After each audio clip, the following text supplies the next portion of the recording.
overcome. Because in a world of many choices, there is one choice we must never make, the choice to give up. We must never give up. That is my promise to you, for peace, for dignity, for justice, for humanity, for the world we know is possible when we work as one. I will never, ever give up. Thank you.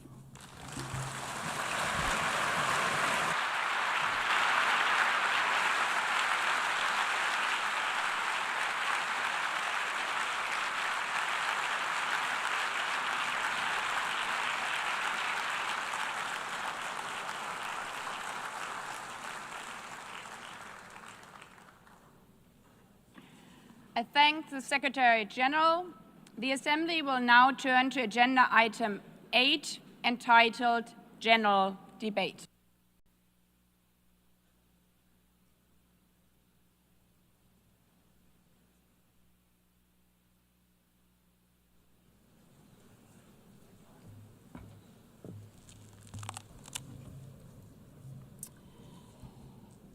"80 years. Longer than the average human life. This anniversary of the United Nations should have been a moment of celebration. But this is not an ordinary year. Just look at the state of our world, as the Secretary General described. Thousands of orphans in Gaza are wandering around the rubble, eating sand, drinking contaminated water. 90-year-old women in Ukraine are hiding from drones, trapped in their homes instead of living their final years in peace. Children in Haiti, too afraid to walk to school, afraid they might be gunned down by gangs like their friends. And for every conflict and tragedy that seizes the headlines, there are so many more that are forgotten, lost to the news cycle. Like women in Democratic Republic of the Congo, shielding their daughters from armed groups, fearful they might be raped. And Rohingya children, spending their whole childhood in tattered tents, unable to remember what their home looks like. Faced with these realities, now is not the time to celebrate, but to ask ourselves, where is the United Nations? Distinguished heads of state and government, Mr. Secretary General, Excellencies, ladies and gentlemen, people out there in the world watching us. Clearly, we have to do better. But what we should not let cynics allow to weaponize these failures, to argue that our institution is a waste of money, outdated, irrelevant. When the principles of the Charter are ignored, is it the UN that has failed? When tanks rolled into Ukraine, was it because Article 2 of the Charter is not clear enough about sovereignty and territorial integrity? When civilians, children, are killed in Gaza, is it humanitarian law at fault for failing to protect them? It's not the Charter which fails. It's not the UN as an institution which fails. The Charter, our Charter, is only as strong as member states' willingness to uphold it, and their willingness to hold to account those who violate it. Excellencies, yes, our world is in pain. Yes, we have failures. But imagine how much worse would it be without the United Nations? Would a single person be better off without it? Without UNICEF, 26 million children would not have received an education. Without the World Food Programme, nearly 125 million people would have lacked life-saving food assistance. Without the World Health Organization, over 1 billion vaccines would not have been supplied. Sometimes we could have done more, but we cannot let this dishearten us. If we stop doing the right thing, evil would prevail. This 80th session is not about big celebrations. It's about finding the resolve not to give up, the resolve to be better together, just as our predecessors did 8 decades ago. This institution was born in a world on fire and desperate for reprieve. 750 million, nearly a third of humanity back then, still under colonial rule. 2 world wars in a generation, 70 million dead. The horrors of the Holocaust revealed to our collective shame. This was a generation that knew almost nothing but suffering and despair. The signing of the Charter in 1945 gave hope to millions, gave us a North Star that guided our path from the ashes of war, helped guide nations from colonial rule into independent states, helped end apartheid. Across the decades, the United Nations has been a compass pointing toward peace, humanity, and justice. We have not always succeeded, but the story of this institution is not a story of easy victories. It's a story of falling and rising, of pulling ourselves and each other back up and trying harder. We gather here for the 80th time, not for empty celebration, not out of ritual, not to hear our own voices. We gather to prove that this institution matters, and that through this institution, every nation represented here, no matter how big or small, can summon again the strength and unity first shown in San Francisco 80 years ago. The courage and resolve of world leaders, who even while some called them back then naive, believed they could build a better world from the wreckage of the old. They showed then what true leadership is. It's not about imposing your will or putting others down.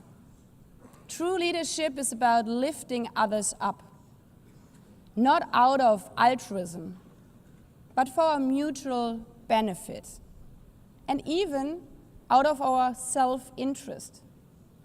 Because as our founders and every architect of peace since then has understood, helping others is what makes ultimately our own countries stronger. Could any state have faced the global pandemic alone? The virus did not have any passport. We were only able to solve it at the end with the support of the World Health Organization. The climate crisis does not stop at borders. CO2 emissions anywhere affect people everywhere. Even the wealthiest cities in the world cannot shield themselves from wildfires. And imagine coming here by plane. How safe would you feel to step into the next airplane if there were no International Civil Aviation Organization anymore, which is responsible for setting safety regulations for 5 billion passengers each year? How comfortable would you be with your children using the internet while AI is uncontrolled and unchecked, as the lines between what is real and fake start to blur? In this globalized, digitalized world, we work together or we suffer alone. Excellencies, the theme of this milestone session and the high-level week is therefore better together. 80 years and more for peace, development, and human rights. Will living up to that be easy? No. But this hall was not built for easy times. It was built to come together to confront the hardest topics. This session is a session where the high-level week is about resolving differences. We showed some of it yesterday already. But even the house of dialogue and diplomacy needs a renovation. That is why the UNGA initiative and the wider reform process are not luxuries, but necessities. We are literally now at a crossroads, a make it or break it moment, politically, financially. Therefore, we have to deliver a United Nations that is agile, cost-effective, and fit for purpose. Member States have to give the Secretary General and this process their full support, because reform cannot stop in New York. It must carry through to every capital. That includes delivering the Pact for the Future and accelerating progress on the Sustainable Development Goals. Again, this is not about charity. It's about addressing the core purposes of this institution, about strengthening our foundations across all three pillars: peace and security, human rights, and sustainable development. They are inseparable. Leaving hundreds of millions trapped in extreme poverty, vulnerable to crisis, and denied their human rights is not only a moral failure, it's a recipe for global unrest, terrorism, and a tragic waste of humanity's greatest resource, its people. Put it simply, without the SDGs, there cannot be lasting peace. Excellencies, our future as an institution will also be shaped by the selection of the next Secretary General. And here we must pause and reflect. In nearly 80 years, this organization has never chosen a woman for that role. One might wonder how out of 4 billion potential candidates, there could not be found a single one. Of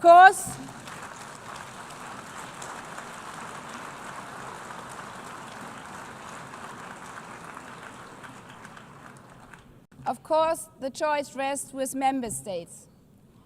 But those of you having been there yesterday celebrating Beijing, one strong female leader after the other from all our continents. Like 80 years ago, we are standing at a crossroads.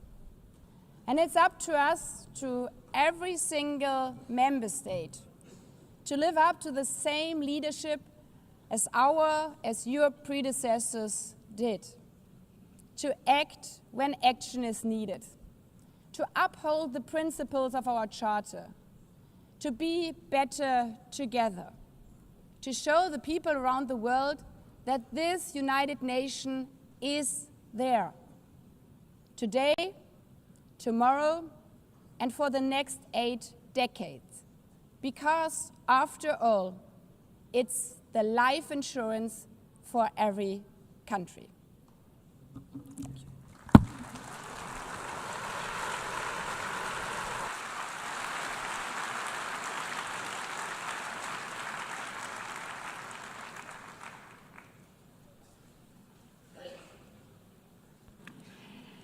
Before giving the floor to the first speaker for this morning, I would like to remind member states that the list of speakers for the general debate has been established on the agreed basis that statements should be no longer than 15 minutes to enable all the speakers to be heard at a given meeting.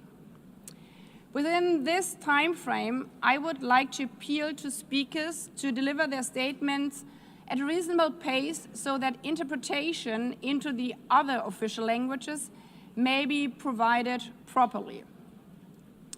I would also like to draw your attention to the decision taken by the Assembly at previous sessions, namely that the practice of expressing congratulations inside the Assembly Hall after speech has been delivered is strongly discouraged. After delivering their statements from the rostrum, speakers are invited to exit the hall through room JA200, located behind the podium, before returning to their seats. May I take it that the Assembly agrees to proceed in this manner? It's so decided. Finally, I should like to draw the attention of Member States that during the general debate, official photographers are in the room and will take official photographs of all speakers by the Department of Global Communications. Members interested in obtaining these photographs are requested to contact the Photo Library of the United Nations. By this, the Assembly will hear an address by His Excellency Luis Inácio Lula da Silva, President of the Federative Republic of Brazil. I request the protocol to escort His Excellency and invite him to address the Assembly.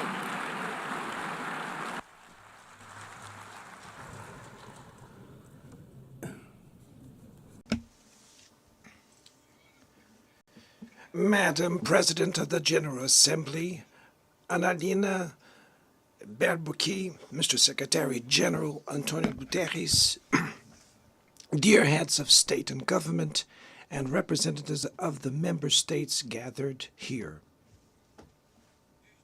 This should be a time to celebrate the United Nations.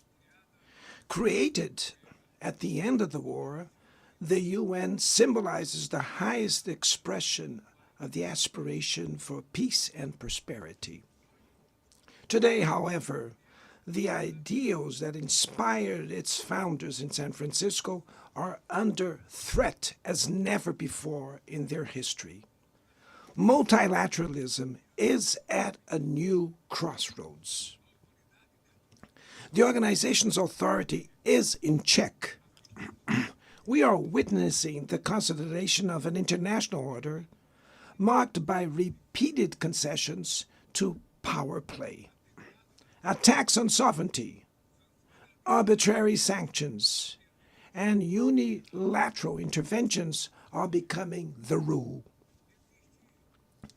There is a clear parallel between the multilateralism crisis and the weakening of democracy. Authoritarianism is strengthened when we fail to act in the face of arbitrary acts, when the international society falters in defending peace, sovereignty, and the rule of law. The consequences are tragic. Throughout the world, anti-democratic forces are trying to subjugate institutions and stifle freedoms. They worship violence, praise ignorance, act as physical and digital militias, and restrict the press. Even under an unprecedented attack, Brazil chose to resist and defend its democracy, regained 40 years ago by its people after 2 decades of dictatorial governments. There is no justification for unilateral and arbitrary measures against our institutions and our economy. The aggression against the independence of the judiciary branch of power is unacceptable. This interference in domestic affairs is aided by a subservient far right who is nostalgic of past hegemonies. False patriots plan and publicly promote actions against Brazil. Peace cannot be achieved with impunity. A few days ago, and for the first time in 525 years of our history, a former head of state was convicted of attacking the democratic rule of law. He was investigated, indicted, trialed, and held accountable for his actions in a meticulous process. He has the right to defend himself was secured, a prerogative that dictatorships deny to their victims. Before the eyes of the world, Brazil sent a message to all aspiring autocrats and those who support them. Our democracy, our sovereignty are non-negotiable.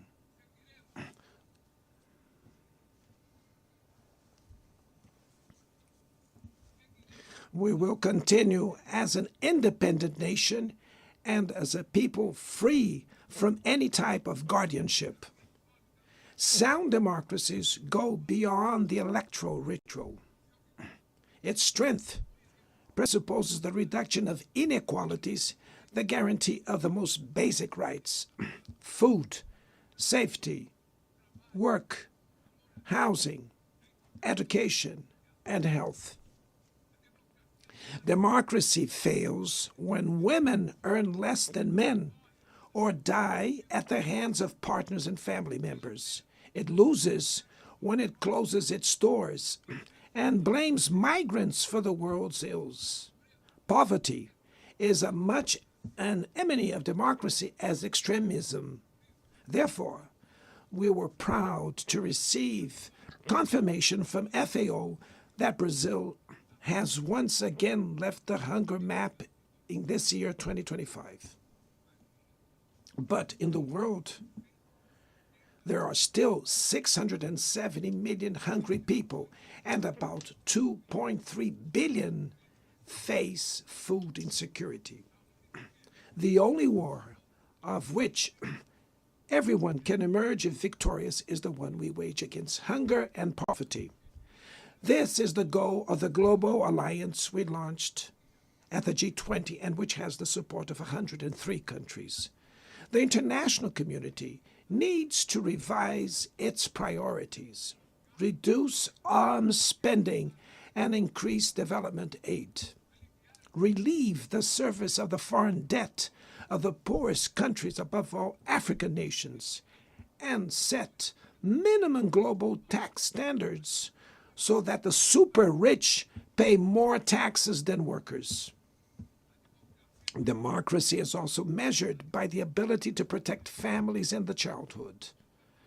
Digital platforms offer possibilities for us to come together in ways we never imagined. But they have been used for sowing intolerance, misogyny, xenophobia, and misinformation. The internet cannot be a land of lawlessness. It's up to governments to protect the most vulnerable. Regulating does not mean restraining freedom of expression. It's about ensuring that what is already illegal in the real world is treated the way in the virtual environment. Attacks on regulation serve to cover up hidden interests and provide shelter for crimes such as fraud, human trafficking, pedophilia, and attacks against democracy. The Brazilian parliament was right to rush to address this issue. Last week, I proudly enacted one of the world's most advanced laws for the protection of children and adolescents in the digital environment. Also, we sent draft bills to the National Congress to foster competition in digital markets and to encourage the installation of sustainable data centers.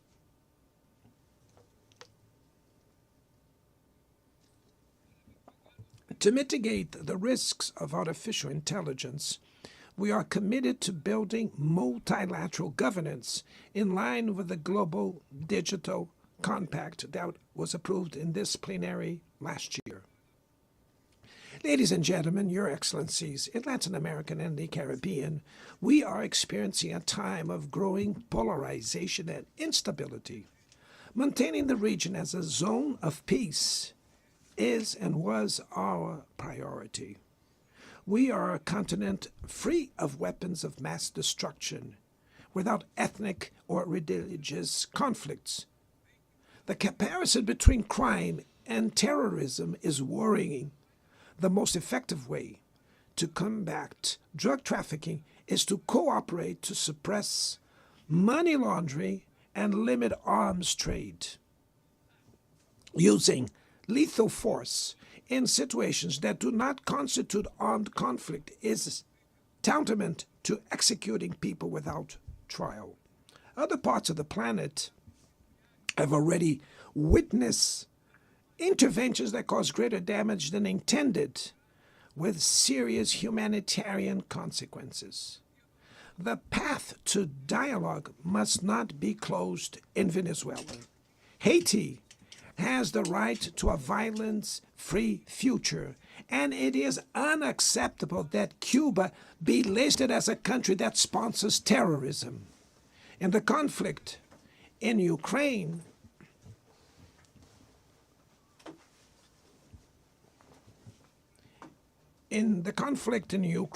we all already know that there will be no military solution. The recent meeting in Alaska raised hopes for a negotiated way out. It's necessary to pave the way for a realistic solution. This implies taking into account the legitimate security concerns of all parties. The African Initiative and the Friends for Peace group created by China and Brazil can help promote dialogue and a diplomatic solution. No situation is more emblematic of the disproportionate and illegal use of force than the one occurring in Palestine. The terrorist attacks perpetrated by Hamas are indefensible from any angle, but nothing, absolutely nothing, justifies the ongoing genocide in Gaza.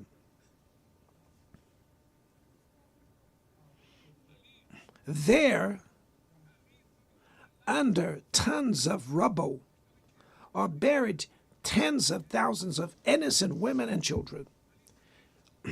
There, we can see that international humanitarian law and the myth of ethical exceptionalism of the West are also being buried there. This massacre would not have happened without the complicity of those who could have prevented it. In Gaza, hunger is used as a weapon of war, and the forced displacement of populations goes on unpunished. I express my admirations to the Jews who, inside and outside Israel, oppose this collective punishment. The Palestinian people are at risk of disappearing. They will only survive with an independent state integrated to the international community. This is the solution defended by more than 150 UN members, reaffirmed yesterday here in this very plenary, but barred by a single veto. It is regrettable that President Mahmoud Abbas was prevented by the host country of occupying the Palestinian bench at this historical moment.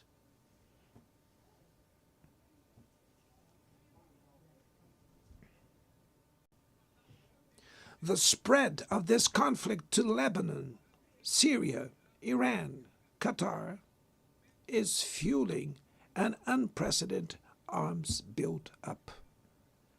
Madam President, bombs and nuclear weapons will not protect us from the climate crisis.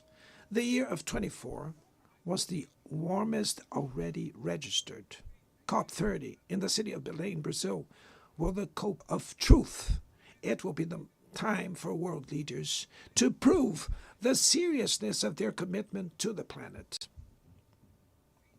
Without a complete picture of the NDC's nationally determined contributions, we were walking blindfolded towards the abyss. Brazil has committed to reducing its emissions by 59% and 67%, covering all greenhouse gases and all sectors of the economy.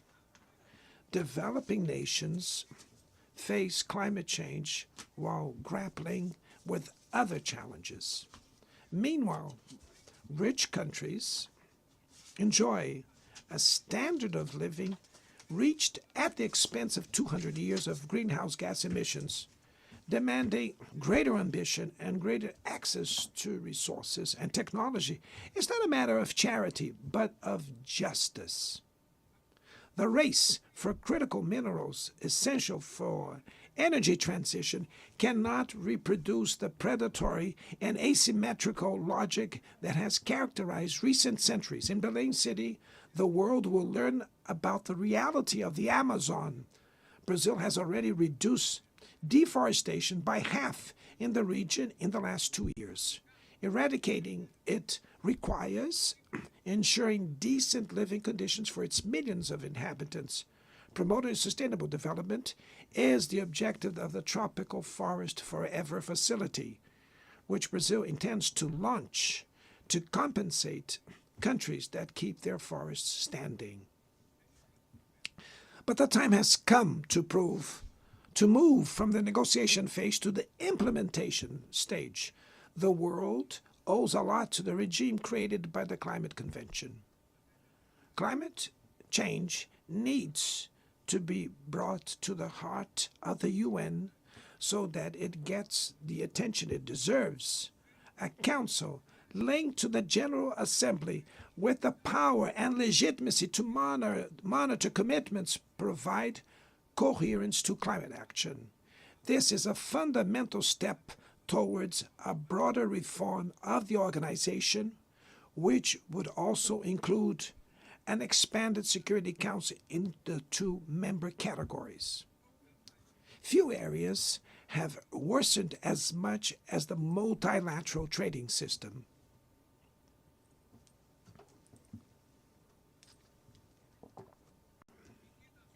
Unilateral measures have rendered fundamental principles, such as the most favored nations clauses, meaningless. They have disrupted value chains and threw the global economy into a pernicious spiral of high prices and stagnation. It is urgent to refound the WTO based on modern and flexible foundations. Your Excellencies, ladies and gentlemen, this year, the world lost 2 exceptional public figures. Former Uruguayan President Pepe Mujica and our dear Pope Francis, both embodied the best humanist values like no other. Their lives were intertwined with the 8 decades of the UN's existence. If they were still among us, they would use this platform to remember that authoritarianism, environmental degradation, and inequality are not relentless, that the only ones defeated are those who stand idly by, resignate, and that we can defeat the false prophets and oligarchs who exploit fear and monetize hate, and that tomorrow is made of daily choices, and it takes courage to act to transform it. In the future that Brazil envisions, there is no room for the reenactment of ideological rivalries or spheres of influence. Confrontation is not inevitable. We need leaders with clear visions who understand that the international order is not a zero-sum game. The 21st century will be increasingly multipolar. For it to remain peaceful, it cannot fall to multilateral. Brazil is giving increasing importance to the European Union, the African Union, ASEAN, CELAC, BRICS, and the G20. The voice of the Global South must be heard. The UN has today almost 4 times more members than the 51 who were at its foundation. Our historic mission is to make it once again a barrier of hope and a promoter of equality, peace, sustainable development, diversity, and tolerance. May God bless us all. And thank you very much.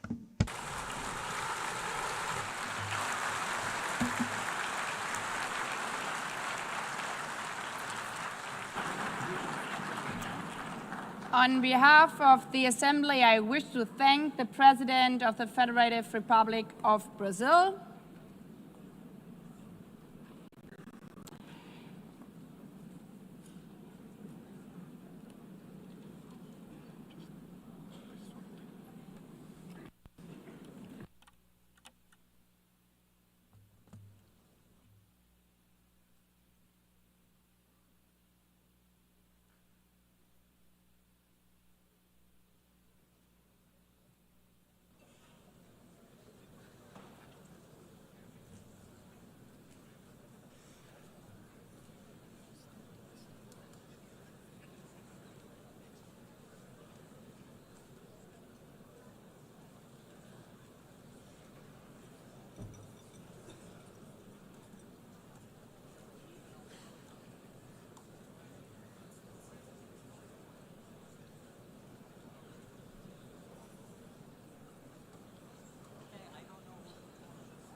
the Assembly will hear an address by His Excellency Donald Trump, President of the United States of America. I request protocol to escort His Excellency and invite him to address the Assembly.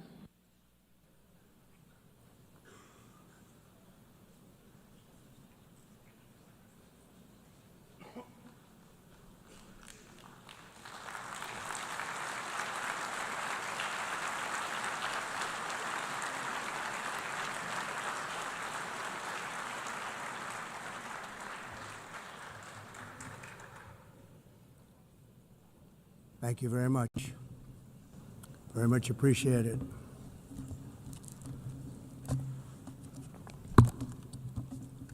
And I don't mind making this speech without a teleprompter, because the teleprompter is not working. I feel very happy to be up here with you nevertheless, and that way you speak more from the heart. I can only say that whoever's operating this teleprompter is in big trouble.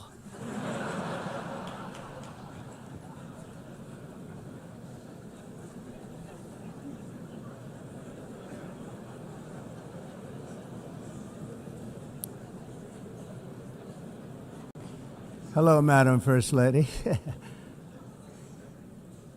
Thank you very much for being here. And Madam President, Mr. Secretary General, First Lady of the United States, distinguished delegates, ambassadors, and world leaders. 6 years have passed since I last stood in this grand hall and addressed a world that was prosperous and at peace in my first term. Since that day, the guns of war have shattered the peace I forged on 2 continents. An era of calm and stability gave way to one of the great crises of our time. And here in the United States, 4 years of weakness, lawlessness, and radicalism under the last administration delivered our nation into a repeated set of disasters. 1 year ago, our country was in deep trouble, but today, just 8 months into my administration, we are the hottest country anywhere in the world, and there is no other country even close. America is blessed with the strongest economy, the strongest borders, the strongest military, the strongest friendships, and the strongest spirit of any nation on the face of the earth. This is indeed the golden age of America. We are rapidly reversing the economic calamity we inherited from the previous administration, including ruinous price increases and record-setting inflation like we've never had before. Under my leadership, energy costs are down, gasoline prices are down, grocery prices are down, mortgage rates are down, and inflation has been defeated. The only thing that's up is the stock market, which just hit a record high. In fact, it hit a record high 48 times in the last short period of time. Growth is surging, manufacturing is booming, the stock market, as I said, is doing better than it's ever done, and all of you in this room benefit by that, almost everybody. And importantly, workers' wages are rising at the fastest pace in more than 60 years, and that's what it's all about, isn't it? In 4 years of President Biden, we had less than $1 trillion of new investment into the United States. In just 8 months since I took office, we have secured commitments and money already paid for $17 trillion.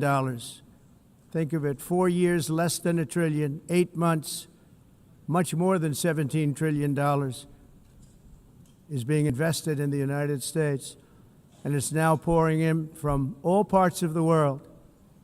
We've implemented the largest tax cuts in American history and the largest regulation cuts in American history, making this once and again the best country on earth to do business.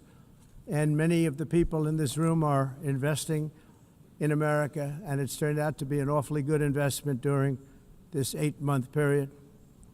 In my first term, I built the greatest economy in the history of the world. We had the best economy ever, history of the world. And I'm doing the same thing again, but this time it's actually much bigger and even better. The numbers far surpass my record-setting first term. On our southern border, we have successfully repelled a colossal invasion, and for the last 4 months, and that's 4 months in a row, the number of illegal aliens admitted and entering our country has been 0. Hard to believe, because if you look back just a year ago, it was millions and millions of people pouring in from all over the world, from prisons, from mental institutions, drug dealers. All over the world they came. They just poured into our country with the ridiculous open border policy of the Biden administration. Our message is very simple. If you come illegally into the United States, you're going to jail, or you're going back to where you came from, or perhaps even further than that. You know what that means. I want to thank the country of El Salvador for the successful and professional job they've done in receiving and jailing so many criminals that entered our country. And it was under the previous administration that the number became record-setting, and they're all being taken out. We have no choice. And other countries have no choice, because other countries are in the exact same situation with immigration. It's destroying your country, and you have to do something about it. On the world stage, America is respected again like it has never been respected before. You think about 2 years ago, 3 years ago, 4 years ago, or 1 year ago, we were a laughingstock all over the world. At the NATO summit in June, virtually all NATO members formally committed to increase defense spending at my request from 2% to 5% of GDP, making our alliance far stronger and more powerful than it was ever before. In May, I traveled to the Middle East to visit my friends and rebuild our partnerships in the Gulf and those valued relationships with Saudi Arabia, Qatar, and the UAE, and other countries are now, I believe, closer than ever before. My administration has negotiated one historic trade deal after another, including with the United Kingdom, the European Union, Japan, South Korea, Vietnam, Indonesia, the Philippines, Malaysia, and many, many others.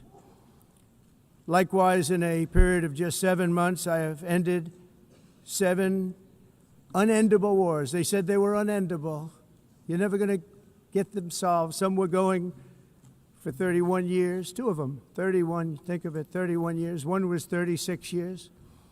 One was 28 years. I ended 7 wars. And in all cases, they were raging with countless thousands of people being killed. This includes Cambodia and Thailand, Kosovo and Serbia, the Congo and Rwanda, a vicious, violent war that was, Pakistan and India, Israel and Iran, Egypt and Ethiopia, and Armenia and Azerbaijan. It included all of them. No president or prime minister, and for that matter, no other country has ever done anything close to that. And I did it in just 7 months. It's never happened before. There's never been anything like that. I'm very honored to have done it. It's too bad that I had to do these things instead of the United Nations doing them. And sadly, in all cases, the United Nations did not even try to help in any of them. I ended 7 wars, dealt with the leaders of each and every one of these countries, and never even received a phone call from the United Nations offering to help in finalizing the deal. All I got from the United Nations was an escalator that on the way up stopped right in the middle. If the First Lady wasn't in great shape, she would have fallen, but she's in great shape. We're both in good shape. We both stood. And then a teleprompter that didn't work. These are the 2 things I got from the United Nations, a bad escalator and a bad teleprompter. Thank you very much. And by the way, it's working now. It just went on. Thank you. I think I should just do it the other way. It's easier. Thank you very much. I didn't think of it at the time because I was too busy working to save millions of lives. That is the saving and stopping of these wars. But later I realized that the United Nations wasn't there for us. They weren't there. I thought of it really after the fact, not during these negotiations, which were not easy. That being the case, what is the purpose of the United Nations? The UN has such tremendous potential. I've always said it. It has such tremendous, tremendous potential, but it's not even coming close to living up to that potential. For the most part, at least for now, all they seem to do is write a really strongly worded letter and then never follow that letter up. It's empty words, and empty words don't solve war. The only thing that solves war and wars is action. Now, after ending all of these wars and also earlier negotiating the Abraham Accords, which is a very big thing for which our country received no credit, never receives credit. Everyone says that I should get the Nobel Peace Prize for each one of these achievements. But for me, the real prize will be the sons and daughters who live to grow up with the mothers and fathers, because millions of people are no longer being killed in endless and unglorious wars. What I care about is not winning prizes, it's saving lives. We saved millions and millions of lives with the 7 wars. And we have others that we're working on, and you know that. Many years ago, a very successful real estate developer in New York, known as Donald J. Trump, I bid on the renovation and rebuilding of this very United Nations complex. I remember it so well. I said at the time that I would do it for $500 million, rebuilding everything. It would be beautiful. I used to talk about, I'm going to give you marble floors. They're going to give you terrazzo. I'm going to give you the best of everything. You're going to have mahogany walls. They're going to give you plastic. But they decided to go in another direction, which was much more expensive at the time, and which actually produced a far inferior product. And I realized that they did not know what they were doing when it came to construction, and that their building concepts were so wrong, and the product that they were proposing to build was so bad and so costly. It was going to cost them a fortune. And I said, and wait till you see the overruns. Well, I turned out to be right. They had massive cost overruns and spent between $2 and $4 billion on the building and did not even get the marble floors that I promised them. You walk on terrazzo. Do you notice that? As far as I'm concerned, frankly, looking at the building and getting stuck on the escalator, they still haven't finished the job. They still haven't finished. That was years ago. The project was so corrupt that Congress actually asked me to testify before them on the tremendous waste of money, because it turned out that they had no idea what it was, but they knew it was anywhere between $2 and $4 billion as opposed to $500 million with a guarantee. But they had no idea, and I said it cost much more than $5 billion. Unfortunately, many things in the United Nations are happening just like that, but on an even much bigger scale, much, much bigger. Very sad to see. Whether the UN can manage to play a productive role, I've come here today to offer the hand of American leadership and friendship to any nation in this assembly that is willing to join us in forging a safer, more prosperous world. And it's a world that we'll be much happier with. A dramatically better future is within our reach. But to get there, we must reject the failed approaches of the past and work together to confront some of the greatest threats in history. There is no more serious danger to our planet today than the most powerful and destructive weapons ever devised by man, of which the United States, as you know, has many. Just as I did in my first term, I've made containing these threats a top priority, starting with the nation of Iran. My position is very simple. The world's #1 sponsor of terror can never be allowed to possess the most dangerous weapon. That's why shortly after taking office, I sent the so-called Supreme Leader a letter making a generous offer. I extended a pledge of full cooperation in exchange for a suspension of Iran's nuclear program.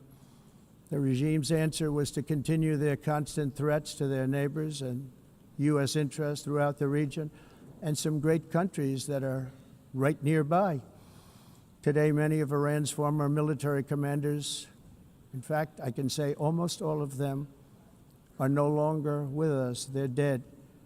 And 3 months ago, in Operation Midnight Hammer, 7 American B-2 bombers dropped the 14 30,000-pound each bombs on Iran's key nuclear facilities, totally obliterating everything.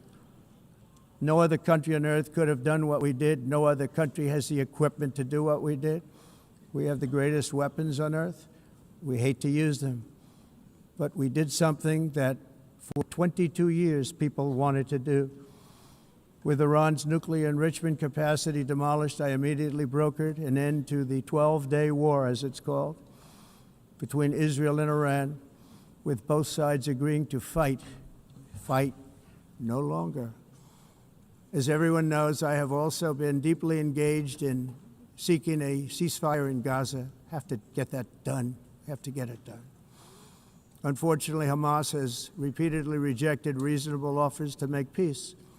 We can't forget October 7th, can we? Now, as if to encourage continued conflict, some of this body is seeking to unilaterally recognize a Palestinian state.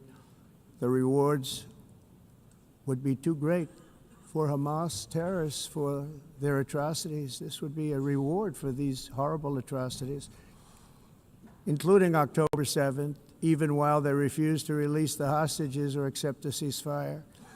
Instead of giving to Hamas and giving so much, because they've taken so much, they have taken so much. This could have been solved so long ago. But instead of giving in to Hamas's ransom demands, those who want peace should be united with one message: release the hostages now. Just release the hostages now.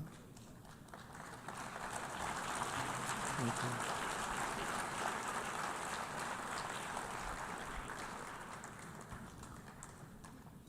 Thank you.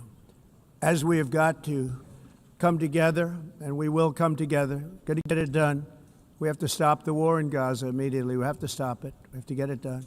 We have to negotiate, immediately have to negotiate peace. We got to get the hostages back. We want all 20 back. We don't want 2 and 4. As you know, I got, along with Steve Witkoff and others that helped us, Marco Rubio, we got most of them back. We were involved in all of them. But I always said the last 20 are going to be the hardest, and that's exactly what happened. We have to get them back now. We don't want to get back 2, and then another 2, and then 1, and then 3.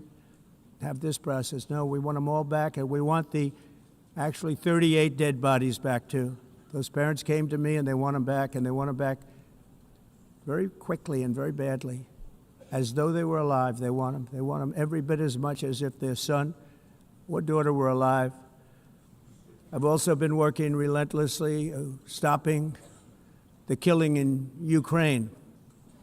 I thought that would be, of the 7 wars that I stopped, I thought that would be the easiest because of my relationship with President Putin, which had always been a good one.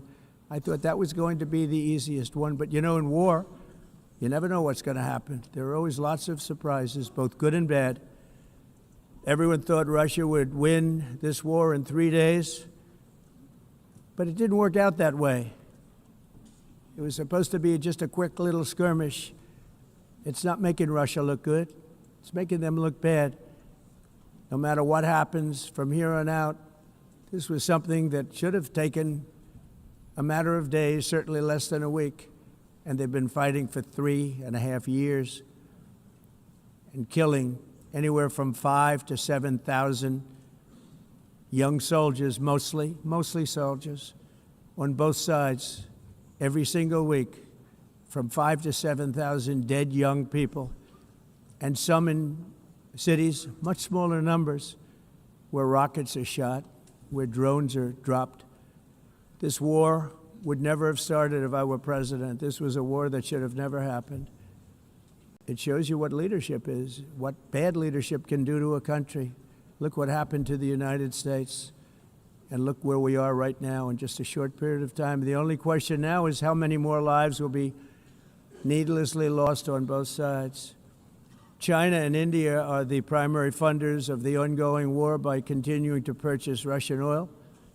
But inexcusably, even NATO countries have not cut off much Russian energy and Russian energy products, which, as you know, I found out about 2 weeks ago, and I wasn't happy. Think of it. They're funding the war against themselves. Who the hell ever heard of that one? In the event that Russia is not ready to make a deal to end the war, then the United States is fully prepared to impose a very strong round of powerful tariffs, which would stop the bloodshed, I believe, very quickly. But for those tariffs to be effective, European nations, all of you are gathered here right now, would have to join us in adopting the exact same measures. I mean, you're much closer to this. We have an ocean in between. You're right there. And Europe has to step it up. They can't be doing what they're doing. They're buying oil and gas from Russia while they're fighting Russia. It's embarrassing to them, and it was very embarrassing to them when I found out about it, I can tell you that. But they have to immediately cease all energy purchases from Russia. Otherwise, we're all wasting a lot of time. So I'm ready to discuss this. We're going to discuss it today with the European nations, all gathered here. I'm sure they're thrilled to hear me speak about it, but that's the way it is. I like to speak my mind and speak the truth.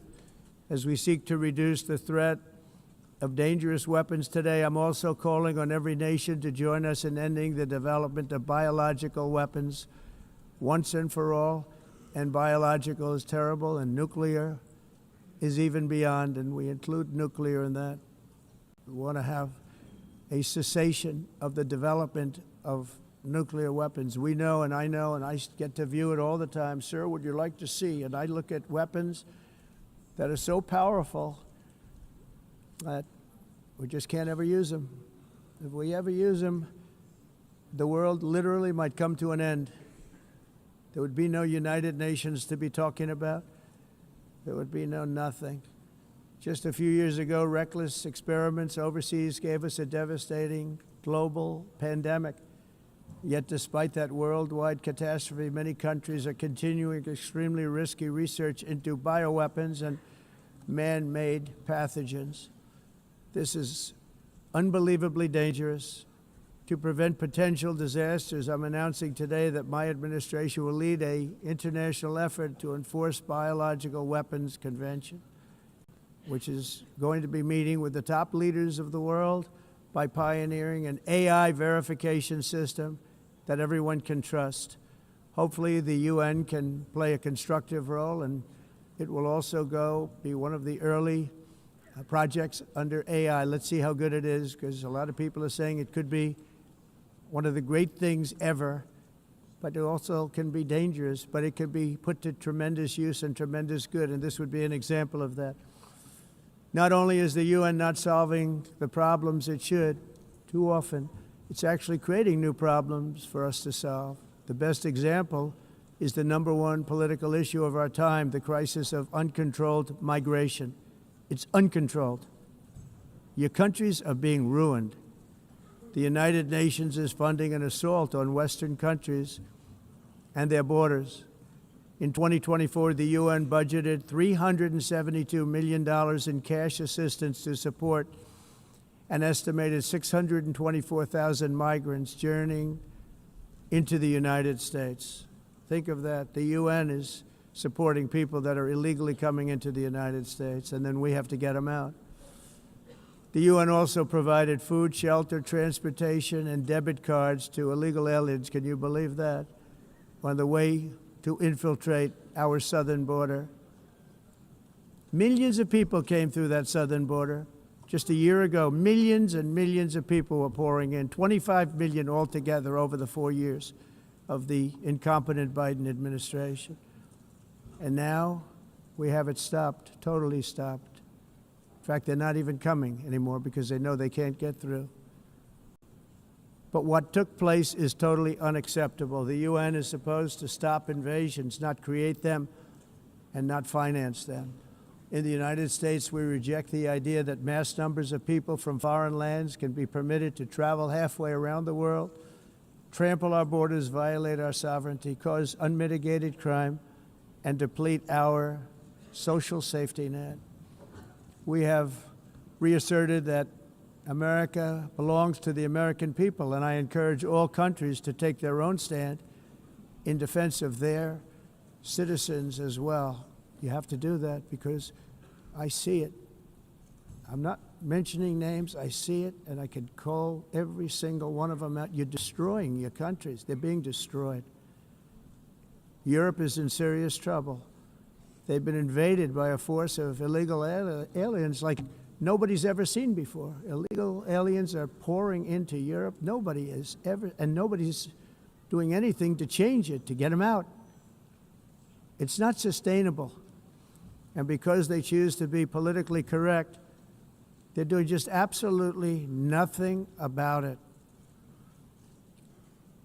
And I have to say, I look at London, where you have a terrible mayor, terrible, terrible mayor, and it's been so changed, so changed. Now they want to go to Sharia law, but you're in a different country. You can't do that. Both the immigration and their suicidal energy ideas will be the death of Western Europe if something is not done immediately. This cannot be sustained. What makes the world so beautiful is that each country is unique. But to stay this way, every sovereign nation must have the right to control their own borders. You have the right to control your borders, as we do now, and to limit the sheer numbers of migrants entering their countries and paid for by the people of that nation that were there and that built that particular nation at the time. They put their blood, sweat, tears, money into that country, and now they're being ruined. Proud nations must be allowed to protect their communities and prevent their societies from being overwhelmed by people they have never seen before, with different customs, religions, with different everything. Where migrants have violated laws, lodged false asylum claims, or claimed refugee status for illegitimate reasons, they should, in many cases, be immediately sent home. And while we will always have a big heart for places and people that are struggling and truly compassionate, answers will be given We have to solve the problem, and we have to solve it in their countries, not create new problems in our countries. And we are very helpful to a lot of countries that are just not able to send their people anymore. They used to send them to us in caravans of 25, 30,000 people each. These massive caravans of people pouring into our country, totally unchecked and unvetted. But not anymore. According to the Council of Europe in 2024, almost 50% of inmates in German prisons were foreign nationals or migrants. In Austria, the number was 53% of the people in prisons were from places that weren't from where they are now. In Greece, the number was 54%, and in Switzerland, beautiful Switzerland, 72% of the people in prisons are from outside of Switzerland. When your prisons are filled with so-called asylum seekers who repaid kindness, and that's what they did, they repaid kindness with crime. It's time to end the failed experiment of open borders. You have to end it now. See, I can tell you. I'm really good at this stuff. Your countries are going to hell. In America, we've taken bold action to swiftly shut down uncontrolled migration. Once we started detaining and deporting everyone who crossed the border and removing illegal aliens from the United States, they simply stopped coming. They're not coming anymore. We're getting a lot of credit, but they're not coming anymore. This was a humanitarian act for all involved, because on the trips up, thousands of people a week were dying. Women were being raped. Nobody's ever seen anything like it. Raped, horribly beaten, raped. On the trip up, the journey up, it was a long walk. It was a long, arduous journey, indeed. And it was also a historic victory against human trafficking throughout the region. What we did was a victory, and we saved so many lives of people that wouldn't make the journey. That journey was loaded up with death. Loaded up with death. Dead bodies all along the roads of jungles to get up. They go through jungles, they go through areas so hot you couldn't breathe. They were dying of suffocation, areas so hot that you couldn't breathe. Dead bodies all over. By them not coming, we're saving tremendous numbers of lives. My people have done a fantastic job in doing what they did, and the American public agrees with it. I mean, I was very proud to see this morning I have the highest poll numbers I've ever had. Part of it is because of what we've done on the border. I guess the other part is what we've done on the economy. Joe Biden's policies empowered murderous gangs, human smugglers, child traffickers, drug cartels, and prisoners from all over the world.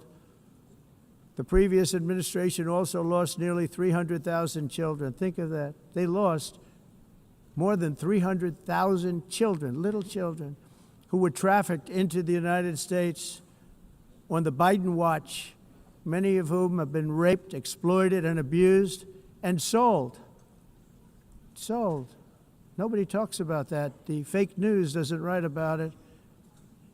With many others, young children who are missing or dead.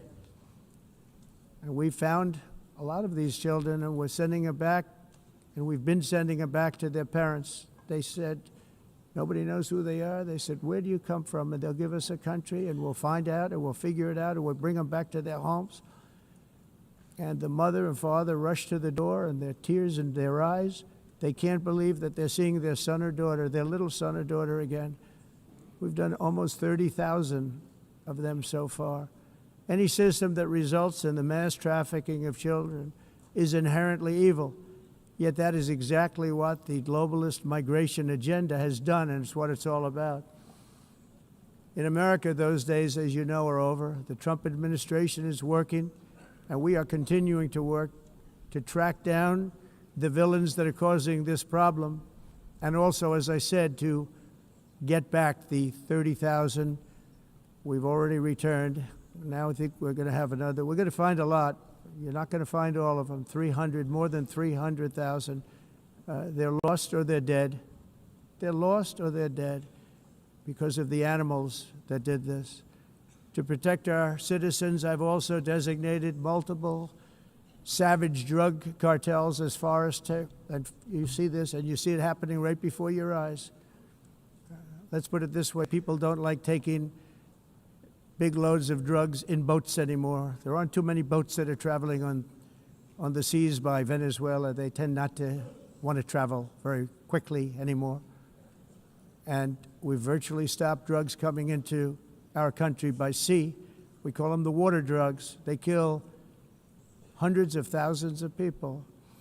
I've also designated multiple savage drug cartels as far as foreign terrorist organizations, along with two bloodthirsty transnational gangs, probably the worst gangs anywhere in the world, MS-13 and Tren de Aragua. Tren de Aragua is from Venezuela, by the way. Such organizations torture, maim, mutilate, and murder with impunity.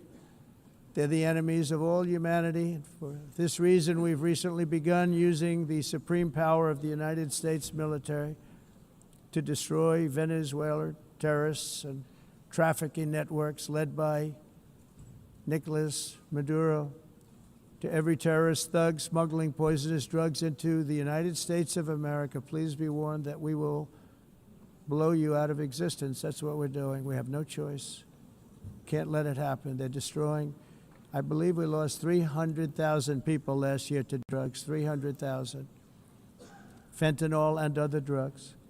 Each boat that we sink carries drugs that would kill more than 25,000 Americans.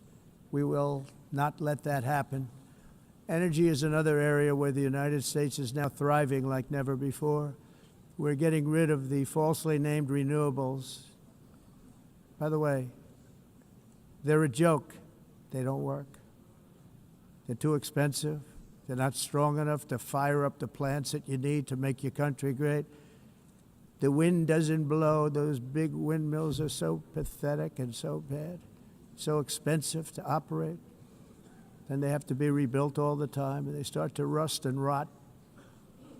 Most expensive energy ever conceived, and it's actually energy. You're supposed to make money with energy, not lose money. You lose money, the governments have to subsidize. You can't put them out without massive subsidies. And most of them are built in China, and I give China a lot of credit. They build them, but they have very few wind farms. So why is it that they build them and they send them all over the world, but they barely use them? You know what they use? Coal. They use gas. They use almost anything, but they don't like wind. But they sure as hell like selling the windmills. Europe, on the other hand, has a long way to go, with many countries being on the brink of destruction because of the green energy agenda. And I give a lot of credit to Germany. Germany was being led down a very sick path, both on immigration, by the way, and on energy. They were going green, and they were going bankrupt. And the new leadership came in, and they went back to where they were, with fossil fuel and with nuclear, which is good. It's now safe, and you can do it properly. But they went back to where they were, and they opened up a lot of different plants, energy-producing plants, and they're doing well. I give Germany a lot of credit for that. They've said this is a disaster, what's happening. They were going all green. All green is all bankrupt. That's what it represents. And it's not politically correct. I'll be very badly criticized for saying it, but I'm here to tell the truth. I don't care. It doesn't matter to me. I'm in New York City. I'm feeling a lot safer. Crime, we're getting crime down. And by the way, speaking of crime, Washington, D.C.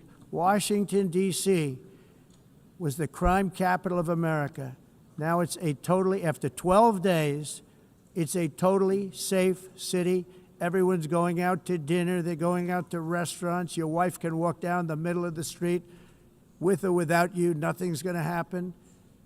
My people have done a fantastic job. And yes, I called in the National Guard, and the National Guard took care of business. And they weren't politically correct, but they took care of business. We got 1,700 career criminals out, brought them back to where they came from, the countries where they came from, or put them in jails.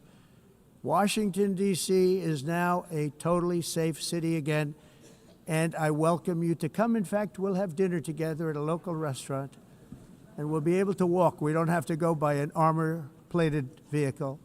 We'll walk right over there from the White House.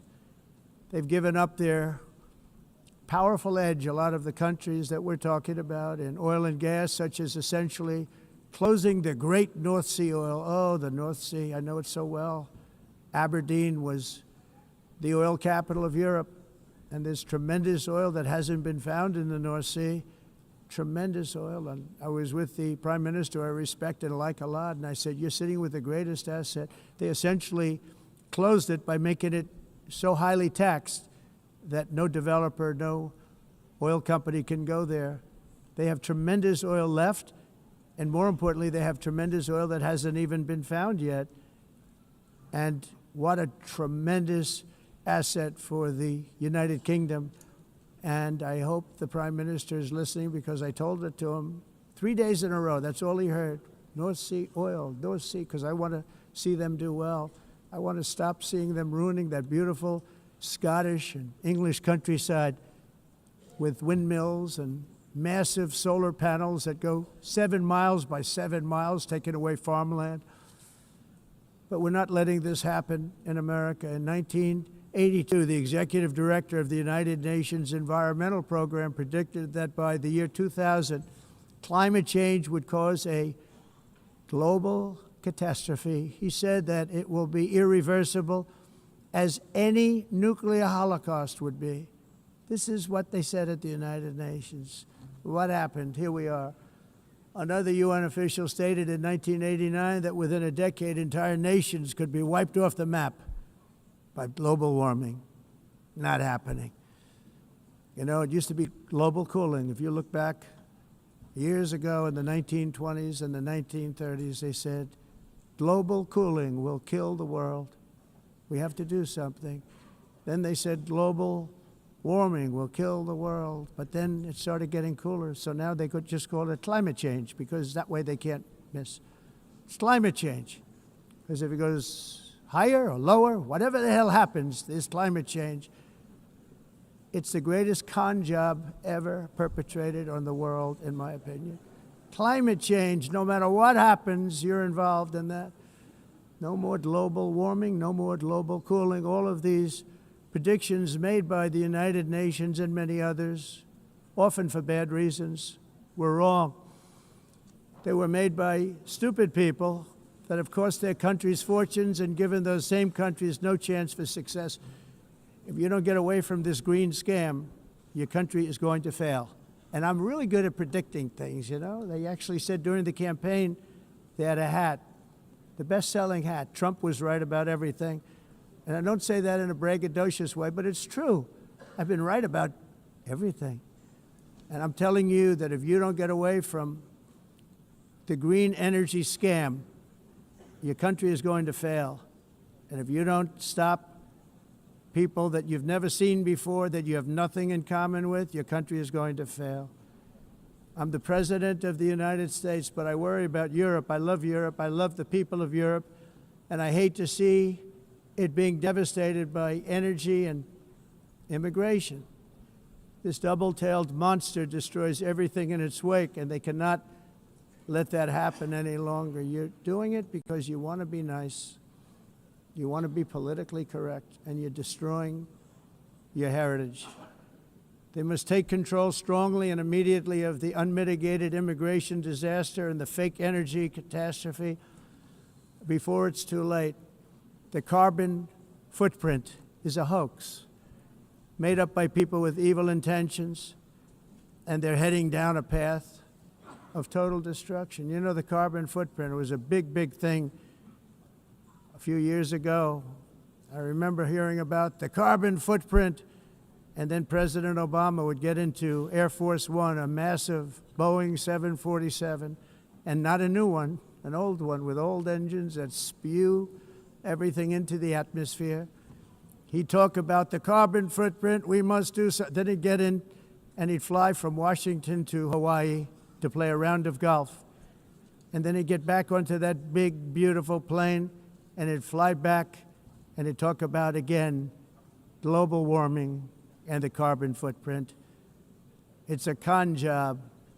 At extreme cost and expense, Europe reduced its own carbon footprint by 37%. Think of that. Congratulations, Europe. Great job.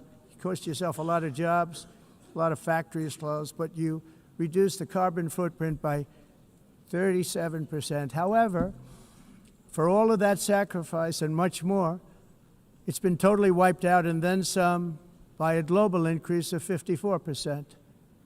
Much of it coming from China and other countries that are thriving around China, which now produces more CO2 than all the other developed nations in the world. So all of these countries are working so hard on the carbon footprint, which is nonsense, by the way. It's nonsense. You know, it's interesting. In the United States, we have still radicalized environmentalists, and they want the factories to stop. Everything should stop. No more cows. We don't want cows anymore. I guess they want to kill all the cows. They want to do things that are just unbelievable, and you have it too. But you know, we have a border, strong, and we have a shape, and that shape doesn't just go straight up. That shape is amorphous when it comes to the atmosphere. And if we had the most clean air, and I think we do, we have very clean air. We have the cleanest air we've had in many, many years. But the problem is that other countries, like China, which has air that's a little bit rough, it blows. And no matter what you're doing down here, the air up here tends to get very dirty because it comes in from other countries where their air isn't so clean. And the environmentalists refuse to acknowledge that. Same thing with garbage. In Asia, they dump much of their garbage right into the ocean. And over about a 1 week and 2 week journey, it flows right past Los Angeles. You've seen it.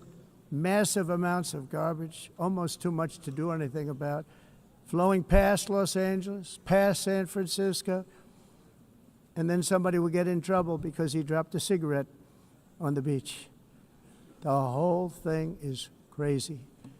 The primary effect of these brutal green energy policies has not been to help the environment, but to redistribute manufacturing and industrial activity from developed countries that follow the insane rules that are put down to polluting countries that break the rules and are making a fortune. They're making a fortune. European electricity bills are now 4 to 5 times more expensive than those in China, and 2 to 3 times higher than the United States. And our bills are coming way down. You probably see that our gasoline prices are way down. You know, we have an expression, drill. Nós reduzimos os custos de energia porque nós faremos, como a expressão, vamos fazer tudo isso e reduzir os custos de energia e os custos diminuíram nos Estados Unidos.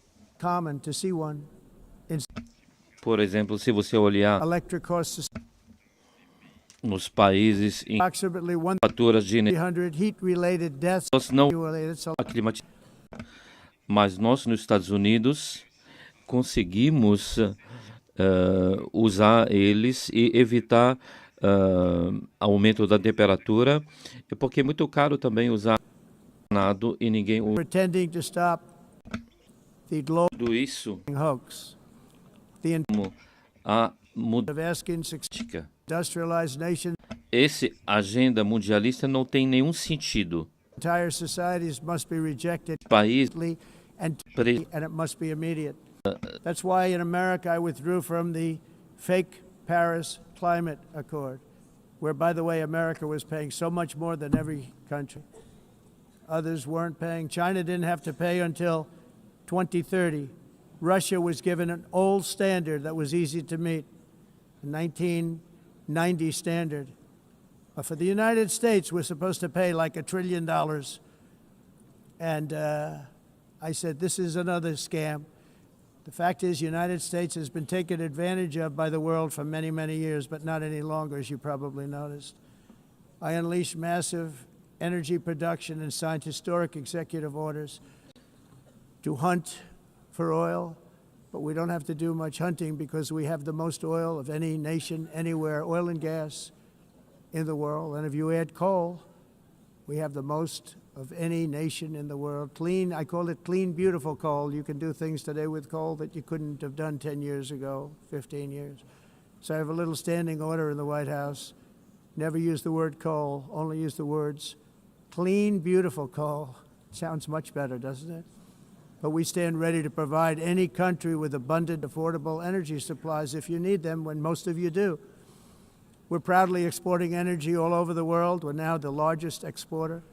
In the United States, we want trade and robust commerce with all nations, everybody. We want to help nations. We're going to help nations. But it must also be fair and reciprocal. The challenge with trade is much the same with climate. The countries that followed the rules, all their factories have been plundered. It's really sad to watch. They've been broken. They've been broken by countries that broke the rules. That's why the United States is now applying tariffs to other countries, and much as these tariffs were for many years applied to us, uncontrollably applied to us. We've used tariffs as a defense mechanism under the Trump administration, including my first term, where hundreds of billions of dollars in tariffs were taken in. And by the way, we had the lowest inflation, and now we have very low inflation. The only thing different is that we have hundreds of billions of dollars flowing into our country. But this is how we will ensure that the system works for everyone and is sustainable into the future. We're also using tariffs to defend our sovereignty and security throughout the world, including against nations that have taken advantage of former U.S. administrations for decades, including the most corrupt, incompetent administration in history, the sleepy Joe Biden administration. Brazil now faces major tariffs in response to its unprecedented efforts to interfere in the rights and freedoms of our American citizens and others, with censorship, repression, weaponization, judicial corruption, and targeting of political critics in the United States. I have a little problem saying this because I must tell you, I was walking in and the leader of Brazil was walking out. We saw him, and I saw him, he saw me, and we embraced. And then I'm saying, can you believe I'm going to be saying this in just 2 minutes? But we actually agreed that we would meet next week. We didn't have much time to talk, like about 20 seconds. They were in retrospect, I'm glad I waited because this thing didn't work out too well. But we did talk. We had a good talk, and we agreed to meet next week, if that's of interest. But he seemed like a very nice man, actually. He liked me, I liked him. But if you, and I only do business with people I like. When I don't like them, I don't like them. But we had, at least for about 39 seconds, we had excellent chemistry. It's a good sign. But also in the past, Brazil, can you believe this, unfairly tariffed our nation, but now because of our tariffs, we are hitting them back, and we're hitting them back very hard. As president, I will always defend our national sovereignty and the rights of American citizens. So I'm very sorry to say this, that Brazil is doing poorly and will continue to do poorly. They can only do well when they're working with us. Without us, they will fail, just as others have failed. It's true. Next year, the United States will celebrate the 250th anniversary of our glorious independence, a testament to enduring power and American freedom and spirit. We will also be proudly hosting the 2026 FIFA World Cup, and shortly thereafter, the 2028 Olympics, which is going to be very exciting. I hope you all come. I hope that countless people from all over the globe will take part of these will be great celebrations of liberty and human achievement, and that together we all can rejoice in the miracles of history that began in July 4th, 1776, when we founded the light to all nations. And it's something really that an amazing thing came out of that date. It's called the United States of America. In honor of this momentous anniversary, I hope that all countries who find inspiration in our example will join us in renewing our commitment, values, and those values really that we hold so dear together. Let us defend free speech and free expression. Let us protect religious liberty, including for the most persecuted religion on the planet today. It's called Christianity. And let us safeguard our sovereignty and cherish qualities that have made each of our nations so special, incredible, and extraordinary. In closing, I just want to repeat that immigration and the high cost of so-called green renewable energy is destroying a large part of the free world and a large part of our planet. Countries that cherish freedom are fading fast because of their policies on these two subjects. You need strong borders and traditional energy sources if you are going to be great again. Whether you have come from north or south, east or west, near or far, every leader in this beautiful hall today represents a rich culture, a noble history, and a proud heritage that makes each nation majestic and unique, unlike anything else in human history or any other place on the face of the earth. From London to Lima, from Rome to Athens, from Paris to Seoul, from Cairo to Tokyo and Amsterdam to right here in New York City, we stand on the shoulders of the leaders and legends, generals and giants, heroes and titans who won and built our beloved nations, all of our nations, with their own courage, strength, spirit, and skill. Our ancestors climbed mountains, conquered oceans, crossed deserts, and trekked over wide open plains.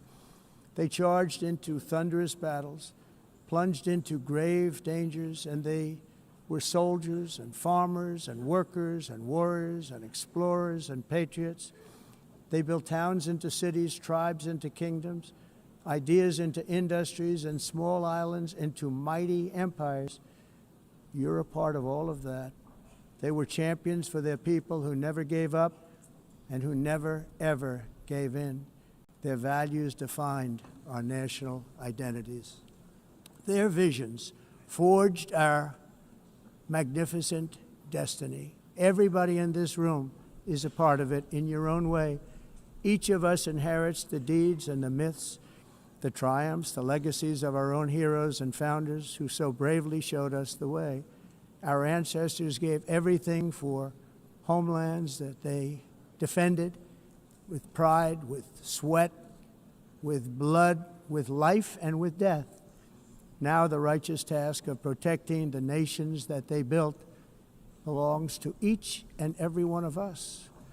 So together let us uphold our sacred duty to our people and to our citizens. Let us protect their borders, ensure their safety, preserve their cultures, treasure, and traditions, and fight, fight, fight for their precious dreams and their cherished freedoms.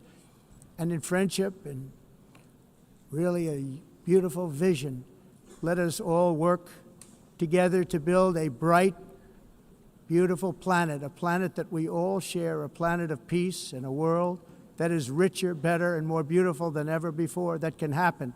It will happen.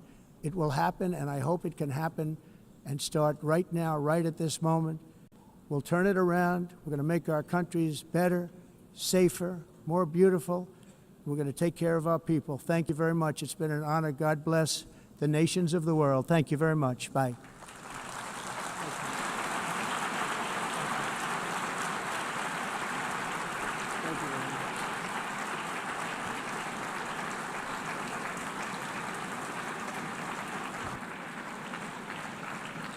On behalf of the Assembly, I wish to thank the President of the United States,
please be seated?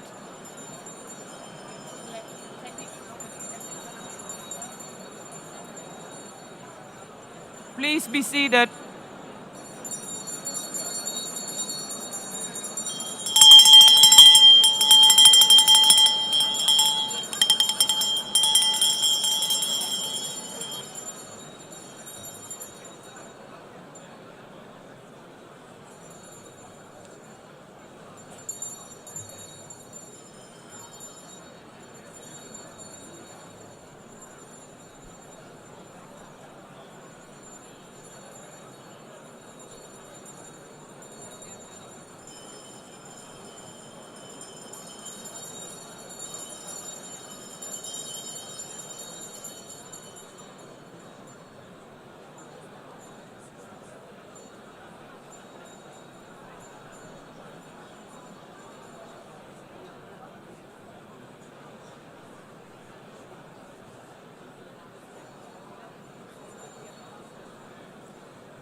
Excellencies, could you please take your seats in due respect to the next speakers? The second row, could you please take your seat right now?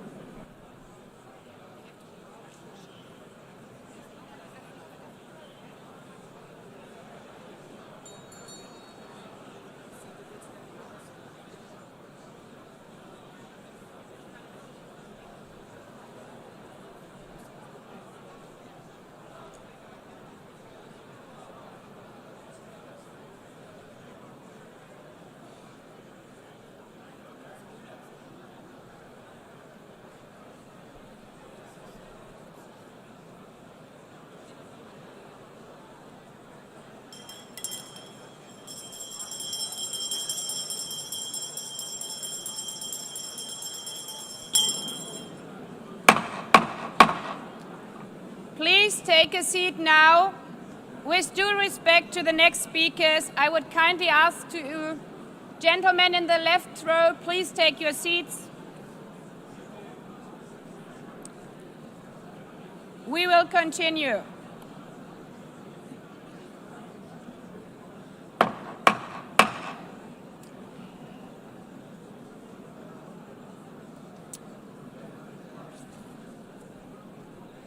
Excellencies, as we are receiving queries, I would like to assure you that don't worry, the UN teleprompters are working perfectly.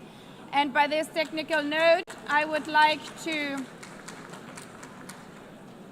call on the next speaker. The Assembly will hear an address by His Excellency Prabowo Subianto, President of the Republic of Indonesia. I request protocol to escort His Excellency and invite him to address the Assembly.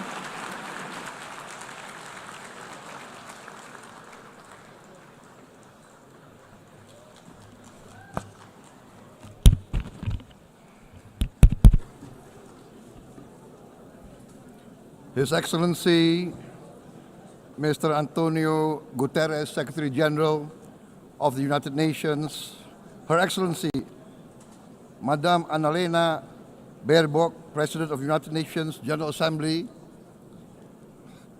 His Excellency, Mr.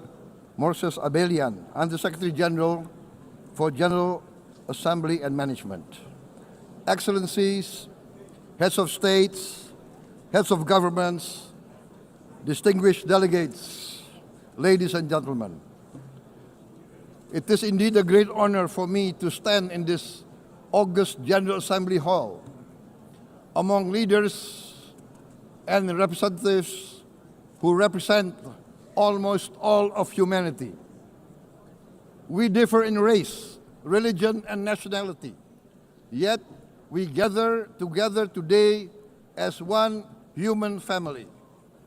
We are here first and foremost as fellow human beings, each created equal, endowed with unalienable rights to life, liberty, and the pursuit of happiness. The words of the United Nations Declaration of Independence have inspired democratic movements across continents, including the French Revolution, the Russian Revolution, the Mexican Revolution, the Chinese Revolution, and Indonesia's own struggle and journey to freedom. It also gave birth to the Universal Declaration of Human Rights, adopted by the United Nations in 1948. All men are created equal was the creed that opened the way to unprecedented global prosperity and dignity. And yet, in our own era of scientific and technological triumphs, an era capable of ending hunger, poverty, and environmental ruin, we also continue to face today grave dangers, challenges, and uncertainties. Human folly, fueled by fear, racism, hatred, oppression, and apartheid, threatens our common future. My country knows this pain. For centuries, Indonesians lived under colonial domination, oppression, and slavery. We were treated less than dogs in our own homeland. We Indonesians know what it means to be denied justice and what it means to live in apartheid, to live in poverty, and to be denied equal opportunity. We also knew what solidarity can do in our struggle for independence, in our fight to overcome hunger, disease, and poverty. The United Nations stood with Indonesia and gave us vital assistance. Decisions made here based on human solidarity by the Security Council and this Assembly gave Indonesia independence, international legitimacy, opened doors, and supported our early development through the efforts of the United Nations Children's Fund, the United Nations Food and Agriculture Organization, the FAO, the World Health Organization, and many, many other United Nations institutions. And because of that, Indonesia today stands on the cusp of shared prosperity and greater equality and dignity. Madam President, Excellencies, our world today is driven by conflict, injustice, and deepening uncertainty. Every day we witness suffering, genocide, and blatant disregard for international law and human decency. In the face of these challenges, we must not give up. As the United Nations Secretary General said, we cannot give up. We cannot surrender our hopes or our ideals. We must draw closer, not drift apart. Together we must strive to achieve our hopes, our dreams. The United Nations was born from the ashes of the Second World War that claimed scores of millions of lives. It was created to secure peace, security, justice, and freedom for all. We remain committed to internationalism, to multilateralism, and to every effort that strengthens this great institution. Today, Indonesia is nearer than ever before to meeting the Sustainable Development Goals of ending extreme poverty and hunger. Because years ago, this very chamber chose to listen and uphold social and economic justice, we will never forget. And today, we must never be silent while Palestinians are denied that same justice and legitimacy in this very hall. Excellencies, Thucydides warned, the strong do what they can, the weak suffer what they must. We must reject this doctrine. The United Nations exist to reject this doctrine. We must stand for all, the strong and the weak. Might cannot be right. Right must be right. Indonesia today is one of the largest contributors to United Peacekeeping Forces. We believe in the United Nations. We will continue to serve where peace needs guardians, not with just words, but with boots on the ground. If and when the United Nations Security Council and this great assembly decide Indonesia is prepared to deploy 20,000 or even more of our sons and daughters to help secure peace in Gaza or elsewhere, in Ukraine, in Sudan, in Libya, everywhere when the peace needs to be enforced, peace needs to be guarded, we are ready. We will take our share of the burden, not only with our sons and daughters, we are also willing to contribute financially to support the great mission to achieve peace by the United Nations. Madam President, Excellencies, I propose to this Assembly a message of hope and optimism, grounded in action and execution. Today, we heard the speech of Madam President, the President of the United Nations General Assembly. Yes, it is true what she said.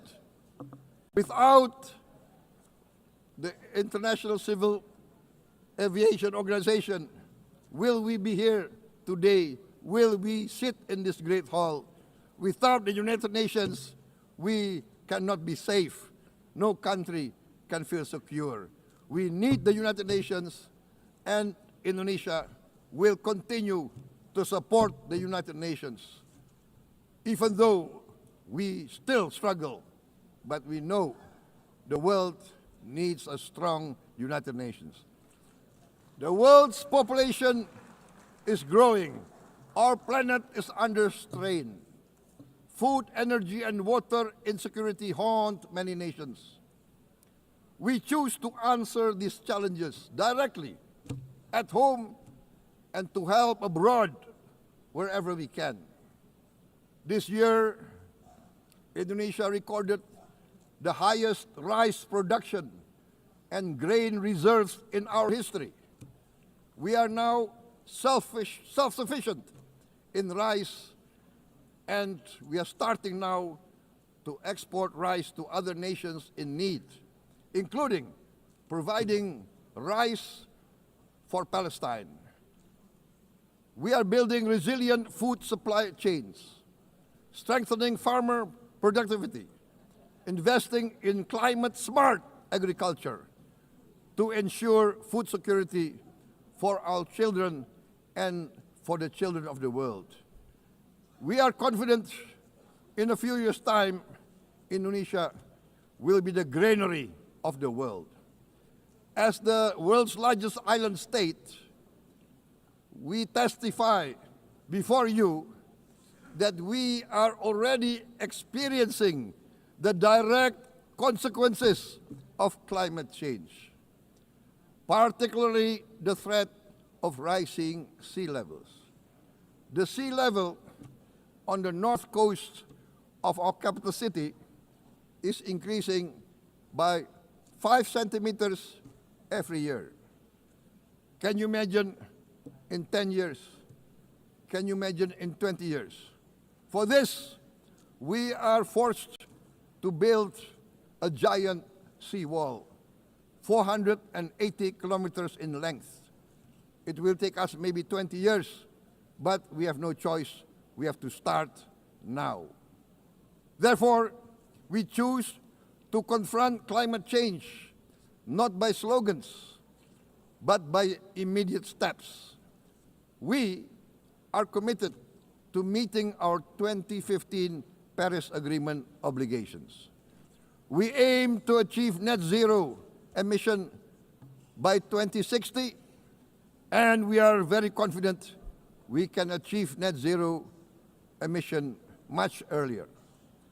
We aim to reforest more than 12 million hectares of degraded forest, to reduce forest degradation, to empower local communities with quality green jobs for the future. Indonesia is shifting decisively from fossil fuel-based development towards renewable-based development. From next year, most of our additional power generation capacity will come from renewables. Our goal is clear: to lift all of our citizens out of poverty and make Indonesia a hub for solutions to food, energy, and water security.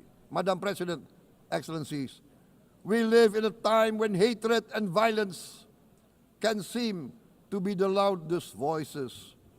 But beneath this loud noise lies a quieter truth, that every person longs to be safe, to be respected, to be loved, and to leave a better world to their children.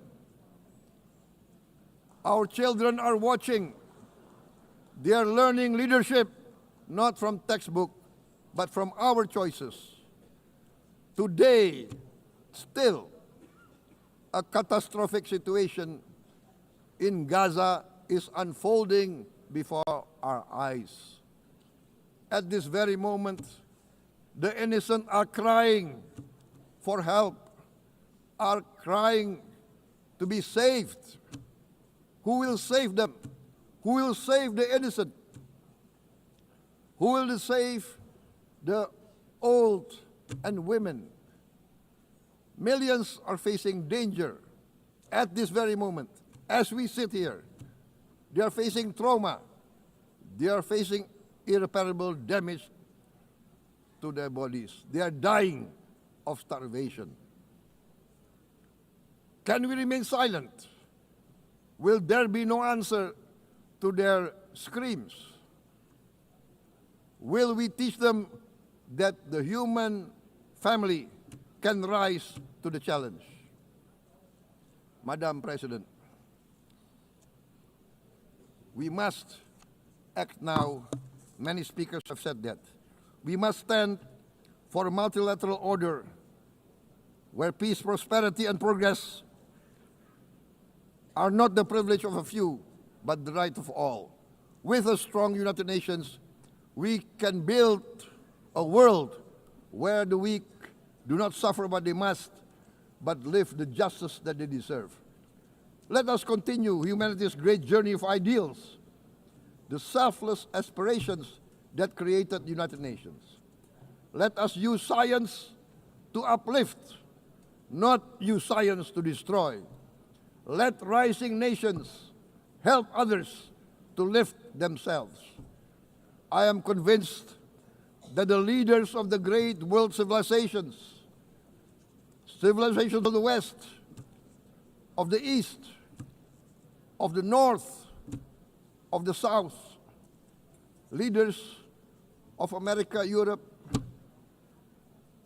of India, China, the Islamic world, the whole world, I am convinced they will rise to their role demanded by history. We are all hopeful that the leaders of the world will show great statesmanship, great wisdom, restraint, humility, overcome hate, overcome suspicion.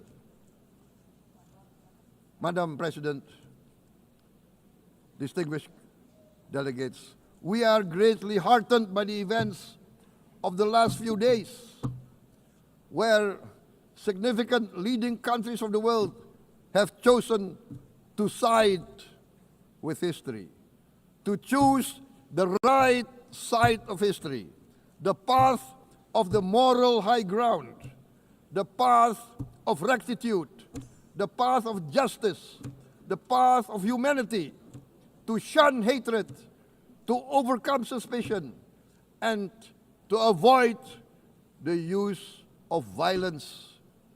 The use of violence will beget violence. No one country can bully the whole community of the human family.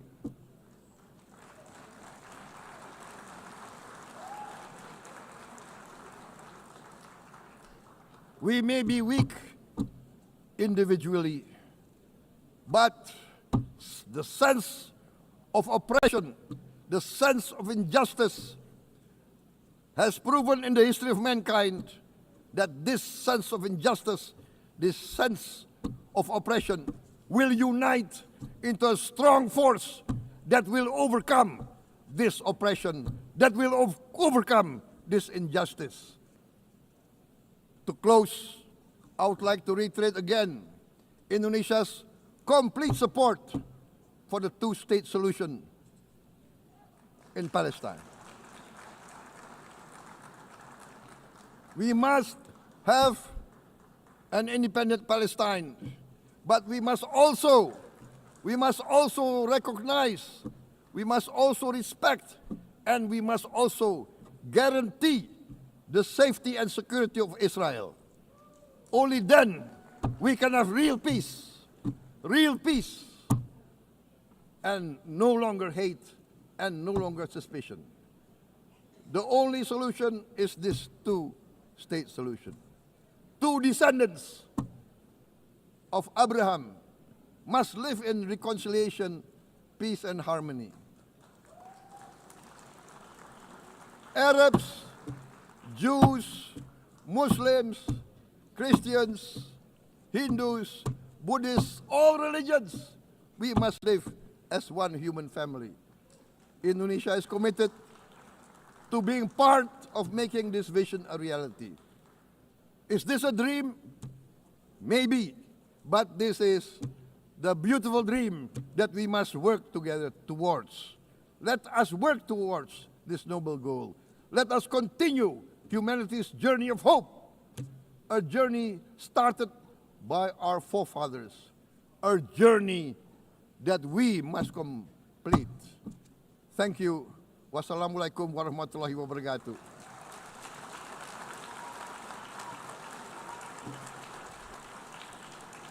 Shalom.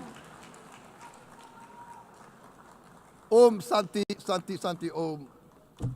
Namo Buddhaya. Thank you very much.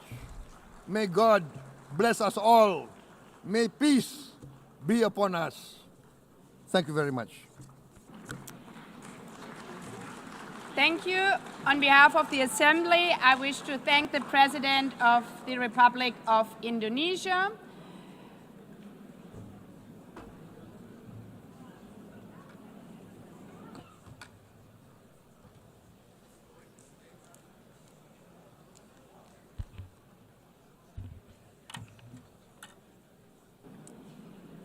The Assembly will hear an address by His Excellency Recep Tayyip Erdogan, President of the Republic of Turkey. I request protocol to escort His Excellency and invite him to address the Assembly.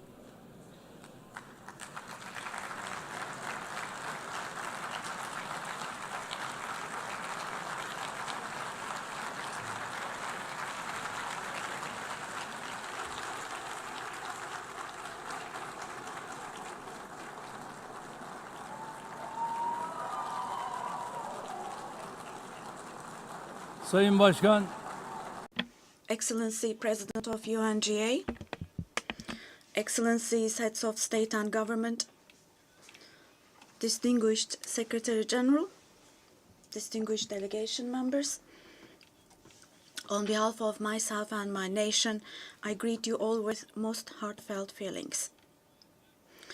I wish for the 80th United Nations General Assembly to bring blessings to all humanity.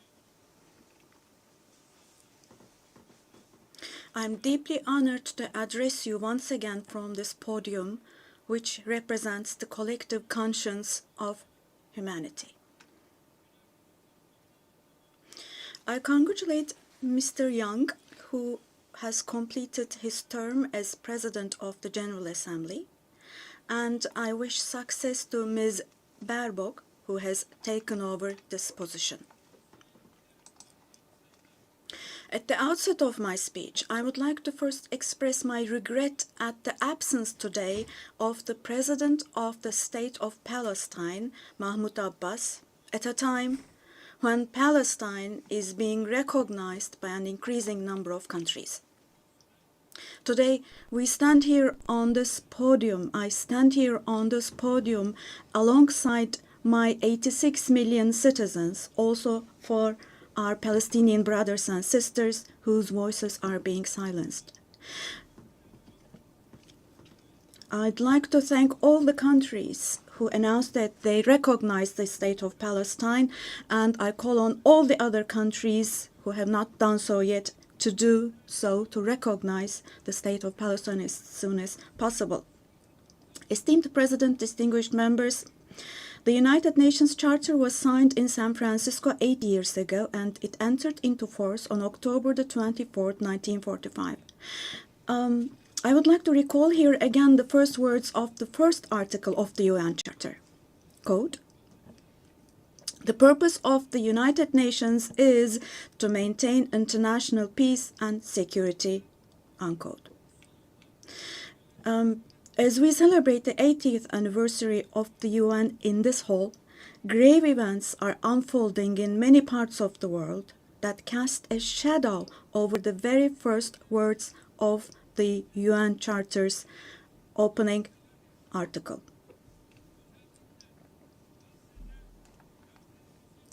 Particularly in Gaza, right before our very eyes, genocide has been going on for over 700 days now.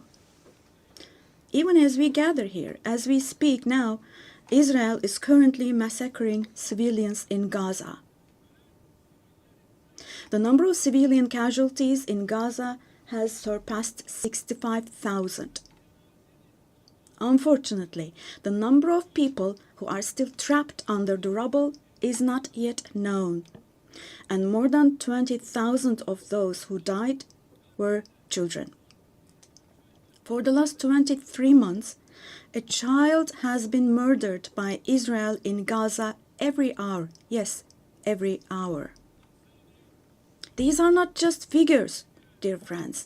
All of these, each one of these is a person, a human being, innocent people. People are now being killed not with weapons, but with the weapon of starvation. In the 21st century, under the gaze of the civilized world, 428 people died of starvation. Out of those 428, 146 were children, and this number is increasing every day. Now, I will show you a photo, which is a picture from daily life in Gaza. The first photo, as you see, these are people. These are women with these cups that they are holding in their hands, cups and buckets. Just feel your conscience and answer the following question. Can we possibly have a reasonable reason for this brutality in 2025? But this shameful picture in Gaza has been unfolding and is being repeated every day for 23 months now. And there are 2.5 million Gazans who live in 365 square kilometers. And every day, what happens is they are being dragged from one place to another. The healthcare infrastructure of Gaza is completely collapsed. Doctors have been killed or they have disappeared while under custody. Ambulances have been hit. Hospitals targeted and destroyed. Treatment is not possible. Surgery is not possible. It's not possible to find medications. Now, dear friends, now, as Tayyip Erdogan, with a heavy heart, with my heart bleeding here, I am telling you, innocent little ones, just 2 or 3 years old, without hands, arms, or legs, have become, unfortunately, a common sight to see in Gaza.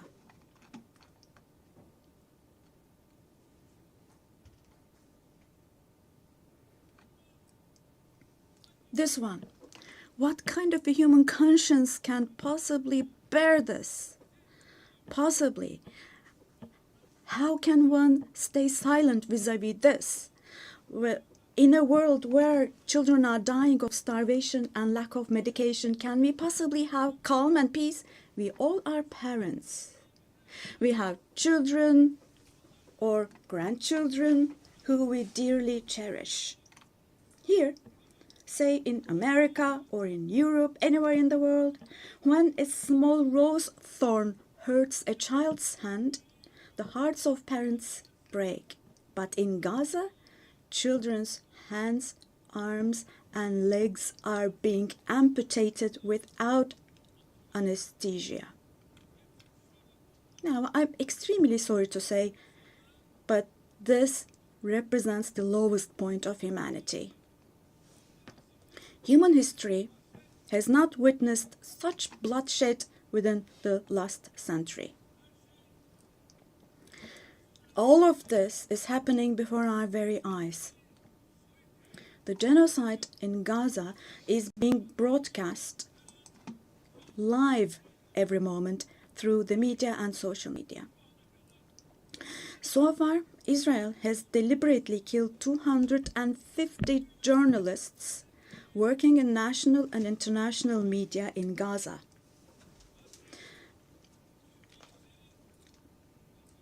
And they have closed all the entrance into Gaza, but they still have not been able to cover up the genocide. I wholeheartedly support Secretary General Guterres because he consistently draws attention to the ongoing genocide in Palestinian territories, and I would like to once again congratulate him for his courage.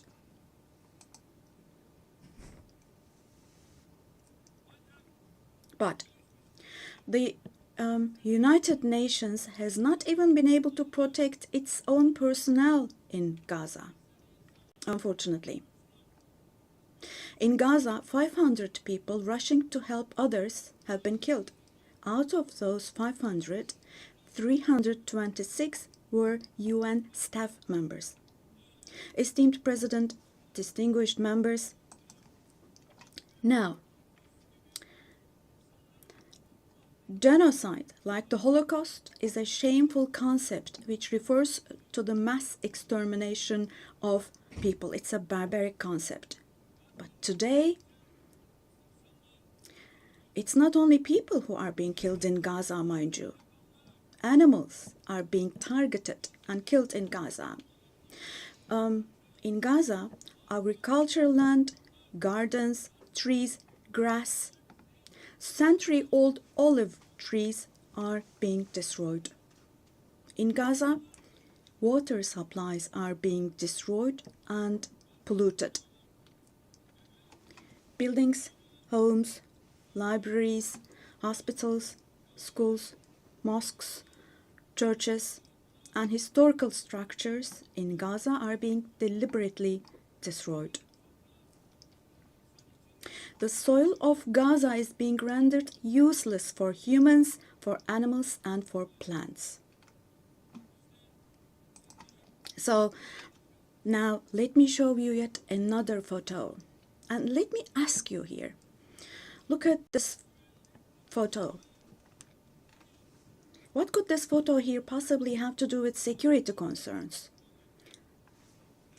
This is being against life, don't you think? Let me state this openly from this podium. There is no war in Gaza. We cannot possibly talk about the presence of two sides in Gaza. Because in Gaza, on one side, there is a regular army with the most modern, most lethal weapons, and on the other hand, there are innocent civilians, innocent children. This is not fight against terrorism. This is an occupation, deportation, exile, genocide, and life destruction, mass destruction policy carried out by invoking the events of October the 7th. Today, while Gaza is being destroyed under the pretext of Hamas, concurrently, simultaneously, the West Bank, where Hamas is not in power, is also being occupied step by step, and innocent civilians are being massacred through executions. Moreover, Israel is not limiting itself to Gaza and the West Bank only. By launching attacks on Syria, on Iran, Yemen, and Lebanon, Israel is also threatening regional peace. Just recently, an Israeli attack took place against a delegation meeting in Qatar for ceasefire negotiations. The attack on Qatar has also shown that the Israeli leadership is now completely out of control. Netanyahu is not obviously interested in forging peace or releasing the hostages. Not only Israel's neighbors, but all countries in the Middle East are subject to the Israeli government's reckless threats. And we must realize the following. Due to the increasing aggression of Israel, in Europe and the West in general, the values that emerged after the Second World War have been eroded.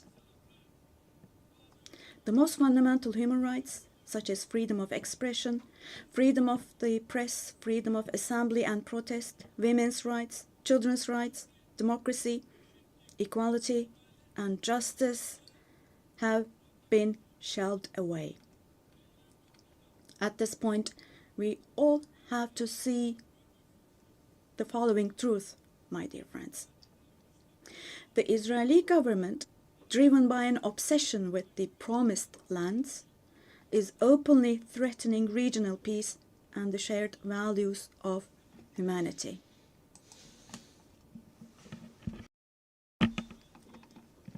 Three celestial religions.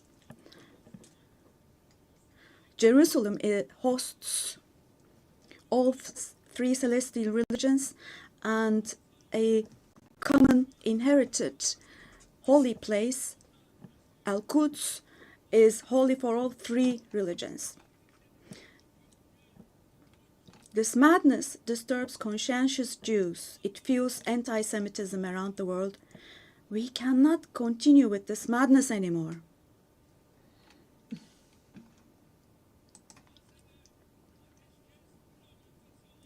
We have to have ceasefire in Gaza as soon as possible. Attacks should stop. Humanitarian aid should be able to enter with no obstacles. The genocide team should be held accountable vis-à-vis international law. And God willing, this will definitely happen. Vis-à-vis the barbarity taking place in Gaza, everyone who is keeping silent is accomplice to this barbarity. From here, I would like to call on all the heads of state and government. Today is the day. Today is the day to stand firm alongside the oppressed Palestinians and alongside humanity. while your peoples back home are reacting to the barbarity in Gaza, do show the courage to take action here. Fulfill your humanitarian duty toward Gaza, where children are raising children. On this occasion, I would like to say the following. There are peoples all around the world who are taken to the streets. Unarmed activists and volunteers from different countries of the world, academicians, students, journalists, everyone, all the defenders of Palestine. I would like to say to them, thank you so much, and clear bows and favorable winds for their actions. Esteemed delegation members, for 13 years, I have spoken to you from this platform about the oppression and conflicts in our neighbor, Syria. Just as I raise my voice today for the oppressed people of Gaza, likely for 13 years, I have also drawn attention to the cries of the Syrians, and here I became their voice and breath as well. The persecution that caused the death of 1 million people and that forced millions more to flee their homeland has, thankfully, become a thing of the past with the December 8th revolution. Our Syrian brothers and sisters opened the doors to a new period as of December the 8th. I believe that the people of Syria who fought against a bloodthirsty regime will also be able to carry the victory they achieved at great cost to its rightful place, God willing. We'll support with all our means the vision of a one and unified Syria with no forms of terrorism, especially ISIS, being present. A free Syria where security is established is what we want. As stability takes root in Syria, the winners for sure will be all the neighboring countries, our entire region, along with Syrians. And the brotherly countries in the Gulf. I would like to thank them for their contributions for Syria to recuperate. All the regional and international actors who share the same principles with us, God willing, we will continue with our cooperation with all those actors in the same manner. Esteemed friends, we hope that the nuclear issue with our neighbor Iran will be resolved through diplomacy as soon as possible. It should not be forgotten that our region cannot tolerate yet another crisis. Meanwhile, the stability, security, and prosperity of our neighbor Iraq are extremely important for the well-being of our region. In this regard, we attach great importance to strategic moves based on stability and prosperity, such as the Development Path Project. In the north, we are hosting with great enthusiasm the Istanbul process between Russia and Ukraine, both of which are our neighbors. Through direct talks, we facilitated the exchange of several prisoners and corpses, and we worked to identify the modalities of peace negotiations between the parties. Don't forget, there is no winner of war and no losers of a just peace. So with this motto in mind, in the coming days also, we will continue to work hard for a ceasefire. Meanwhile, we have encouraged the parties from the very beginning to establish peace between Azerbaijan and Armenia. We are pleased that steps were taken on August the 8th, steps that will enable the establishment of lasting peace between the two countries. I would like to once again congratulate the President of Azerbaijan, Ilham Aliyev, the Prime Minister of Armenia, Nikol Pashinyan, and the American President Donald Trump, who contributed to this process, and I would like to congratulate them. On this occasion, I would also like to state that the normalization process between our country and Armenia is progressing as planned. Within the scope of the Ankara process, which is another of our mediation activities, we continue our efforts to resolve the conflict between Somalia and Ethiopia. I hope that the parties will successfully conclude this genuine initiative as soon as possible. Distinguished delegation members, we have been implementing the Montreux Convention, which guarantees security in the Black Sea. And we have been implementing this convention impartially and to the letter for exactly 89 years now. We want to see the Aegean Sea and the Eastern Mediterranean as a basin of stability and prosperity where the legitimate interests of all parties involved are respected. We are ready for constructive cooperation on all issues, particularly on energy and the environment, and we expect the same approach from our neighbors. On this occasion, I would like to particularly underline that projects which exclude Turkey and the Turkish Republic of Northern Cyprus in the Eastern Mediterranean, such projects which exclude us will not be successful. Turkey has rights and authority in the western part of the island of Cyprus, while the Turkish Cypriots have legitimate rights in the areas surrounding the island. An Eastern Mediterranean Conference, which we have proposed before, would contribute to finding common ground. Resolving the Cyprus issue has been tried many times before, but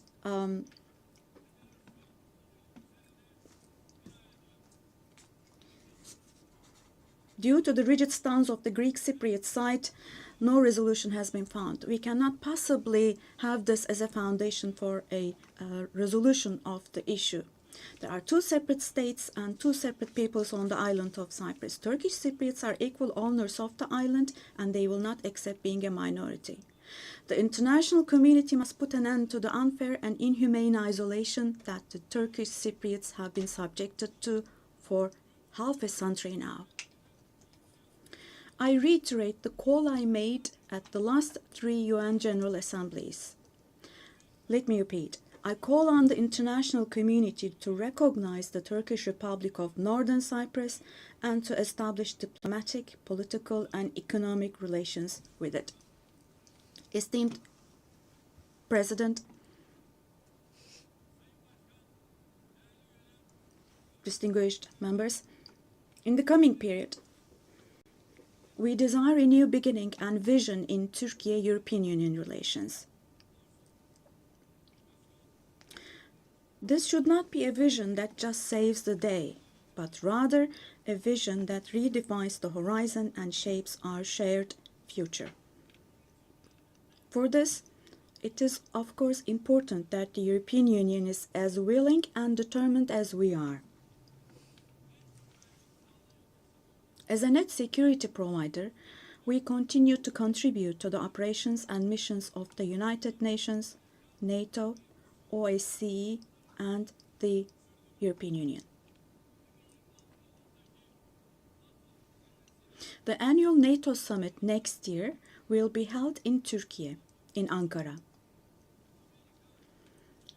The USA, who is our NATO ally, our relations with them are continuing on trade, investments, energy, defense industry, in addition to other many areas, and we're strengthening our relations with them. Meanwhile, we attach great importance to the peace, stability, and prosperity of our brotherly countries in Central Asia, which is our ancestral homeland. Our Organization of Turkic States is moving forward with confidence on the path to becoming a global actor, going beyond being merely a regional umbrella. We are making intensive efforts to ensure the continuation of peace and stability in the Balkans, where we have strong historical, cultural, and people ties.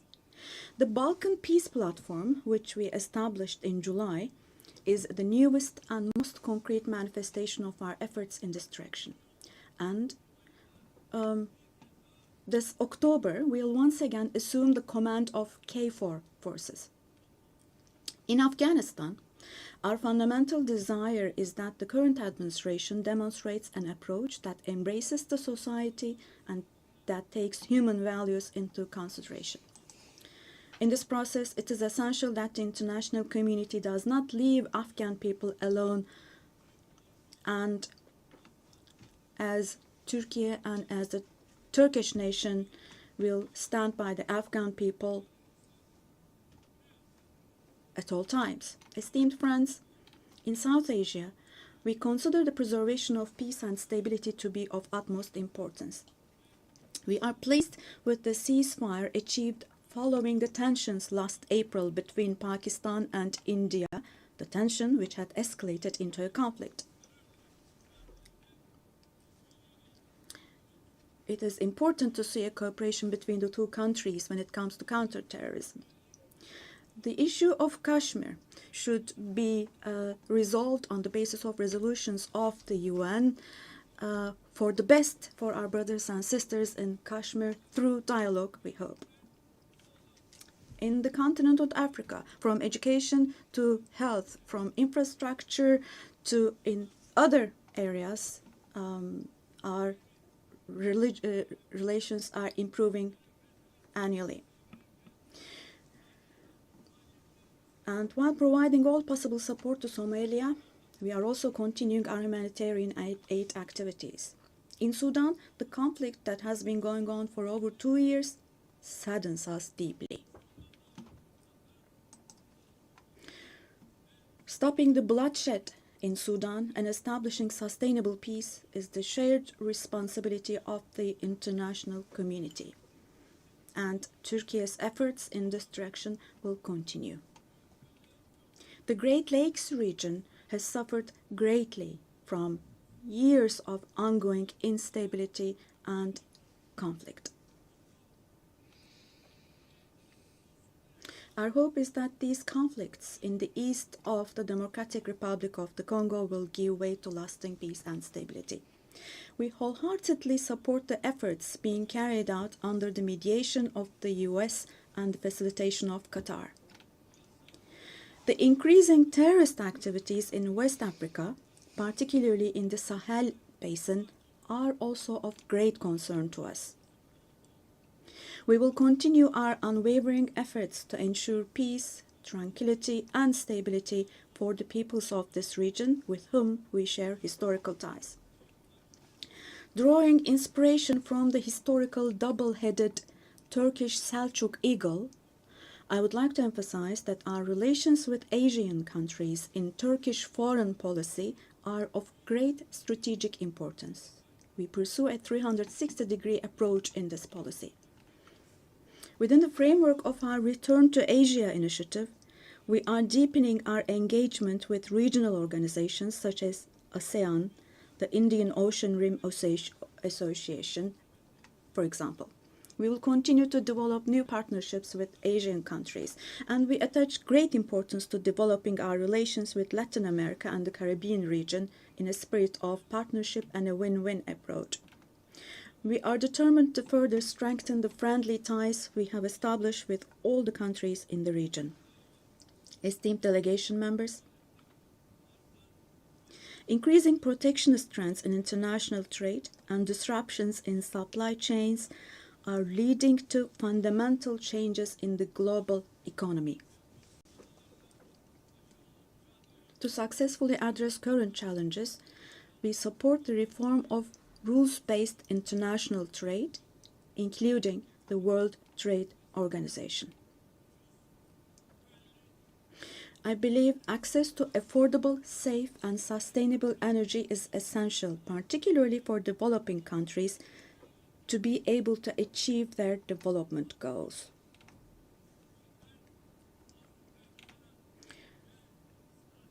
We are resolutely advancing the strategically important Trans-Caspian East-West Middle Corridor project, which extends from China to Europe.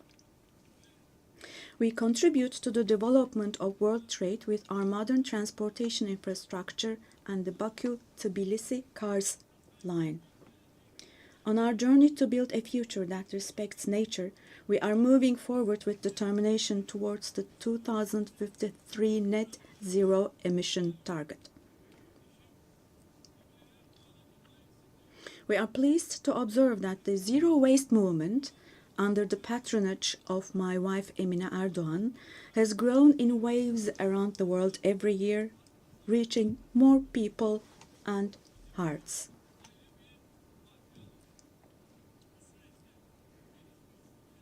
In this process, it is no longer a choice for developed countries to fulfill their responsibilities. It has now become an obligation for them. As one of the countries providing the most development aid in the world, we are striving to achieve the UN Sustainable Development Goals.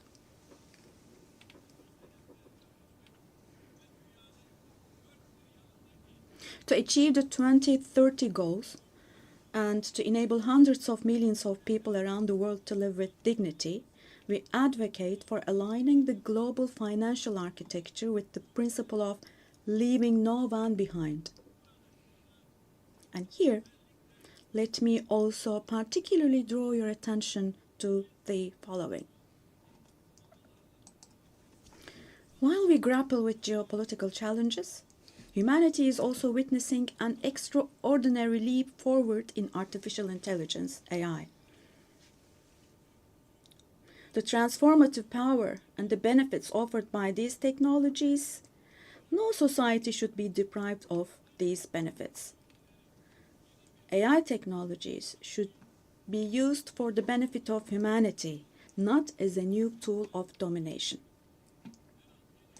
The UN Technology Bank for the Least Developed Countries, which we host in Turkey, plays a critical role in closing the digital and technological gap.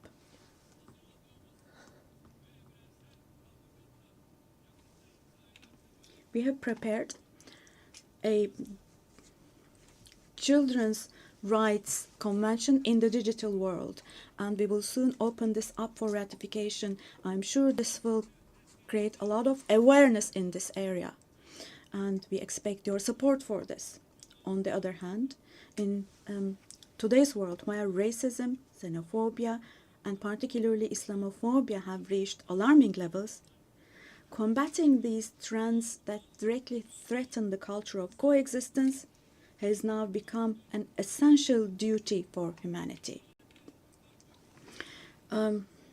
It is significant that Mr. Moratinos, High Representative of the Alliance of Civilizations, has also been appointed as the UN Secretary General's Special Envoy on combating Islamophobia. As I stated here last year, the institution of the family is under threat today as never before. Defending the family, consisting of a woman and a man, means defending humanity, defending nature, life, and the future.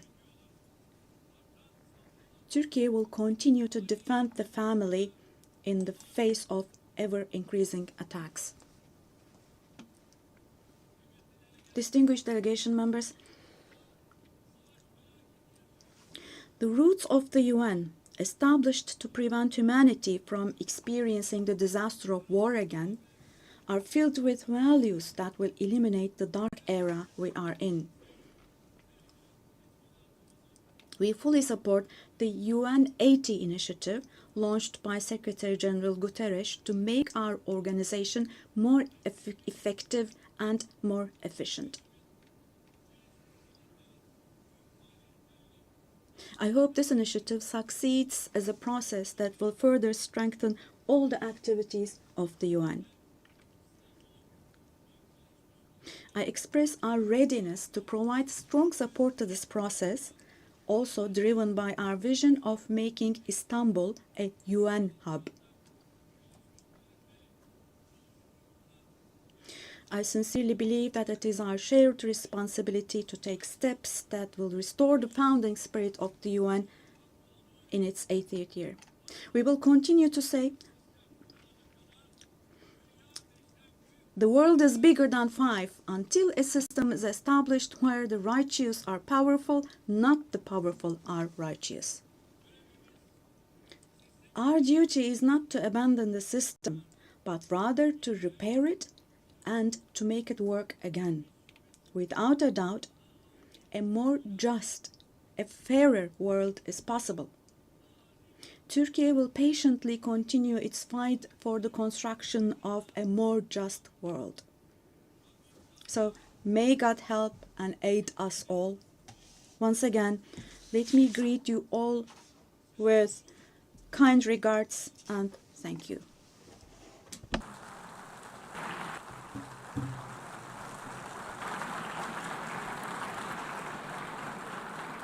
On behalf of the Assembly, I wish to thank the President of the Republic of Turkey.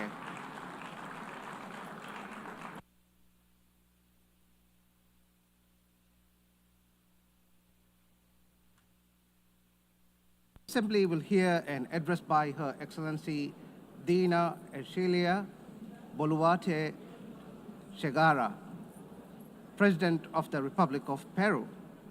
I request protocol to escort Her Excellency and invite her to address the Assembly.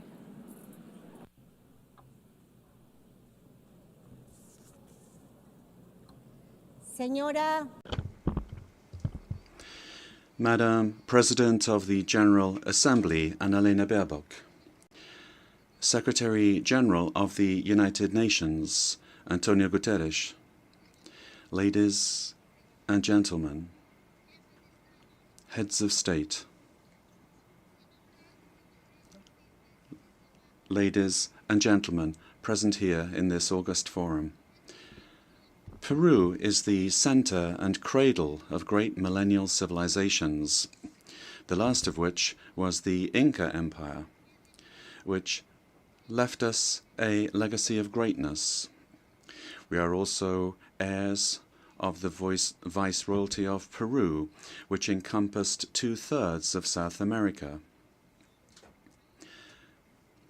We are a mestizo nation, a fundamental mix between Hispanic and Andean peoples, proud to be the heirs of the 2 greatest empires of Europe and America of the 16th century. The Peruvian people today are resilient, entrepreneurial, supportive, and lovers of peace, freedom, and democracy.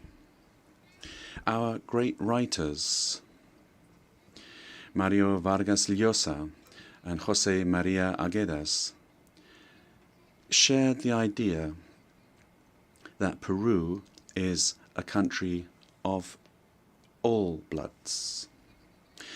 Our identity creatively expresses that we are the unity of the diverse, united under the same red and white Peruvian flag. In our country, native peoples and peoples of the world live together in peace and unity as a great synthesis of Peru, the country in which Pope Leo XIV lived and worked in for 40 years, a naturalized Peruvian because of his deep love for our people, both for his supportive as well as his peaceful disposition and his Catholic and Christian faith. All studies indicate that we are the most entrepreneurial country in the world, which is why, after the COVID-19 pandemic, that due to poor government administration, claimed more than 2 million lives. But we have begun to recover, and today we look back on more than 17 months of consecutive economic growth. We have overcome the recession and inflation caused by political violence and by corruption, a failed coup d'etat, and the flight of more than $20 billion That was between 2021 and 2023. We have regained the trust of national but also of foreign investment, and we have embraced freedom. We are a solvent and a stable country. Because of the coup attempt of December 2022, which sought to establish a dictatorship by forcing all branches of the state into submission, I had to constitutionally assume the presidency of the Republic. Since that date, a narrative was established by which the coup plotter became a victim, and the president, who constitutionally and legally assumed the presidency, was accused by some quarters of being a coup plotter and usurper. Lies turned into truth, and truth turned into lies. This is one of the issues of our time. The building of false narratives to attempt to defend anti-democratic political projects. The thinking goes that ideologies of hatred, where they're projects of failed states that grow into all-powerful states, require, in order to impose their will, a false narrative, in order to achieve their objectives through violence, and who, once in power, crush freedoms, silence the press and democratic opposition, violate human rights, and begin to control, to confiscate, and to expropriate private companies, creating a corrupt bureaucracy that destroys the economy, society, and public morality.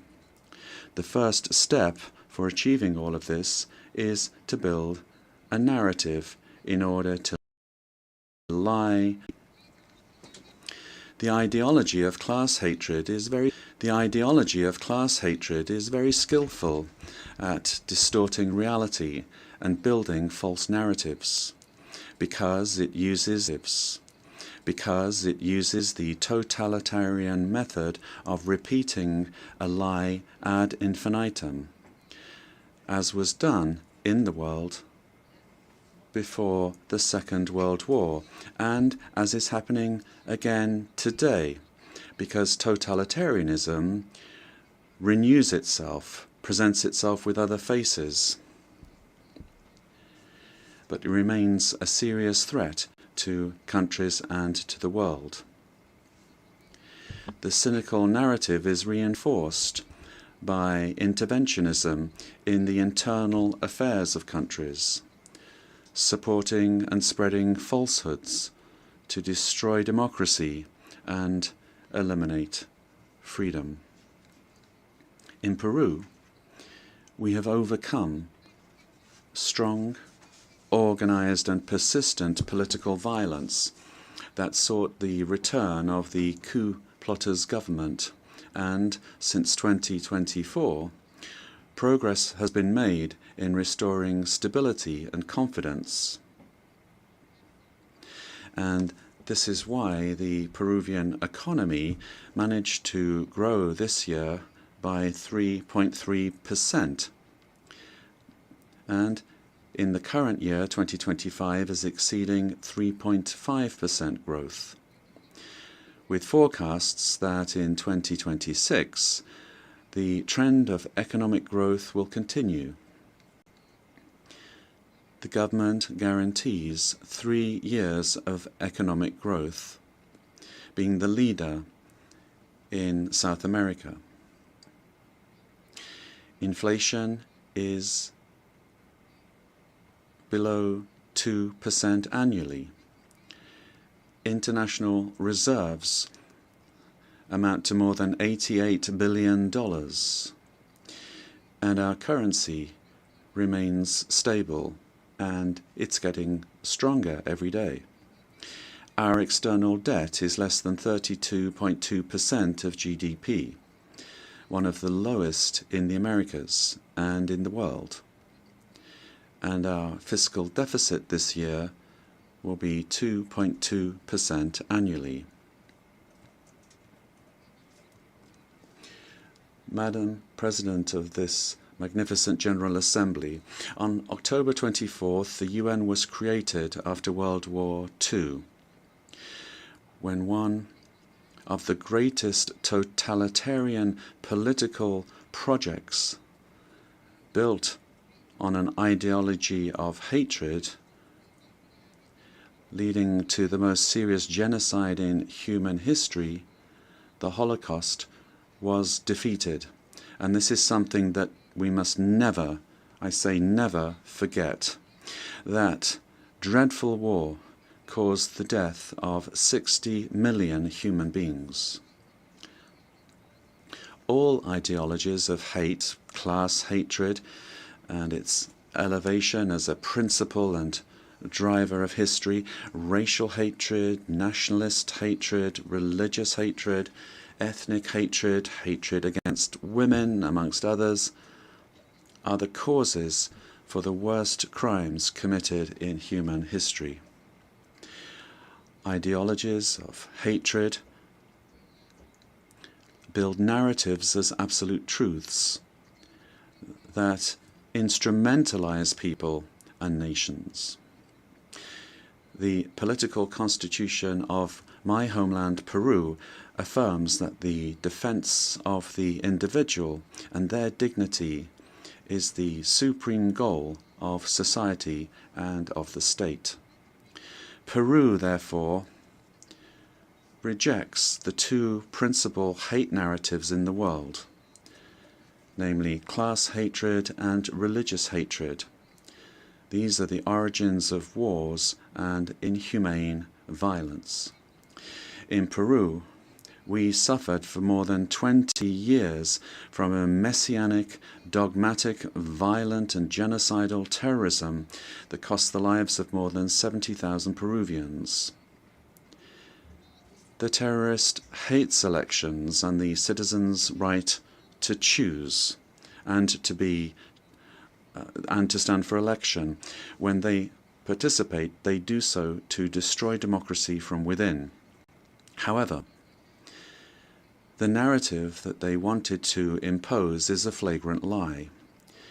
The armed forces and the police, who defended the life and the freedom of Peruvians, are now accused of violating human rights. Thus, the heroes who defended life, democracy, and freedom are turned into victimizers, and the terrorists are turned into victims. In this way, the heroes who defended democracy are being persecuted in trials that drag on for decades, while the terrorists are compensated and considered victims. This is the world in reverse. The UN was a fundamental milestone in the 20th century, but in the 21st century, we must be more vigilant. It is our duty to prevent the world from plunging into new genocides and new violence. It is not acceptable in a civilized world that one country invade another using a false narrative to justify a war that first and foremost attacks the civilian population. It is not acceptable to slaughter civilians, to capture hundreds of young people, women, and even children, and use them as hostages. We live under the threat of international organized crime. In Peru, international crime based on extortion uses terrorist methods such as bomb attacks to submit citizens to its will. These criminal organizations that use weapons of war have created financial mechanisms to launder blood-stained money, sending large sums back to their countries of origin. They seek to normalize this violence, which requires, in order to be defeated, recognition by the UN as terrorist organizations and new national and international legislation to stop them being a threat to the democratic system and to the development of peoples.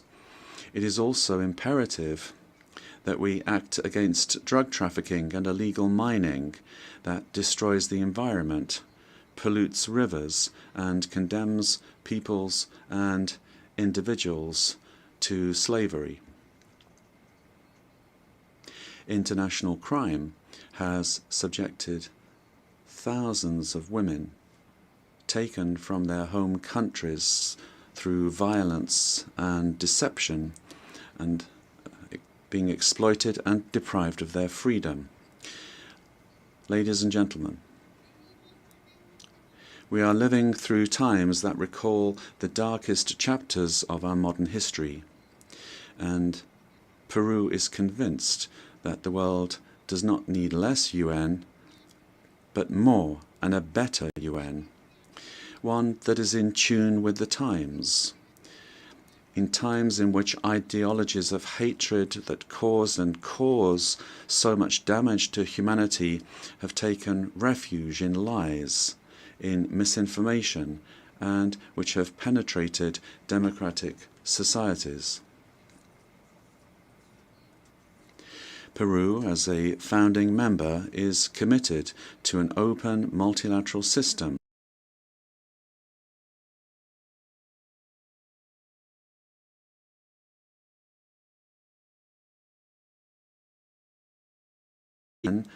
the pillar of the model that has brought peace and prosperity. But we have to look at what's happening around us in the world.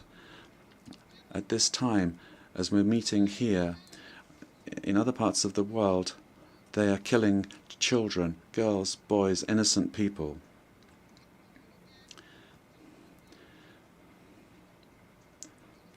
Prosperity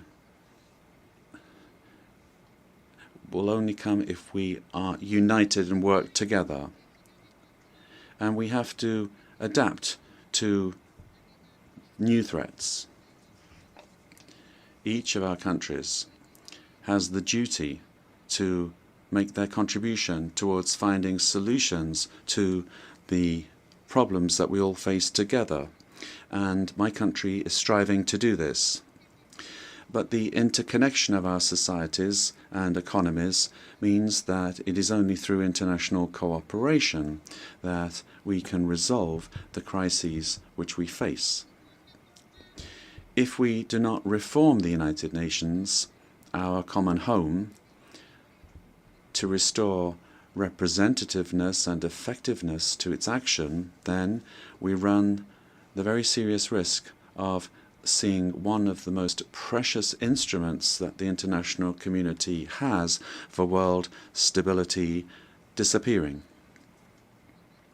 For this reason, Peru supports the work of the UN 80 initiative, launched by the Secretary General, placing particular emphasis on the need to refocus the organization on its fundamental functions, bringing it closer to the needs of peoples, and at the same time making it more efficient.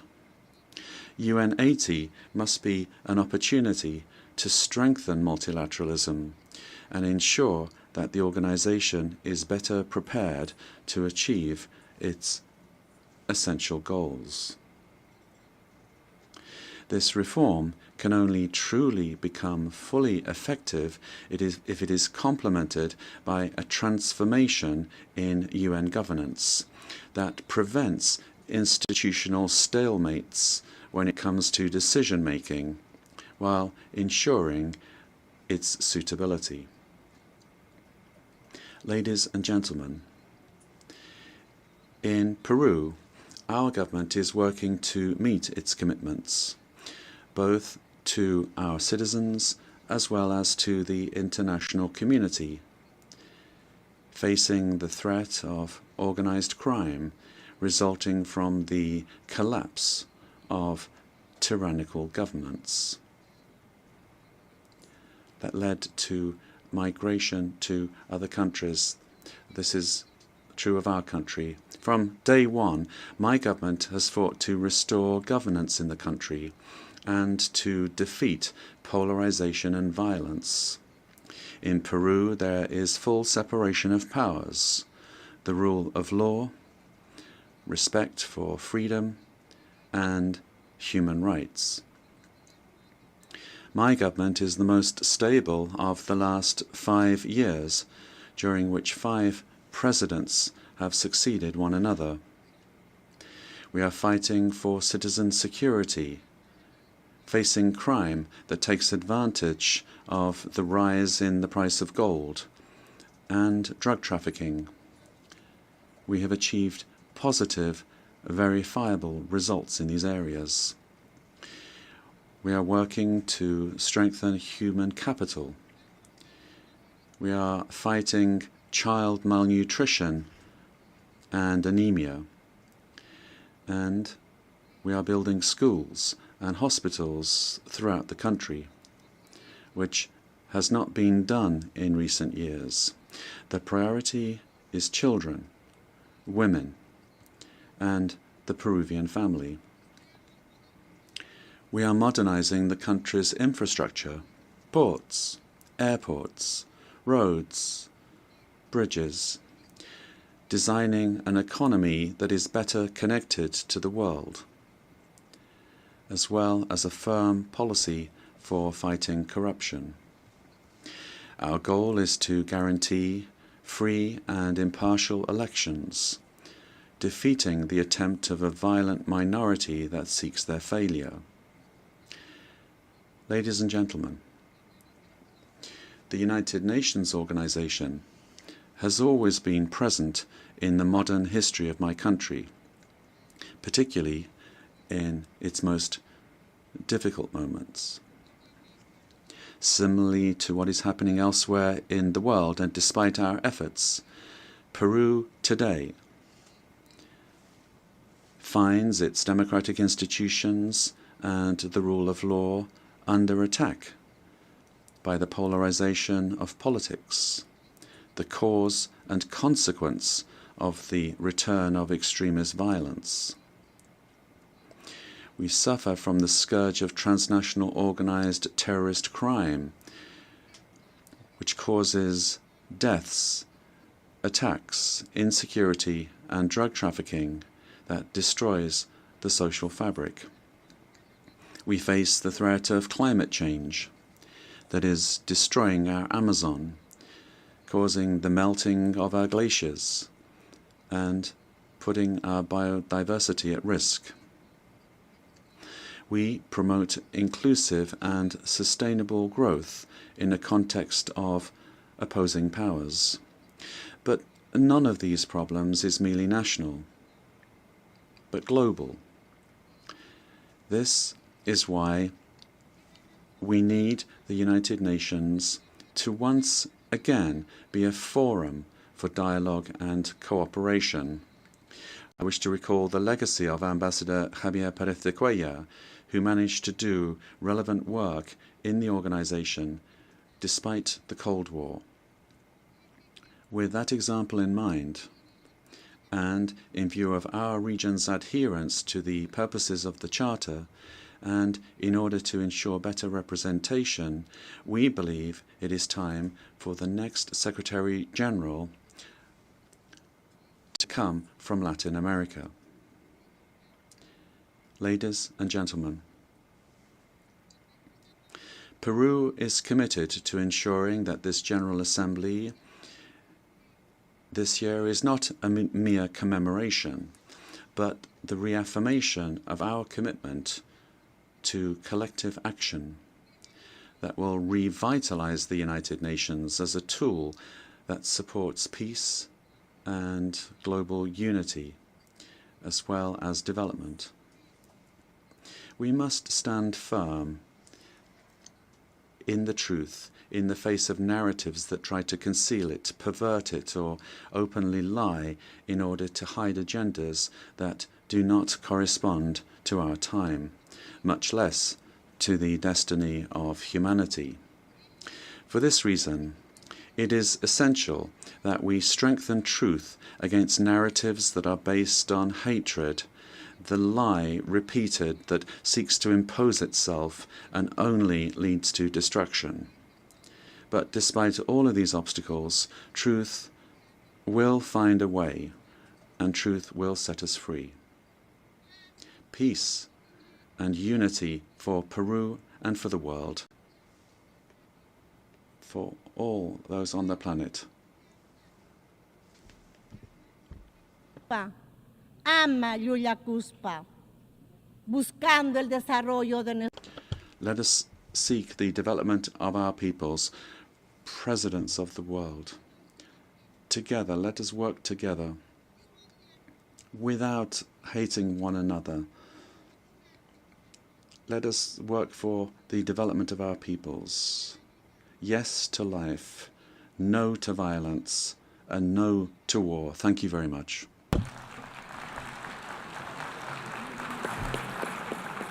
On behalf of the General Assembly, I wish to thank the President of the Republic of Peru.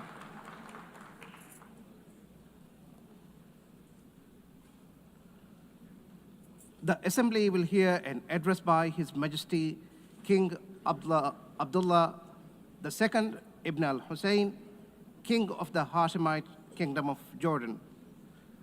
I request protocol to escort His Majesty and invite him to address the Assembly.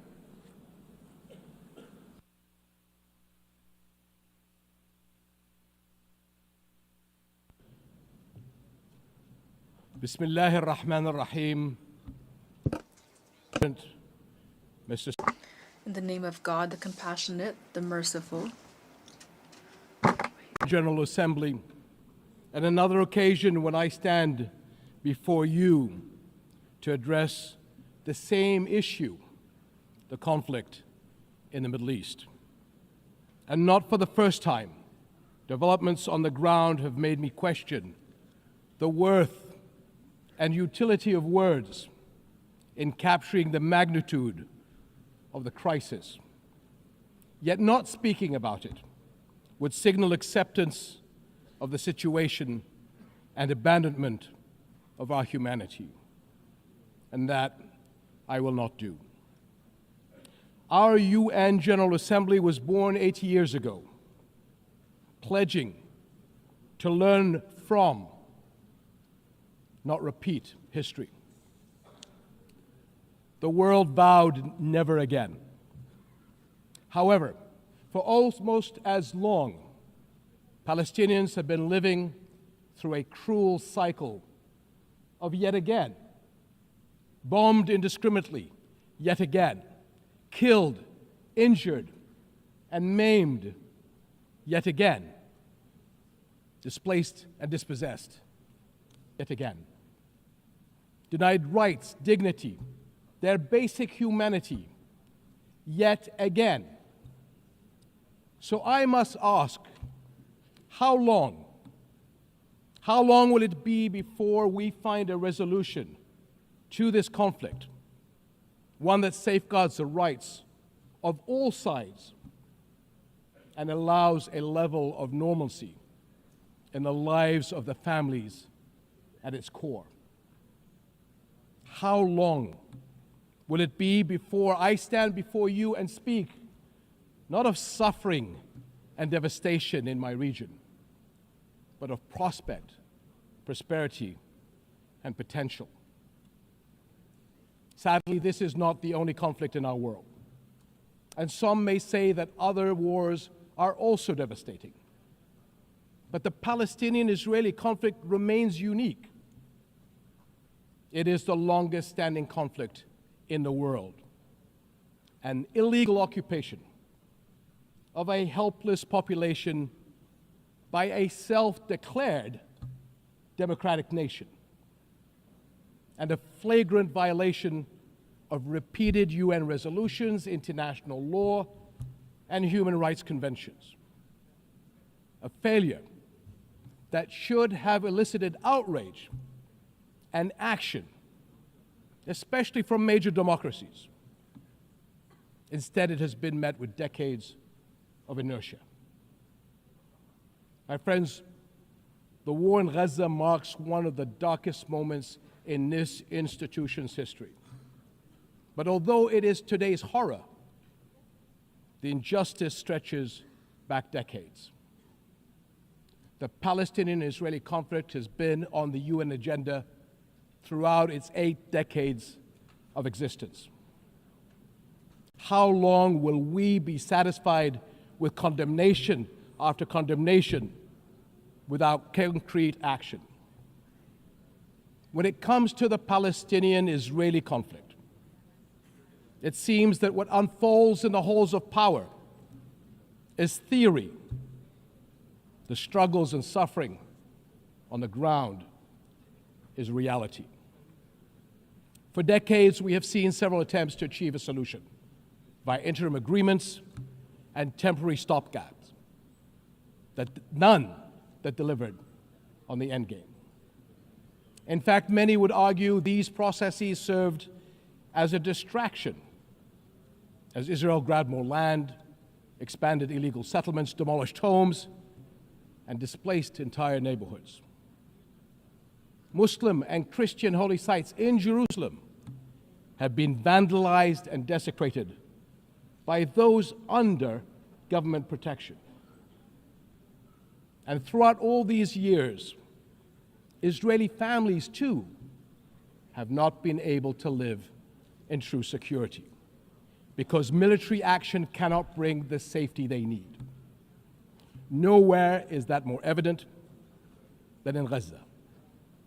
More than 60,000 Palestinians killed, 50,000 children injured or killed, miles of burnt out rubble.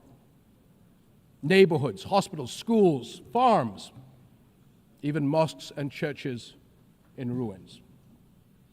Widespread starvation. And what we are seeing is only a glimpse, because never in our modern history has the lenses of international media been obstructed like this from capturing the reality on the ground.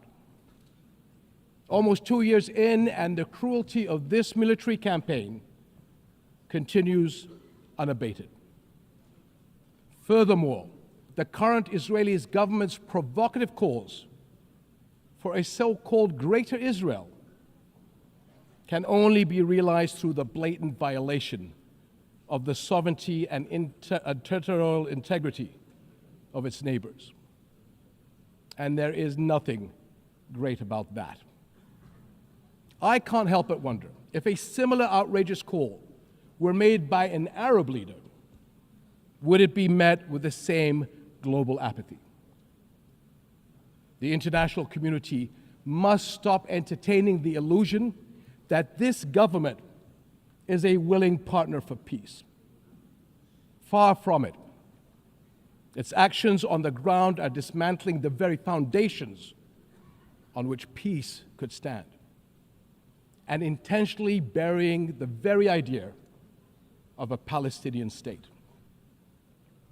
It has shown how little it respects the sovereignty of other countries, as we have seen in flagrant violations in Lebanon, Iran, Syria, Tunisia, and most recently, Qatar. And its hostile rhetoric calling for the targeting of Al-Aqsa Mosque will incite a religious war that would reach far beyond the region and lead to an all-out clash that no nation would be able to escape.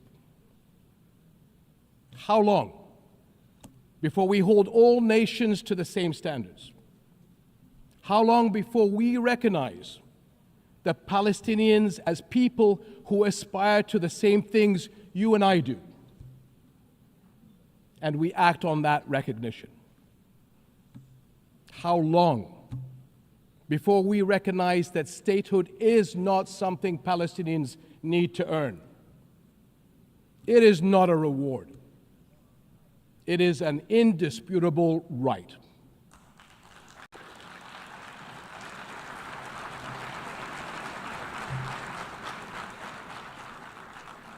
In Jordan, we are determined to work for a world in which people are secure in their homes, are safe to practice their faiths, and are able to live and thrive in dignity. As custodians of Muslim and Christian holy sites in Jerusalem, we safeguard these holy places against actions that violate the city's legal and historical status quo. Compromising the delicate balance in the holy city will turn it into a tinderbox that ignites global conflict. And Jordan is serving as the main base for international humanitarian response in Gaza, working by all possible means to provide critical supplies of aid and food. And we appreciate our regional and international partners. I'm also immensely proud of the many Jordanians, including men and women of Jordan Armed Forces, who are at the heart of this effort. Ground convoys, aircraft crews, doctors, nurses, and mobile medical staff who work even under fire to provide relief. These and countless others carry forward Jordan's deep heritage of compassion and generosity to a people in grave need. My friends, amid such darkness, there is a glimmer on the horizon. We are seeing more nations stepping up on behalf of a permanent ceasefire in Gaza, one that ensures the release of all hostages, unhindered humanitarian aid, and support for the Palestinian people as they rebuild. We all know that force is no foundation for security. It is a prelude for greater violence. Repeated wars are teaching generations of Israelis and Palestinians that their only recourse is the gun.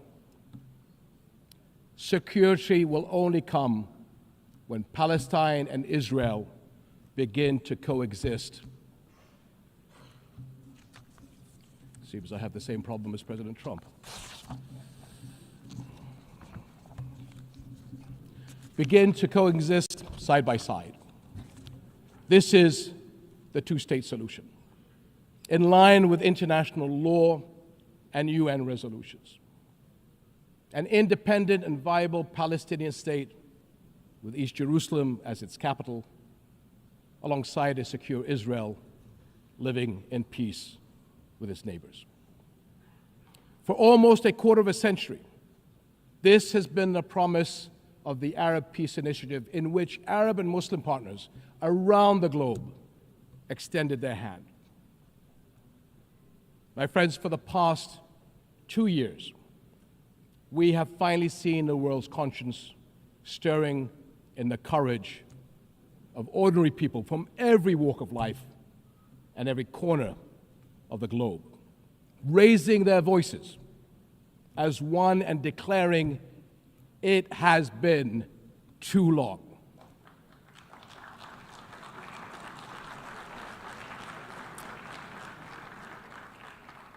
This United Nations must echo that call.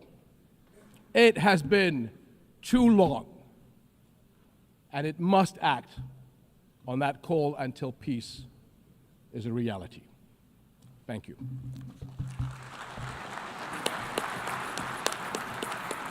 On behalf of the Assembly, I wish to thank the King of the Hashemite Kingdom of Jordan. The Assembly will hear an address by His Excellency Lee Jae-myung, President of the Republic of Korea, I request protocol to escort His Excellency and invite him to address the Assembly.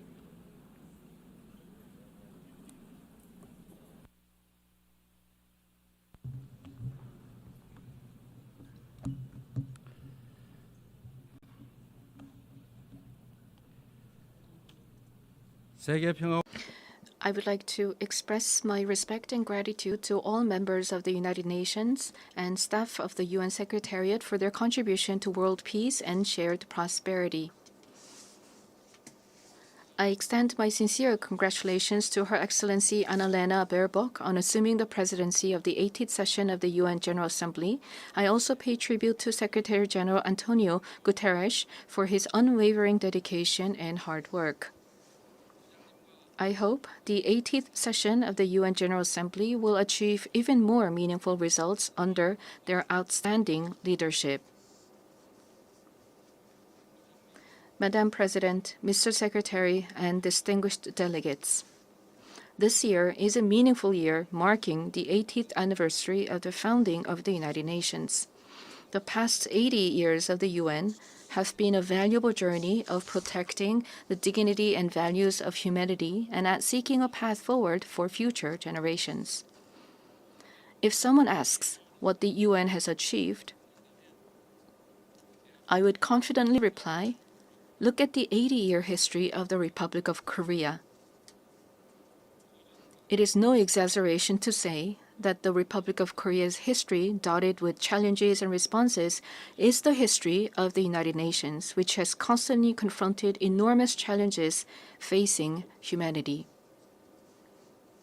Liberated from colonial rule the very year that the United Nations was founded, the Republic of Korea emerged from the scars of division and ashes of war through UN assistance, maintaining national identity while achieving industrialization and blooming into a democracy. Therefore, the Republic of Korea in itself is a country that has proven the value of the UN's existence. Whenever the Republic of Korea revived the hopes of lives as precious as the weight of the universe amidst horrific wars and disasters, the UN flag fluttered at the center of that intense solidarity. The United Nations has strived to provide equal rights and opportunities to everyone without discrimination, and has provided education and vaccines to make children's lives blossom. The small country in the East, which rose with the support of the UN and the international community, has become a proud UN member that is drawing the world's attention. It is raising its role and responsibility as a member of the international community more rapidly than any other country. There were times when democracy and peace were in crisis, but each time the Republic of Korea rose with indomitable strength. Even a safe coup could not break the people of the Republic of Korea's strong will, desiring democracy and peace. The revolution of light that the people of the Republic of Korea achieved against the darkness of the insurrection last winter was a historic moment that demonstrated the brilliant achievement of the UN spirit. The remarkable resilience and strength of democracy that the Republic of Korea has shown will be ours as well as that of the entire world. I need you to take my hand and guide me away from all this, away to where the light shines through, to where the flowers bloom. As the novelist Han Gang, laureate of the Nobel Prize in Literature, wrote, the Republic of Korea will be a milestone of light for all those who join the journey toward democracy. Today, at the UN General Assembly, where world peace and humanity's shared prosperity is discussed, I proudly announce that a new Republic of Korea, which will be a beacon of light for global citizens, has completely returned to the international community. Thank you. The Republic of Korea, which has grown thanks to the support and assistance of the UN, will not hesitate to take on the role of a leading nation, generously sharing its experience and history of restoring democracy. Despite ceaseless efforts from all corners of the world, the international community's determination and aspiration to maintain international peace and security 80 years ago still remains an unfinished task for everyone. 280 million people are still in a state of extreme hunger. Armed conflicts around the world, including in Ukraine and the Middle East, as well as the climate crisis, which has already become a real problem, threaten the survival of humanity. The answer lies in the wisdom of the pioneers who founded the United Nations, as well as the path that the people of the Republic of Korea demonstrated. There is only one way: more democracy. The people-centered government of the Republic of Korea, through the power of collective intelligence, is ceaselessly attempting innovations, seeking better alternatives in democracy. The way to solve common challenges facing the international community is no different. When all the countries experiencing the same problems gather here at the United Nations and continue multilateral cooperation, putting their heads together, we will all be able to move toward a bright future of peace and prosperity. I look forward to the UN80 initiative presented by the Secretary General, taking root as a vision that achieves UN's evolution and advancement in line with the demands of our time. I also hope the UN Security Council can increase the number of seats of non-permanent members, reflecting changes in the international environment, and enhance its effectiveness and representation. As a member of the UN Security Council for the term 2024 to 2025, the Republic of Korea is making efforts so that the UN Security Council can respond proactively to threats to the international peace and security. Madam President, Mr. Secretary General, and distinguished delegates, the Republic of Korea, having restored democracy, dreams of a better future. The Republic of Korea will fulfill its responsibility as a responsible global power that steadfastly upholds the values of freedom, human rights, inclusiveness, and solidarity championed by the United Nations. We will further develop our institutions and cultures so that everyone residing in the Republic of Korea, both nationals and foreigners, can be respected as an equal member of society in all fields of life. The Republic of Korea will strengthen and lead cooperation with the international community while realizing the value of respect for human rights. In a time of crisis where immediate survival is urgent, words like solidarity, coexistence, and cooperation may feel somewhat distant. However, humanity has always dreamed of hopes as high as its deep despair, and has achieved the progress we see today through a passion for a better tomorrow. The more difficult the times are, the more we must return to the basic spirit of the UN, which is trust in universal values of humankind. Just as the determination to not pass down the devastation of wars led to the founding of the UN and has prevented conflicts and preserved peace, we today must cooperate more, trust more, and join hands more firmly in order to build a better future, a better world for future generations. Democratic Korea will lead the way in multilateral cooperation toward a sustainable future. Peace is a value that is more important than anything else. In the Republic of Korea, as well as elsewhere in the world, Peace is the basic foundation for democracy and economic development. The disputes and conflicts we are currently facing vividly show how easily the ideals of human dignity and sustainable development can crumble without peace.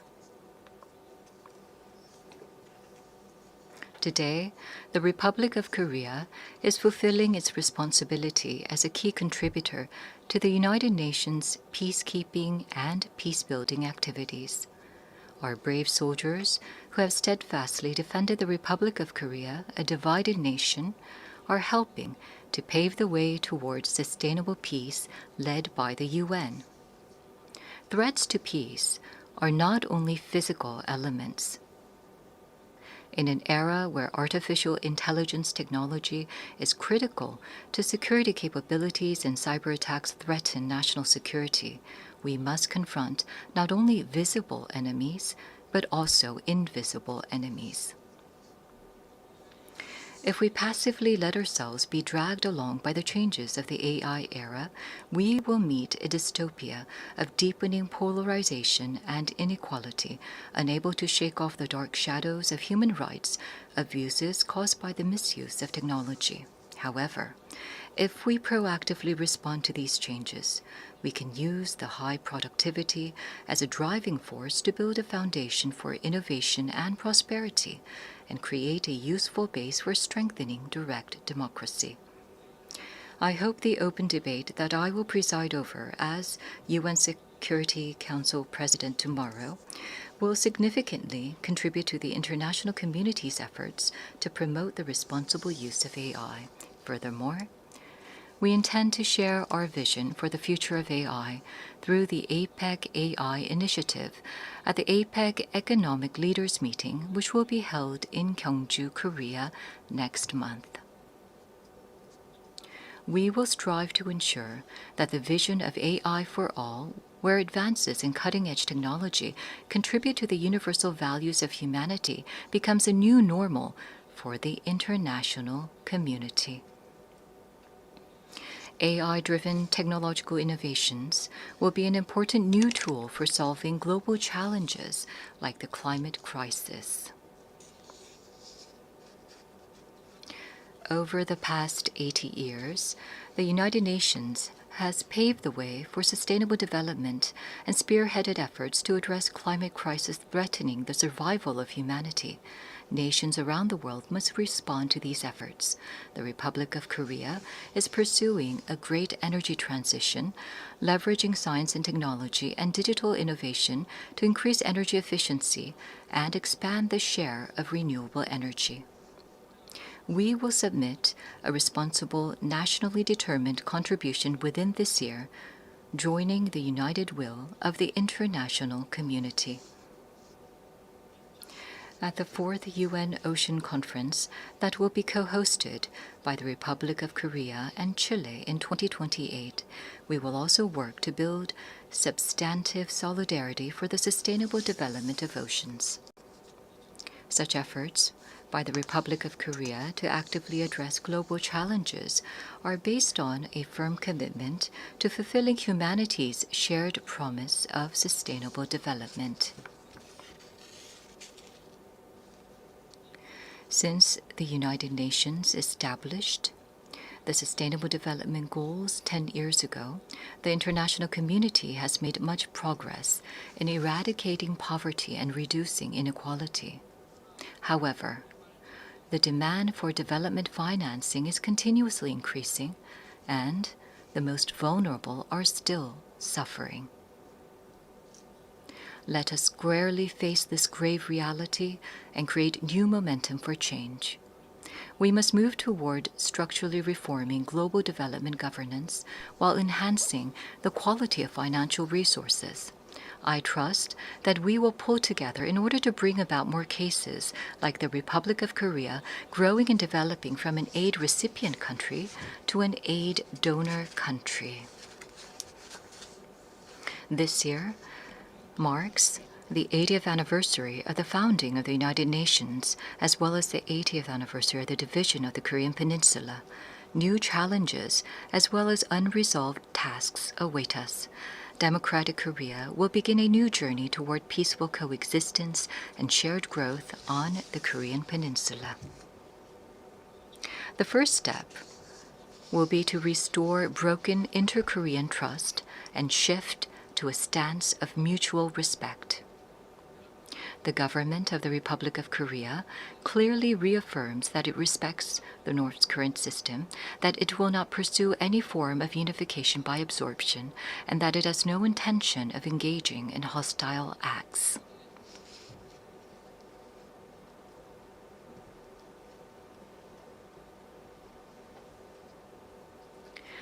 Based on these three principles, we intend to end the vicious cycle of unnecessary inter-Korean military tension and hostile acts. That is a reason why we have proactively taken measures, including halting the launch of leaflets and suspending broadcasts toward the North. Going forward, the government of the Republic of Korea will consistently seek a path to reduce military tensions and restore inter-Korean trust. The most certain peace is a state where there is no need to fight. Through comprehensive dialogue centered on exchange, normalization, and denuclearization, in other words, END, we must end the era of hostility and confrontation on the Korean Peninsula and usher in a new era of peaceful coexistence and shared growth. The fact that exchanges and cooperation are a shortcut to peace is a timeless lesson demonstrated by the history of fraught inter-Korean relations.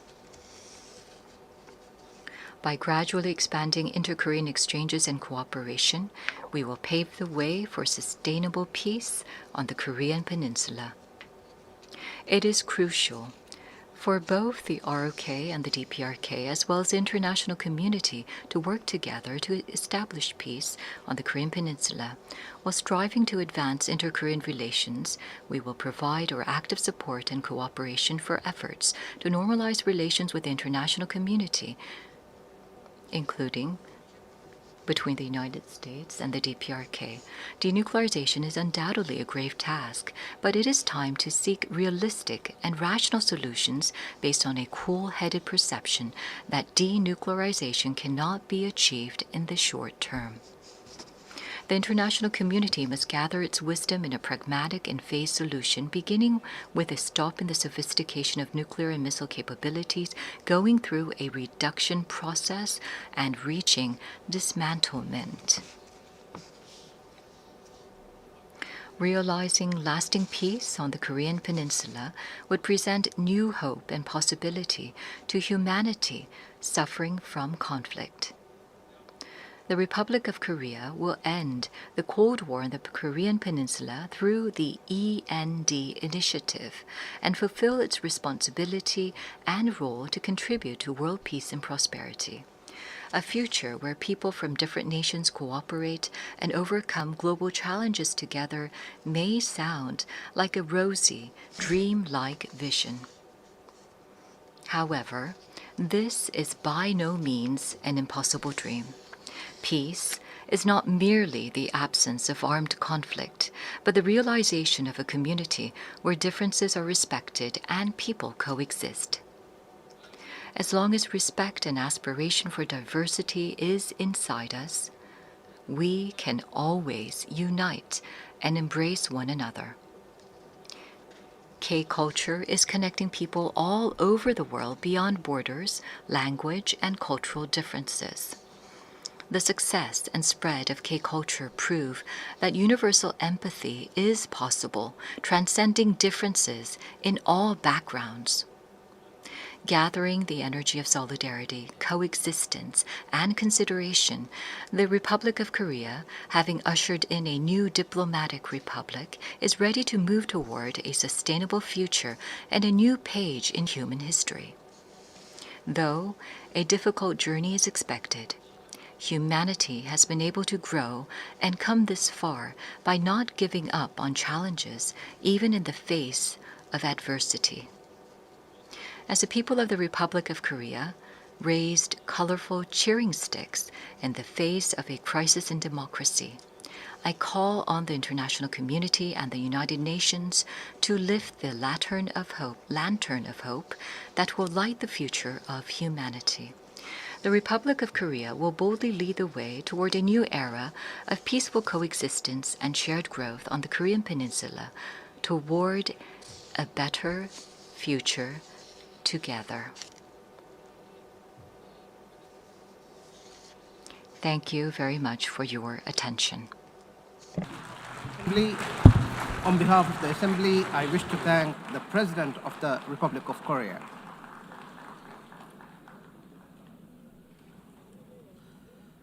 The Assembly will hear an address by His Highness Sheikh Tamim bin Hamad Al Thani, Amir of the State of Qatar. I request protocol to escort His Highness and invite him to address the Assembly.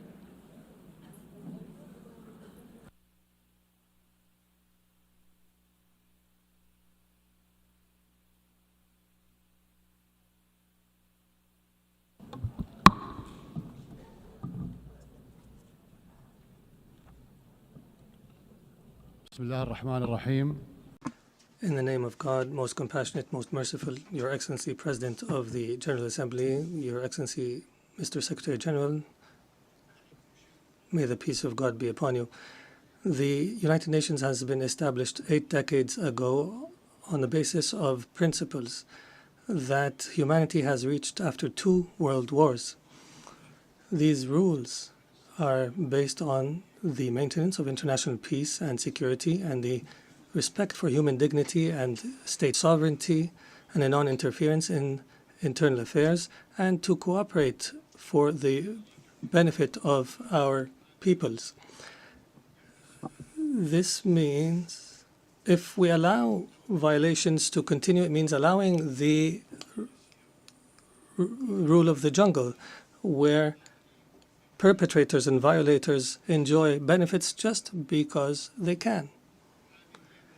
This is the political realism that we are facing, that has been reduced to the ability to impose a status quo. This is a crisis.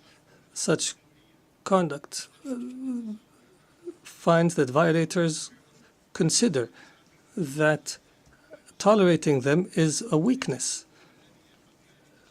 What must prioritize the discussion in the international community now is how to restore collective security as per the UN Charter, and how to restore the legitimacy of the international system.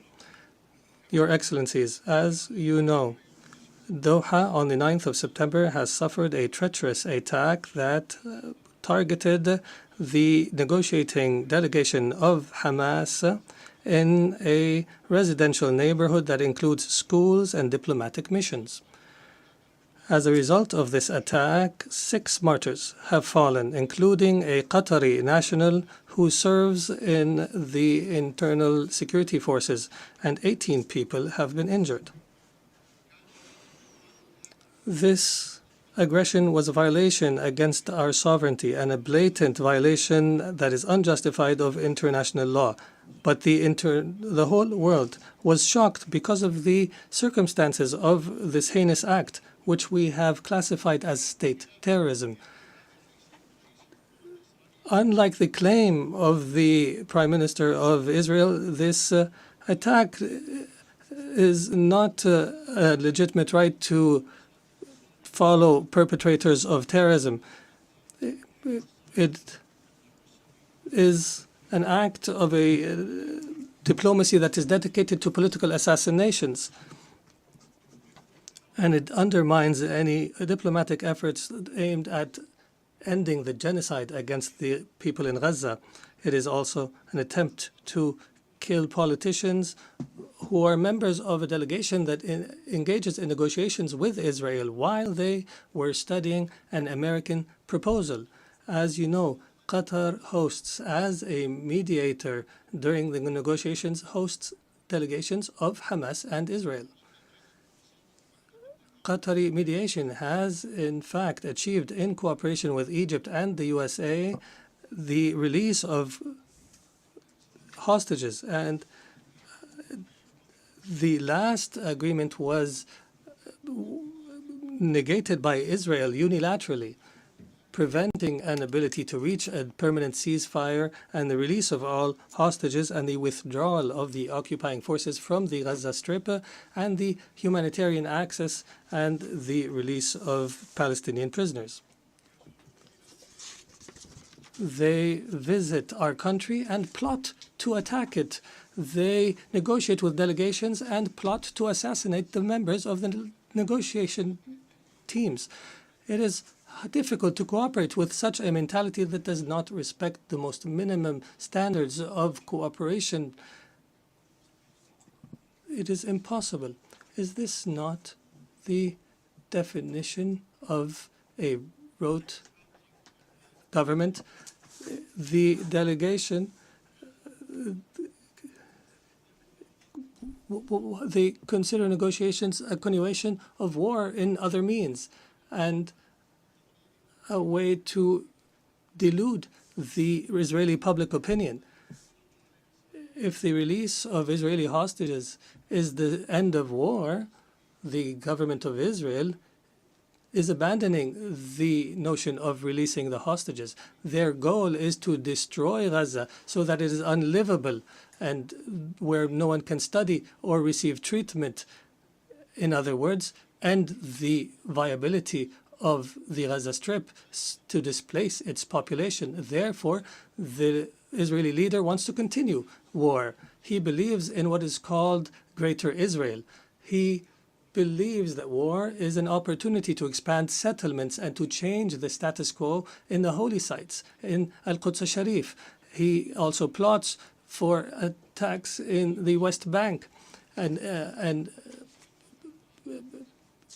expansion. This imposition is the goal of this war. This treacherous attack against the sovereignty of a Gulf state thousands of miles away has confirmed that the Israeli Prime Minister, who takes pride in changing the face of the Middle East, reveals and manifestation of Israel's ability to intervene wherever, however it desires. Arab countries and Muslim countries have warned, and that have held an emergency summit in Doha, have warned against the consequences of this delusion.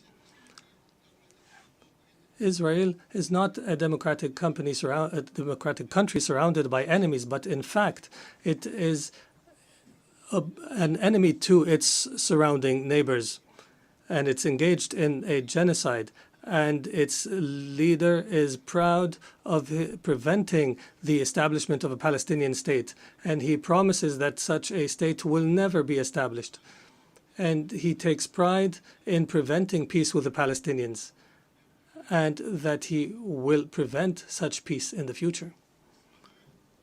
Israel is surrounded by states either who have signed a peace agreement or who are committed to the Arab Peace Initiative. But Israel does not make do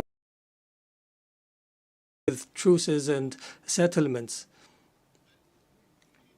It desires to impose its will on its surrounding Arab neighbors.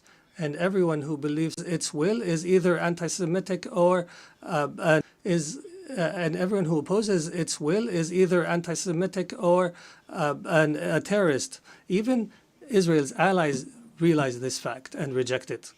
And here we are today where we witness an international solidarity movement that is similar to the international movement against apartheid last century. And I would be remiss not to express my appreciation with the solidarity we have received in Qatar after the attack, including the statement by the Security Council that has condemned the attack. Distinguished Excellencies, Qatar will remain true to its history and legacy, opposing the crimes that take place. We believe in the ability of reconciling interests with security. We will continue to speak truth, and we will engage in diplomacy when our enemies find it easier to use weapons. We have engaged to mediate an end to the war and allow for humanitarian access and release hostages, and we have faced disinformation campaigns. However, these campaigns will not deter us. We will continue our efforts in cooperation and partnership with Egypt and the United States of America. We are firmly convinced that peace can only be achieved in our region through a firm position from the Security Council, from accepting and tolerating the occupation's crimes,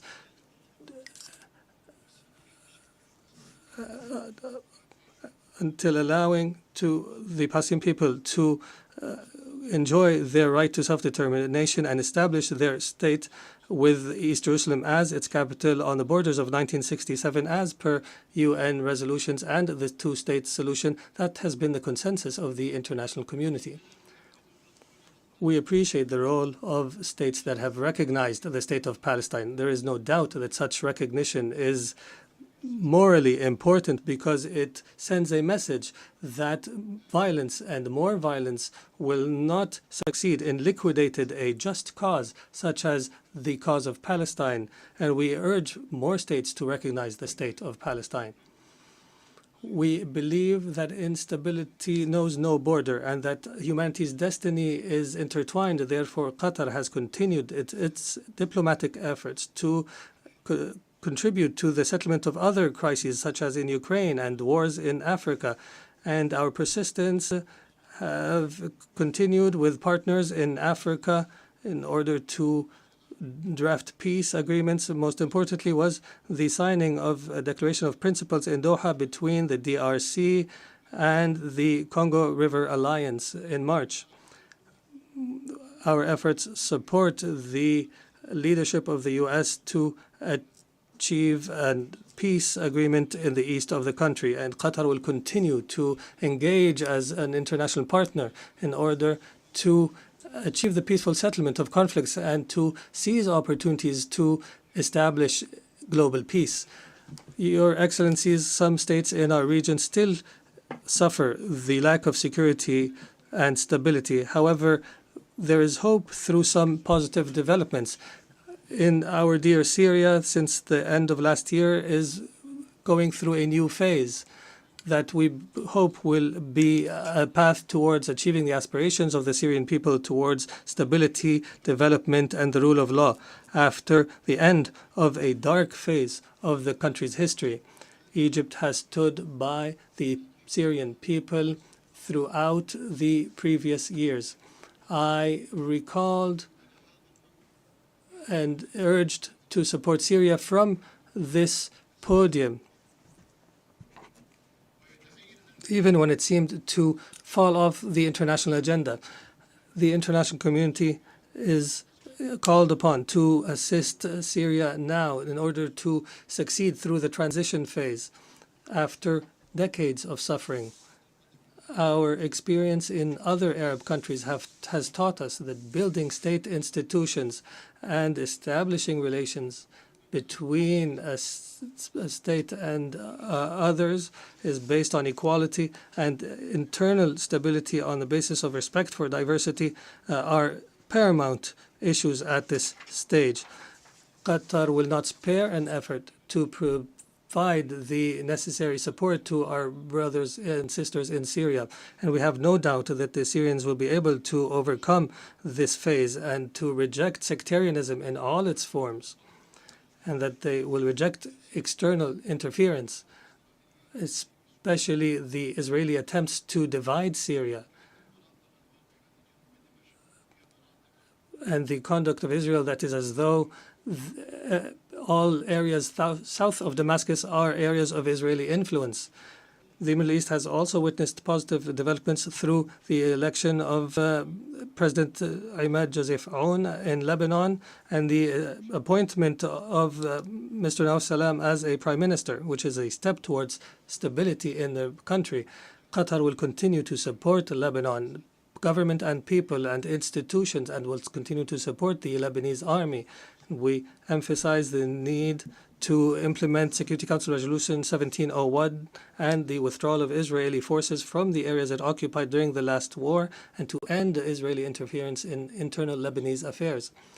For Sudan, the people in Sudan continue to suffer an unprecedented humanitarian crisis because of the continued violence. We call once again on all parties to prioritize the national interest and to engage in a comprehensive dialogue that leads to a permanent peace and that preserves the unity of Sudan and its territorial integrity and independence and that achieves development and stability.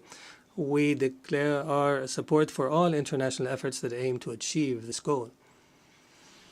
Distinguished Excellencies, Doha has always been a global capital that hosts major events in all spheres and an area where leaders convene and decision makers from around the world to engage in negotiations and the formulation of solutions. Doha will host the Second World Summit for Social Development from the 4th to 6th November this year, and we look forward to welcoming you all during this conference. There is no doubt that the trust of the international community in Qatar is based on our successes in the past throughout the years. And accordingly, based on this legacy, we have submitted our application to host the Olympics, believing that sports is not just competition, but a bridge between cultures and a means to promote peace and understanding. And as such, we have also organized and hosted the FIFA World Cup, proving that we are able of hosting sporting events of this magnitude. In conclusion, the state of Qatar, realizing the seriousness of the challenges facing the international community, commits to our partnership in seeking truth, peace, and justice in international relations. Thank you, and may the peace of God be upon you.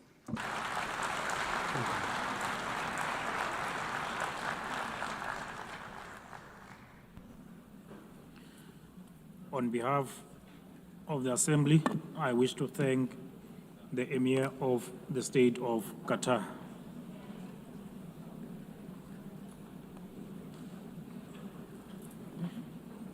The Assembly will now hear an address by Her Excellency Jennifer Gillings Simmons, the President of the Republic of Suriname.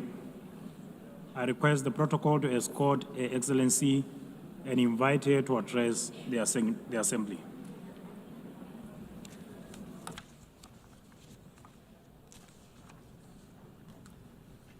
Good morning. Madam President, we are here to commemorate in this special moment in history as we celebrate the United Nations 80th anniversary. And this 80th anniversary of the General Assembly coincides with the 50th anniversary of the independence of the Republic of Suriname and our membership of this organization.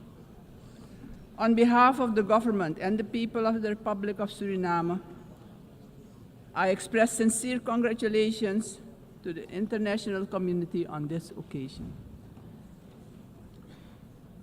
It is clear that a journey that spans over 80 years cannot be and has not been without challenges. The United Nations played, in some instances, an important role in ending colonial rule, worked on advancing human rights, and often provided hope and a future to the most vulnerable in our global community. This is also the organization that provided a voice to the global community and worked to establish a balanced world order aimed at adopting a framework for sustainable development agenda and contribute significantly to advancing human rights, more specifically the rights of women and children. The organization promoted education for all and universal access to health care. In some instances, the peaceful resolution of conflicts was achieved, preventing misery and saving human lives. Madam President, on the other hand, we must admit that the UN, at other times, regrettably has been unsuccessful in avoiding conflicts, wars, and violations of human rights. As we look at the world today, we see that in Europe, war has returned. Elsewhere, wars are displacing millions, killing many, and threatening global security and peace. In other countries and regions, for instance in the Middle East, we have witnessed unspeakable terror at the hands of terrorist organizations. The UN was not able to prevent that. At this moment, there are increased occurrences of grave violations of human rights and more specifically, the rights of children. For example, in Gaza, it is unbearable to even think about their suffering. Also, within our own region, which is the Caribbean, we have not been spared of rising tensions. It is with heightened concern that we noted the Secretary General's recent briefing on the Security Council meeting on the situation in Haiti, mentioning that the Haitians are enduring a perfect storm of suffering. Haiti is still paying a hefty price for being the first to throw away the shackles of slavery in the region of the Caribbean. Our hearts go out to the people of Haiti. Suriname strongly reiterates its position that conflicts should primarily be resolved through dialogue. And we remind the international community that Latin America and the Caribbean are proclaimed a zone of peace. We do not want military aggression in our region.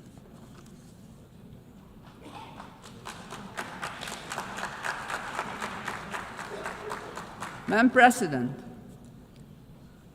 this is the moment, on the 80th anniversary, we should reflect and ponder on the next 80 years. What do we have to change and what needs to be done differently? We all must underscore and repeat it ceaselessly today that the United Nations will only be successful if all nations, without exception, adhere to the resolutions we adopt.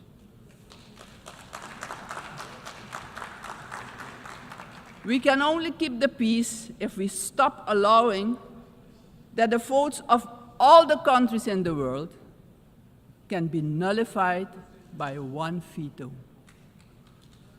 Today, partially because of the work done by our organization, some poor countries have developed substantially, economically and otherwise.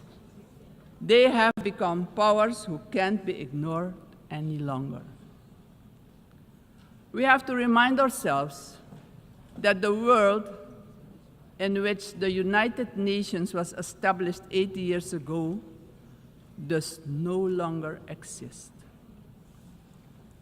The task ahead, therefore, is that we, in the first place, renew our vows, recommit to the principles and objectives of the Charter of our organization and recognize all the voices in the world, because people from all regions should have opportunities for a dignified life. Furthermore, the UN should adjust to the world we currently live in. This means, for example, the Security Council should expand to include all nations who exert major influence in the world. Exclusion of these players will only increase the risk of conflict and obstruct the beneficial cooperation necessary for humanity to develop and prosper. It is of great importance that all economically and otherwise strong nations and countries maintain a healthy competition that promotes the scientific advancement we need for sustainable development. On the other hand, these countries need to work together to guarantee global peace, so crucial for the existence and growth of the developing states and for their own countries. In this context, Suriname endorses the inclusion of, amongst others, Brazil, India, and the representation of the African continent for equal membership of the Council. Equally, we support the CARICOM position for a non-permanent rotating seat for the small island developing states and low-lying coastal countries. I would also like to remind the member states that my country, Suriname, has presented its candidacy as a non-permanent member of the Council for the period 2043 to 2044. Madam President, the United Nations must be a genuine unity of nations. If our organization moving forward wants to play a crucial role in creating a prosperous future for humanity, we have no choice than to genuinely unite, all of us. Suriname stands firmly for global peace, for the rule of law, and for the equal value of every human life. Considering this, Suriname once again calls for the lifting of the long-standing, unjust embargo against Cuba, bringing misery to its people. Madam President, Suriname is a country with people of indigenous, Maroon, Javanese, Hindustani, Creole, African, Chinese, and European descent. We all live together in a mosaic of cultures and faiths. The persons from Surinamese origin living abroad are part of this mosaic of our population and can contribute to the socio-economic development of the nation. We consider this diversity a great asset. Actually, Suriname does not have diversity. Suriname is diversity, and we keep working together to protect and grow our national unity for our own well-being and as an example of harmony in this often divided world. My country also carries immense natural wealth, and it is our vision to create an economy that is resilient, sustainable, and inclusive.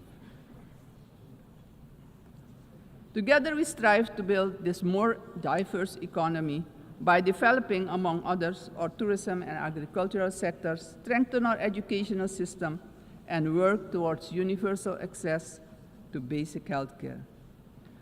Suriname has a vast tourism potential. With its green and lustrous hinterland, many waterfalls, rapids, and great rivers for relaxation, as well as for unforgettable adventures, if you're inclined to that. Rich biodiversity, cultural treasures, and the UNESCO-acknowledged historical city of Paramaribo. Through cooperation in the agriculture sector with our neighbors, we aim at improving food security within Suriname and the Caribbean community. my government views energy security as a strategic priority for national development, regional stability, and economic resilience. With an investment of more than $10 billion for the development of our offshore oil and gas, the country is getting a new beginning, a new start that will contribute significantly to our economic growth. However, we know oil and gas revenues should not be the sole fundament of our economic development. Hence, we need investments in relevant sectors in our country. We are steadily advancing our energy transition. While we already source about 50% of our energy needs through hydropower, we are moving toward natural gas and other forms of renewable energy as part of our long-term vision, because we know climate change is a fact. Madam President, I firmly believe that education is the foundation upon which every prosperous society is built. We are committed to invest in our education system, our teachers, our children and youth. The future of any country depends on the talent and skills of its people. My country reaffirms strongly its commitment to upholding the rights of indigenous and tribal communities, ensuring that their livelihoods, tradition, knowledge systems are respected and preserved, and the acknowledgement of their collective land rights. Strengthening our institutions is high on our agenda. Suriname has worked tirelessly on the prevention of diseases, and despite challenges, we have achieved results that we as a country can be proud of. As of June 30, 2025, Suriname has officially been declared malaria-free by the World Health Organization after 30 years of continuous fight against this disease, the first in the Amazon region to receive such a recognition. We're aware of the responsibility to remain vigilant as government as well as a community to ensure that these gains are sustained. Suriname's example showcases that we too can surely make a valuable contribution in combating infectious diseases. Madam President, the Caribbean community is expanding its outreach. And in this light, Suriname also welcomes the recently concluded Second Africa CARICOM Summit held in the Republic of Ethiopia. This, Madam President, honors the historic, cultural, and human bonds between the regions of the Caribbean and Africa.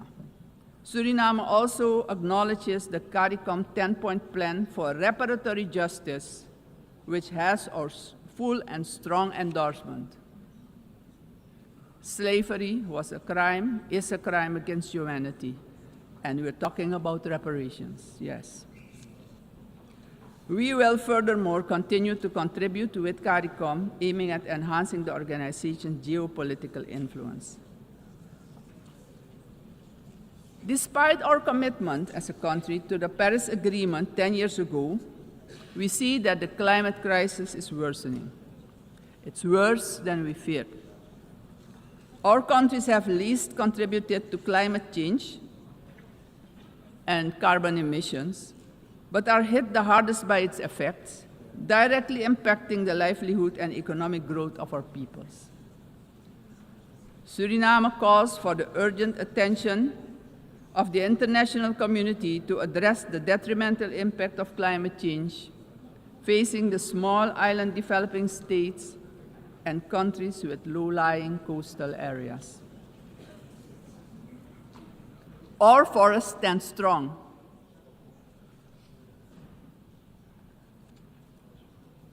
More than 90% of our land is covered by rainforest.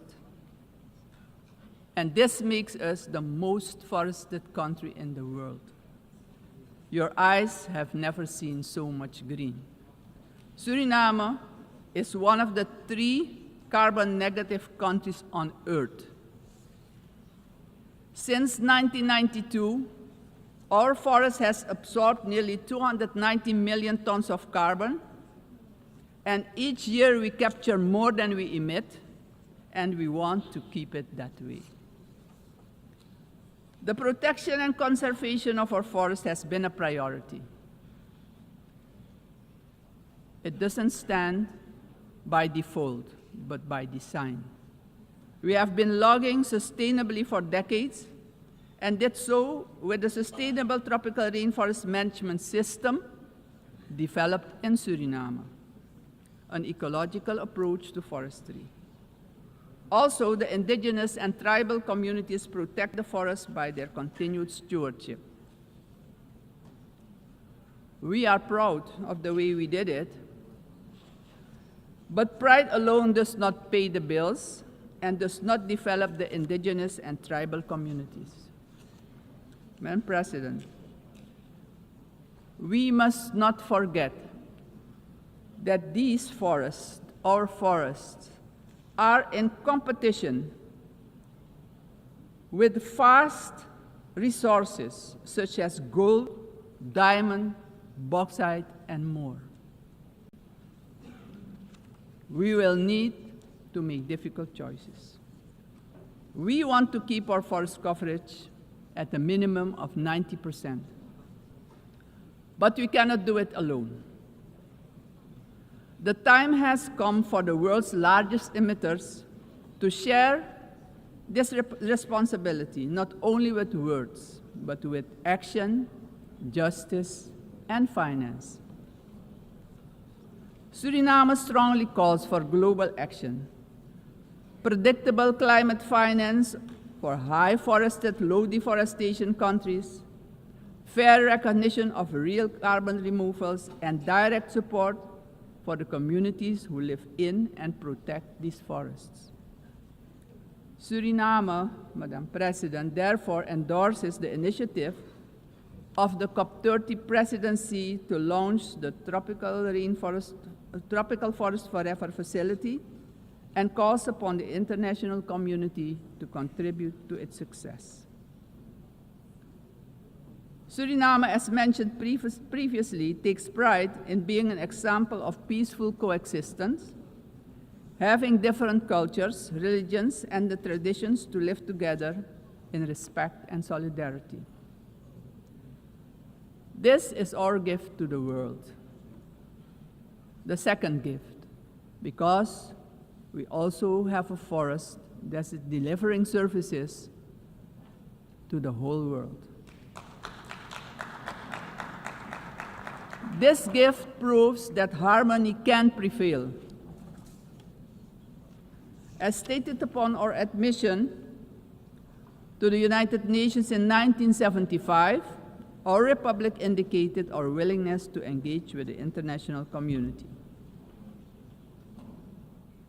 My country reiterates its strong commitment to multilateralism, one of humanity's most important achievements, which needs our protection in this time of change. In closing, aggression and military force should be replaced with peaceful resolution and dialogue, because it doesn't solve problems, it creates destruction and misery. As a matter of urgency, I call on every member state to keep the peace, protect the planet and all human rights.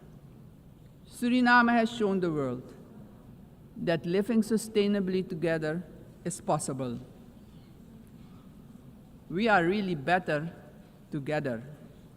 Thank you, Grand Tanye, and may God be with you.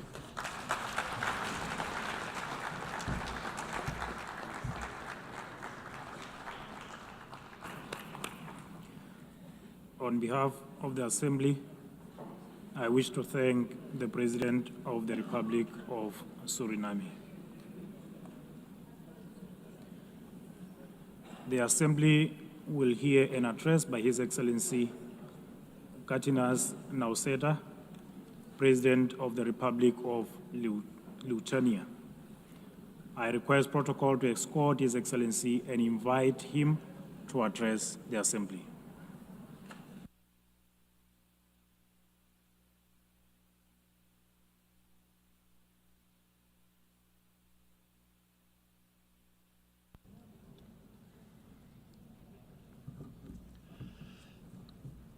Dear Mr. Chairman, Excellencies, ladies and gentlemen.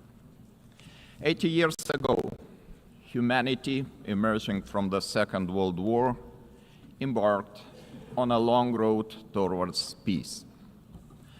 Building on the solid foundation of the rules-based international order, our forefathers created the United Nations and its institutional system. This system was never perfect. Many nations, Lithuania included, had to struggle for decades, seeking freedom, independence, and sovereignty. Many people suffered war, famine, and premature death. And yet, it was the best international order that we have ever. The United Nations system embodied the great hope that nourishes the human soul and guides our actions for the universal good. Together we succeeded in condemning war and conquest, at least in theory, if not always in practice. To this day, even the worst aggressors feel ashamed to openly conquer, destroy, and enslave. Instead, they talk about special military operations and the need to protect those who frankly do not want to be protected. This shame is a significant achievement of our time. To the extent that current international norms limit the behavior of offenders, they help countless people to survive, escape torture, or even prosper. Thus, it is an ever-growing concern to witness these same norms being subjected to increasingly open and brutal attacks. Our international order is being slowly eroded by the irresponsible actions of those who should know better. The world is turning into a much more dangerous place. We have seen this before. We cannot ignore the striking parallels between the present day and the events of 1938, a time when the world chose appeasement over international law and diplomacy over deterrence, culminating in the infamous Munich Pact. That was a short-sighted attempt to satisfy a dangerous revisionist aggressor by giving away the territory of a sovereign nation. It proved to be a complete failure. The Munich Pact not only emboldened the Nazi regime, but also opened the door for Soviet expansion. Soon after, the secret protocols of the Molotov-Ribbentrop Pact carved Europe into spheres of influence and sealed the fate of many independent states. As Europe descended into another great war, Lithuania and the other Baltic states were illegally occupied, annexed, and brutalized. After regaining the independence 35 years ago, Lithuania feels a duty to guard the bitter memory of past mistakes. Never again will we place our hopes in appeasement. Never again will we stand aside. Never again shall Pandora's box be opened. In 1938, it was Czechoslovakia that was abandoned. Today, we cannot abandon Ukraine alone. The war in Ukraine is well into its 4th year. The international community has not done enough to stop aggressor. This is a quest that goes far beyond the usual lines that keep different nations apart.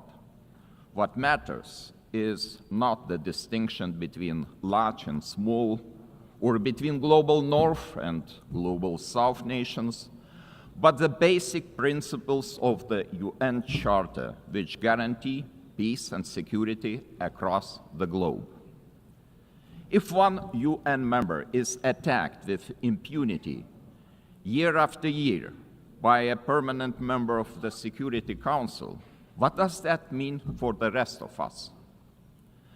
When power replaces law and fear silences the truth, the foundations of the global order begin to crack. And then nobody can feel safe anymore. Ladies and gentlemen, the effects of Russia's war against Ukraine are being felt across the world. This war has sparked crises in energy, migration, and food security, while also deepening global poverty, hunger, environmental damage, and climate change. It all began with the illegal occupation of Crimea in 2014 and escalated into a full-scale invasion marked by systematic war crimes. The targeted destruction of civilian infrastructure, indiscriminate missile attacks, and the forced deportation of thousands of Ukrainian children are not isolated abuses. These are calculated efforts to erase Ukraine's identity and undermine its sovereignty and territorial integrity, all in open defiance of the United Nations Charter. Let me be clear, Lithuania will never recognize Russia's illegal occupation and annexation of Ukrainian lands. Ukraine's borders are not up for negotiation. Attempts to redraw them by force are unacceptable. The United Nations Charter is not a menu to pick from. It is a binding foundation of international order. Ukraine is also not the only target.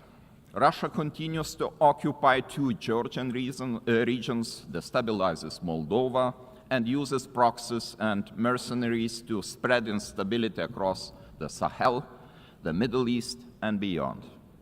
These are not isolated episodes. They are part of a calculated policy to undermine international norms and export chaos for strategic gain. Russia is not acting alone. The countries enabling Russia's war against Ukraine also violate international law. They prolong the war and deepen unnecessary suffering. Their actions damage us all, every sovereign nation. Lithuania therefore calls on the international community to maintain strong political, military, humanitarian, and economic support for Ukraine. Having already provided more than 1 billion euros in assistance, half of which for reconstruction and long-term recovery, we are setting an example to follow. It is equally vital that the international community stop buying Russia's energy resources. Without all that oil and gas money, Moscow's war machine would finally stop. If history is any indicator, Russia will never stop using energy for its geopolitical goals. Wherever Russian energy resources flow, corruption, blackmail, and sabotage will follow. Let me remind you, this is a country that understands only the language of force. Ukraine's ability to deter aggression will be the decisive factor in the future. Moreover, peace will never be sustainable without justice. Russia's numerous war crimes, from mass killings and attacks on hospitals to the abduction, deportation, and indoctrination of children, demand accountability. My country strongly supports the Special Tribunal for the Crime of Aggression under the auspices of the Council of Europe. We call on all states to endorse this initiative. Accountability must have real consequences, legal, political, and financial. As a co-founder of Register of Damage for Ukraine, Lithuania calls on all eligible states to join this vital effort. Russia's frozen assets must eventually be used to help Ukraine defend itself and rebuild. I also cannot stress strongly enough that the return of all deported Ukrainian children and illegally detained civilians must be a global priority. We urge all states and institutions to strengthen international efforts and to ensure their safe homecoming. Ladies and gentlemen, as crucial as Russia's war of aggression against Ukraine is, it is only part of the broader global upheaval. Lithuania watches the current situation in the Middle East with deep concern. We join the international community in calling for the full and immediate implementation of the ceasefire in the Gaza Strip. To prevent starvation, humanitarian aid must be allowed to reach those in need without obstruction. At the same time, the unconditional release of all remaining Israeli hostages remains a crucial step towards ending hostilities. Lithuania is firmly committed to a just and lasting peace in the Middle East. We condemn all the actions that undermine this goal. The ongoing mediation efforts led by the United States, Qatar, and Egypt deserve our full support. There is no alternative but to revitalize a credible political process towards a two-state solution, ensuring that the State of Israel and an independent, democratic, contiguous, sovereign and viable State of Palestine can live side by side in peace, security and mutual recognition, with Jerusalem as the future capital of both states. Sadly, many states remain trapped in cycles of conflict, crisis and long-term fragility. It is our shared responsibility to support those in need as destabilization spreads far and wide across international borders, regions, and continents. Our attention must also focus on the growing challenge of disinformation, which is increasingly being used to undermine democratic institutions and destabilize entire nations and societies. Lithuania calls on all members of the international community to defend truth as the supreme value and to fight attempts to rewrite history. Historical memory must be preserved. Ladies and gentlemen, as we face high global uncertainty, one choice remains entirely clear. Either we will repeat the mistakes of history, or we will find the resolve to defend the core principles of the United Nations. Today, Lithuania chooses to act. We call on the international community to respond to today's challenges with unity and determination. We call on the United Nations to return to its founding purpose, to prevent the scourge of war, to protect human dignity, and to uphold the rights of nations large and small.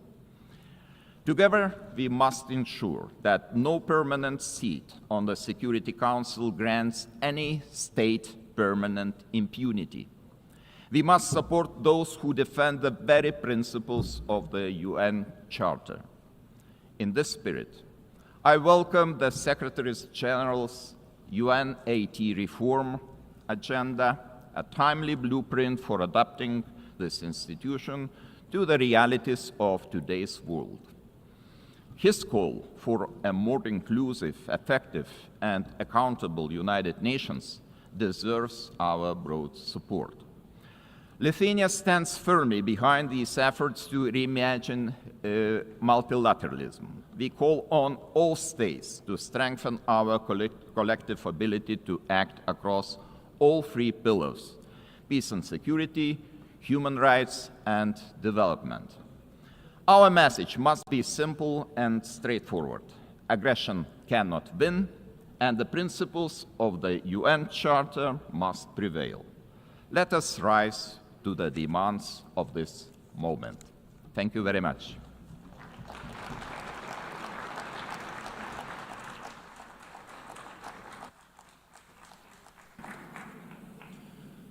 On behalf of the Assembly, I wish to thank His Excellency, the President of the Republic of Lithuania.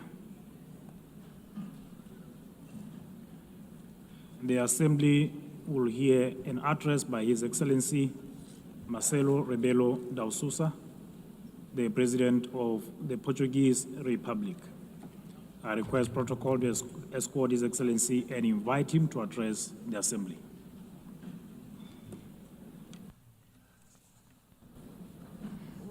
Mr. Chairman, Excellencies, symbolic moment this one for United Nations, the celebration of 80 years, and for us, Portuguese, 70 years of membership. The time of judgment, of compromise, of renewal, multilateral ambition. Portugal is today what always aspired to be, an open country to the world, listening, dialoguing, building bridges, deeply multilateralist and guided by the Charter of United Nations. A world with more cooperation and respect for international law is safer, more predictable, stable, peaceful, prosperous, plural, representative, and able to respond collectively to global challenges. 70 years ago, we were living still in dictatorship. And we found in this community the space to rediscover the real values and contributing to global solutions. And even now, in a changed world, fragmented, polarized, unpredictable, this community is a key community to defend basic principles of a coexistence between nations, cultures, civilizations. And it is with this coherence and the sense of responsibility, with the conscience of the need of contributing, acting, and deciding, guided by values and principles, that will be candidates to the Security Council in 27-28, a decision we formalized in 2013. Excellencies, let me pay tribute to the former President of the General Assembly for his support to the adoption of the Pact for the Future. Let me congratulate the present President of this session, wishing the success in her term. But I would very specifically, and in Portuguese this time, say a word about the remarkable work of the Secretary-General António Guterres. O seu humanismo. His humanism, devotion to international law,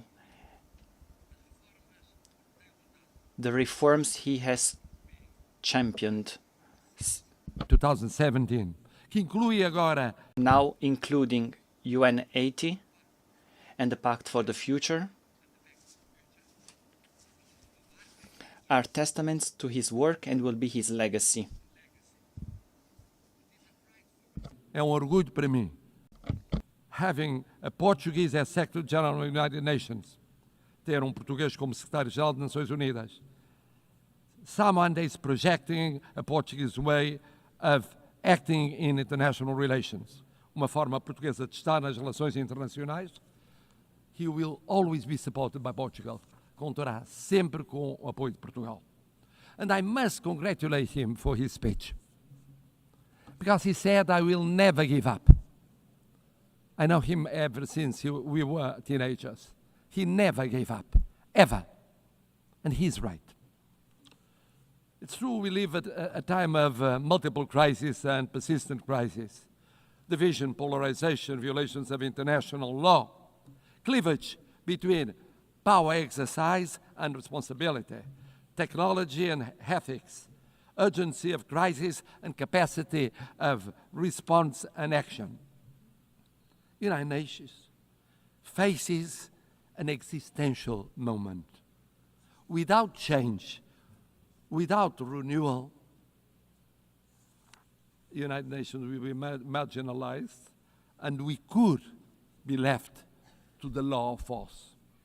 No G1, no G2, no G3, no G1 plus 1, 1 plus 2, or 2 plus 1 will be an alternative.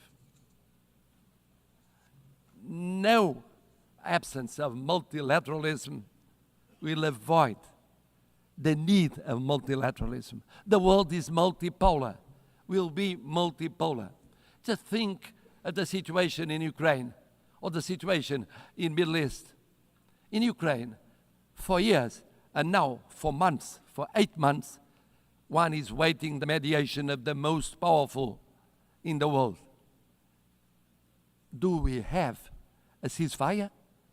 No, we don't. In the case of Middle East, we waited and waited for the intervention of the most powerful in the world. Did we have a ceasefire? Without the multipolar, multilateral intervention of so many countries, here in New York, with the recognition of the existence of the state of Palestine, some Europeans, others non-Europeans, we won't change soon. This means we need United Nations, we need multilateralism, we need dialogue between countries from every continent. And the same for international law. We need international law. We need international law for the reform of United Nations. We need international law as a foundation of peace and justice. A world governed by rules is a safer and more predictable and equitable world. We need a Charter of United Nations as a common compass. Of course, we must adjust United Nations, but we must never forget the lesson of the League of Nations. When one forgets the principles, when one abandons the principles on account of pure realpolitik, I mean the power or the powers of the moment, one forgets that no power is eternal. No personality is eternal. Empires went up and went down. We know by experience it. Colonial empires, European empires inside Europe, all kinds of empires went up and went down. We believe that in the reform of United Nations, we have 3 pillars: prevention, partnership, and protection. Preemptive action before the conflict, not just afterwards. Mediation, preventive diplomacy, intervention of the Secretary General and of the PBC. Avoiding distraction and institution collapse. Building peace, fighting against the deep causes of violence, promoting resilient and peaceful societies. But development, peace building without development, preventive action without development doesn't work. We co-presided, together with an African partner, Burundi, the preparation of the 4th conference on financing of development. Ideas, dialogue, determination, results. Without sustainable development, no lasting peace is possible. Never forget to implement the 2030 agenda and the reform of the international financial architecture. It's a priority involving the digital, the space, the artificial intelligence technologies as force for peace, not tools for domination. Bridging the digital and technological divides as central to build resilient societies. C'est aussi très fier que... And with great pride, we share in the priority of prioritizing oceans, addressing climate change. We can talk about combating climate change, but we must first and foremost admit that there is this change. That's why we prepared for UNOC 2 in Lisbon, and we were at UNOC in Nice. We were one of the first European states to ratify the BBNJ Treaty. We project 27% of our marine surface area. That is 3% of the objective for 2030. Speaking of the appeal of partnership, the United Nations must deepen partnerships, strategic partnerships with regional organizations. Portugal has the experience that is very specific. Nós temos a experiência. We have the experience of the community of Portuguese-speaking countries. Portuguese-speaking community, present in 9 countries, 4 continents, 1 language. Presentes em 9 países, 4 continentes, uma língua, A language, a short platform with its own voice at the UN. We hosted the 10th Global Forum of the Alliance of Civilizations. For the Alliance of Civilizations. Also, the conference, UN Conference on Racism. Portugal hosted the first UN Conference on Racism, and we promoted the implementation of the Durban Declaration. Formamos. We are part of the Ibero-American community. Indeed, Portugal feels like a kindred spirit of Latin America. We share common priorities such as inclusive multilateralism, sustainable development, and social cohesion. A nossa parceria, our South, is made of respect and solidarity. Lançamos as primeiras We launched the first EU-African Union summits. Initiative of the first and second summits between European Union and the African Union. We cooperate actively with the PMA, CITES, and LLDC. At the same time, we think that protecting means also protecting the role of women, youth as agents of change, the access to education, leadership, political participation. The world needs more women and more youngest as leaders in the procedures of decision. Third pillar, protection. We participate for 65 years in peacekeeping. Thousands of armed forces and security forces participated in 25 missions in 4 continents, mostly in Africa. Peacekeeping now with 4 peace operations, a quick reaction force, punctual payment, example of intervention in every continent, defense of a predictable and stable financing, including for the missions that are promoted by Security Council or accepted by Security Council, but initiative of African Union. This year, we celebrate the 25th anniversary of the additional protocol to the Convention of Rights of Children involved in armed conflicts. It's a drama. It's a drama. Children going on being victims in every war scenario. We have the legal duty, the political and the moral duty of protecting them. And then, of course, humanitarian international law. One spoke of it, about the situation in areas of conflict. Geneva Conventions are not suggestions. They involve duties.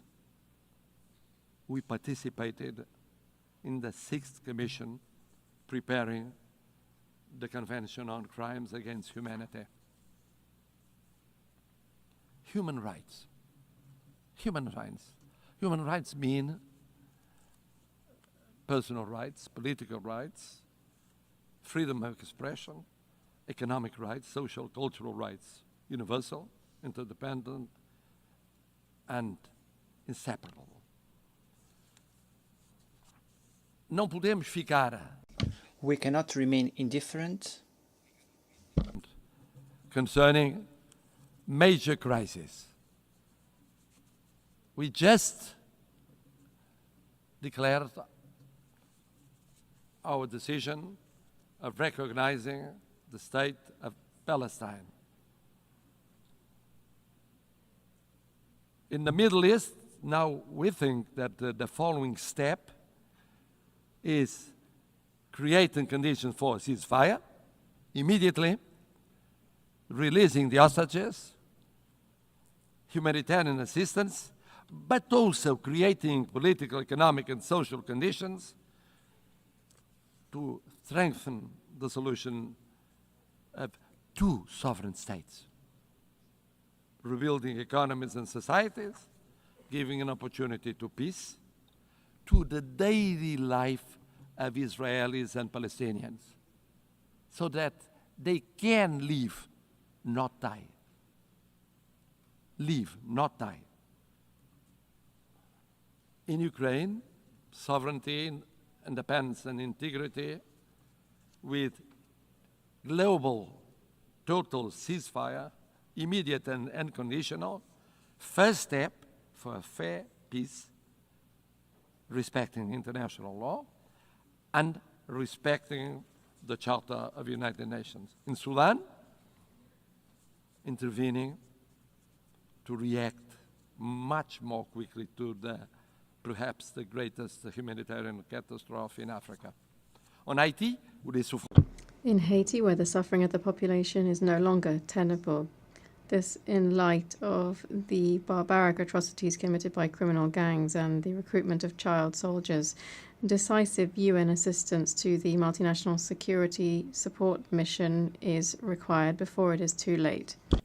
Excellencies, at a time when we are witnessing the largest number of armed conflicts since the creation of the United Nations, Portugal is ready to take on greater responsibilities and represent a global voice in the Security Council, bringing the experience of almost lessons learned in recent decades and proximity to all the states here represented, without discrimination. And for that, our vision for the Security Council will act to prevent and creating partnership and protection, and with the reform of the Security Council to make it more representative and effective, to reflect the geopolitics of the 21st century and doesn't remain stuck in 1945, with representation of the African continent, with seats represented, and recognition of major emerging powers such as Brazil and India, with more transparent, a council that is more plural and consistent with the content and the spirit of the Charter. A Security Council which in 2024 met frequently since 1989. But it met frequently with less resolutions adopted and the highest number of vetoes casted. It's unacceptable that the use of veto continues to paralyze essential decisions. It is therefore unacceptable in the face of human suffering. The Charter is clear. A party to a conflict shall not be the judge of its own case. Portugal supports the ACT Group's code of conduct, measures to restrict the use of veto, and all initiatives that strengthen transparency and accountability within the Council.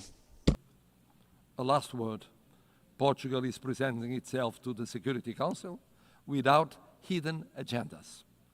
but rather with an agenda aligned with the values and objectives of the UN, with humility, but with confidence, contributing to a Council that is more effective, representative, and close to those who expect protection from it.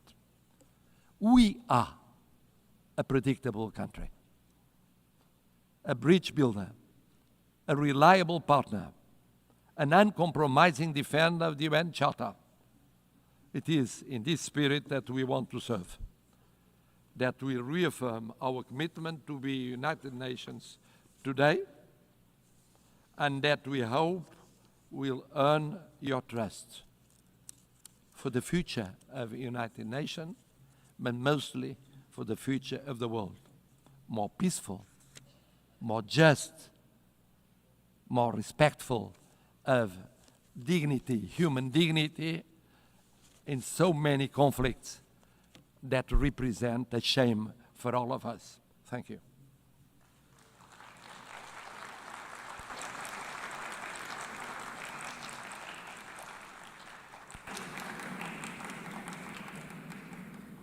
On behalf of the Assembly, I wish to thank His Excellency, the President of the Portuguese Republic.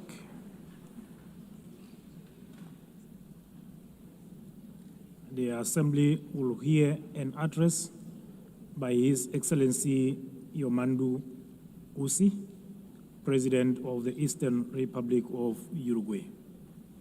I request protocol to escort His Excellency and invite him to address the Assembly.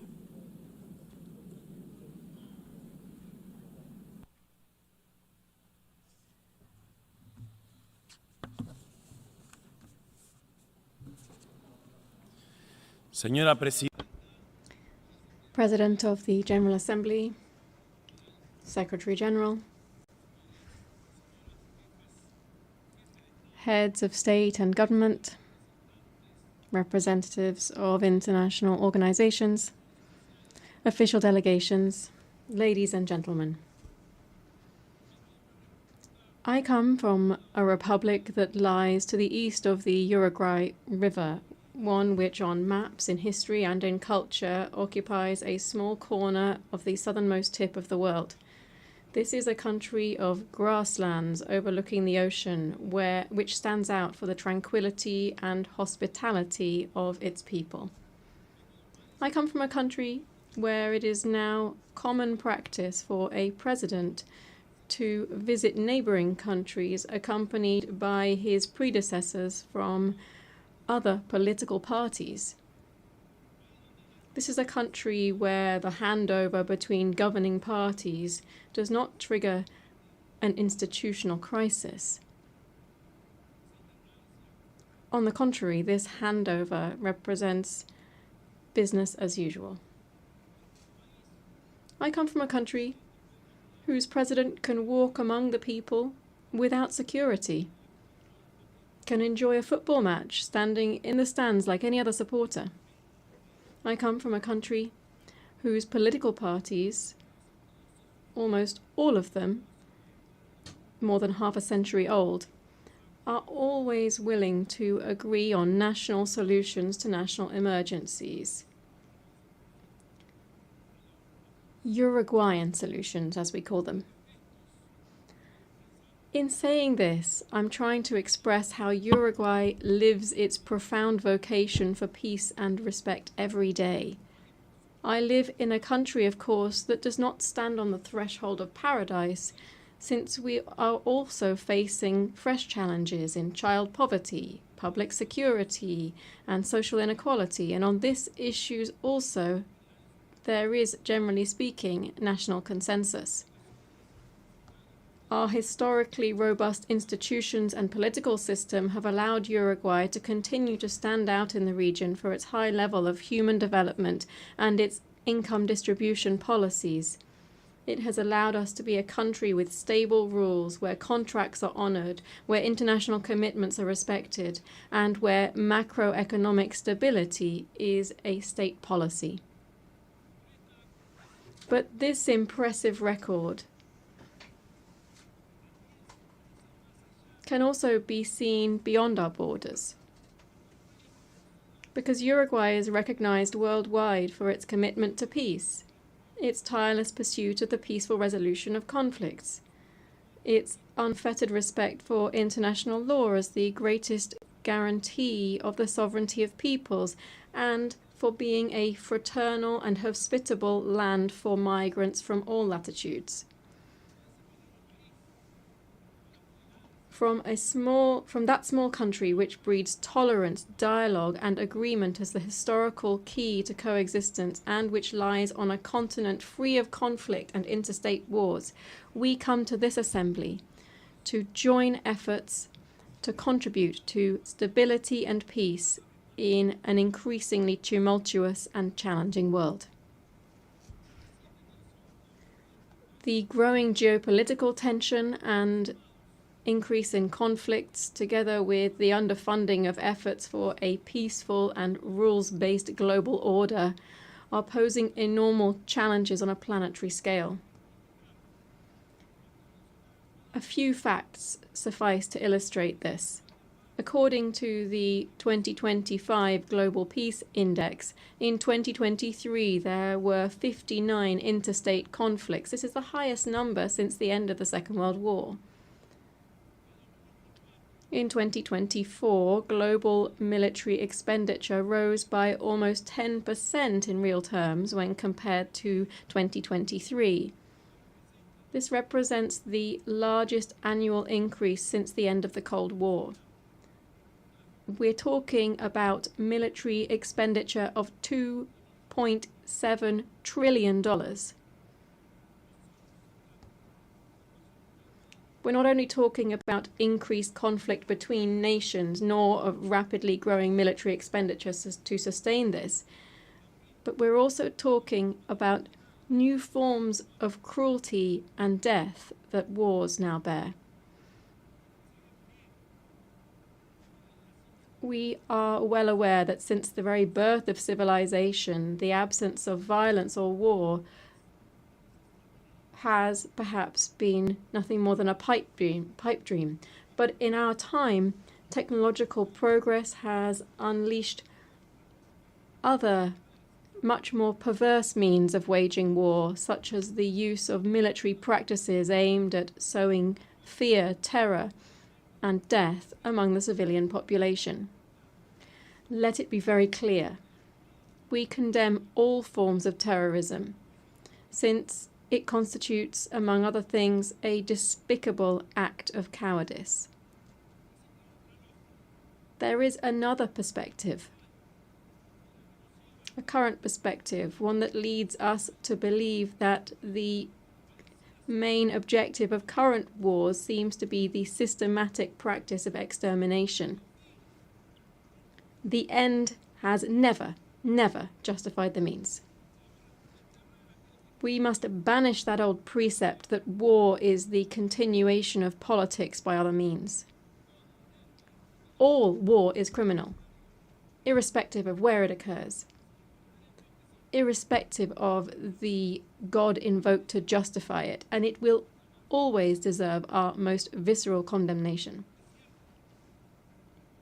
It is true that every nation has the right to its own territory and government.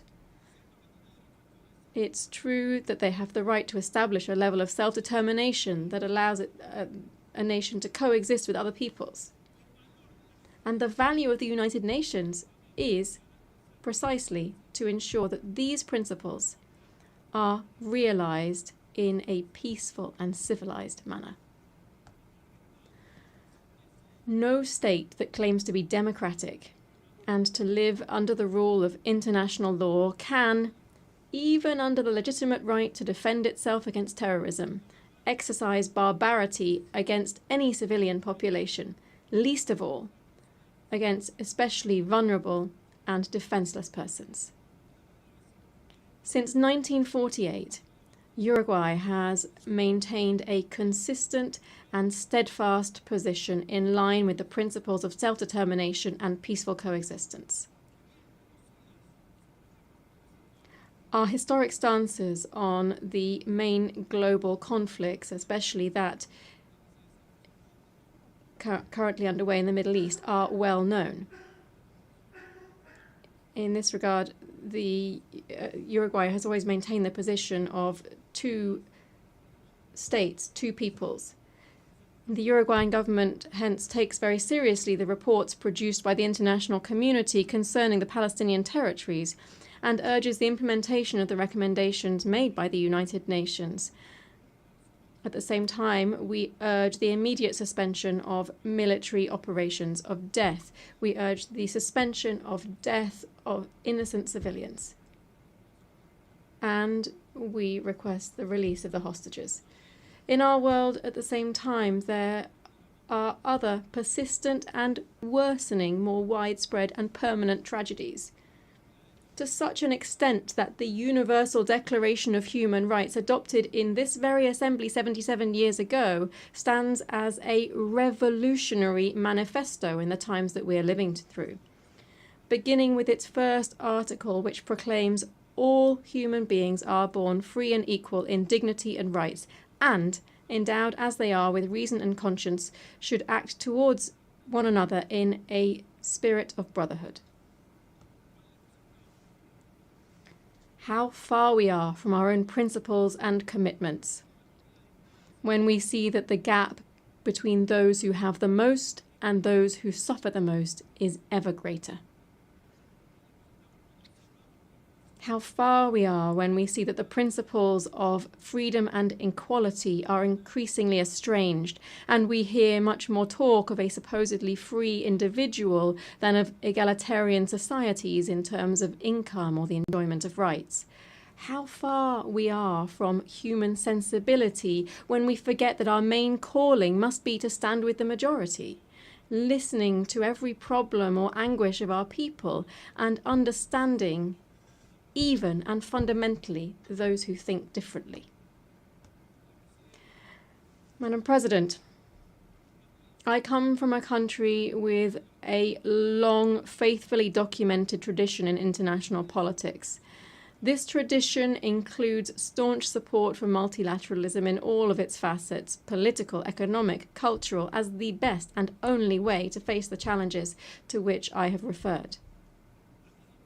It also, of course, includes a permanent commitment to international law, a commitment to dialogue and to the building of peace as one of our greatest contributions in the context of a fragmented and polarized world. My country's entire political system is proud to contribute decisively to global tasks such as the maintenance of international peace and security, the consolidation and development of international law through participation in normative bodies and in international courts, through our support for disarmament, food security, global health, and commitment to addressing climate change. In this context, I wish to highlight my country's historic commitment to the multilateral peacekeeping system. In the last 35 years, and without interruption, Uruguay has deployed battalions to various United Nations peace operations. We've taken on this role to such an extent that we've become the leading country in Latin America and the second per capita worldwide in contributing to this type of missions.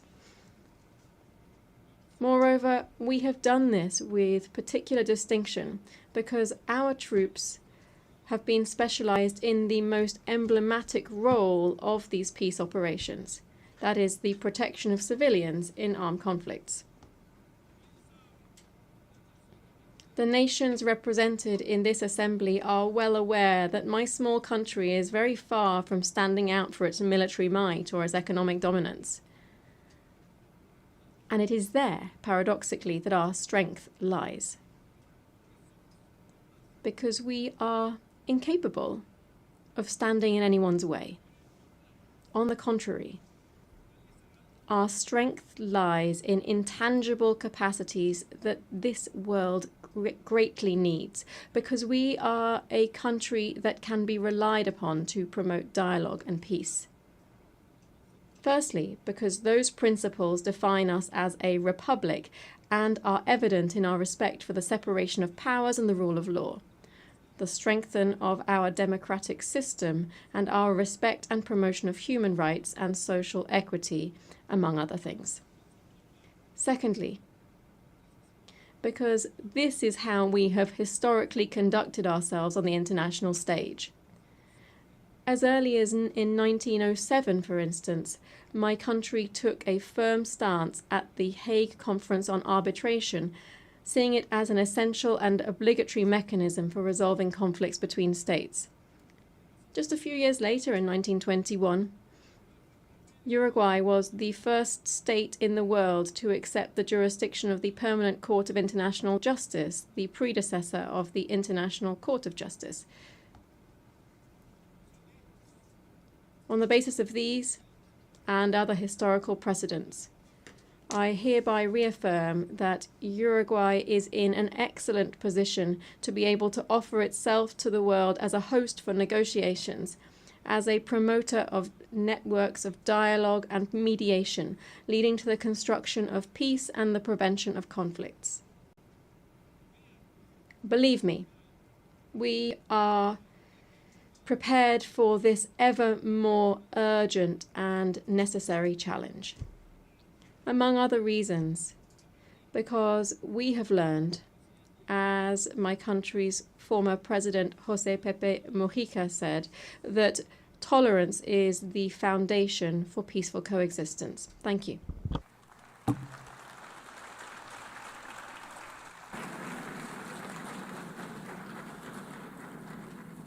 On behalf of the Assembly, I wish to thank the President of the Eastern Republic of Uruguay. The Assembly will hear an address by Her Excellency Natasha Pirc-Musar, the President of the Republic of Slovenia. I request protocol to escort Her Excellency and invite her to address the Assembly.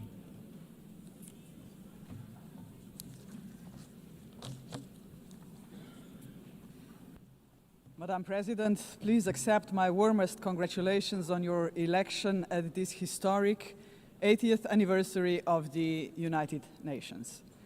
Your election underscores the vital importance of including women in the decision-making process.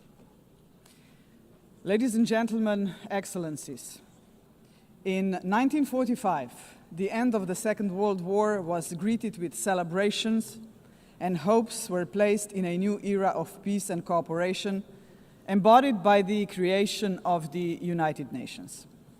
However, those hopes were soon overshadowed by the onset of the Cold War. When it ended in 1991, we once again dared to believe that this would pave the way to the vision of lasting peace, security, and cooperation as enshrined in the UN Charter. Sadly, that vision has not materialized. In fact, the situation has worsened, and here is why. Firstly, the Security Council, envisioned as the very pillar of collective security, is failing to meet the expectations of the world, if it ever has. The Permanent Five were supposed to be role models for the rest of the world working for peace. Some work in their own interests instead. Secondly, the promise of the Sustainable Development Goals is faltering. Progress is lagging, and with cuts in development assistance, millions of the world's poorest are pushed further away from the access to even the most basic services. Thirdly, international law appears to stand at the precipice of irrelevance. The independence of elected international judges, the integrity of human rights institutions, personal security of human rights defenders, and the authority of this organization are under siege. Fourthly, the Genocide Convention risks becoming a relic of the past. Some states have put the International Criminal Court to its greatest challenge ever. Its prosecutors, whose only duty is the pursuit of justice, and its judges, whose responsibility is to uphold the law, our international law, now face sanctions and intimidation. as if the states that sanction them would prefer to shield the alleged perpetrators of atrocities rather than confront the truth and help deliver justice. Fifthly, the landmark opinion of the International Court of Justice affirming that international law obliges states to prevent harming the climate already feels obsolete. And finally, states are withdrawing from the Paris Climate Agreement, from the Ottawa Treaty, and from the UN agencies, or simply cutting their finances. Each such act chips away at the support for multilateralism, a system designed not for the powerful few, but for the benefit of all of us. Madam President, how are we to explain these trends to our electorates, to our people, and above all, to our children? Shall we tell them that this is the new normal, that might makes right, that the strong may seize what they want because they can, that they can kill with impunity because they can, that they may pollute, wage wars, and trample on international law just because they can? Are we prepared to look our children in the eyes and say, "This is the world you will inherit and there is nothing we can do about it"? With the adoption of the Pact for the Future last year, we have charted a path toward a stronger, more forward-looking United Nations. But we must now create the conditions to fulfill our commitments. One way forward is to establish a permanent advocacy network to give the Pact unconditional, sustained political support. To this end, I propose the creation of a global forum for the future, an inclusive movement of states committed to multilateralism, mutual respect, and the defense of our shared vision. A movement determined to stand up for the Pact and drive its implementation at every level.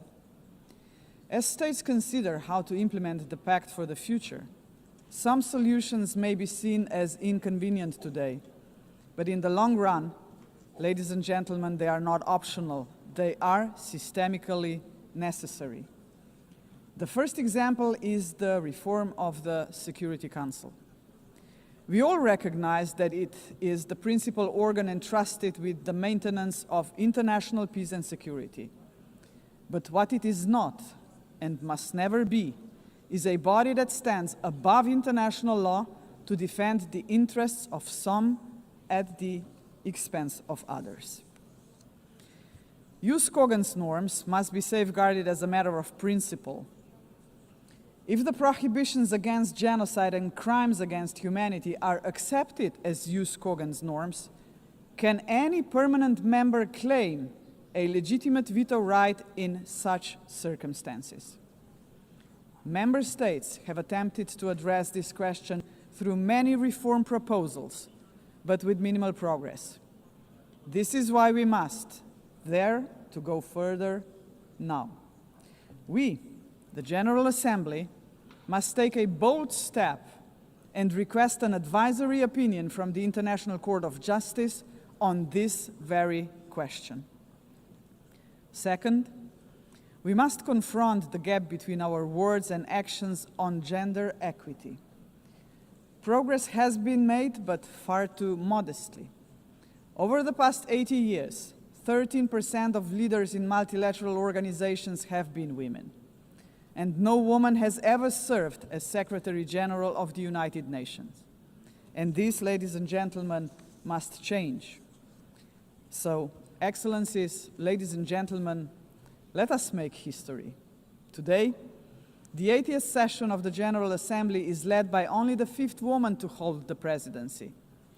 By the end of this session, she would be joined by a Madam Secretary General-elect, a living proof to 4 billion women that even the most impossible job is not beyond their reach. But gender representation is not enough. What we must achieve is actual gender equity because it benefits not only women and girls, but entire societies. True equity requires systemic change, And so women's empowerment must remain at the heart of our global agenda. International organizations must weave a gender perspective into every strand of policy making.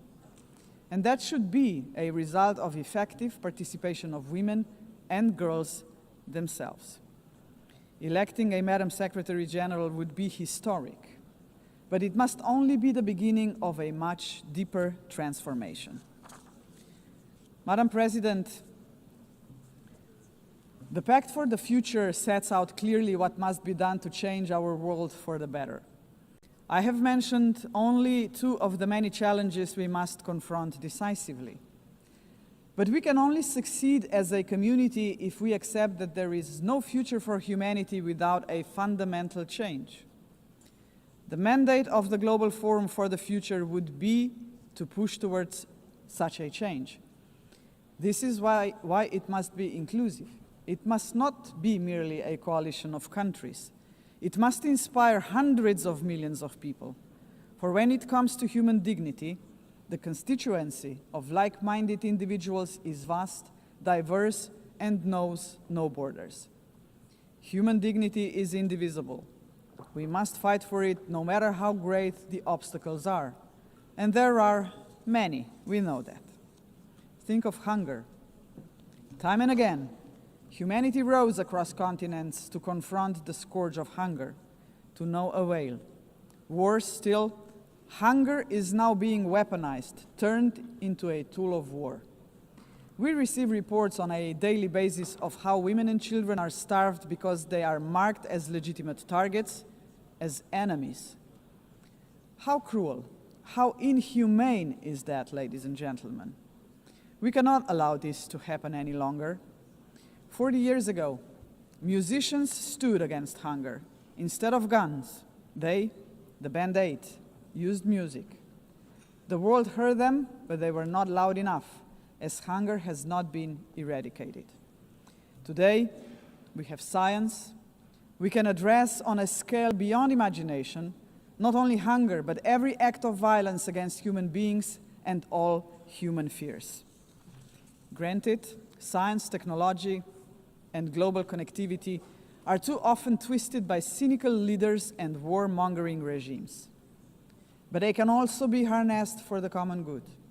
Artists, influencers, and visionaries with audiences of millions can join forces with the governments of like-minded nations. Together, their voice in defense of humanity could become irresistible. Together, we can demand real action by all governments, all world and community leaders on the Pact for the Future, and hold to account those who betray human dignity to its very core, through wars of aggression, genocidal policies, and crimes against humanity. If we join forces and make ourselves heard, nobody can ignore us, not even the most arrogant governments and individual politicians. Of course, such initiatives cannot emerge out of thin air. They require leadership, strong, inclusive, and fearless leadership. We, the leaders of today, are only transient custodians of power. Some of us may not be here after the next election, but that is precisely why we must act now. Our responsibility and destiny will be judged by how we treat our planet and its people today. We simply cannot afford silence, ignorance, or passivity, not while we hold power and possess the power of the word. Hesitation is not an option, Madam President. For most of us, members of the UN, is not might that makes right. It is the opposite. We must not allow the powerful few to ignore us. We must not surrender to a world where power alone prevails. We, the majority of United Nations members, must be role models. We must work for a different world. The Global Forum for the Future can be a platform for the much-needed transformation in which partnerships with non-state actors and companies are indispensable. Profits must finally serve development for all. Innovation and sustainability must drive tolerance, mutual respect, and inclusive dialogue. Is that too much to ask? If we, the leaders of this planet, can offer nothing but terror, conflict, pollution, fear, inequalities, and war to 8 billion people, then we must confront the truth. We are complicit in crimes against our civilization and our planet. And not just us, heads of states, but leaders of international institutions, CEOs, and every individual with the power to make a difference share this responsibility. None of us can claim ignorance of what is at stake. If we believe in human dignity for all, we must deliver more. A world that fulfills lives, not threatens them. We must say yes to inclusive multilateralism and a resounding no to multipolarism. Let us show that this General Assembly can and will make a difference, as it has often done before. Let us demonstrate that we reject arrogance, hatred, and willful blindness to a lack of equality and justice, to wars of aggression, crimes against humanity, and genocide, because they tear us apart for generations. And let us proclaim in all seriousness and sincerity that we embrace personal and collective responsibility to uphold humanity, sustainable development, and international law, because this will keep us together as a civilization for generations. And Madam President, let me end on a personal note. For the sake of future generations, to fulfill our responsibility as human beings, to ensure that we are on the right side of the history, we should do the right thing. We did not stop the Holocaust. We did not stop the genocide in Rwanda. We did not stop the genocide in Srebrenica. We must stop the genocide in Gaza. There are no excuses anymore. None. Ladies and gentlemen, thank you very much. On behalf of the Assembly, I wish to thank the President of the Republic of Slovenia. The Assembly will hear an address by His Excellency Kasim Jomart Tokayev, the President of the Republic of Kazakhstan. I request protocol to escort His Excellency and invite him to address the Assembly.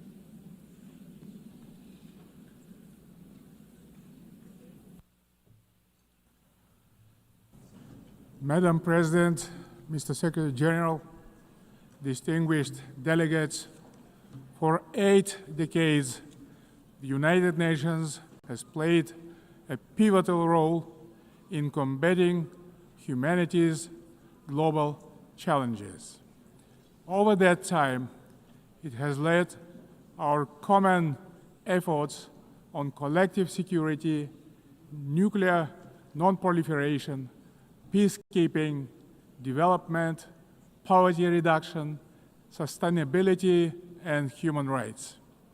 But we must also face the truth. The world around us has changed profoundly and, unfortunately, not for the better. That's why the United Nations remains today a symbol of hope for millions around the globe. This historic meeting is a unique opportunity to recommit ourselves to the founding principles and goals of our universal and truly indispensable organization. However, we cannot turn a blind eye to the real crisis thrust in multilateral institutions. Serious violations of international law have become new normality, which undermines global stability and erodes confidence between peoples, between political leaders, and between states. In this challenging time, we all must empower the United Nations to make it more adjustable to the realities of today's unpredictable world. The spirit of mutual understanding and eagerness to cooperate must prevail over dangerous warmongering. State leaders have a responsibility to move toward making peace. A failure of the current generation of leaders to act is not an option, because future generations will pay a much greater price.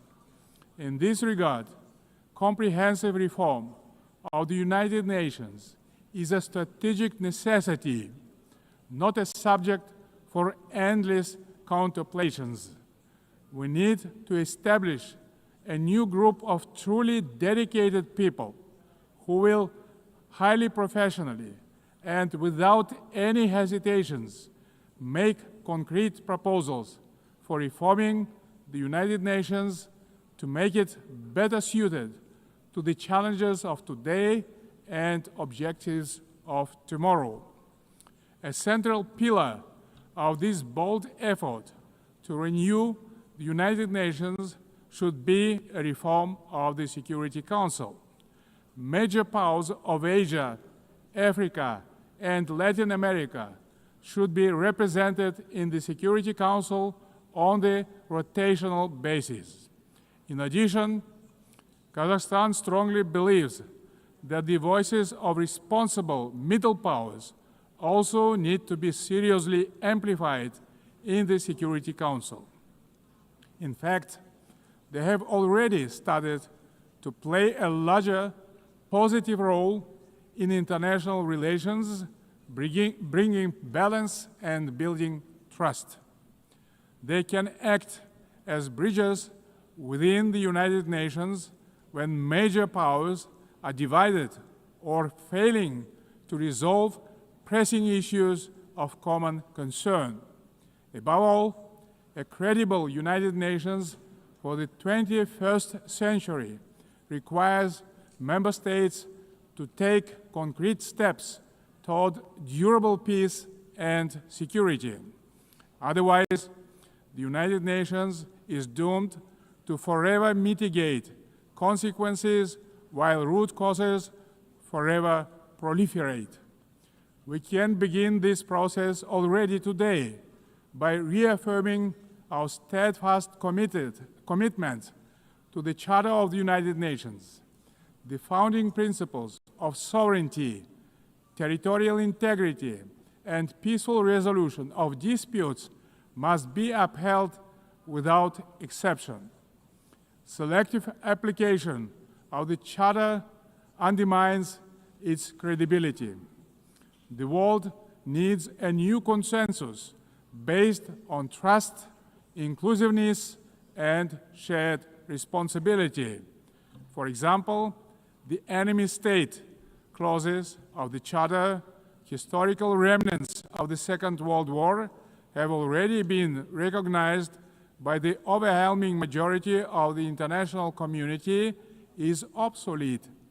For all these reasons, it's time to have a serious conversation about Charter review. Today we face an alarming reality. Arms control treaties are collapsing, and with them, so are the foundations of strategic stability. Global military spending in 2024 hit a record $2.7 trillion. The global cost of violence reached nearly $20 trillion. Therefore, rebuilding a robust global security architecture should remain a top priority for the international community. We advocate relaunching high-level dialogue among nuclear powers and stronger multilateral action to drastically reduce the looming threat of nuclear weapons. More widely, we must begin the hard work of getting rid of the militant mindset. We can do so by tracking closely how much our countries invest in peace, Kazakhstan is ready to host a new dialogue on nuclear disarmament and non-proliferation.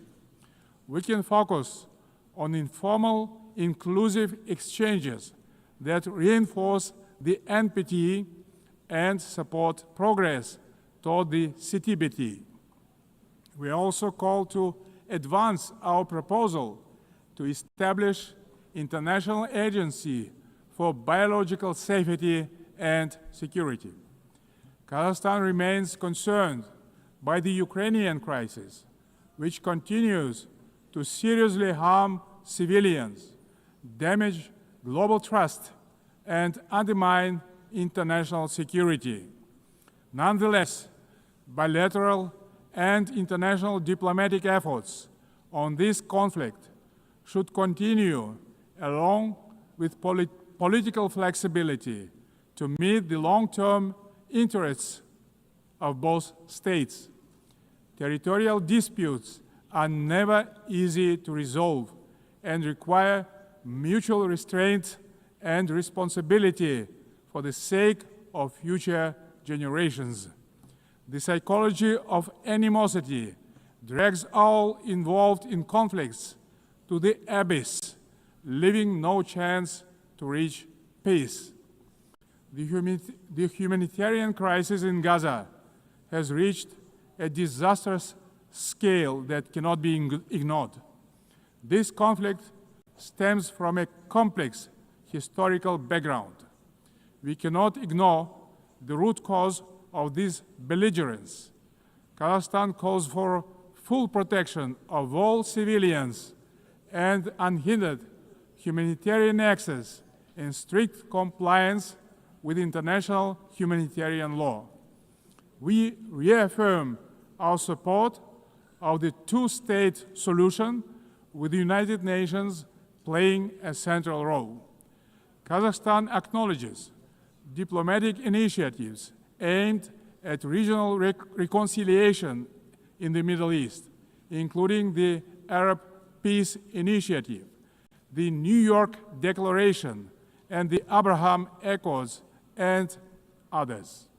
They demonstrate that leadership and political will can turn division into cooperation and shared benefit. We also welcome the normalization of relations between Azerbaijan and Armenia under the mediation of the United States President. It shows that even entrenched conflicts can be settled through diplomacy and common sense. Guided by this principle, Kazakhstan consistently favors diplomacy over escalation and dialogue over force. Current geopolitical tensions sometimes tempt some leaders to claim that a clash of civilizations is inevitable. Yet, these divisions are not fact or fate. They are political choices. Global public goods, such as science, medicine, sports, religion, and culture, should not become subjects of geopolitical divisions and sanctions. These spheres of human activity bind us together under a humanitarian umbrella. When political leaders make irresponsible statements or take reckless decisions, manipulating religion and identity for political gain, they in fact seriously damage the trust and goodwill in striving for peace.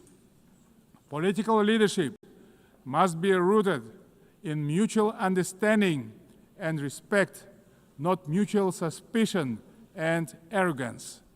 Tolerance and wisdom are the foundation of lasting peace and must be upheld through the rule of law. Dear friends and colleagues, we observe a growing fragmentation and political bias of investment flows. As a result, global FDI fell to $1.5 trillion last year. Kazakhstan strongly advocates for greater international investment cooperation. More than $400 billion have been attracted to our economy within 30 years of independence.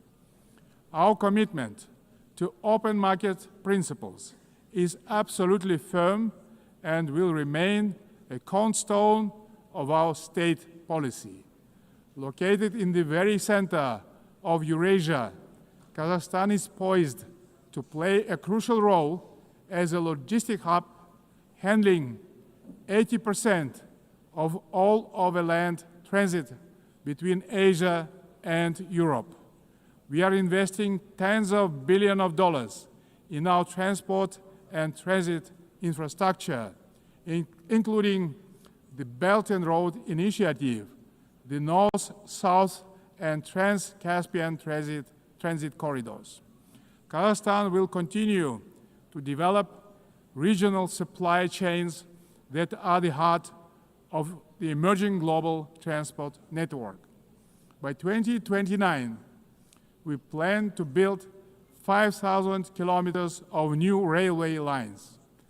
Kazakhstan has made the Sustainable Development Goals a core pillar of its national agenda, integrating their targets into state planning and budgeting.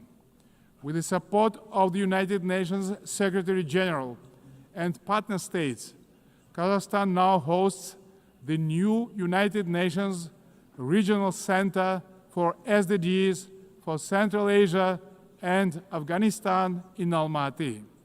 Today, Central Asia is demonstrating a renewed sense of unity and mutual trust. It is emerging as a proactive contributor to international peace and progress. The Central Asian Five are strengthening cooperation, proving that regional solidarity can be a powerful force for development and security.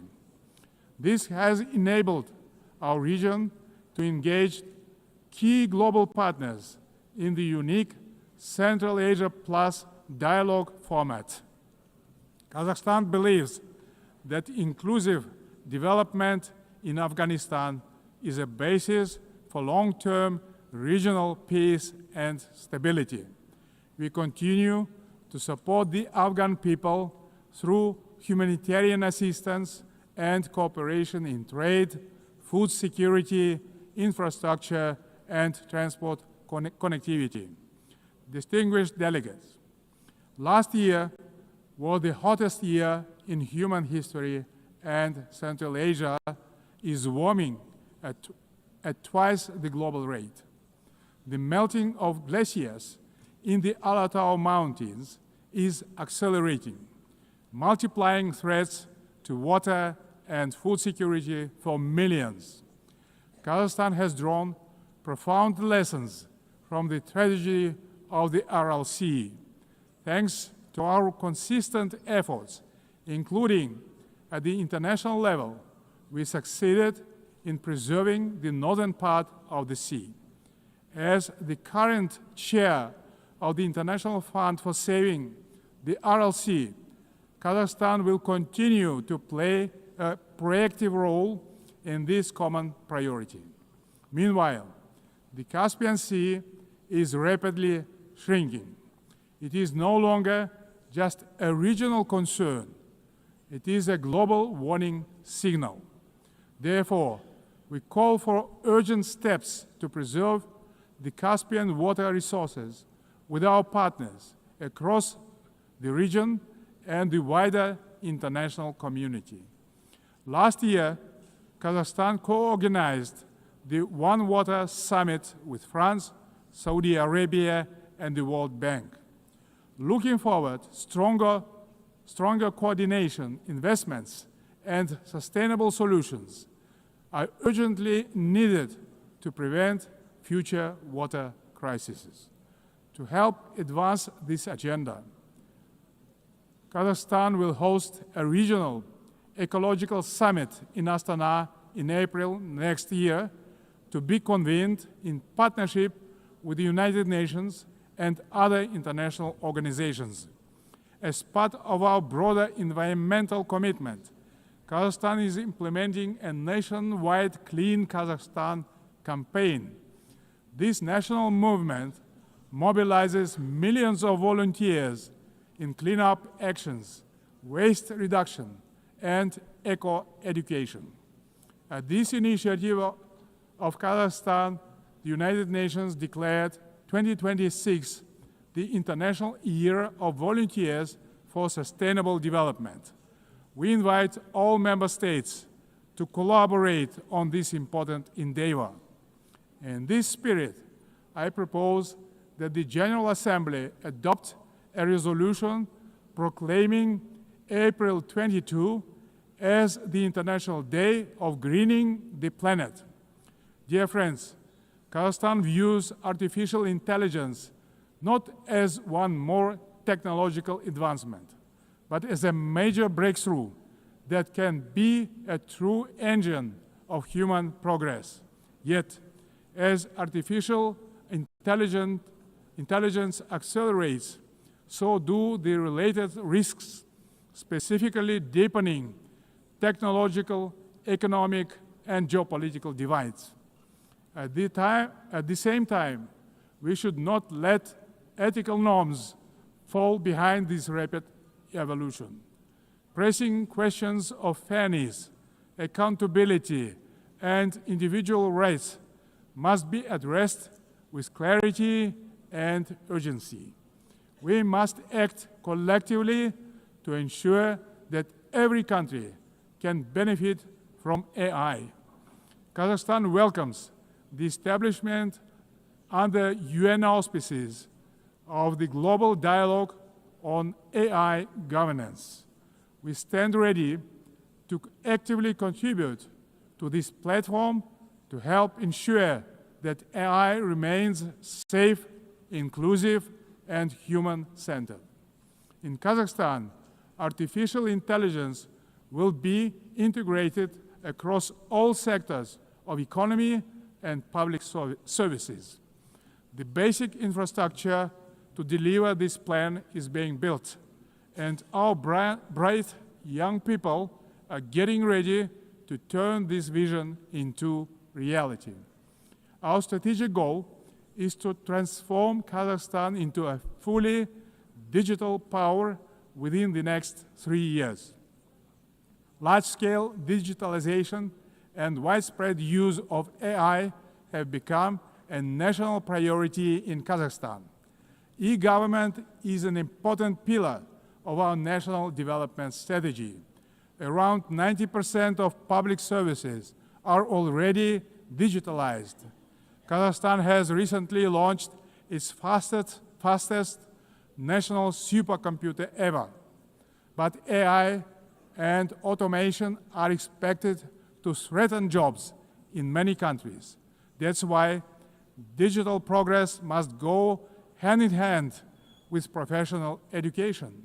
Therefore, Kazakhstan believes it is imperative not just to increase employment, but to valorize the technical professions. Ladies and gentlemen, amid global turbulence, Kazakhstan is pursuing a bold national renewal to build a truly just and fair state. Over the last 3 years, we have carried out large-scale political and economic reforms that are unprecedented in our part of the world. Through a national referendum, we introduced a single 7-year presidential term, thereby strengthening democratic accountability. We remain committed to the formula of strong president, influential parliament, and accountable government. Guided by strong wish to modernize Kazakhstan, I have proposed a single-chamber parliament for a national referendum to consider. Our objective is to continuously embrace the political system to make it more transparent effective, and reflective of people's aspirations. At the heart of these reforms lies a clear principle: law and order must prevail. We believe that only governance rooted in common sense and the rule of law can ensure public order and protect the rights of all citizens. It creates good conditions for international investment, trade, cooperation, and more broadly, the dynamic development of our country. The interests of law-abiding people and decent citizens must always come first, maintained through justice, accountability, and mutual respect. Kazakhstan's economy is showing clear signs of sustainability and resilience. This year, economic growth is expected to exceed 6%, underscoring the sustainability of our economy as the largest in our part of the world. But we are not complacent. We will continue our efforts to ensure a long-term growth. Kazakhstan's energy strategy is based on 4 pillars: oil and gas, coal, uranium, and critical minerals. These precious assets are the basis of reliable energy partnerships. Climate change and the green agenda cannot be accepted by all countries that have huge deposits like coal, which nowadays can be cleaned up by advanced technologies. That's why we have committed to decarbonize our country in 35 years. Renewable energy is not the single solution to all energy problems. Agriculture is another driver of our development with huge potential for global markets. Kazakhstan's grain export capacity has amounted to 12 million tons, reaching a great number of international markets, creating new opportunities for trade expansion using enhanced transport connectivity. We will continue our cooperation with all major international partners and regional stakeholders to further diversify our external trade and economy, making it more inclusive and resilient. Excellencies, we will remain firmly on this path, deepening governance reforms at home while supporting global governance abroad. Kazakhstan will continue to serve as a bridge builder and peacemaker. It will also continue to choose balance over domination, cooperation over confrontation, and peace over war. We stand ready in cooperation with other players, stakeholders in the international community to renew the promise of the United Nations as a beacon of peace, justice, and cooperation. Thank you very much. On behalf of the Assembly, I wish to thank the President of the Republic of Kazakhstan. The Assembly will hear an address by His Excellency Matamela Cyril Ramaphosa, President of the Republic of South Africa. I request protocol to escort His Excellency and invite him to address the Assembly.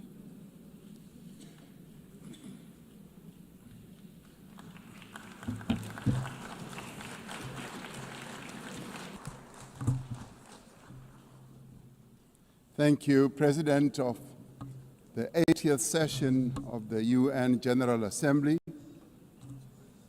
United Nations Secretary General, Excellencies, Heads of State and Government, and ladies and gentlemen. 80 years ago, the United Nations was established to save succeeding generations of humanity from the scourge of war and to build a peaceful, prosperous, and just world arising from the devastation brought about by global conflict.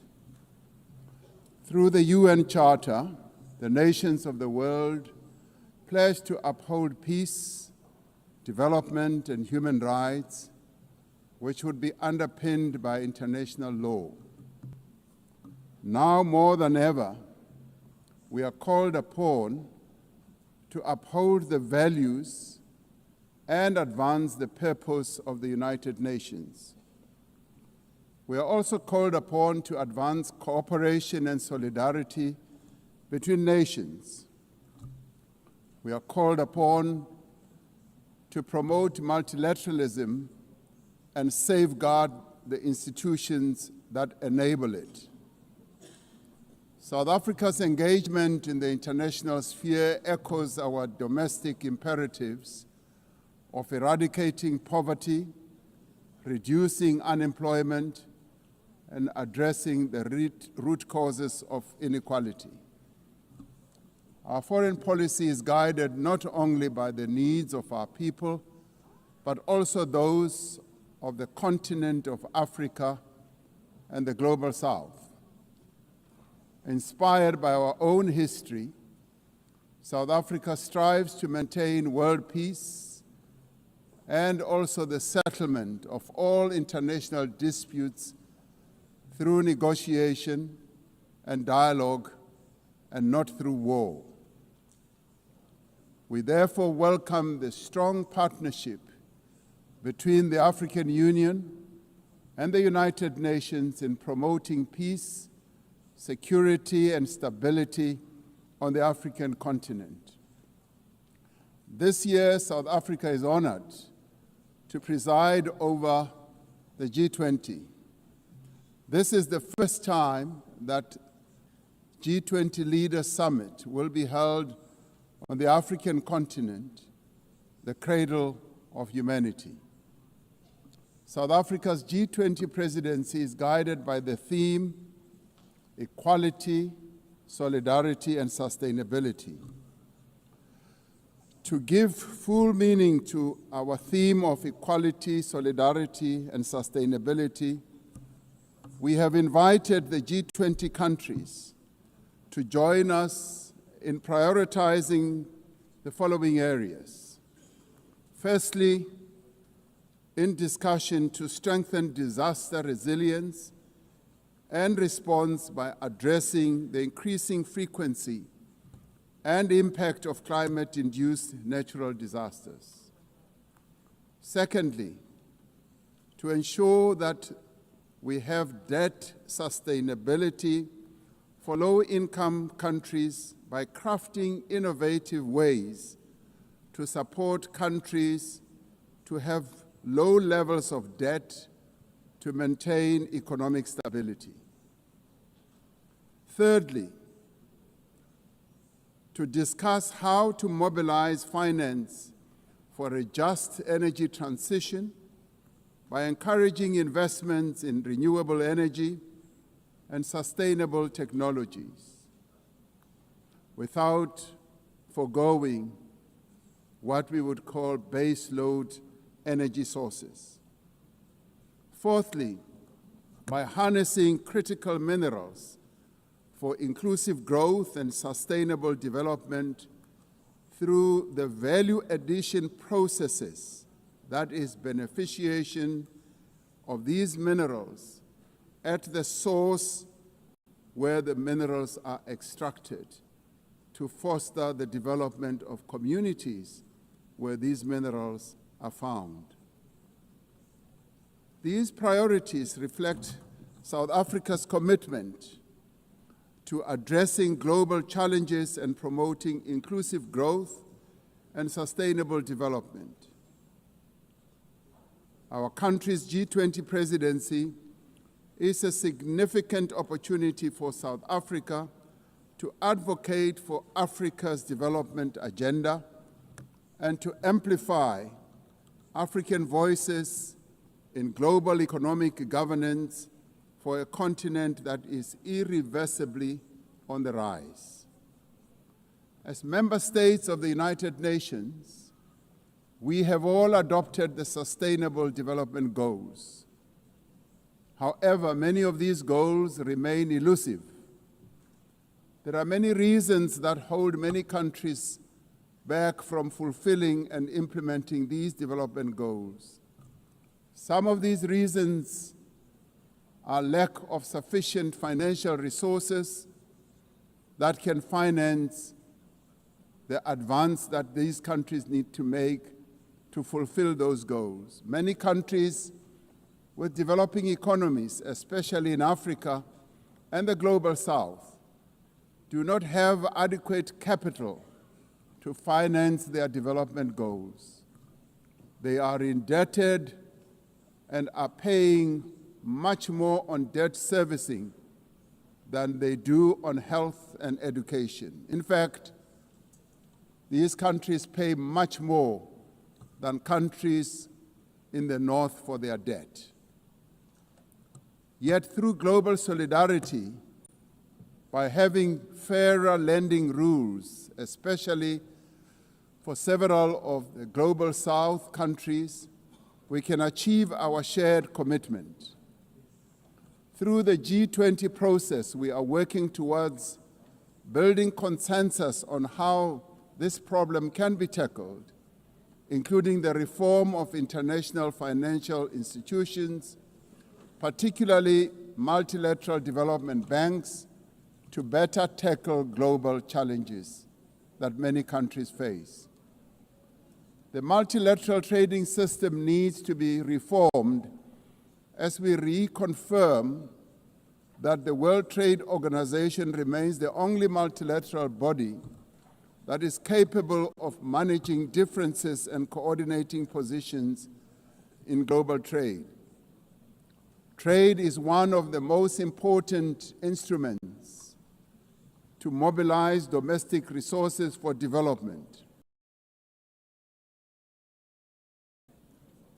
It is concerning that geopolitical shocks and unprecedented trade policy volatility are destabilizing the global economy and jeopardizing a critical source of development finance. In fact, the economy and jeopardizing a critical source of development finance. In fact, trade is now being used as a weapon against a number of countries in the world.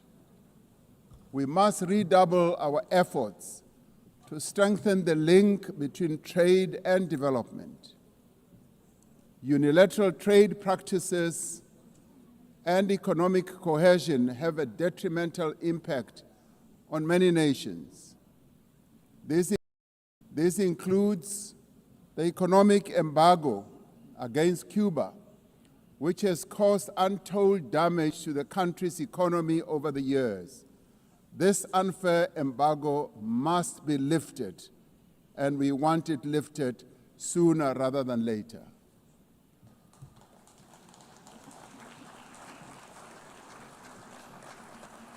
In the midst of global trade uncertainty, the African continent is providing a pragmatic example of constructive collaboration and cooperation by using the African Continental Free Trade Area as an engine for sustainable growth and development.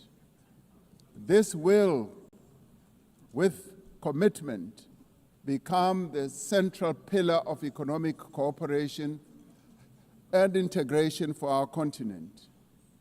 As part of the effort to build more inclusive economies, South Africa's G20 presidency has launched an extraordinary committee of independent experts on global wealth inequality.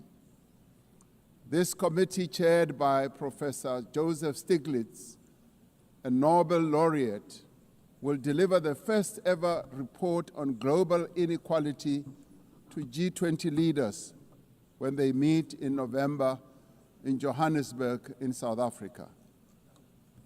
Climate change is an existential threat. We are facing future generations by our inability to reduce global warming. Climate change is reversing economic growth and development gains in many countries, especially in the global south. Although Africa carries the least responsibility for climate change, many countries on the continent of Africa experience much of its harshest effects. Extreme weather events like floods and droughts are driving food insecurity, displacing populations, causing damage to infrastructure, and leading to the unnecessary loss of livelihoods. Member states must honor their undertakings and commitments in line with the guiding principle of common but differentiated responsibilities and respective capabilities. The Secretary General recently reported that global military expenditure has reached historic highs, just as the world is falling behind on its core development promises. We are building weapons when we should be building social infrastructure that advance the lives of our people. We are fighting wars that cause death and destruction when we should be fighting poverty and developing the livelihoods of vulnerable people. We must act decisively to silence all the guns everywhere to realize the goal of sustainable development and global peace. And I do believe that this is an objective that is possible to reach. As we commemorate the 80th anniversary of the UN, the relevance of this institution and various multilateral processes for the maintenance of international peace and security is being willfully undermined. There is an increasing reliance on unilateral military action in contravention of international law. The United Nations Security Council has proven to be ineffective in its current form and composition in carrying out its charter mandate to maintain international peace and security. South Africa remains deeply concerned by the erosion of the credibility of the Security Council and its failures to ensure accountability and uphold international law. As the security and humanitarian situations in the Democratic Republic of the Congo, Sudan, Gaza, and elsewhere deteriorate, it is a matter of great concern that there are countries that continue to violate international law and also defy the United Nations resolutions and rulings, also from bodies like the International Court of Justice. The establishment of the Hague Group and the Madrid Group aim to reaffirm the primacy of international law, promoting accountability and ensuring support for a just peace. We cannot and should not accept that members of this organization continue willfully to violate without consequence the charter that we have all agreed to uphold. Therefore, as nations that have pledged to uphold the UN Charter, we have the ultimate responsibility to ensure and protect the rights of the Palestinian people to self-determination, consistent with the case that South Africa brought before the International Court of Justice. There is growing global consensus. There is growing global consensus that Israel is committing genocide in Gaza. Just last week, the United Nations Independent International Commission of Inquiry found that Israel is responsible for the commission of genocide in Gaza. As Palestinians continue to face genocide and famine, we have a duty to act. South Africa has acted in the interest of saving lives by insisting that the International Court of Justice should make a ruling that indeed genocide is being committed in Gaza and that it should stop. And we stand here to say it must stop.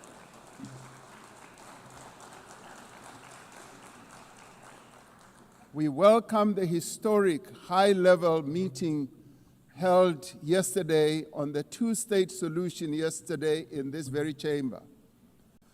This reflects the determination of the global majority, a global majority that now stands at 142 and more countries, that Palestinians deserve a peaceful state alongside a peaceful Israel.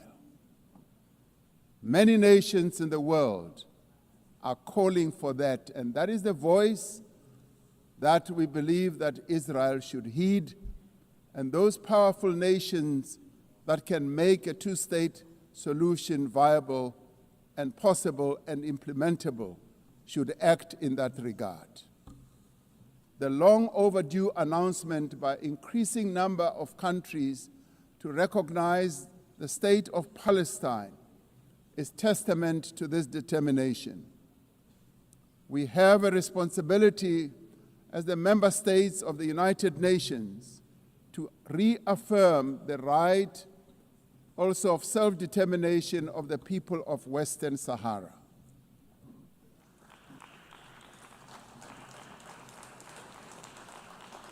The very first resolution of the United Nations General Assembly in January of 1946 called for the elimination of atomic weapons.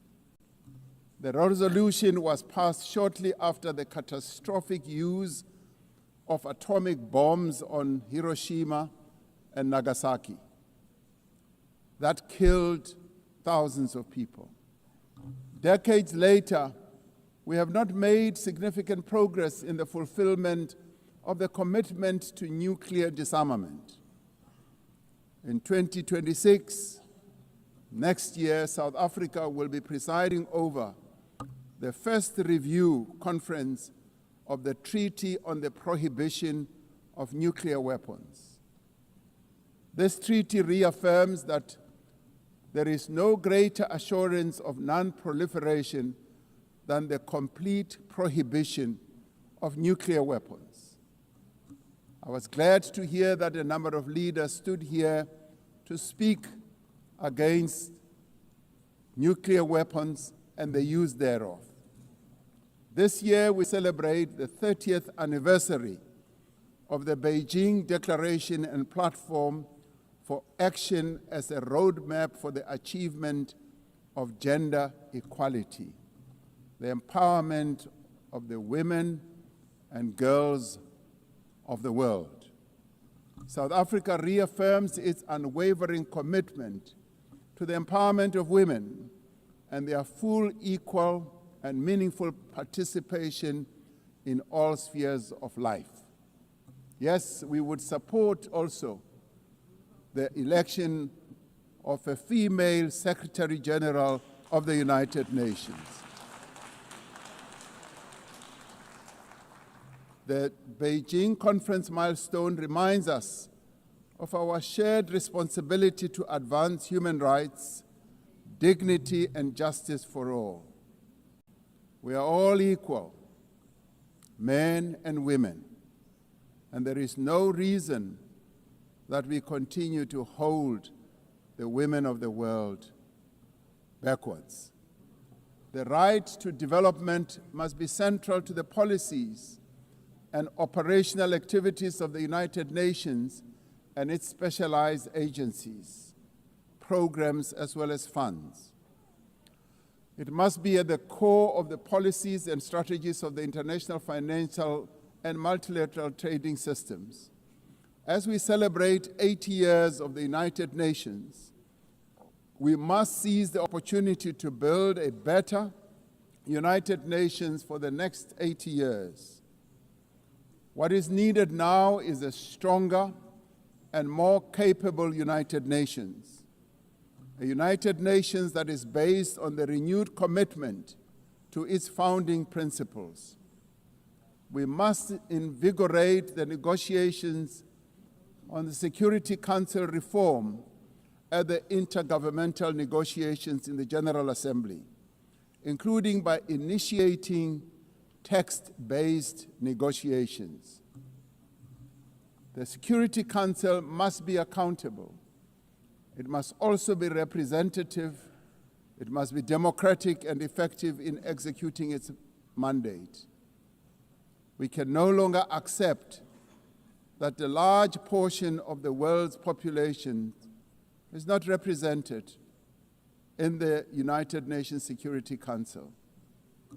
My own continent, Africa, home to 1.4 billion people, as well as South America, are not represented in the United Nations Security Council.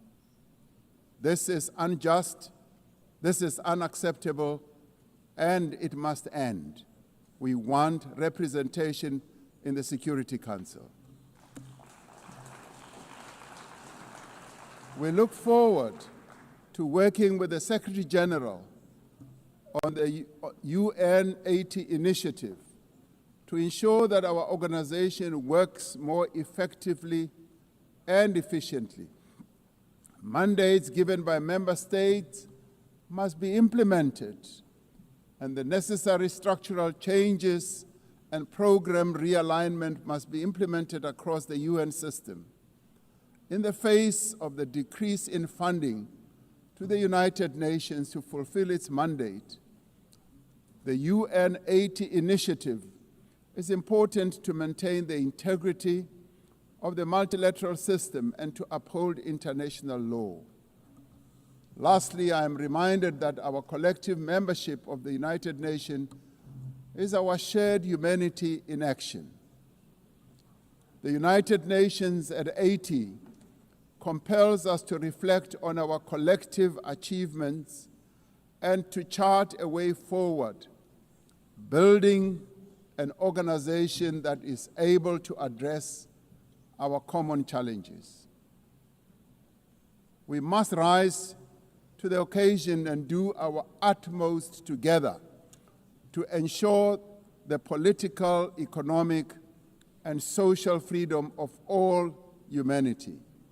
We must reaffirm that freedom is indivisible and that the denial of the rights of one person diminishes the freedom of all of us. We must reaffirm the equal dignity and worth of every person and must therefore leave no one behind and no country behind. I thank you. On behalf of the Assembly, I wish to thank the President of the Republic of South Africa. The Assembly will hear an address by His Excellency Shavkat Mirziyoyev, President of the Republic of Uzbekistan. I request protocol to escort His Excellency and invite him to address the Assembly.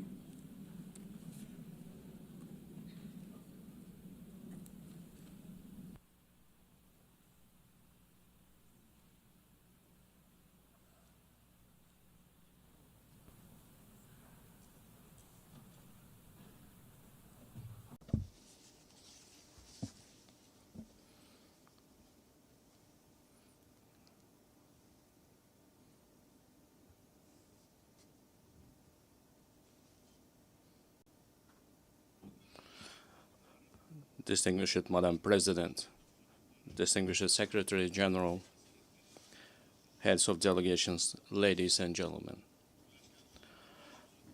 I am truly delighted to extend my congratulations to you with the 80th anniversary session of the United Nations General Assembly. Our meeting today is taking place in a complex, rapidly changing global situation that calls for new approaches to the work of our organization and its future. Today, across the world, the role and place of international institutions are weakening. Confrontations, conflicts, and wars are intensifying. Technological and social inequality is increasing. An economic and humanitarian crisis are deepening. All of this is creating an entirely new and unsettling geopolitical reality. We highly commend the efforts of His Excellency Secretary General Antonio Guterres aimed at maintaining our organization as the main platform for the peaceful resolution of the most difficult and pressing global issues. In this regard, we fully support the UNAT initiative and reaffirm our strong commitment to the Pact for the Future. We support the transformation of the United Nations Security Council and the expansion of its membership in order to effectively address current threats and challenges and protect the interests of the developing countries. Distinguished participants of the session, we are pursuing a policy to build a democratic, law-governed, social, and secular new Uzbekistan in full alignment with the Sustainable Development Goals. To this end, we are consistently continuing our irreversible reforms. Our top priority goal is to fundamentally transform the lives of each and every family and citizen in our country to enhance human dignity and well-being. In recent years, we have managed to reduce the poverty rate in Uzbekistan from 35% to 6.6%. We have achieved this result primarily through the transformation of the education and science sector, establishment of innovative industries and high-tech manufacturing enterprises, modernization of green energy and transport infrastructure, comprehensive development of small businesses, and as a result, the creation of millions of jobs. In our country, preschool education coverage has increased from 27% to 78%, while the higher education uptake among our youth has risen from 9% to 42%. Most importantly, we consider enhancing the prestige of the teaching profession as a key issue. In order to create a single international platform for the exchange of teachers' experience and knowledge, we propose to hold a World Summit on Professional Education in Uzbekistan. We are also creating an advanced healthcare system in our country. We invite all our foreign partners to participate in a high-level event dedicated to the fight against childhood cancer and other serious diseases, which will be held tomorrow at our initiative at the United Nations headquarters. Another important area is gender policy. We aim to further strengthen the role of women in social, political, and business life of our country. We advocate for holding the Asian Women's Forum on a regular basis in our region, turning it into a permanent platform. I would like to emphasize once again, we remain committed to our obligations in achieving the Sustainable Development Goals. By the year 2030, we intend to join the ranks of upper middle income countries. To this end, we will consistently continue our open and pragmatic policy. Ladies and gentlemen, 8 years ago, from this esteemed podium, we declared our firm determination to transform Central Asia into a region of peace, good neighborliness, and partnership. Today, we can confidently declare that we have achieved this strategic goal. The era of closed borders, unresolved disputes, and conflicts is in the past. In recent years, the volume of mutual trade, investments, and transportation of goods in our region has increased fivefold. We are implementing joint investment funds, cross-border trade, and industrial cooperation zones, and major infrastructure projects.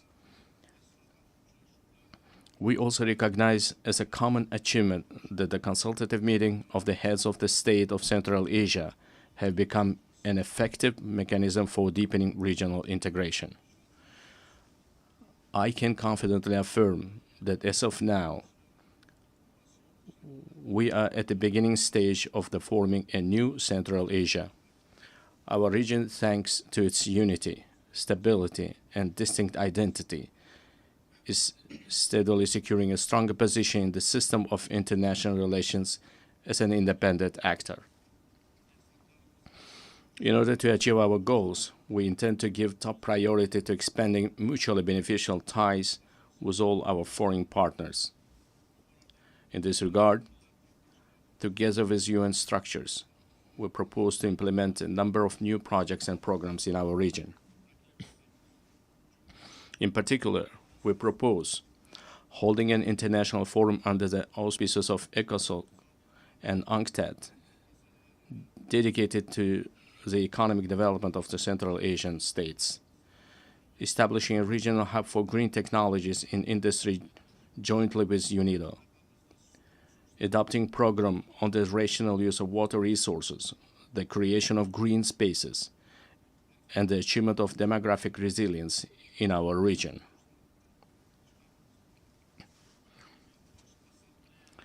In addition, we propose the adoption of UN General Assembly resolution supporting the efforts of the Central Asian countries aimed at deepening regional partnership and economic integration.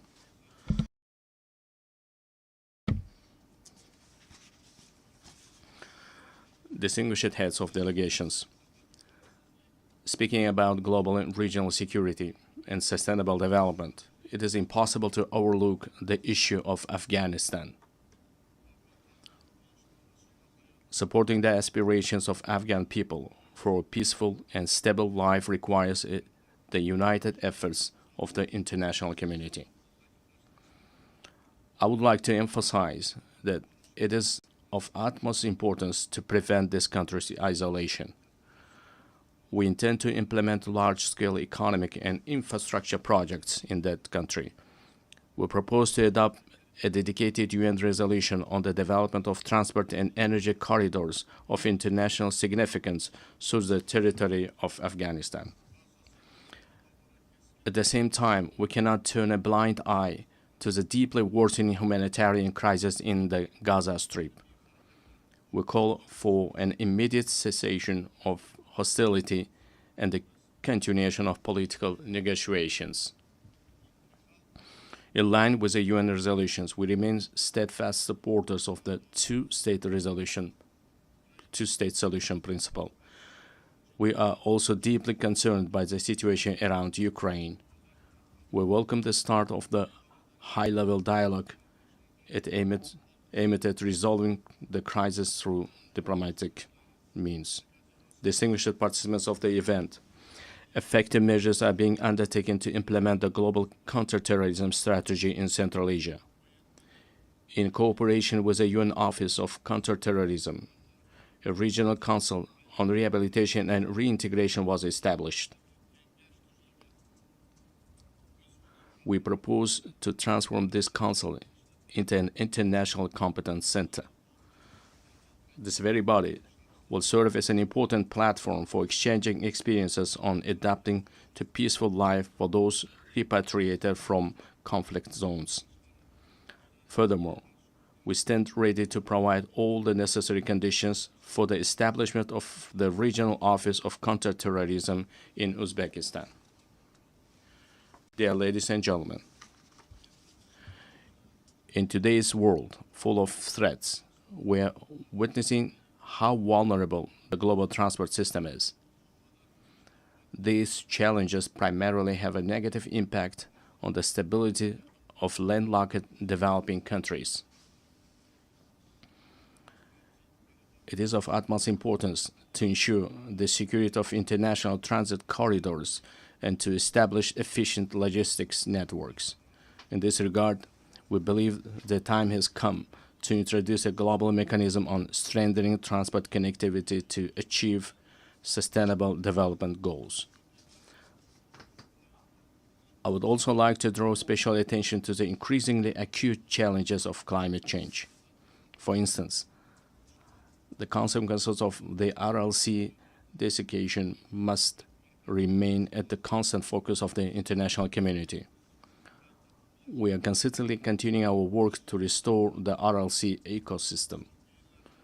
In recent years, salt-tolerant desert plants have been planted on 2 million hectares of the dried seabed of RLC. By the year 2030, green cover will be created on 80% of this area. Another serious issue is the water scarcity.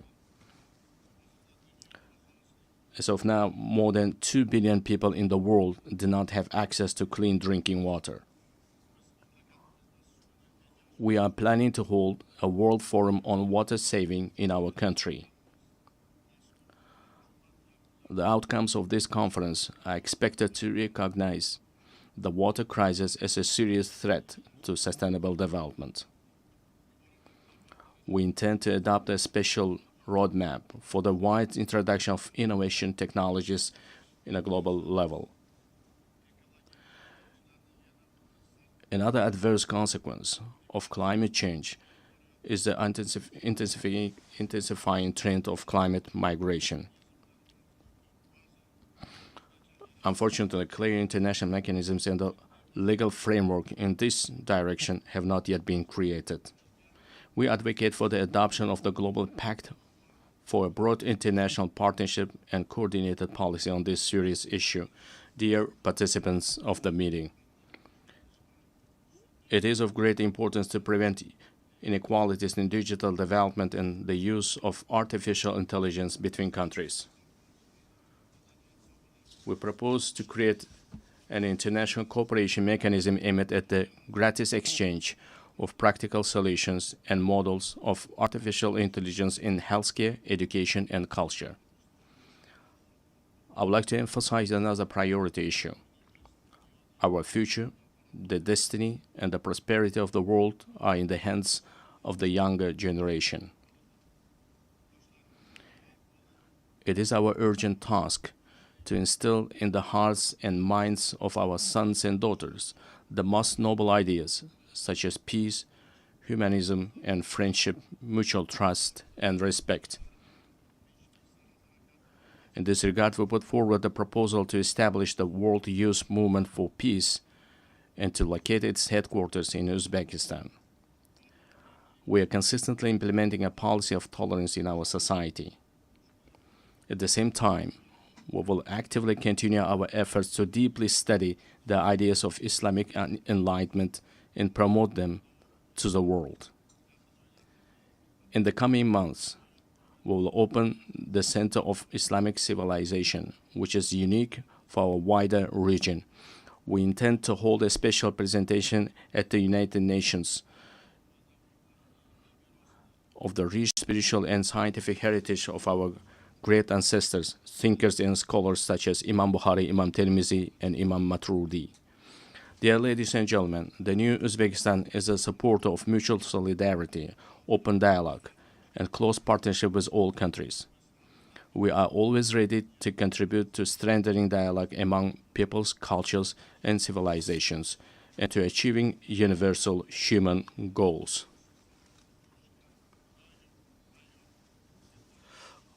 I thank you very much for your attention.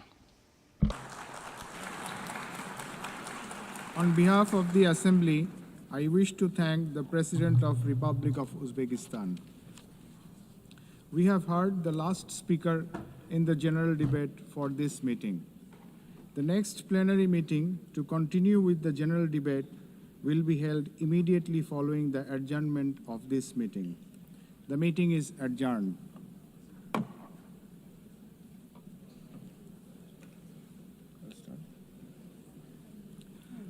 The fifth plenary meeting of the General Assembly is called to order.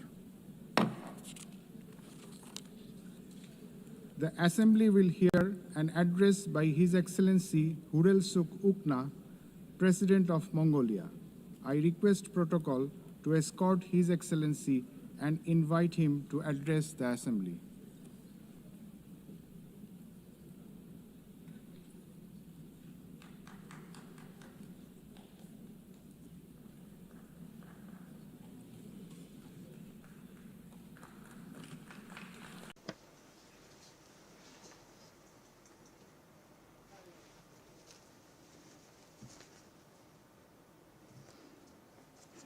Madam President, Mr. Secretary General, distinguished delegates, ladies and gentlemen, at the outset, I wish to extend my sincere congratulations to Ms. Annalena Baerbock on assuming the important role of the President of the General Assembly at this historic moment marking the 80th anniversary of the United Nations, and my best wishes for a successful session. 8 centuries ago, the great Chinggis Khan established the Great Mongolian Empire, bringing together the West and the East under the rule of justice and principled statecraft. Spanning the vast expanse of Eurasia, the Pax Mongolica era heralded a period of remarkable progress and flourishing for humankind. The Pax Mongolica embodied progressive ideals that form the basis of today's collective efforts to maintain global peace and stability.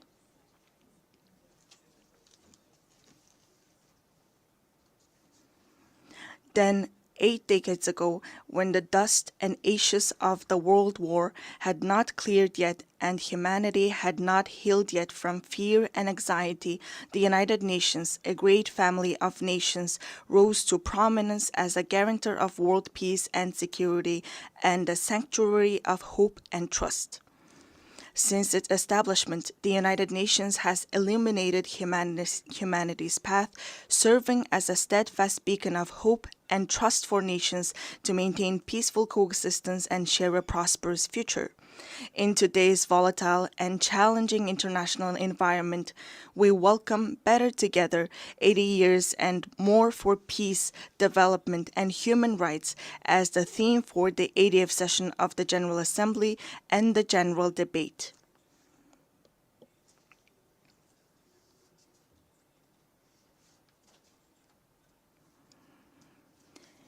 Indeed, this theme calls upon us to assess and reflect upon the United Nations' achievements and challenges over the past 80 years, further strengthen its work in accordance with the United Nations Charter and the principles of international law, and combine our collective voices and efforts in pursuit of concrete and tangible outcomes. Distinguished delegates, Mongolia has consistently upheld the United Nations Charter and universally recognized principles and norms of international law, respecting the independence, sovereignty, and territorial integrity of all states, resolving disputes by peaceful means, respecting human rights and freedoms, and fostering equal and mutually beneficial cooperation. Since becoming a full-fledged member of the United Nations in 1961, Mongolia has steadfastly supported the organization's efforts to strengthen international peace and security. It has demonstrated its enduring commitments to disarmament and non-proliferation and declared its territories nuclear weapon-free status. Furthermore, Mongolia has actively collaborated with the United Nations at all levels, including establishing a dialogue mechanism in Northeast Asia, participating in the United Nations peacekeeping operations, and putting forward various proposals and initiatives in the areas of socio-economic development, environment, and climate change to advance the implementation of development policy and goals. During his visit to Mongolia in 2022, United Nations Secretary-General Mr. Antonio Guterres described our nation as a symbol of peace in a troubled world. It is a profound recognition of Mongolia's humble contributions and dedication to the work of the United Nations and its enduring commitment to the cause of peace. Over the past 23 years, Mongolia has continuously deployed personnel from its armed forces to United Nations peacekeeping operations, making a meaningful contribution to global and regional peace and security. During this period, Mongolia has deployed more than 23,000 peacekeepers to 16 United Nations peacekeeping missions and consistently ranked among the top 20 troop and police contributing countries out of more than 120 member states. As we mark the 25th anniversary of UN Security Council Resolution 1325 on women, peace, and security, it is a pleasure to announce that through the steady increase in the deployment of female military personnel, the proportion of women peacekeepers from Mongolia has reached 14% in 2025. Mongolia will continue to extend its unwavering support to the United Nations in its efforts to maintain international peace and security, and it remains committed to contributing to peacekeeping operations. Distinguished delegates, at this critical juncture, with only 5 years remaining until the 2030 agenda deadline, global progress toward achieving the Sustainable Development Goals stands at the mere 17%. According to the Sustainable Development Report 2025, Mongolia's implementation of the SDGs has reached 66.7%, ranking it 14th in the United Nations Multilateralism Index. This is a testament to our decades-long efforts and a worthy achievement. I want to acknowledge the tremendous efforts of the international community and all member states in advancing the implementation of the Sustainable Development Goals. We welcome the outcomes of the 4th International Conference on Financing for Development, held recently in Seville, Spain, where a broad consensus was reached on the crucial role of financing in achieving the Sustainable Development Goals. We also appreciate that the conference agreed to increase the engagement of developing countries and take comprehensive actions aimed at reforming the current international financial architecture. Within the framework of implementing the Seville commitment adopted at the conference, it is essential to direct international development cooperation towards supporting the most vulnerable groups and addressing their challenges.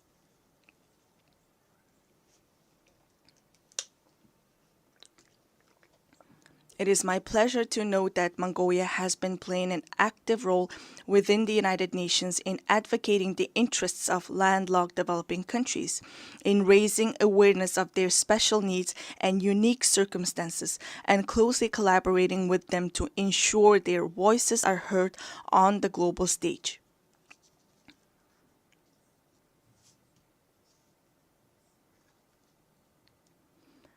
The 3rd United Nations Conference on Landlocked Developing Countries convened in August in Turkmenistan and adopted the Avaza Program of Action for 2024 and 2034.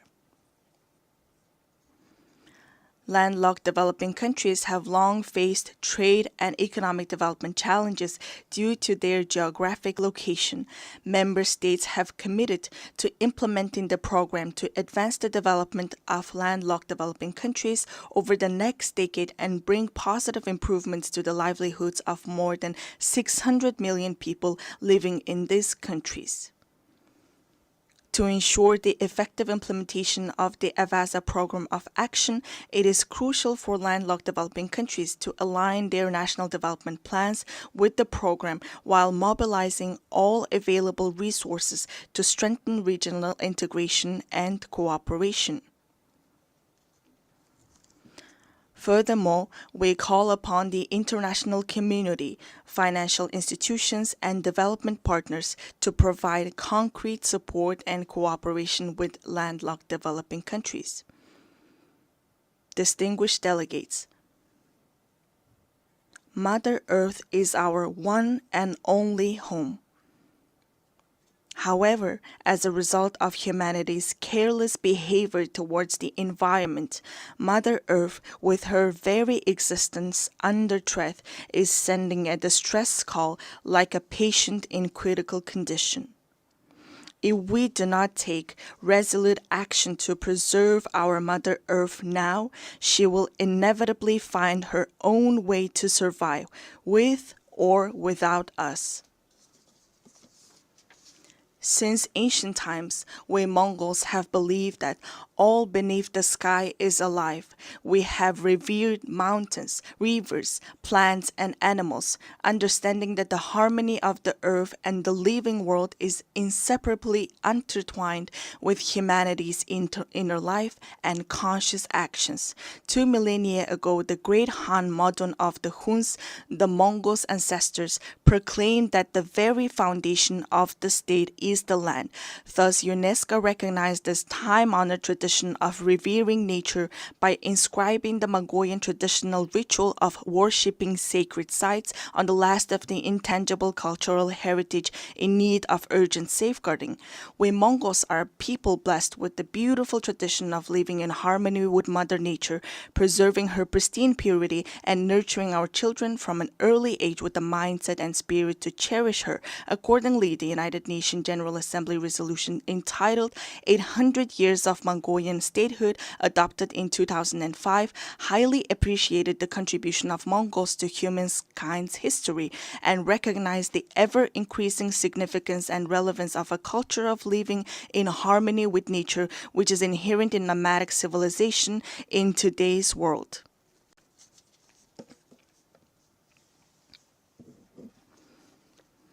Today, we are committed to sharing our cultural heritage and traditional knowledge, rooted in a profound respect for living in harmony with nature, with the international community as a valuable contribution to building resilience and enhancing adaptation to climate change. In 2026, Mongolia will host the 17th session of the Conference of the Parties to the United Nations Convention to Combat Desertification and observe the International Year of Rangelands and Pastoralists.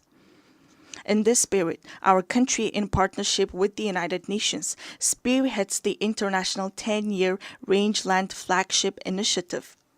We warmly invite you to join us in supporting and collaborating on this important endeavor. Mongolian people say, the source of life is water, and the source of water is tree. Access to safe drinking water is declining worldwide, with 3.6 billion people currently affected by water scarcity. Therefore, it is imperative for countries to implement integrated management of land and water resources in a coordinated manner and to place special emphasis on preventing water scarcity.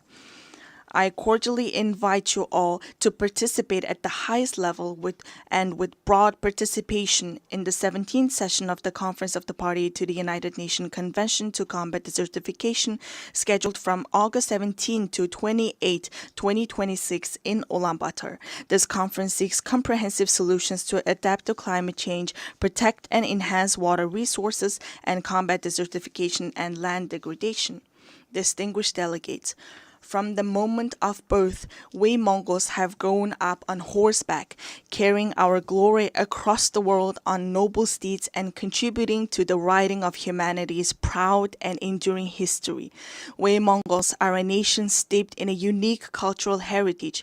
We honor our noble horse in our state emblem, craft our state flag with the mane and tail hair of our swift steeds, and the souls of people around the world are spellbound by the haunting melody of horse fiddle known as the morning whore. Since ancient times, horses have been integral to human livelihoods, culture, and civilization. With the goal of preserving and safeguarding cultural heritage and traditions associated with horses and highlighting their enduring role in humankind's livelihoods, Mongolia proposed a resolution to designate July 11th as World Horse Day. This resolution was adopted during the plenary meeting of the 79th session of the United Nations General Assembly on June 3, 2025. On this occasion, I would like to extend my deepest gratitude on behalf of the horse-loving people of Mongolia to all UN member states for their support in adopting this resolution to designate and observe World Horse Day on the day of Mongolia's National Nadam Festival, which is also inscribed on UNESCO's representative list of the intangible cultural heritage of humanity. Distinguished delegates, this year, countries around the world are assessing the progress made over the past 30 years since the adoption of the Copenhagen Declaration on Social Development and the Beijing Declaration and Platform for Action. Mongolia has undertaken a broad range of policies and activities to advance the social development goals outlined in these milestone documents, related legal frameworks, and the 2030 Agenda for Sustainable Development. These efforts have focused on poverty reduction, promoting social equality and inclusion, supporting families, children, and youth, and protecting the rights of the elderly and persons with disabilities. Among these efforts, the state policy on gender equality aims to ensure equal rights, opportunities, and treatment for both men and women while actively preventing and eliminating gender-based discrimination. Notably, Mongolia has greatly prioritized advancing gender equality and increasing women's participation in decision-making, with women now making up 25% of our parliament.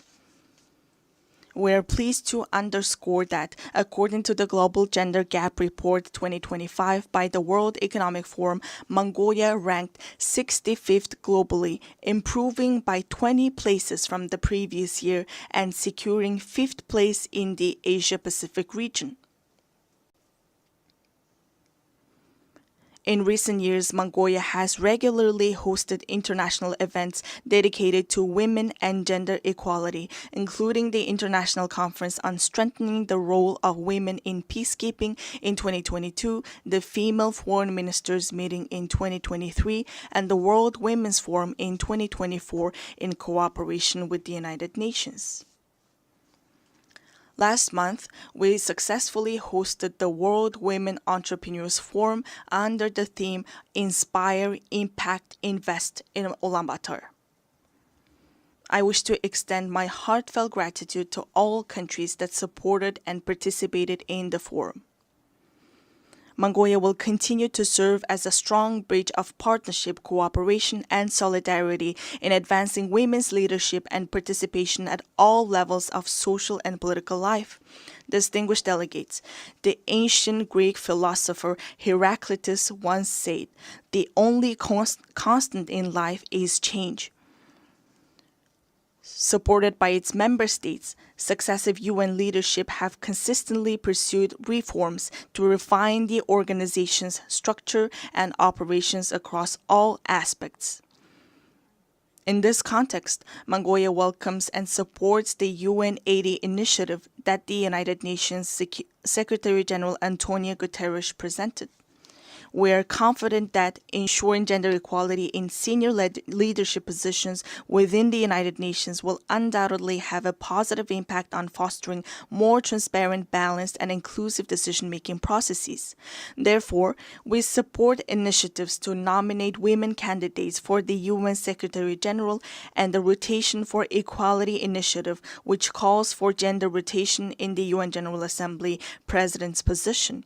Furthermore, Mongolia upholds and implements the principles of the UN Charter and universally recognized norms of international law, actively contributing to strengthening the UN-centered multilateral system.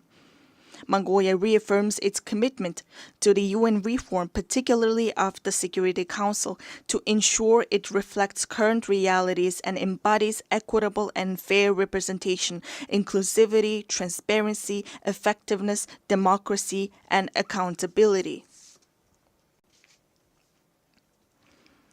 In an era defined by escalating conflicts, rising walls of distrust, and deepening divisions, it is more vital than ever to foster international relations grounded not merely in multipolarity, but on multi-pillar principles that honor each nation's history, culture, civilization, national interests, and unique development paths.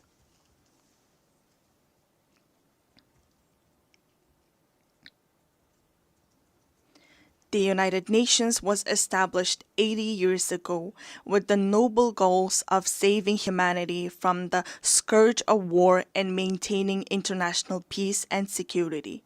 The United Nations, the cornerstone for the peaceful and harmonious coexistence among nations, must be reinforced and empowered through strong multi-pillar principles that ensure equal rights and balanced influence.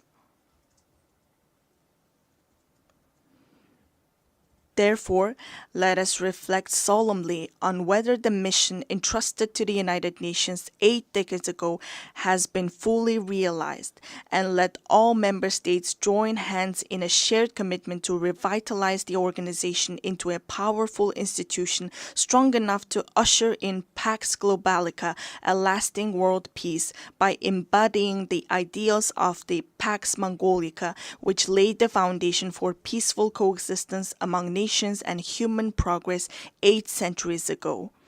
At this pivotal moment, as we commemorate the historic 80th anniversary of the United Nations, I would like to emphasize the growing importance of its role in fostering mutual understanding, trust, and respect among nations, as well as in advancing peace, stability, development, and the vision of a world free from war.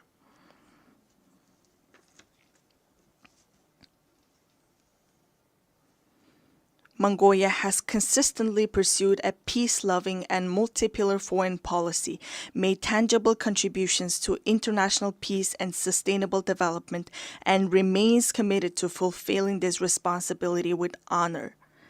I extend my heartfelt congratulations to you all on the momentous occasion of the 80th anniversary of the United Nations. May the eternal blue sky bless us with peace throughout the world. Thank you for your attention.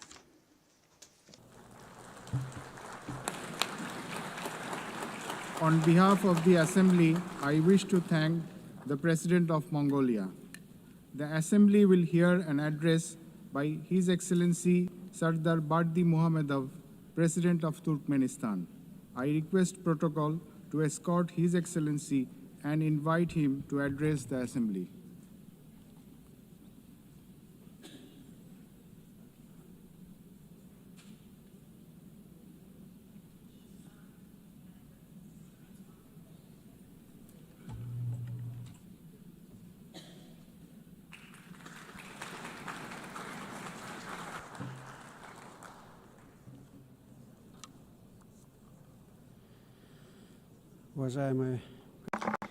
Distinguished Mr. President, distinguished heads and members of delegations, ladies and gentlemen, first of all, allow me to congratulate you on the opening of the 80th session of the United Nations General Assembly and to wish you a productive session. I would like to congratulate Ms. Annalena Baerbock on her election as President of the General Assembly and wish her every success. I would also like to express my sincere appreciation to Ambassador Philemon Yang for his skillful and effective leadership of the General Assembly during the previous session. Distinguished participants, the current state of global affairs, as well as the nature and trends of political, economic, and social processes, objectively require a decisive shift towards coordinated interaction among states and international organizations in order to achieve our shared overarching goal, the maintenance of peace and security, the creation of conditions for further progressive development, and the preservation of the legal foundations underpinning the modern world order. It is precisely from this standpoint that Turkmenistan views the main objectives of the 80th session of the General Assembly, placing great hopes in its role in shaping a robust, balanced, and secure global architecture. A key area of Turkmenistan's cooperation with the United Nations is ensuring international peace and security. Recognizing its responsibility as a permanently neutral state, Turkmenistan stands ready to take further practical steps to foster an atmosphere of cooperation, mutual understanding, and respectful dialogue. These are the principal defining conditions for ensuring stability and sustainable development at the global and regional levels. We are convinced that one of the most effective mechanisms for advancing and achieving these goals today is the practical application of the principle of neutrality. In this regard, Turkmenistan has initiated the inclusion of a separate item on the agenda of the 80th session of the United Nations General Assembly, entitled Neutrality for Peace and Security. We deem this important in light of the growing recognition by the international community of the significance of neutrality, as well as the awareness of its potential and utility in the context of the UN's peace-building strategy. In line with this, during this session, Turkmenistan will propose a draft resolution entitled The Role and Importance of the Policy of Neutrality in Maintaining and Strengthening International Peace, Security, and the Process of Sustainable Development. As you are well aware, this year has been proclaimed by the General Assembly the International Year of Peace and Trust on the initiative of Turkmenistan. This landmark event coincides with the anniversary of the establishment of the United Nations.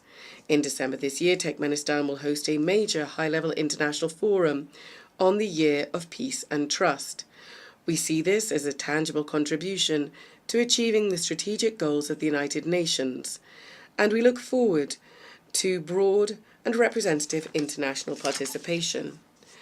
We believe that harmonizing national approaches to global development trends, as well as to establishing and strengthening trust and mutual understanding, should be systematic and consistent. In this regard, Turkmenistan is seeking to initiate the convening of a World Summit on a culture of peace and trust. One of the key objectives of this summit would be to develop a global code of international trust. This would serve as a universal foundation for building relations between states based on the respect for sovereignty and territorial integrity, as well as on cooperation and joint efforts to address global problems. We believe that ensuring universal peace and mutual understanding is inseparable from the civilizational aspects of modern development and from the need to preserve and foster cultural and spiritual ties. In this context, Central Asia, which for centuries has played a clear role as a bridge spanning the civilizations of East and West, is now called upon to revive its historic mission to become a space for dialogue, cooperation, and the convergence of values and worldviews. Therefore, during this session, Turkmenistan will propose, in cooperation with the United Nations, an international forum to be held entitled Central Asia, a Space of Peaceful Coexistence. Countries of the region will participate, as well as other interested states and international institutions. Turkmenistan will also submit a draft resolution to the General Assembly on proclaiming an International Day of Mediation. This would emphasize the importance of diplomacy and neutral platforms in preventing and resolving conflicts. One of our country's priorities remains our active involvement in implementing the Sustainable Development Goals and in strengthening cooperation in key areas such as transport and energy. As Turkmenistan is one of the centers of multilateral dialogue on these issues, we will continue to contribute to establishing a fair, balanced, and inclusive international development system. During this session, Turkmenistan will initiate the proclamation of a United Nations Decade for Sustainable Transport for the period 2026-2035 and will submit the relevant draft resolution. We are convinced that this will help to consolidate the efforts of the international community in developing transport corridors, enhancing their sustainability and ensuring accessibility for all countries. Our country will also submit a draft resolution to the General Assembly entitled "The Key Role of Reliable and Stable Energy Connectivity in Ensuring Sustainable Development." At present, one of the priority issues on the development agenda is the digital transformation. We are convinced that this transformation must be balanced. It must reflect the realities and legitimate interests of all states, including the developing world, and also must be free from politicization and bias. In this regard, Turkmenistan intends to put forward an initiative to establish a world platform on digital integration. This is to be based on the principles of equality, trust, and on preventing the use of information and communication technologies to harm peace, security, and sustainable development. During the 80th session, Turkmenistan will continue its work on environmental and climate issues. It will strive for them to be taken into consideration systematically, as they are basic components of ensuring security, and we will advocate for the establishment of multilateral mechanisms to monitor and respond to climate, environmental, and man-made disasters. Turkmenistan will seek to bring about a regional center to combat desertification for Central Asian countries. It is our belief that the establishment of such a center would contribute to building regional capacity, to strengthening cooperation in the field of environmental protection, and would also make a significant contribution to achieving the Sustainable Development Goals, particularly in combating climate change and protecting land-based ecosystems. Our country will promote the Caspian Environmental Initiative, proposed at the 78th session of the United Nations General Assembly, which is intended to become an international platform to preserve the Caspian Sea ecosystem. An important step in this direction is the Caspian Environmental Forum, which we propose holding in 2026.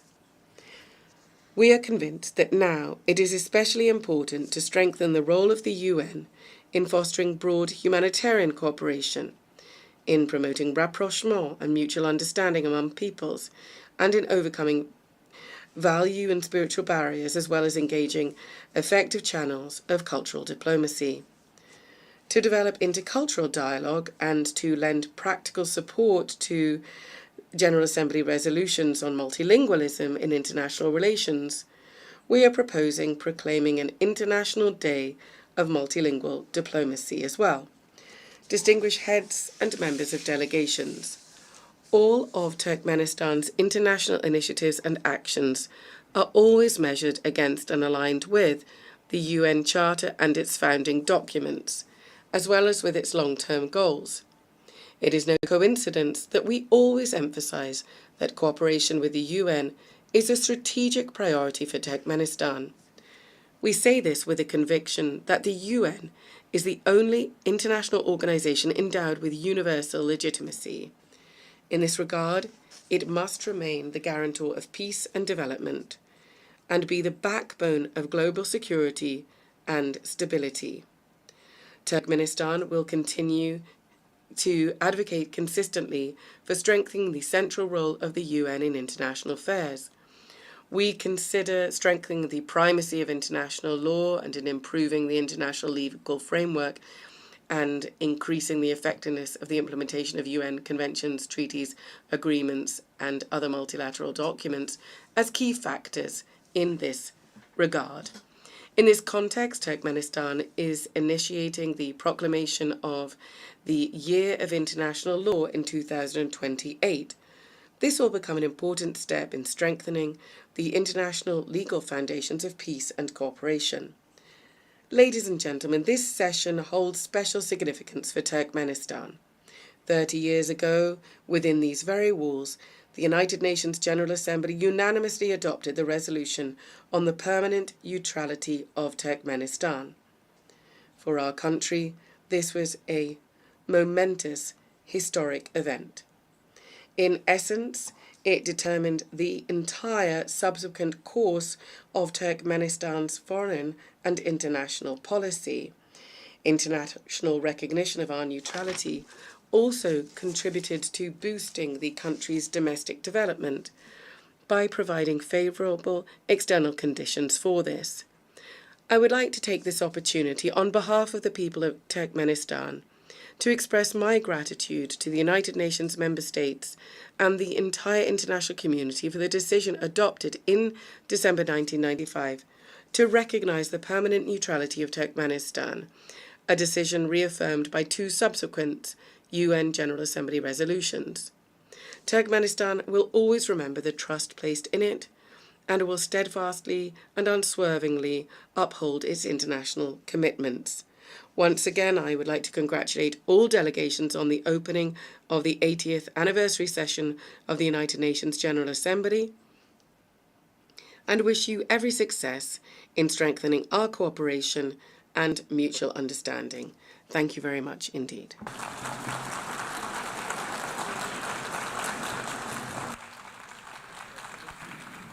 On behalf of the Assembly, I wish to thank the President of Turkmenistan. The Assembly will hear an address by His Excellency Gabriel Boric Font, President of the Republic of Chile. I request protocol to escort His Excellency and invite him to address the Assembly.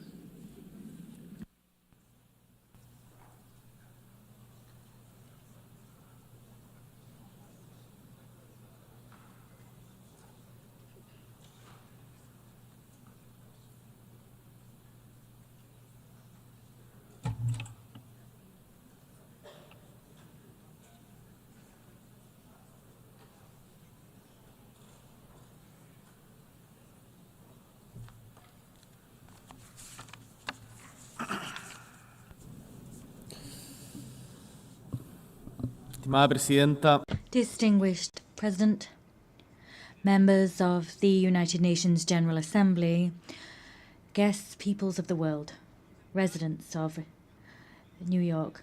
80 years have elapsed since the creation of the United Nations. 80 years have also elapsed since Gabriela Mistral, a Chilean woman who came from the Elqui Valley, won the Nobel Literature Prize. Her voice as a poet, a teacher, as a diplomat continues to ring out in our homeland and across the world. And it was precisely here in New York in 1955 that the Chilean ambassador, José Massa, conveyed a message about human rights that was written by Gabriela Mistral. That message said, "I would be happy if our noble strength, our noble struggle to obtain human rights was taken up faithfully and loyally by all nations of the world. This triumph would be the greatest we could achieve in our time." We have we notched up that victory? Have we triumphed in that way? The answer is categorical no. And the fact is, at this stage, I don't really know what to say about Gaza, because many people have said everything already at this podium and at others. But there are our words and those that may be spoken by anyone, but regardless, we still have the fact that innocent people have lost their lives. We still have the empty stares of those suffering. In 2025, thousands of innocent people have lost their lives simply on the grounds of being Palestinian. 80 years ago, the same thing happens. Millions lost their lives simply for being Jewish. Instead of talking about figures, issuing condemnations or demands, as we tend to within these walls, instead of that, I want to talk about humankind. Humanity. Gaza is a global crisis because it is a crisis of humanity. And in this chamber, and for those who are listening to us in their homes, within their delegations, in their various countries, all of us are human beings. That's what I'd like to say. So when under the rubble, we have children, boys and girls lying under that rubble, there is genuine pain and grief in our homeland in Chile. And I know that that pain is shared by the vast majority of the world's nations. And one of the problems we face as humankind is that often pain engenders hatred. But we must face up to pain and that fact and combat hatred with all of our strength. We must transform our desires to hate into a desire for justice. We can't make any concessions to violence. I don't want to see Netanyahu destroyed by a missile side by side with his family. I want to see Netanyahu and those responsible for the genocide against the Palestinian people brought to the ICJ and other international courts. In another context, looking elsewhere, the war in Ukraine is also an affront to us. It causes us pain. But some people might ask themselves, what's that got to do with Chile? What's happening in Ukraine got to do with Chile? They're so far apart, we don't understand their language. Some people level those arguments against us and our homelands. We say back to them that we have to see ourselves in the people in Palestine that are searching for food. We have to identify and stand in the shoes of the kidnapped children that have been taken away by Russia. We're all human beings. And one of the reasons we come here and meet today together is that we perhaps continue to have faith in humankind. That's principally what brings us here. Our hearts cannot cease to be moved by pain, and we cannot cease to be moved by the needs of others like ourselves. It's for that reason that we have set down rules which are steps forward for civilizations, and they come from the lessons we've learned from the major challenges we've affronted as humankind. And these rules, we should say this loud and clear from this rostrum and take action here. These principles, these values are not being respected. Let's say that loud and clear. It's not okay to invite people to negotiate, to invite a neutral country to negotiate and then assassinate someone that's helping negotiations. That's what happens with Qatar. We can't bomb the nuclear facilities of another country. We can't invade countries like Iraq, saying that there are weapons of mass destruction that don't exist. That's not okay. It's not okay to invade a sovereign country like Ukraine and then impose negotiations on those people. And we all seem to resign ourselves to the fact that that's going on, as was recalled by the French writer Albert Camus when he talked about the experience of the Second World War. If we don't believe in anything, if nothing makes sense, and we can't invoke any values, well, in that case, everything is allowed. There's no good, no evil, and nothing is important. So, if we were to accept that reasoning, we'd have to admit that reason stands on the side of the successful party and no one else. And the rule which we use to assess humankind, the yardstick, would simply be effectiveness. So, in other words, the law of might is right. I want to say to you that ultimately this way of reasoning is the justification of killing. In a world where that occurs, the life of a woman, a man, or their children will always depend on fate or some whims of good or evil, arbitrary decisions. In a world like that, all of those that live without condemning hatred with all of their might are as guilty of homicide as the person dropping a bomb or pulling a trigger. Particularly if you have the voice and the power to say enough, as we do, as all the leaders that we are in this room, we have, with that in mind, greater responsibility. We refuse to rule in favour of those who have might or money, and we say that we're labelled as utopian, nursing pipe dreams. But what is history if not a continued utopian voyage?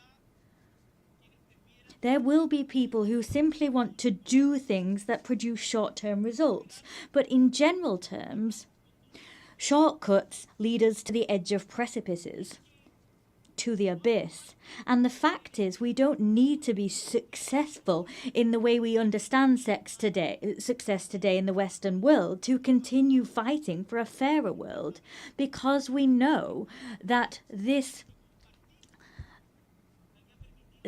what we have together has allowed us to change the world, to make it more just, have more loyalty, more solidarity, more inclusion. We've done that. So, distinguished delegates, when we are invited to submit, to bow down, when it is said that intelligence is somehow irrelevant, when people want to show us that you can lie to get an advantage, to get ahead, we want to say no. We're not giving way to cunning trickery, violence or passivity. Let us say no to all of that. I can and I must respect the person who likes blue more than red, someone who is of a faith that's not my own, the person who thinks it's better to increase or reduce taxes according to the circumstances. Ultimately, I can and I must respect diversity of opinion. But at the same time as I respect different opinions, the opinions of those who think different to me, I face the outrage, the fact that people lie. And what's all the more outrageous is that they're aware that they're lying. Perhaps, for example, it's been said at this very rostrum today that there's no such thing as global warming. This is not an opinion. It's a lie. And lies must be fought against. Of course, we can discuss the best way of tackling global warming, or we can talk about who are more responsible than others, but we can't deny global warming. We can argue, we can discuss how the Nazis managed to govern such vast swathes of Europe, but we can't deny the Holocaust. We can study the secondary effects of a vaccine, but we cannot state with no evidence whatsoever that vaccines cause autism.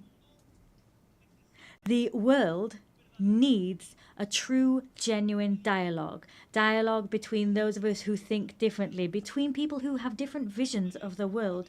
It's for that reason that we created the United Nations, for that precise reason, to have dialogue and to decide that brutality is not acceptable, to decide that human rights must be protected regardless of ideologies or who's the victim or who's the torturer. That international law is the guarantee that reason will prevail over might always. Opposed against this dialogue, the other direction is lies and silence, and both will bring us to the edge of an abyss, into deepest suffering. So what is the task before us today? We have to chart the course that we want as humankind and work with the United Nations who are paving this path. Chile is rallying behind this shared vision, this shared respect for democracy, human rights, social justice, equity, unfettered respect for the freedom of expression, climate action, all of these things that stand as pillars of hope and action to address the difficult changes and weather these current storms. Today, we need to say loud and clear that we defend a commitment to democracy always in an nuanced fashion with no excuses whatsoever. For that reason, this week, together with Brazil, Spain and Uruguay and Colombia, we convened the second meeting for the defense of democracy. That was a collected effort that began here in the United Nations a year ago. We want to build bridges so that we can identify the shortcomings of democracy. We want to look at ways of remedying these shortcomings and of improving the quality of life of our peoples. We will not settle with simply pointing out what we don't like about the world. We will not settle for saying that doesn't represent us. We want to propose ideas that we want to see and champion them. With all of that in mind, I'd like to briefly dwell on one particular issue. I come from Chile, that is a tricontinental country. Tricontinental. It has inextricable ties to the ocean. We have more than 6,700 kilometers of coastline. We are a country that looks at the ocean, and as such, we are proud of having been the first country in America and the second in the world to have ratified the BBNJ agreement to extend governed ocean area beyond areas of national jurisdiction. In recent weeks, we saw the 60th ratification necessary for it to enter into force. As such, the first COP of that agreement will be held next year. We do hope it will be held early next year. Here, I wish to reiterate the fact that we are ready and willing to have its secretariat established in our Pearl of the Pacific in the city of Valparaiso, because we believe that this agreement is an opportunity to make ocean governance closer to the global south. Chile is always also a country that looks towards and has an Antarctic vocation. Our leadership in scientific research is clear. We provide logistical support for research, and we have campaigns for the protection of this area. When you've gone to Antarctica, you will have done so through Chile. In 2 weeks, we'll have another meeting of the Commission for the Preservation of Marine Antarctic Resources. So I call upon states parties now to approve the proposal of the Marine Protected Area for Dominion 1. That was the proposal established by Chile and Argentina. We cannot simply exploit resources if we don't adopt appropriate preservation measures, because ultimately we'll see the destruction of marine life, which we also depend on. Let us not forget that we are part of one single ecosystem. Maintaining biodiversity and sustaining life on Earth is something we must urgently grapple with, and we need to do so with a sense of responsibility towards our ancestors, towards those we share the planet with today, and with a sense of responsibility to future generations. Distinguished delegates, as we have a situation of climate crises, protracted conflicts and humanitarian crisis, against that backdrop, the selection and appointment process for the next Secretary General of the United Nations takes on particular significance. I come to this assembly convinced of the fact that always, even in the most difficult circumstances, there is room to take clear-sighted action as a collective body, action which is transformative and imbued with humanity. Human tragedy is never a foregone conclusion. We will not give up on the hope that there will be good in the world and that the United Nations we need can be built, because that conclusion depends on what we do.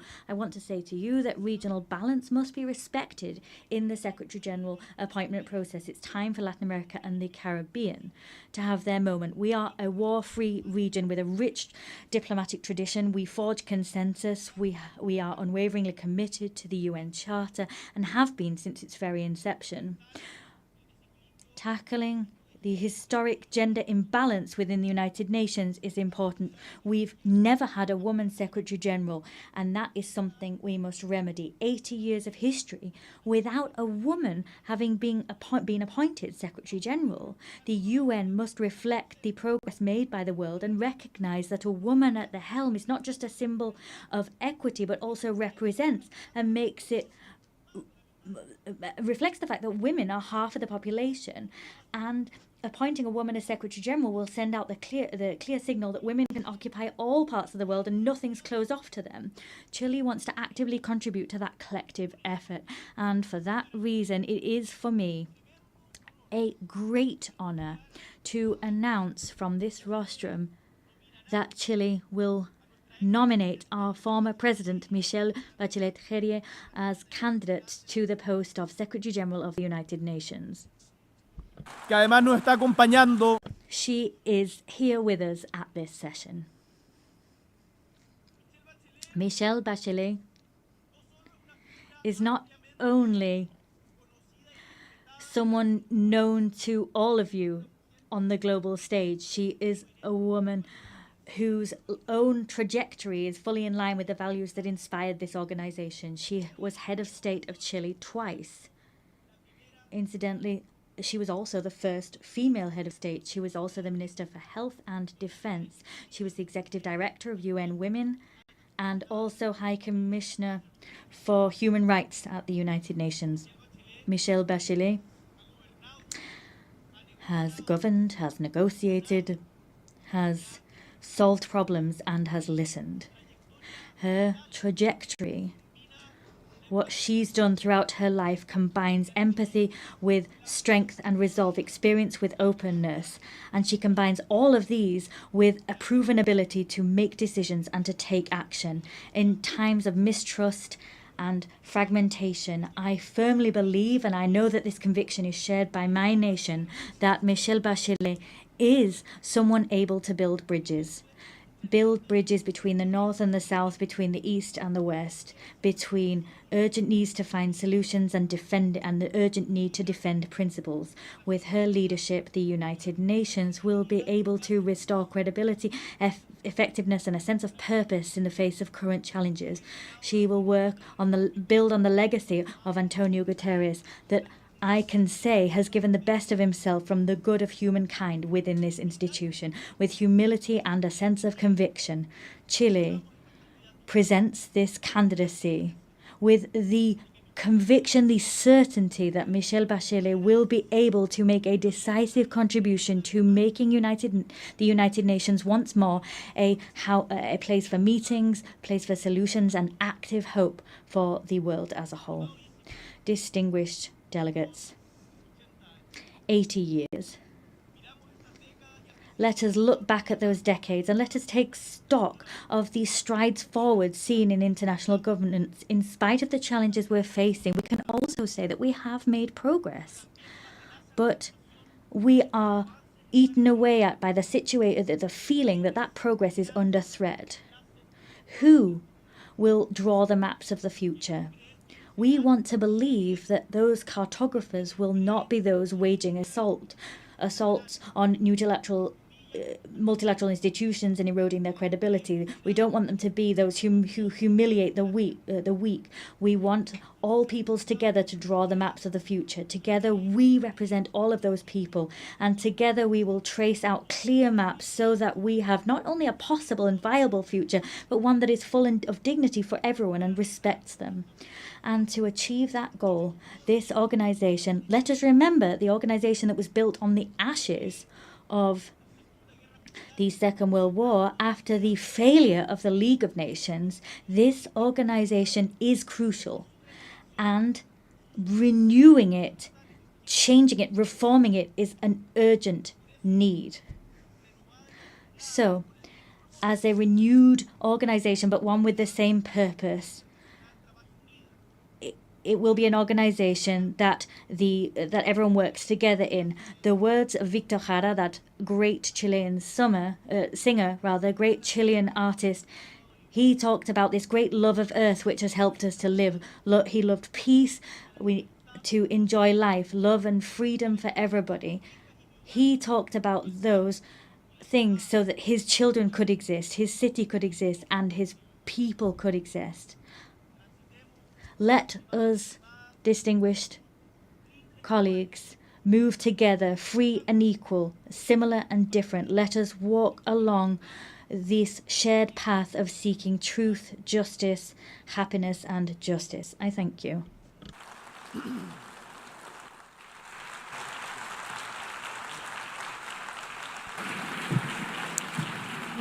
Muchas gracias. On behalf of the Assembly, I wish to thank the President of the Republic of Chile. The Assembly will hear an address by His Excellency Emomali Rahmon, President of the Republic of Tajikistan. I request the protocol to escort His Excellency and invite him to address the Assembly.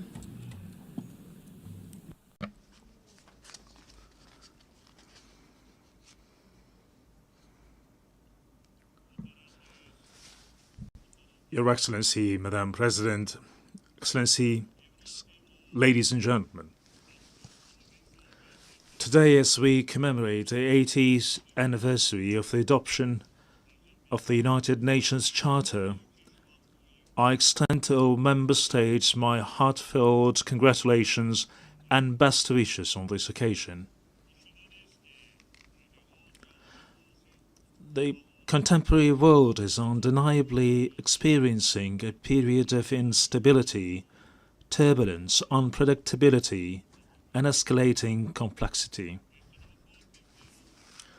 Geopolitical tensions, efforts to reshape a framework of international relations, conflicts and confrontations in different parts of the world, along with series of security threats and challenges have posed significant risks to lasting peace and safety.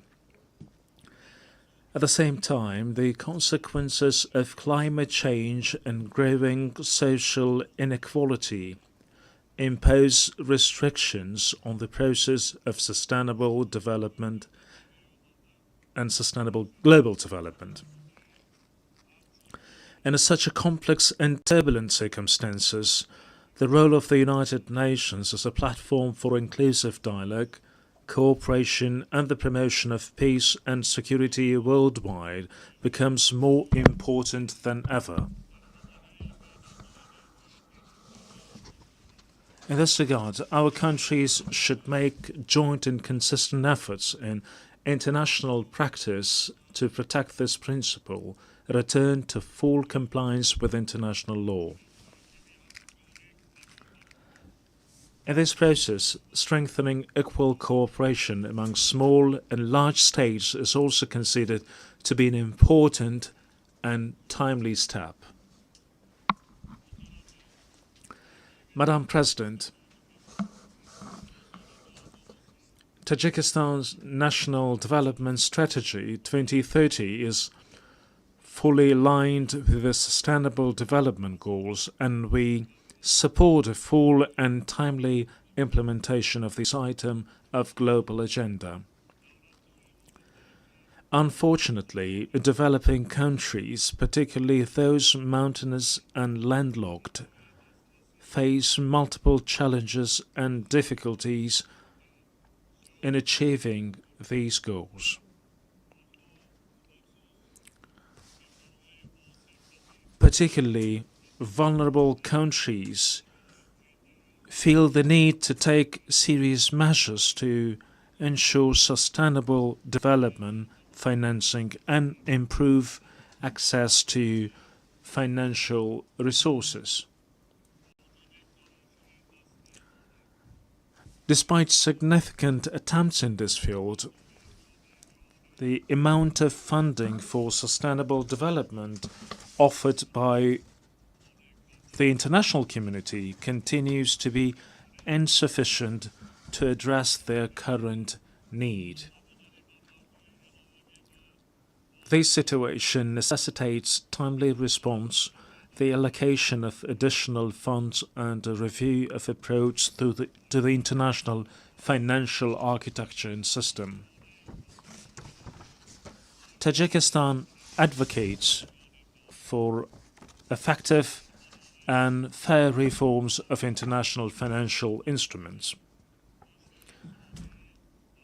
At present, we are observing varying degrees of economic progress among nations, and the influence of developed nations and international financial organizations could play a significant role in tackling this issue.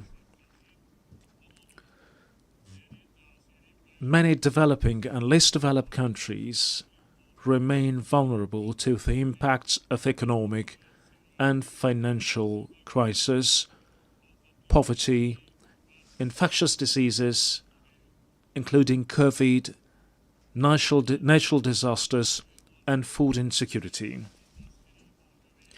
They need to implement effective financial support measures, including debt relief.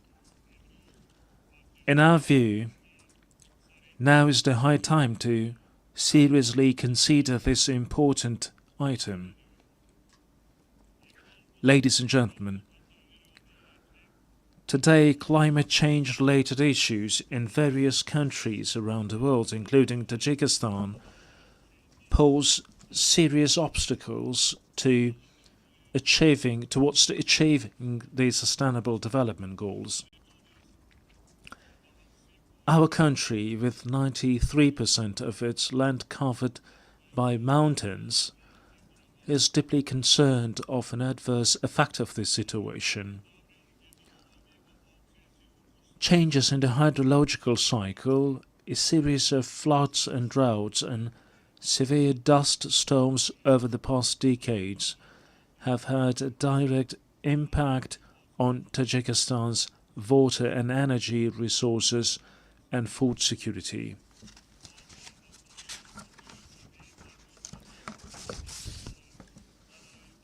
Every year we suffer tremendous material and financial losses due to water-related natural disasters.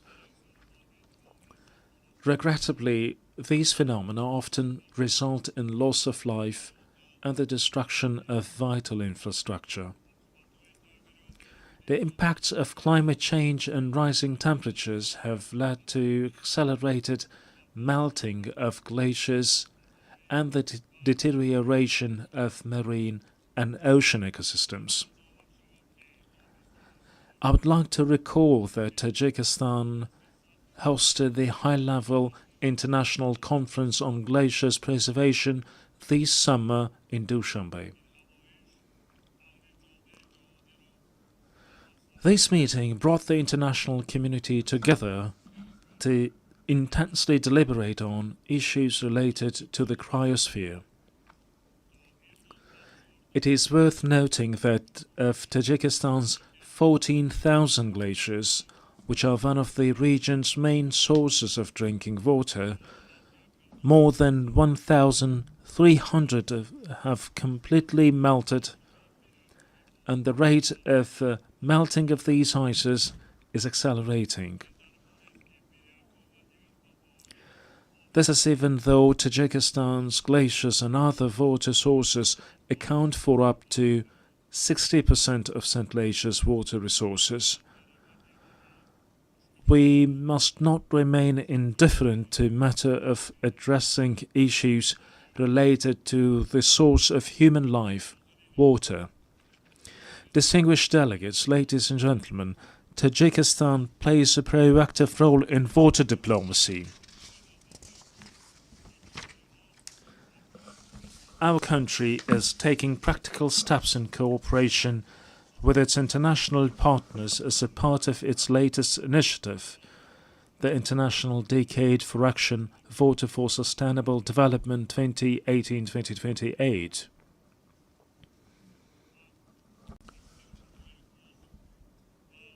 I call on member states and stakeholders to actively participate in the next event within the Dushanbe water process the high-level international conference which will be held in Tajikistan next year. This event will undoubtedly give a new impetus to our continued joint efforts within the framework of the Water Action Agenda. We are confident that it will also serve as a solid foundation for preparations for the 2028 United Nations Water Conference in Dushanbe. Madam President, strong institutions and legal literacy are the ground of a just and stable society. Today, the international community is witnessing disrespect for and violation of international law, which is the foundation of order, peace, and stability throughout the world. We emphasize the need for strict adherence to international law and the resolution of all disputes and disagreements within the framework of the law. Being deeply aware of this reality, Tajikistan proposes that the United Nations General Assembly considers proclaiming an International Year of Legal Literacy. We call on all member states to join this initiative and strengthen the global culture of transparency and justice. Ladies and gentlemen, the rapid adoption of digital technologies and the effective use of artificial intelligence can noticeably contribute to the achievement of the Sustainable Development Goals. I would like to extend my profound gratitude to all member states for their unwavering support of Tajikistan's proposal to adopt a special resolution entitled "The Role of Artificial Intelligence in Creating New Opportunities for Sustainable Development in Central Asia." I'm confident that the resolution adopted by the General Assembly on July 25th of this year will serve as a key instrument for the safe and equitable use of artificial intelligence in our region. We, in this context, consider the establishment of a regional Center for Artificial Intelligence in Dushanbe to be favorable. This center would undoubtedly facilitate an implementation of joint initiatives and projects among Central Asian countries in the field of artificial intelligence. It is worth noting that, along with the improvement of digital technologies, the number of new security threats, particularly cybercrime, is also growing. We therefore emphasize that cybersecurity must be an important component of collective security. It is evident that, along with cybercrime, terrorism, extremism, illegal weapons smuggling, drug trafficking, and other forms of transnational organized crime continue to pose a serious threat to the global security. Tajikistan supports the further expansion of international cooperation on global security within the framework of the Dushanbe counter-terrorism process. We are determined and willing to establish constructive interaction within this process with international organizations and the UN member states to even more enhance efforts to counter the aforementioned threats and security risks. We believe that relevant UN agencies, in particular the Office of Counterterrorism, can make an effective contribution to the comprehensive implementation of global counterterrorism strategies and programs and strengthen their support to all member states in this area. Distinguished participants, Tajikistan gives full support of the resolution of all disputes and conflicts through political and diplomatic means. We must redouble our efforts to enduring, lasting and comprehensive peace based on international law. A year ago, from this podium, I proposed considering a special United Nations resolution proclaiming a decade of promotion of peace for future generations.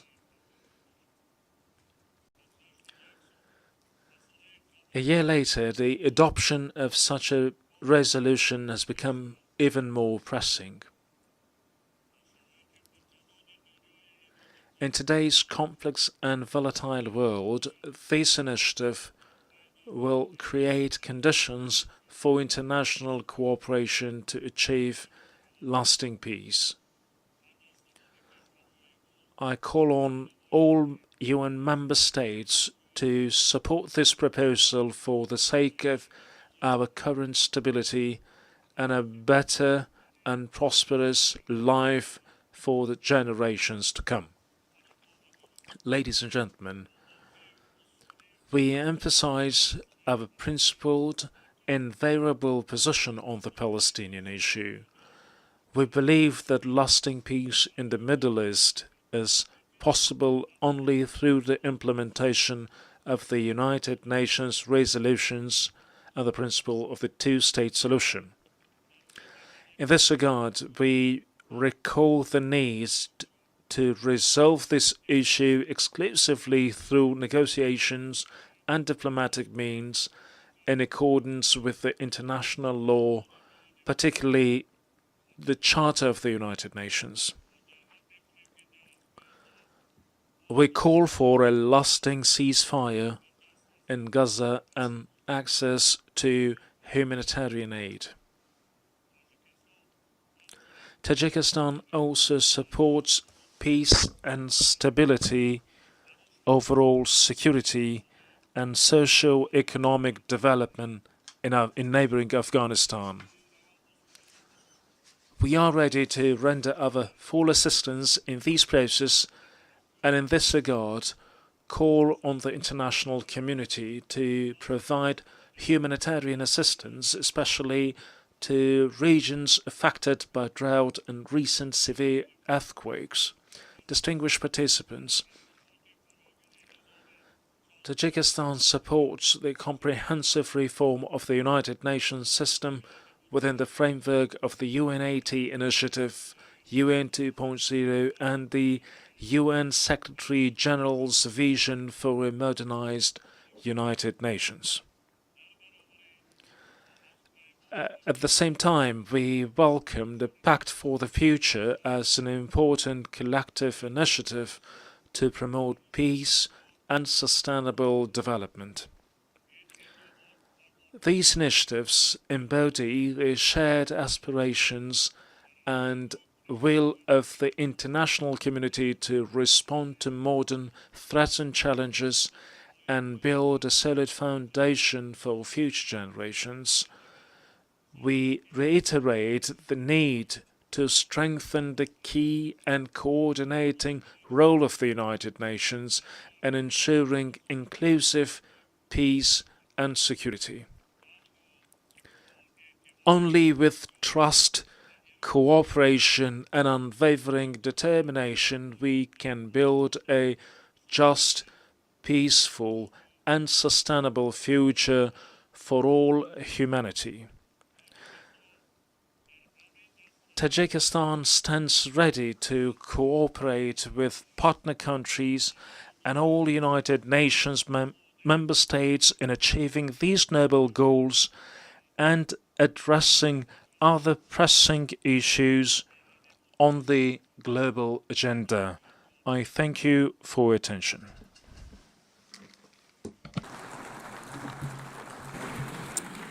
On behalf of the Assembly, I wish to thank the President of the Republic of Tajikistan.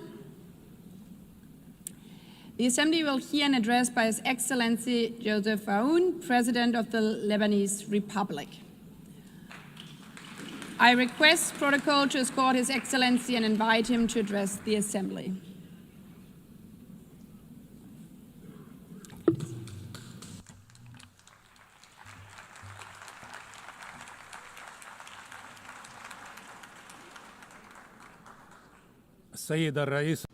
Madam President, Mr. Secretary General, fellow colleagues, heads of state and delegation, I stand before you today to talk about peace, development, and human rights.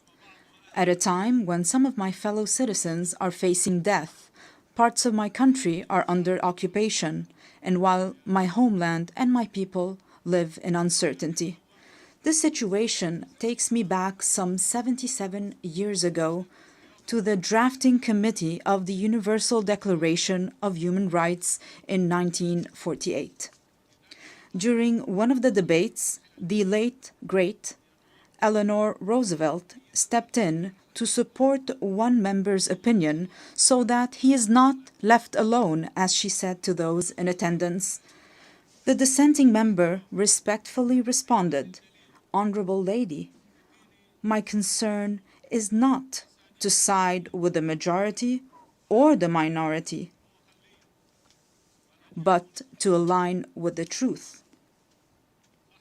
The author of these words was no other than Charles Malik, the Lebanese philosopher who worked alongside other great minds of the time to give humanity this eternal declaration. He was also granted the honor of presiding over this august assembly from 1958 to 1959 to represent my country, Lebanon. Madam President, Mr. Secretary General, colleagues, ladies and gentlemen, I recall this incident today, first, to express my profound sense of pride and my heightened sense of responsibility as I stand before you today for the first time in my capacity as President of Lebanon on the 80th anniversary of this great organization. Second, because our session focuses on examining the inherent relationship between three human virtues: peace, development, and human rights, and between these three virtues and my country, Lebanon. The Lebanese experience, alongside lessons from our region and the world, have shown that there can be no development without peace, for growth cannot take place within chaos, and prosperity cannot be achieved amid conflicts and wars. Peace is the only foundation for development. Experience has taught us that just as there is no development without peace, there can be no peace without justice, and no justice without human rights, particularly the right to live in dignity. Without dignity, peace becomes an illusion, and the only growth will be in poverty, underdevelopment, violence, and bloodshed. Since the establishment of this great organization, its charter stipulated the need to save succeeding generations from the scourge of war, to live together in peace with one another as good neighbors, and to employ international machinery for the promotion of the economic and social advancement of all peoples.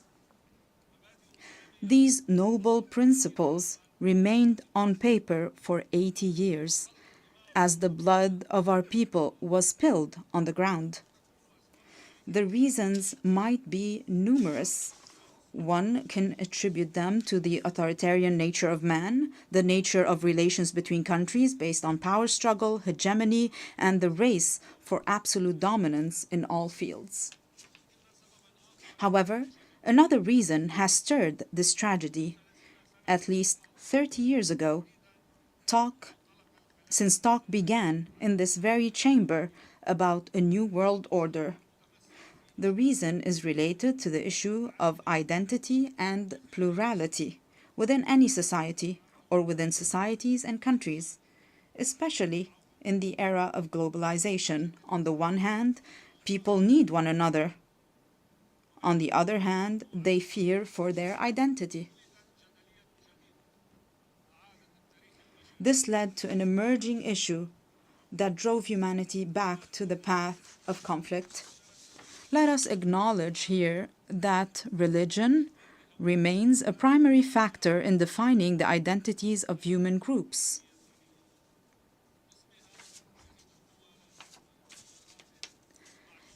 In the name of religion, countries are at war with one another.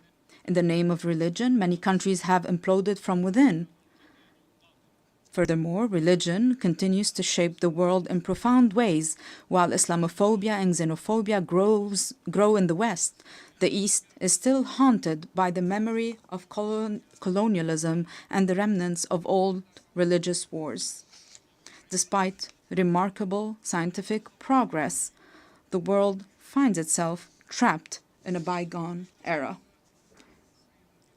Madam President, Mr. Secretary General, colleagues, at the heart of this dilemma, Lebanon plays a unique role. This is its raison d'etre. This is the significance of Lebanon and its message to the world. Amid the global clash over religious identities, Lebanon stands out as a nation where Christians and Muslims coexist as equals under a constitution that guarantees equitable representation to both communities in the Parliament and the Council of Ministers, with full citizenship for all individuals. This model is open for progress.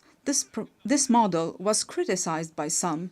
However, it offers a unique, evolving approach, as the late Pope John Paul II observed.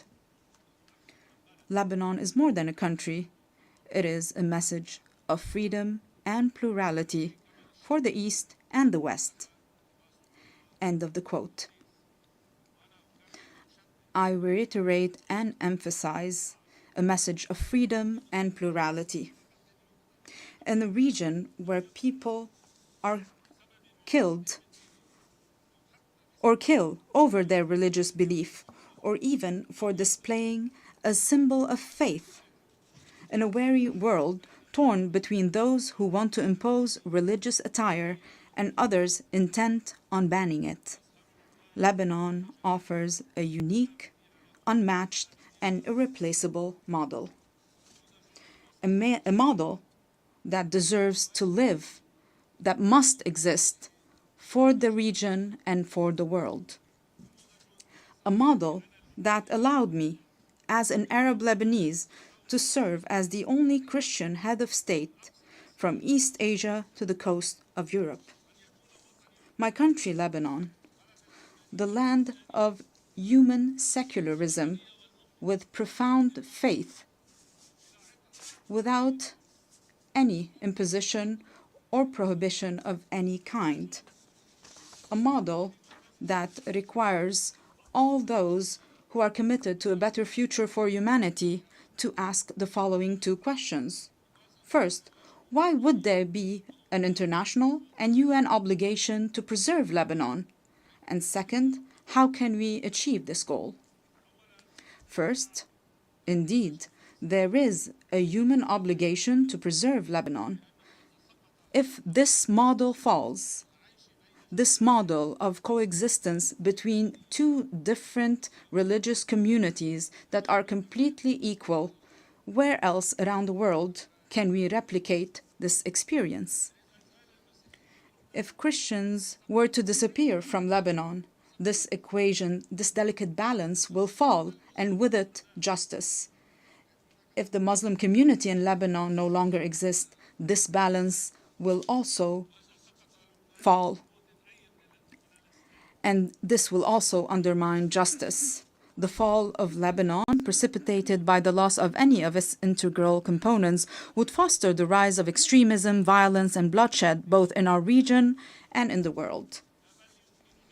It is clear to me today that many of the underlying causes of the war on Lebanon, as well as the deeper, more insidious motivations behind it, have been aimed at dismantling Lebanon's unique model. These actions serve to justify an Orient fractured by conflicting identities and perpetual ethnic rivalries, destined to remain in a state of ongoing conflict. While certain may benefit from this situation, however, it is ultimately in the interest of the world and humanity to strive for international peace. Hence, the success of the Lebanese experience will set a benchmark for any country. This model today is a vibrant, steadfast, and energetic country determined to live, resolutely refusing to succumb to adversity. What it takes to save it? Simply a clear and firm stand, in words and action, aimed at liberating all the Lebanese territory and securing the exclusive sovereignty of the Lebanese state, enforced solely by its legitimate and legal armed forces over its land. This is the unanimous will of the Lebanese people since the declaration of November 27, 2024, which was adopted with the support of the United States and France and this very organization as a mechanism to enforce UN Security Council Resolution 1701. I reaffirmed this commitment in my inaugural address following my election as president in January 2024, and it was also approved by the government in its ministerial statement of February 2024. Throughout our negotiations with President Trump's envoy, Ambassador Tom Barak, we worked on drafting a paper to guarantee full stability on our land, to which we are still bound and still await the same commitment by other concerned parties on our borders as well. This is what Lebanon seeks. Let me be more frank. Allow me to feel some pride for my country and my people, for they do deserve it. Ladies and gentlemen, we are truly an exceptional country by all measures. We are a country that each year receives people from the Lebanese diaspora, the equivalent of a third of the country's residents. This underlines the unwavering connection between the Lebanese people and their homeland. There is hardly a major project in our region that does not bear the signature of a Lebanese person, nor a cultural or artistic event that lacks a Lebanese imprint.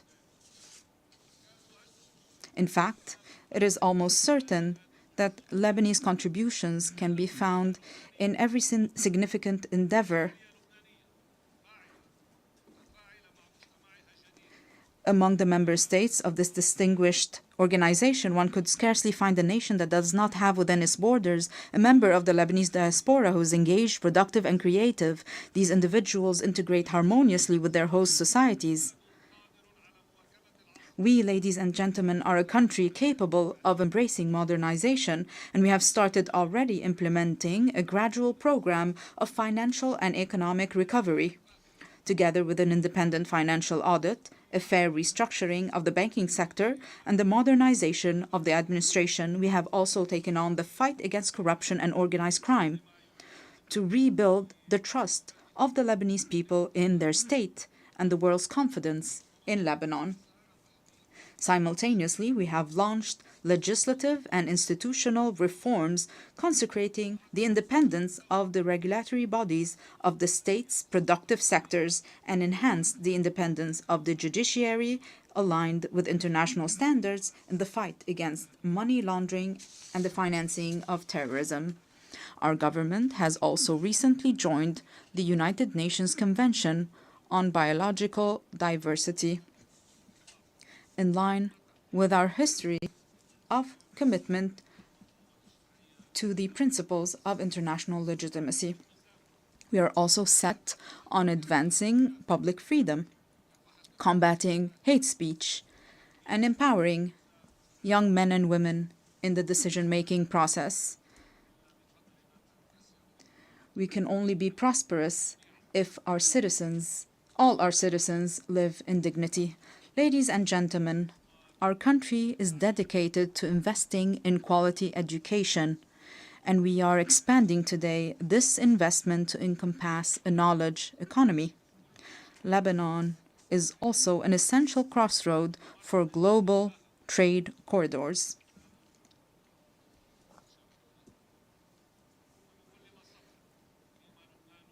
While advancing on all these fronts, our country simultaneously shoulders numerous burdens. And we shoulder these burdens with responsibility and seriousness. Most pressing among them are the persistent instabilities along our southern border. We call for the immediate cessation of Israeli aggression, the full withdrawal of its occupying forces from all Lebanese territory, and the release of our hostages that we shall not forget nor leave behind. And we insist on the complete implementation of UN Security Council Resolution 1701. This will be achieved with the help of the mandate given to UNIFIL, working in coordination with the Lebanese army over a transitional period to achieve peace and stability. In this context, allow me to extend my gratitude to the members of the Security Council who adopted the resolution to renew UNIFIL's mandate to help us achieve lasting peace and stability. However, the deep underlying causes of our crises extend beyond our immediate borders. This is why it is our moral, human, and political obligation to call for an immediate end to the devastation taking place in Gaza. We urge the revival of a new political track aimed at finding a just and permanent solution to the Palestinian question based on the resolutions of international legitimacy, the principle of the two-state solution, ensuring the right of both states to a secure and dignified existence, as ratified by your General Assembly, with a majority of 142 states out of 164 states in the New York Declaration. The second major burden Lebanon is carrying now is the unprecedented displacement situation taking place on its soil, which, measured by capita, stands as the largest in history. Lebanon looks to the United Nations and its specialized agencies, as well as to the Syrian authorities, to address this critical issue. Through direct negotiations and with the support of the Kingdom of Saudi Arabia, we aim to reach comprehensive understandings and agreements across different aspects of our bilateral relations, the goal being the dignified and safe return of the displaced Syrian citizens, as well as the restoration of the special relations between Lebanon and Syria in good neighborliness and close cooperation in various fields, overcoming the misunderstandings of the past. The third burden crippling us today is the reconstruction of Lebanon following the Israeli aggression on our soil, especially with respect to the infrastructure necessary for the return of the Lebanese Authority to the Lebanese border towns and to the rebuilding of homes and villages bulldozed and demolished by the aggression. For there will be no stability if it is not rebuilt and its beauty restored. Furthermore, there's the issue of providing the necessary means to our legal armed forces so that they may take on the task of defending and safekeeping our national integrity. We remain hopeful about the public initiatives to organize international conferences dedicated to that purpose. Ladies and gentlemen, Lebanon does not seek special privileges or favors. Indeed, it calls upon the international community to act with responsibility, fairness, and equality, thereby enabling Lebanon to reclaim its role as a land of freedom and plurality. This very spirit underpinned the Distinguished Assembly's resolution on August 16, 2019, to grant Lebanon's request to establish the Human Academy for Dialogue and Conversions within its borders, a resolution that was for a time overshadowed by the many crises Lebanon has faced in recent years. Today, Lebanon is intent on reviving this vital initiative. Our intention is both to reassure ourselves and to send a message to the world. Lebanon is returning to its rightful place, both within the international community and among the nations gathered at the United Nations, a true platform for human values and the advancement of humanity. In closing, I reiterate the opening theme of my message. While I stand here today advocating for peace, my countrymen are being killed. The conflict is still very fierce between Lebanon being a land of life and joy and a platform that spreads both values to the region and the world, and Lebanon being a place of sorrow and wars, spreading both woes to the region and the world. We in Lebanon have made our choice. We choose to be a land of life and joy, and we shall abide by it. I call upon you all, for the sake of peace in our region, for the good of humanity, stand with us. Do not abandon Lebanon. I thank you.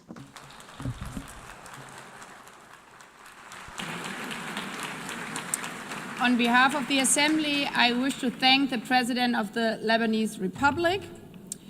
The Assembly will hear an address by His Excellency Emmanuel Macron, President of the French Republic. I request protocol to escort His Excellency and invite him to address the Assembly.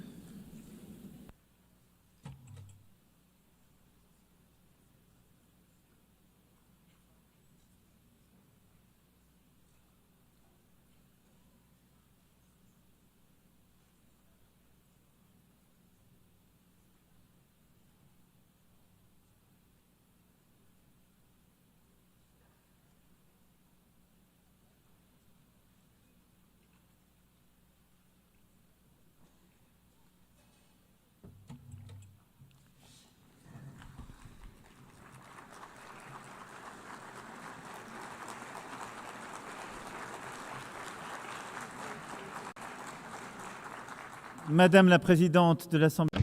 President of the General Assembly, Secretary General, Deputy Secretary General, ladies and gentlemen, heads of state and government, ministers,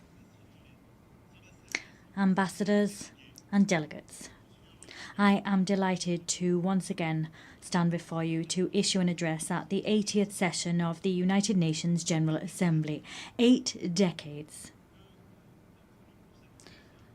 ago, we wanted to serve peace, development, human rights, and we've been doing that for 80 years. After that 80 years, we now have to take stock of our progress and ensure that we keep pace with today's world. In 1945, March, we adopted the Charter of the United Nations following 2 world wars. At that time, war was still raging in Asia. Decolonization had scarcely begun. The Soviet Union was extending its empire, and we counted deaths in the millions, and we unveiled the horror of the Shoah. Yes, at that stage of the world wasn't yet complete, but at the same time, nevertheless, we were, through resolutions and with resolve, building our desire to spare succeeding generations from the scourge of war, and we declared our faith in the fundamental rights of mankind, and we made a commitment to create the conditions for justice, to foster social progress, to practice tolerance, and to live side by side in peace. We were not dreaming, and we invoked our past to help us. And after 80 years, I want to say before you that we were right to dream. We had the right to dream. Our world today deserves the same resolve we had then in terms of working together. 51 of us were at San Francisco, and now 193 of us are gathered here in the General Assembly. The text that created this organization enshrined the principle of collective action and enshrined common values. It defined robust processes. And I know, nevertheless, how great frustration is. We see that states are unequally represented, particularly on the Security Council, and that fuels frustration. And that's why I unequivocally support its expansion, the reform of the Security Council, particularly its expansion for the African continent. I also know the extent to which political and social balances and states of place have changed, and different actors have taken on more responsibilities. Many people are asking about whether the United Nations promises have been upheld, whether it's in sync with reality, and whether it brings with it any benefits. Let us not kid ourselves. This 80th anniversary is not a fact that we can just accept. Conflicts, international, national, state conflicts are proliferating. The criminal and terrorist activity is proliferating, and people are deliberately trampling on the Geneva Conventions as if war was just about terror, revenge and victory. Haiti, Burma, Ukraine, the Democratic Republic of the Congo, The list is as long as it is unconscionable. There are more and more cases of violence being weathered by people whose nations are at war. Major transformation is also underway for us all across the globe. Climate change is not under control. Biodiversity is collapsing. Efforts that the majority of us are ready to make are coming up against the obstacles of the cynicism of a few that can make a difference but refuse to do just that still. And we see the technology picking up pace. They pave the way to horizons of opportunity, but they also pave the way for dangerous forces because they're not regulated. Global trade is weathering tariff wars, and that's another form of imbalance, globally speaking. Alarm bells are ringing out loud, but that doesn't extinguish hope. Our divisions do not mean a lack of hope did not mean Syria wasn't able to free itself from war. Ukraine is staying the course, and peace is possible in the Great Lake regions. We've also adopted treaties, ambitious agreements that some people thought were impossible. A treaty on pandemics, a treaty to protect the high seas, another to finance development. The world's complexity is not a reason to throw in the towel on our principles and our ambitions. To a certain extent, ours is a moment of paradox. We need, more than ever before, to restore the spirit of cooperation that prevailed 80 years ago. And however, in spite of that, we're isolating ourselves. There's more and more divisions, and that's plagued the global order. The world is breaking down, and that's halting our collective capacity to resolve the major conflicts of our time and stopping us from addressing global challenges. France is proud to be among the people of the United Nations and pay tribute to all the people that serve them, soldiers wearing blue helmets that maintain peace where no one else wants to go, humanitarian personnel and healthcare workers that come to the aid of the most vulnerable, legal specialists, observers, rapporteurs that bear witness to the reality, ensure that the rule of law can prevail, that arbitrary whims do not rule the day.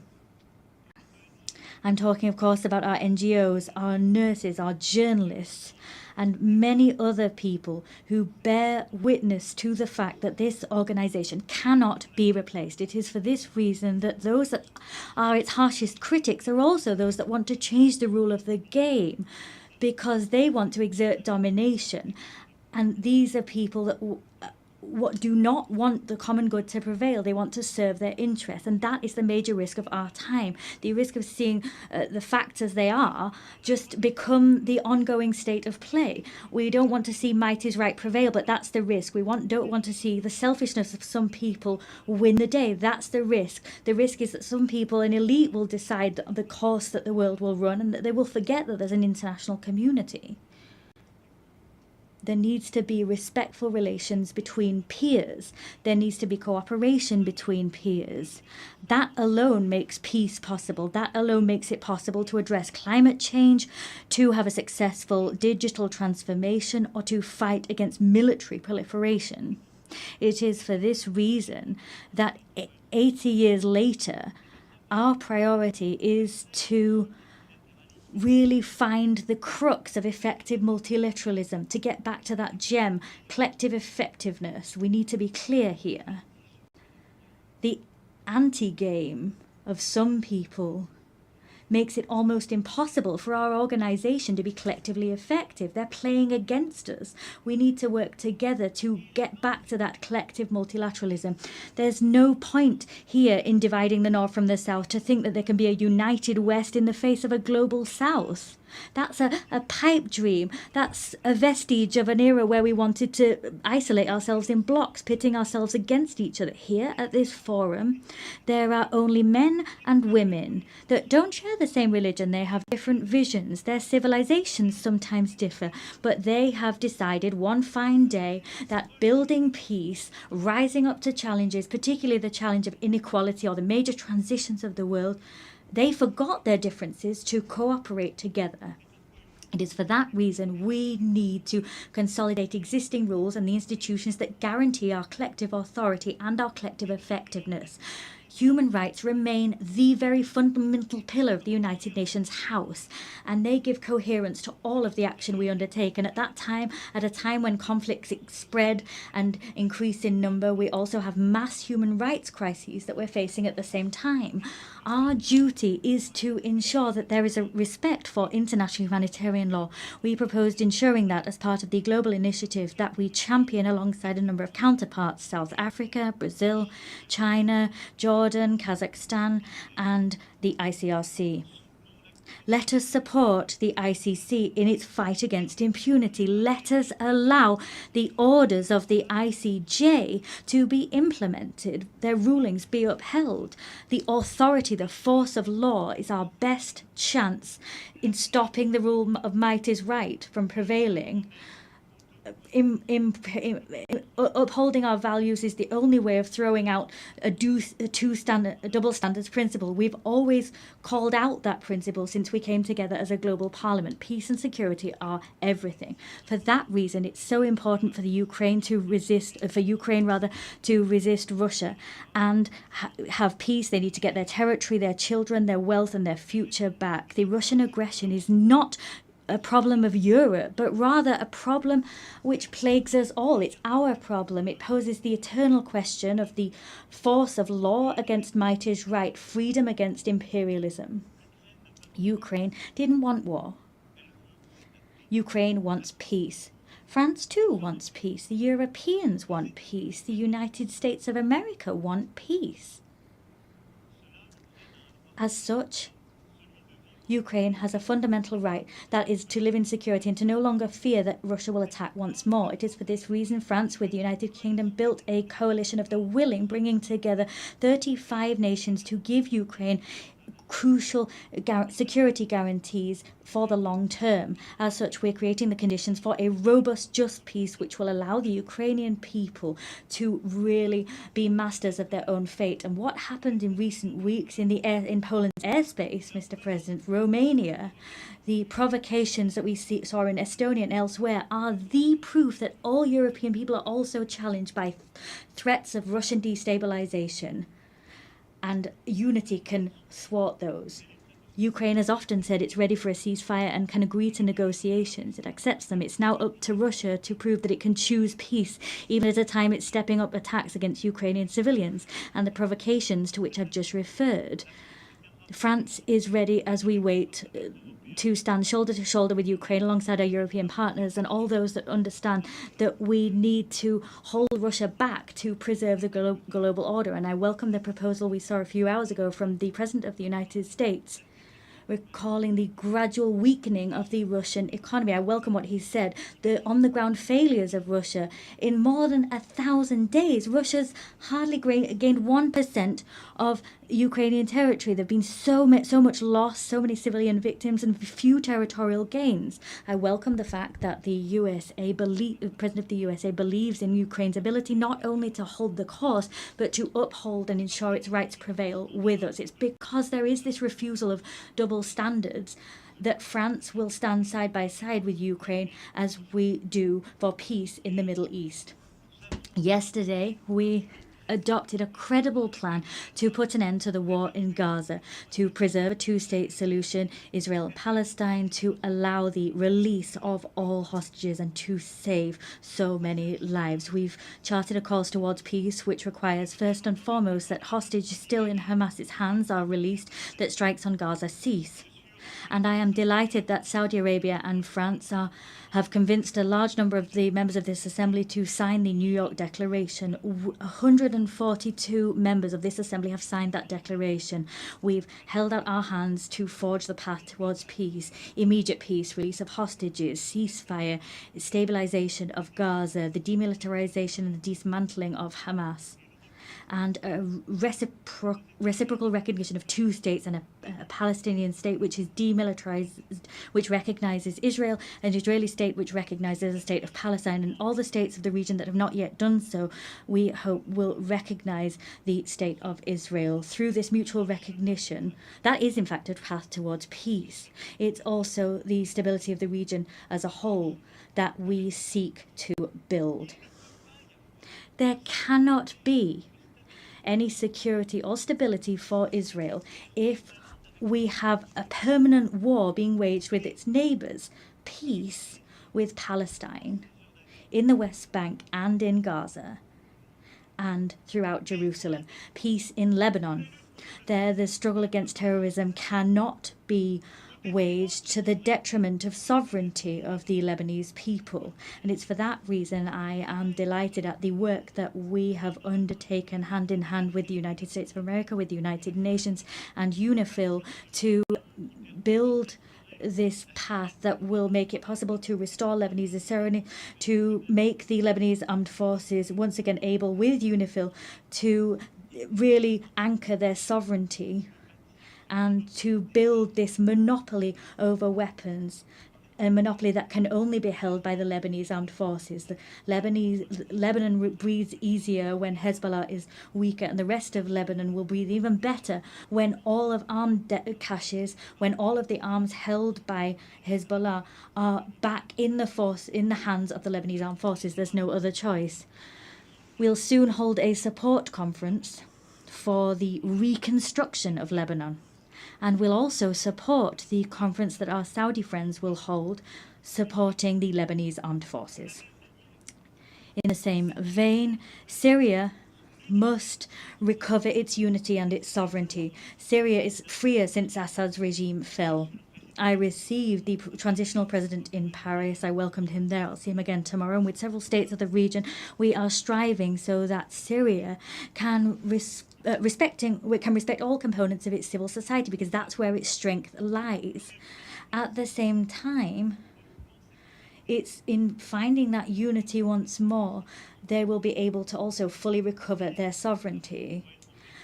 The region can only be in peace if the Iranian nuclear program that has been partially destroyed is once again fully under control. It is for this reason France, Germany, the United Kingdom triggered by way of a collective agreement a process leading to the restoration of all international sanctions previously imposed upon Iran.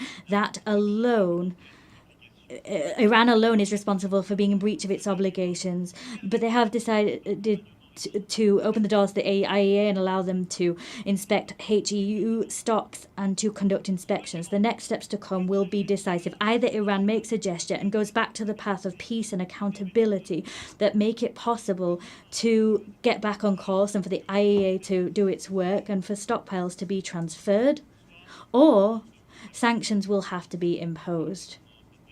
I'll have an occasion to meet with the president, if needs be, tomorrow. On each of these crucial issues, France puts forward concrete proposals, solutions. The plan for the war to stop in Ukraine exists. The plan to make peace in the Middle East is on the table. A plan to put the Iranian nuclear program back under proper control exists. The plan to restore the full sovereignty of Lebanon in the south exists. We always want to be the partner of all of those who share this demand that everyone take effective action. However, there is a risk that we will stop taking action and look away from too much suffering. The humanitarian tragedy currently in Sudan is undoubtedly the biggest of those facing us today. It's up to us collectively to rally, to mobilize, as we did in Paris in 2024. Let us coordinate our efforts to act together so that the warmongers accept negotiations and put power back in civilian hands. In the same way, in the Great Lakes region, the sovereignty and territorial integrity of the Democratic Republic of the Congo must be upheld. We need to return hope to the people of Kivu and to the hundreds of thousands of people that have been displaced. And it is also for that reason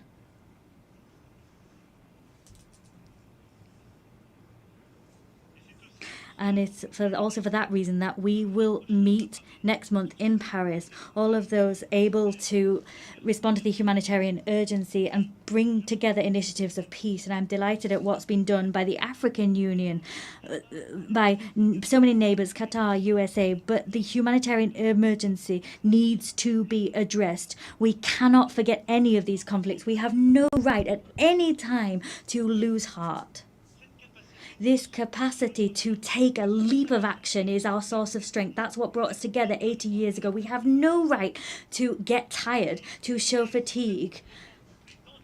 there are so many crises, one after the other. I'm quite clear-sighted alongside you when I look at today's world. Everywhere we see the risks of proliferation once again return and new threats emerge. There is an urgent need to rebuild a credible framework, a verifiable framework to combat any nuclear proliferation, to rebuild a credible framework to once again contain these threats, ballistic proliferation. I'm not forgetting bacteriological, chemical threats or the new risks that posed by AI, cyber technology, space technology, quantum technology. We have common frameworks, but they've been weakened in all of these domains in recent years, sometimes because some people sort of said they were outdated, and sometimes because the rules for verification weren't properly observed, sometimes because the pace of technological development meant that these frameworks, their capacity to innovate, was not enough. Technological change was going too quick. However, we've got no right to give up. Ours is, we have to build that crucial framework for peace. The same demand for effectiveness, effective multilateralism is one that we need to uphold for our global challenges.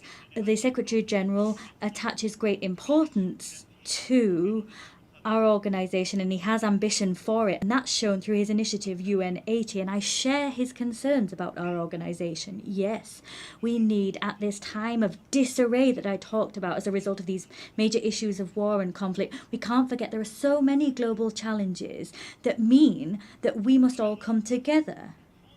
Let us stare straight in the face global imbalances, all economies affected. All economies, and I'm speaking as one of the richest among them, but also middle-income countries, developing countries, and of course the poorest nations among us. All of us, if we can't have organized international debate on major global imbalances, if our response is a fragmented one and we don't work together, we exacerbate these problems. Today, our challenge is to look at how we can help China to develop the internal demand that it really needs. How can we ensure that productive capacities that China's been able to develop in recent years, these technological capacity, sometimes there's technological transfer, and that's good, but they need to be conducted hand in hand with harmonious development and respectfully the environment. How can we correct US trade imbalances? How can we do that through corrective measures, not through tariffs that takes the rug out from under international trade? There's Europe that needs to respond to collective needs for collective investment, and we need to shoulder that responsibility. These challenges mean that we need to cooperate. There needs to be cooperation between major economies, but we can't pit the G7 against the BRICS, and that's the very rationale behind our agenda for the French G7 of 2026. Of course, we'll work with the Canadian presidency of G7 and the coming presidents of G20. We need to return to that spirit of cooperation that is vital, because that's what will allow us also to have a common agenda to finance our global challenges. Let's take a look at things today. Everywhere we're reducing, eroding our common ambitions to finance major global challenges. Collective financing for healthcare is plummeting, as is financing for food security, as is financing for education. These challenges are, however, our challenges, even more than they were before the pandemic, the COVID-19 pandemic. And so it is absolutely pivotal that together we prove ourselves able to develop concrete solutions and find new financing to address our challenges. The European Union decided to mobilize. The Commission's President's speech was great in this connection. We are mobilizing financing as Europeans to meet these challenges, but we must do so within a renewed framework. That's what we tried to do together during the pandemic itself with our African partners, during the financing summit which we held in 2021. the work we did there was work we continued at the 4P summit, where we developed this pact for the prosperity of peoples and the planet. Ultimately, the agendas were the same. Together, we need to work together better to address global economic imbalances. We must develop an agenda of growth everywhere, but we must do that to also help countries to finance education, healthcare, stabilization and food security, and help them to address challenges of biodiversity and the climate. Let us come off the horns of a dilemma. We don't need to choose between growth, climate change and biodiversity. We can do everything if we mobilize private and public financing within a framework that brings together, reconciles east, west, north and south. That's the framework we've built. And now what we need to do is expedite the transition that's already underway. And I thank you all. The heads of the World Bank, the IMF, have commented on these efforts, but we need to go faster. The frameworks we developed have already become obsolete. We need to mobilize more private financing to accompany transitions in middle-income countries, developing countries and the poorest nations. We must develop guarantee mechanisms that losses will be covered, and we need to mobilize more private financing to help those countries and help them to grow. That is vital if we want to avoid crises, destabilization tomorrow. This agenda is an agenda which brings us together and in some way forces some people to cast aside selfishness and avoids a situation whereby others are alone facing their challenges. It is for that reason we must also continue. Whatever the ill winds that blow, continue to mobilize to stop biodiversity loss and help the climate. As I was saying, together we were able to notch up victories recently. The Nice Treaty that entered into force through collective rallying. We finally have a regulation framework for our oceans. That was something we'd been waiting for decades. The same collective mobilization is what we must see on plastic. We need to develop an international treaty that aims to put an end to plastic pollution. The same mobilization is what we need to have to mobilize biodiversity credits and give more consistency to our carbon credits. This same rallying needs to be seen as we move towards the Berlin COP. France and Europe will be at that meeting, and we will be in step with the 2030 goals. We will mobilize all financing necessary to usher in this transition, whether that be public or private financing. We have no right to turn away, stray from the course towards the goals we set ourselves. We have no right to simply crumble and become isolated. As you've seen, all of these global challenges, education, healthcare, agriculture, food security, biodiversity, climate, the fight ultimately against all inequalities that destabilize our global order require the same spirit of cooperation, the same spirit that I talked about, the spirit we showed in the face of war and destabilization. Our challenge is the fact that crises, there's a plethora of them, they're growing in number.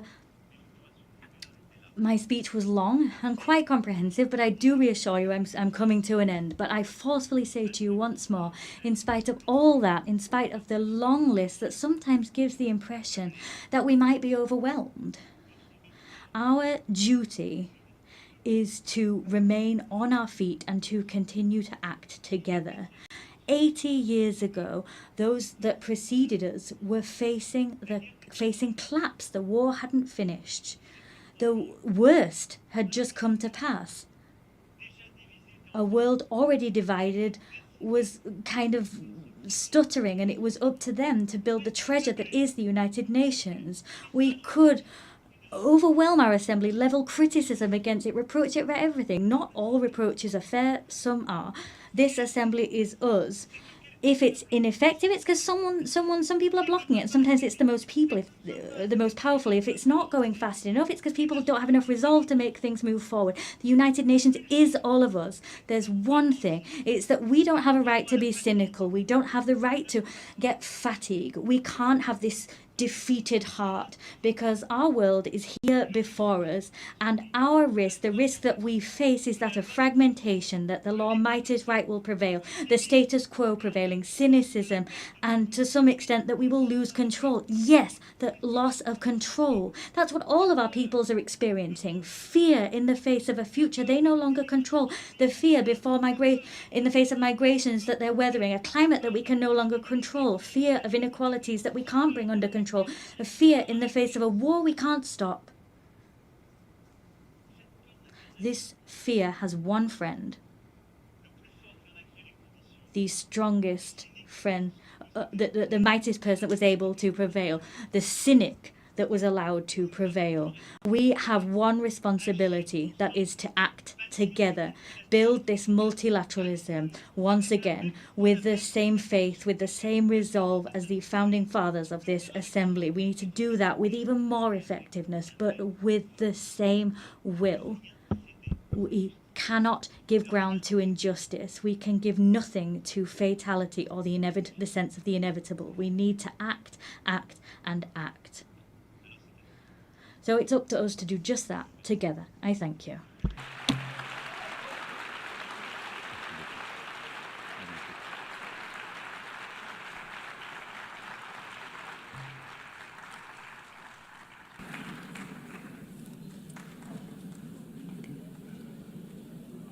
On behalf of the Assembly, I wish to thank the President of the French Republic.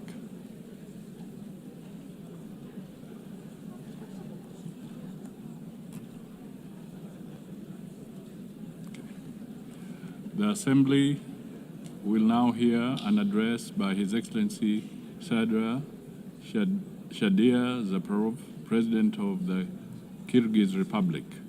I request protocol to escort His Excellency and invite him to address the Assembly.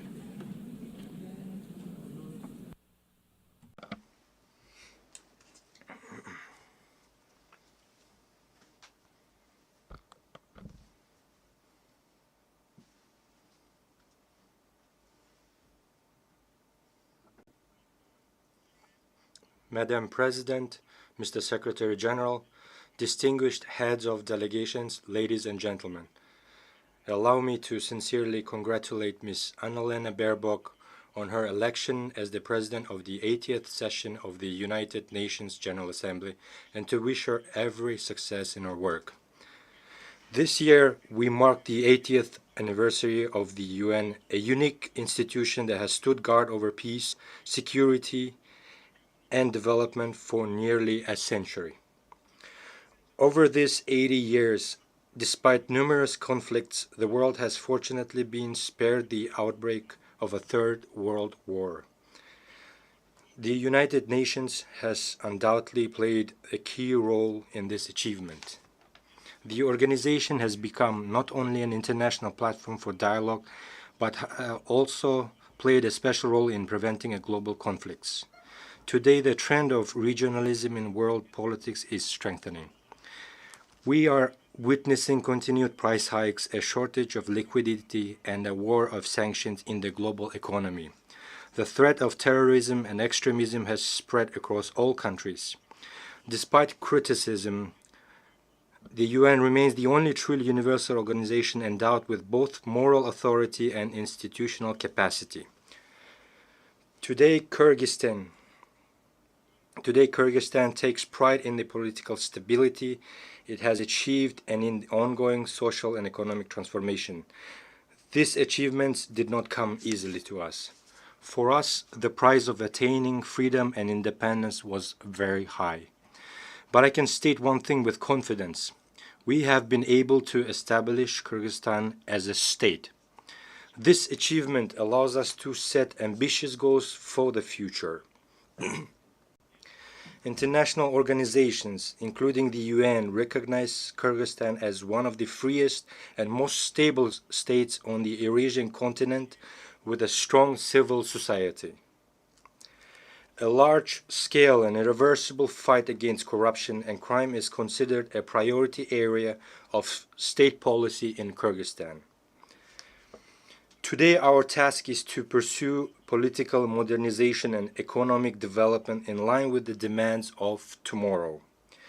We are committed to improving the investment climate, building an information society, and establishing fair and transparent public governance. Ladies and gentlemen, every year in New York, leaders of all world's nations gather to once again remind themselves and each other of the great mission for which UN was created. I too have come to New York with this mission. Today, my diplomatic staff have prepared a polite text that takes into account the international diplomatic situation. However, this year, standing at this high podium, I decided not to speak as a diplomat. This year, from this podium, I wish to speak not only as the head of state, but as an ordinary person and a citizen of my country, openly expressing my true thoughts and reflections on the international events happening in the world. This year marks the 4th time I am delivering a speech at the UN General Assembly. For 3 consecutive years, I came here and delivered pleasant, beautiful words. But today, I have decided to speak openly and directly about the problems that trouble the hearts of millions of people. In different parts of the world, in Europe, the Middle East, Africa, and Asia, new armed conflicts and wars are erupting. Millions of people losing their homes are forced to abandon their native lands, and millions become victims. Who suffers the most? First and foremost, ordinary people. We cannot turn a blind eye to the suffering of many peoples. Palestine, Ukraine, Sudan, Syria, and others where hostilities continue. Civilians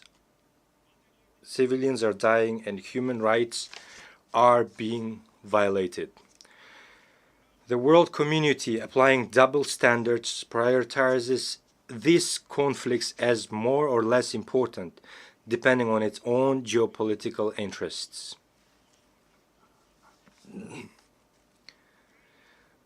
The conflict in Ukraine has lasted nearly 4 years, with people continuing to die and flee their country. We support the efforts of US President Donald Trump and Russian President Vladimir Putin to seek solutions for a peaceful settlement of conflict in Ukraine. We are interested in this outcome because we too are suffering from the consequences of Russian-Ukraine conflict. Unilateral sanctions negatively affect us as well, a country that is only just getting back on its feet. Kyrgyzstan is making every effort to strengthen its economy independently. Therefore, we view unjustified sanctions as interference in our internal affairs and as pressure that hinders the development of our still-forming economy. I have always said, I will say again, Kyrgyzstan has strictly fulfilled and will continue to fulfill its international obligations. However, we cannot sacrifice the interests of our citizens and the economic development of our country.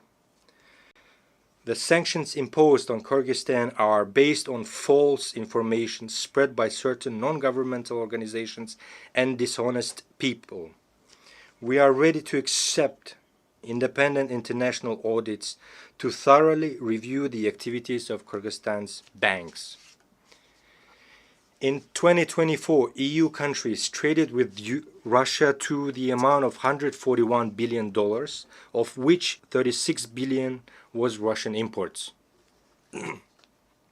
and the UK, which imposed sanctions on 2 of our banks, the same year traded with Russia for $2.2 billion. Frankly speaking, some keep the option of cooperating with Russia in defense of their own interest, but forbid others from doing the same.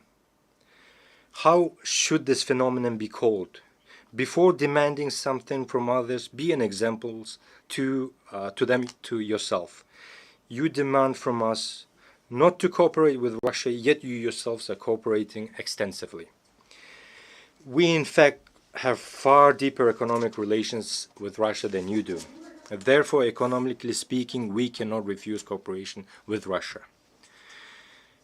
We do not seek confrontation with others. We cooperate with virtually the entire world, pursuing a multi-vector foreign policy. For example, every year we sell gold worth $1 billion to the UK alone. My foremost duty as the president of the country is to ensure the security of my citizens and my nation, and to improve their economic well-being. We oppose the politicization of economic cooperation and trade. Therefore, we demand the lifting of sanctions against 2 of our banks. Distinguished ladies and gentlemen, the UN Secretary General has already described the Gaza Strip as a graveyard of thousands of children. One more is needed to stop the war and the horrific events in Gaza. We must empathize with Palestinian people who have suffered enormous losses as a result of inhuman conflict in the Gaza Strip. We must not remain indifferent to the human tragedy unfolding before the whole world. We demand an end to genocide against the Palestinians and the commencement of international judicial investigation by the UN International Court of Justice. My country has always firmly condemned violence and terrorism in all their forms, including the terrorist attacks on Israel on the 7th of October, 2023. Such terrorists must be punished harshly. However, the fight against terrorism and the methods used to eliminate terrorists have their own rules and procedures.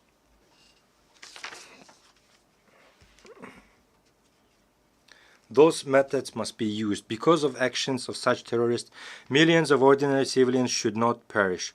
Why do we allow the mass deaths of ordinary people and innocent children by the hundreds of thousands? The only way to establish a lasting peace is to implement the principle of 2 states for 2 people.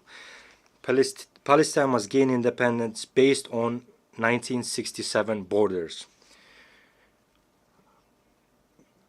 We also condemn the recent rocket strikes on the territories of Qatar and Iran, since such attacks infringe on the sovereignty of independent states, create threats to regional stability and security, and run counter to the norms of international law. The fight against terrorism and modern threats in Gaza, Iran, Lebanon, and other regions must be proportionate to their scale and nature. Civilians, women, and children must not suffer and be sacrificed. Distinguished ladies and gentlemen, as a neighboring country, Kyrgyzstan considers it important, especially in these difficult times, to provide comprehensive support to the Afghan people by integrating Afghanistan's economy into the regional and global economic processes. To isolate Afghanistan at the international level and deprive it of foreign assistance is wrong. It is unjust. We believe that the use of financial instruments for geopolitical and ideological gain, thereby deepening the humanitarian crisis, is an act of injustice and inhumanity. Therefore, we are convinced that the assets of Afghanistan frozen by Western countries in the amount of $9 billion must be returned to the Afghan people as soon as possible. These funds could contribute to the restoration of infrastructure, expansion of access to credit through local banks, the development of agriculture, and the creation of new opportunities for millions of people living in poverty.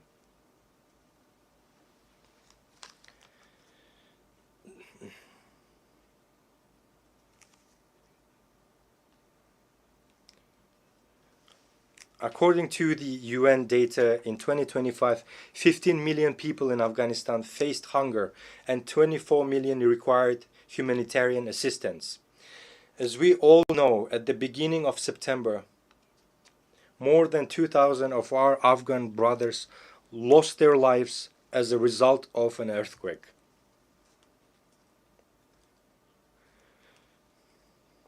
Tragically, due to lack of financial resources and weak infrastructure, timely assistance could not be provided to those affected.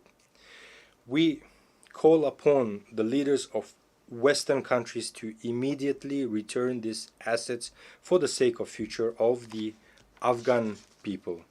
If you truly want the Afghan people to overcome poverty, hunger, as soon as possible, return them without delay. Only then will your words about human rights and interstate obligations correspond to your actions.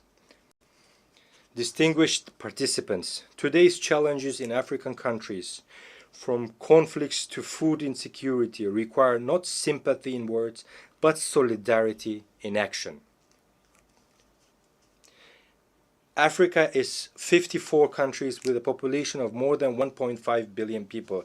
It is the second largest continent after Eurasia. Africa possesses enormous reserves of resources, and we are confident that in the near future, Africa's role in the global economy and international politics will multiply several times. Therefore, the continent's colossal natural wealth must serve the accelerated development of Africa itself and the fulfillment of its own interests. The peacekeeping work of the UN must be strengthened. My country began sending its peacekeepers on UN missions at the dawn of its independence in the early 1990s. This once again proves that we are sincerely wish to contribute to the cause of strengthening peace and security in the world.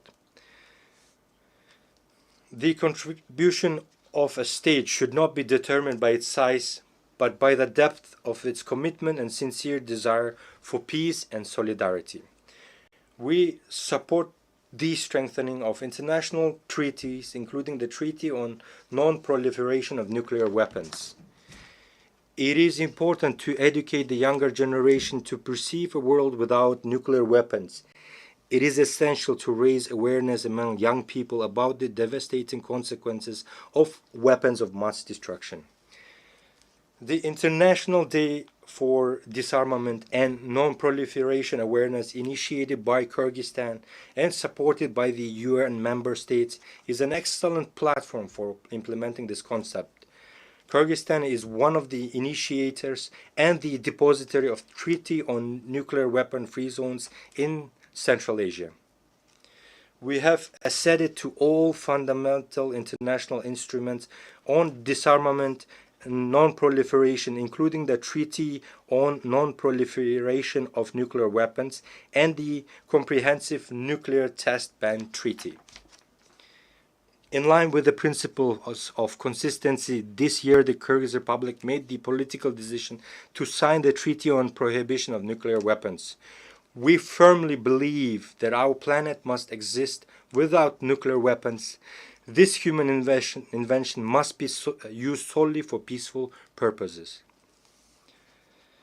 Ladies and gentlemen, for sustainable development and regional integration, the countries of Central Asia require equal dialogue and active cooperation.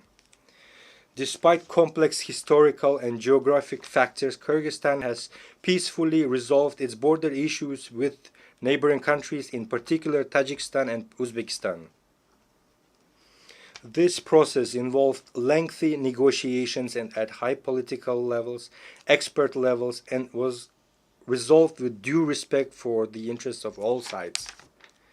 I can state with confidence that today the borders between Kyrgyzstan, Tajikistan, and Uzbekistan are borders of friendship, trade, and cooperation.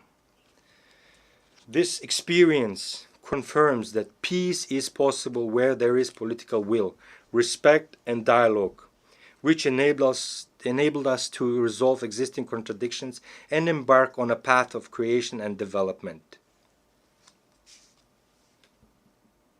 Kyrgyzstan is ready to share this experience of resolving complex issues with the international community. Let us use the more than $3 trillion that are spent annually on armaments worldwide to improve people's lives, eradicate hunger, protect our environment, and clean the air. After all, there are no borders when it comes to breathing air. We all breathe the same air. Therefore, I call on us to live not in a race for who has the most powerful weapons, but in a competition for whose country has the cleanest nature and air. Dear friends, climate change is a reality we are witnessing today. We face threats of drought, melting glaciers, changes in ecosystems, and loss of biodiversity. Kyrgyzstan, as a mountainous country, is particularly vulnerable to these changes. We are already experiencing the threat of declining water resources and risks to agriculture and biodiversity. Although Kyrgyzstan is landlocked, it actively participates in international environmental initiatives and can play a significant role in supporting agreements aimed at protecting global ecosystems. The Kyrgyz Republic consistently advocates for recognition of the interconnection of natural systems from mountains to oceans, which are two poles of a single system. The future of the oceans begin on the mountaintops. In this context, we ratified the agreement on conservation and sustainable use of marine biological diversity and became among the first 60+ countries to join the agreement. Rivers that sustain marine and coastal ecosystems originate in mountains. Thus, the protection of mountain ecosystems and the sustainable management of the oceans are interconnected. At present, the country is preparing the second Bishkek Plus 25 summit, scheduled for 2027, as a central platform for states, international organizations, and experts on sustainable development of mountain regions. We invite all of you to take an active part in this event. Dear friends, as former UN General Secretary Dag Hammarskjöld once aptly said, the UN was not created to lead humanity to heaven, but to save humanity from hell. Today, these words are more relevant than ever. The organization was born from the horrors of war, but lives and on thanks to faith in cooperation, dialogue, and respect. Now more than ever, it is important to preserve and strengthen the system of multilateralism as a shield against anarchy and unilateral decisions. There is an urgent need to develop fundamentally new international mechanisms that adequately respond to contemporary challenges and threats. Our organization needs to change. This is no longer a choice, but a requirement of time and today's realities. In this context, we support the effort of the Secretary General to reform the UN under the initiative UN 80. It is also time to improve the reform work of the UN Security Council. At present, 50 members of the Security Council effectively decide the fate of all world's states.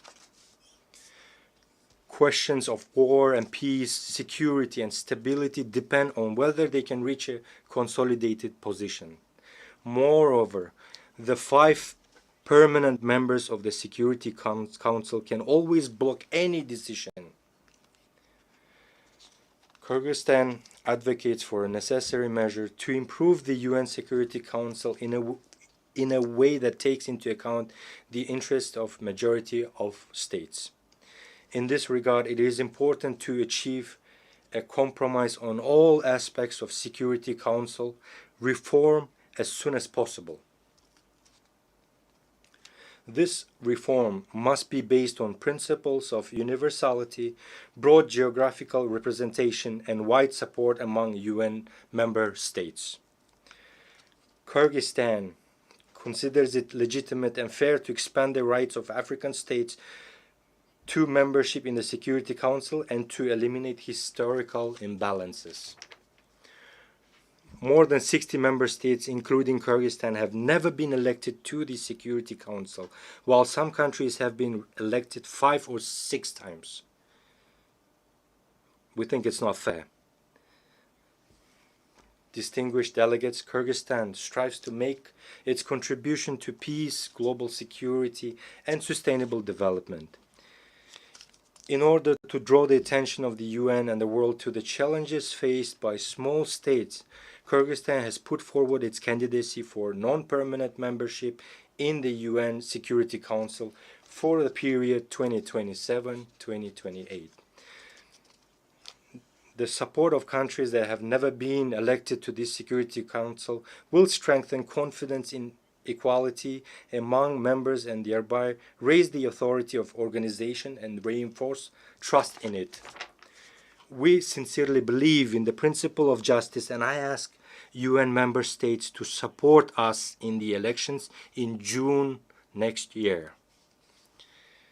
Every country should have the opportunity to serve as a member of the Council and contribute to the cause of maintaining peace and security.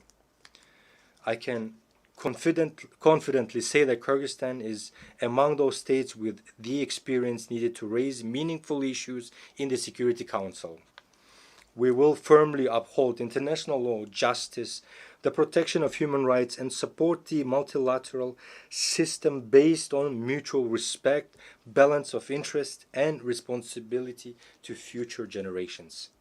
Distinguished ladies and gentlemen, our challenges are shared, and our responses must be united. Our words must match our deeds. We cannot afford inaction. Peace requires effort. The future of our planet is in our shared responsibility. Thank you very much for your attention.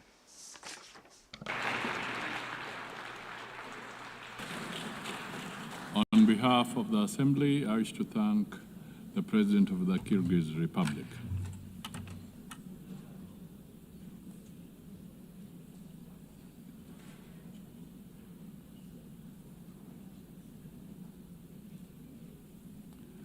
The Assembly will hear an address by His Excellency Gustavo Petro Urrego, President of the Republic of Colombia. I request protocol to escort His Excellency and invite him to address the Assembly.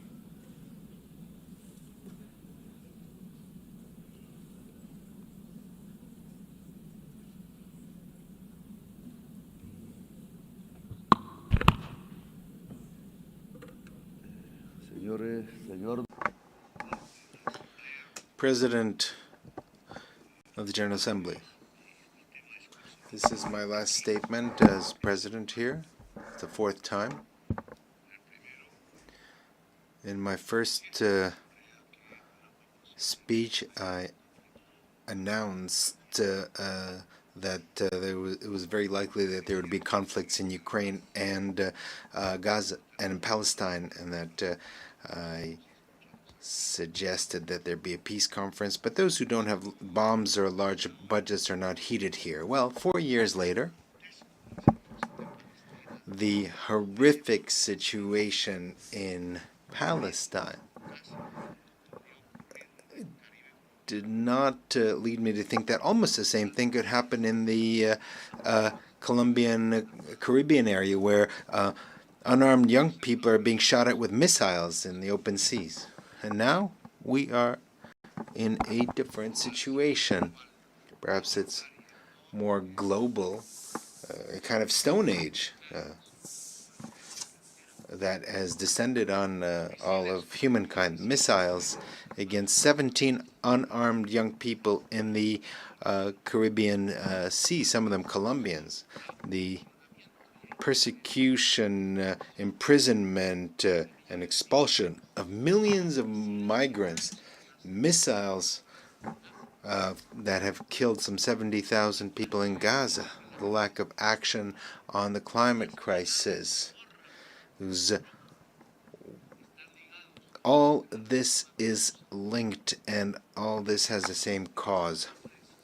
Migration is simply an excuse so that a rich society, rich, white, and racist, believes itself to be the superior race and is not realizing that its leaders are leading it to the abyss, to its own distinction, together with the rest of humanity. They said that the missiles in the Caribbean were used to stop drug trafficking. That is a lie. stated here in this very rostrum. In 2023 and 2024 were years when the largest amount of cocaine was seized, and over 700 drug traffickers were extradited to the United States in Europe. I extradited them, and my government confiscated the cocaine, and we didn't shoot a single missile, nor did we kill any youths. The years where I was able to prove that it's more effective to substitute coca crops than eradicate them, than forced eradication using poison, and forcing peasants to use it. The violent war against drugs was a failure, and I replaced it with an effective anti-trafficking policy, not based on a mix-up between an inert substance, that is drugs, with people who actually use it and practice it. But what was necessary is to destroy dialogue and to shoot missiles. Was it really necessary on unarmed, poor young people in the Caribbean? The anti-drug policy is not meant to stop cocaine that is coming to the United States. The anti-drug policy is to dominate the peoples of the South as a whole. You shouldn't look at the drugs, you should look at who has the power and who dominates. This is why I speak to you as a decertified president. I've been decertified by President Trump, without him having any right to do this, a human right or divine right or any sensible reason. They want to force by violence tens of thousands of peasants to do what the U.S. government wants to do, which are influenced by mafia groups in Colombia. Thousands of peasants are massacred in Colombia by politicians who were senators, who were presidents, who were ministers, that were bribed and on the payroll of the drug mafia. And at the same time, they were allies of the extreme right based in Florida of the United States, and now allies of the Trump administration. They've been allied for decades with drug lords, cocaine drug lords in Colombia. They were allies, and so they led this anti-drug policy from Washington. I don't know if Trump even knows that his foreign policy towards Colombia, Venezuela, and towards the Caribbean is based on advice from Colombians who are allies of the cocaine mafia. I myself denounced these politicians, including the paramilitaries, drug traffickers, naming them by their names in the Congress of Colombia when I was senator, and many times they wanted to kill me because of that. And they did not want me to become president. They wanted me to shut up, and now they don't want another progressive government to be reelected. That is why I've been personally decertified, and they have spread calumny against Colombia. Colombia has confiscated the highest amount of cocaine in the history of the country under my government, and I've been decertified. In Colombia, we have managed to stop the increase in the rate of expansion of coca crops. That was 43% under the government of Duque, and has dropped to 3%. And Duque was not decertified. He was who had someone who financed his campaign, who was a drug trafficker, and instead they've decertified me. So the anti-drug policy is not aimed at the public health of a society, but rather to prop up a policy of domination. They don't want to. They don't want to give the power to the people. The young people that were killed using missiles in the Caribbean were not from Hamas. They were not from other terrorist groups. They were poor Colombians. And with apologies to those who dominate the United Nations, there should be criminal cases against those officials of the United States for doing this, including the utmost official, President Trump, that allowed the shooting of missiles against these young people who were simply trying to escape poverty. Youths who in a speedboat who might have had a certain amount of drugs were not drug traffickers. They were simply poor youth. But the real drug traffickers live somewhere else, not in America, not in Latin America. So it's easy to shoot missiles against the speedboats with migrants and accusing them of terrorism and drug trafficking when they don't have a single weapon to defend themselves. When the real drug traffickers live in New York, here, just a few blocks from here, in Miami. And they reach agreements with the DEA. And they're allowed to traffic in Africa, in Russia, in China, but not in the United States. A country that has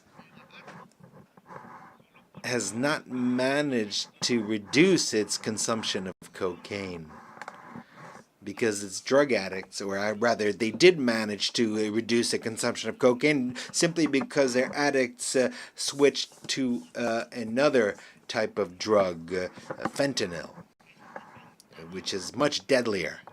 This fentanyl is produced in the industrial heartland of the United States, here, not far from here. And the consumers are here as well. It's produced and consumed in the United States. That is the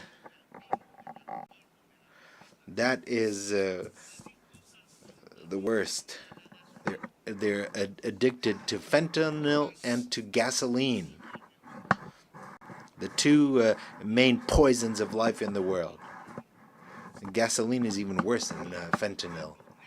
Only the black-skinned people here, those who are ancestral here, that were thousands of years have been here, or young people, or women who don't want to see their children die of any color of their skin.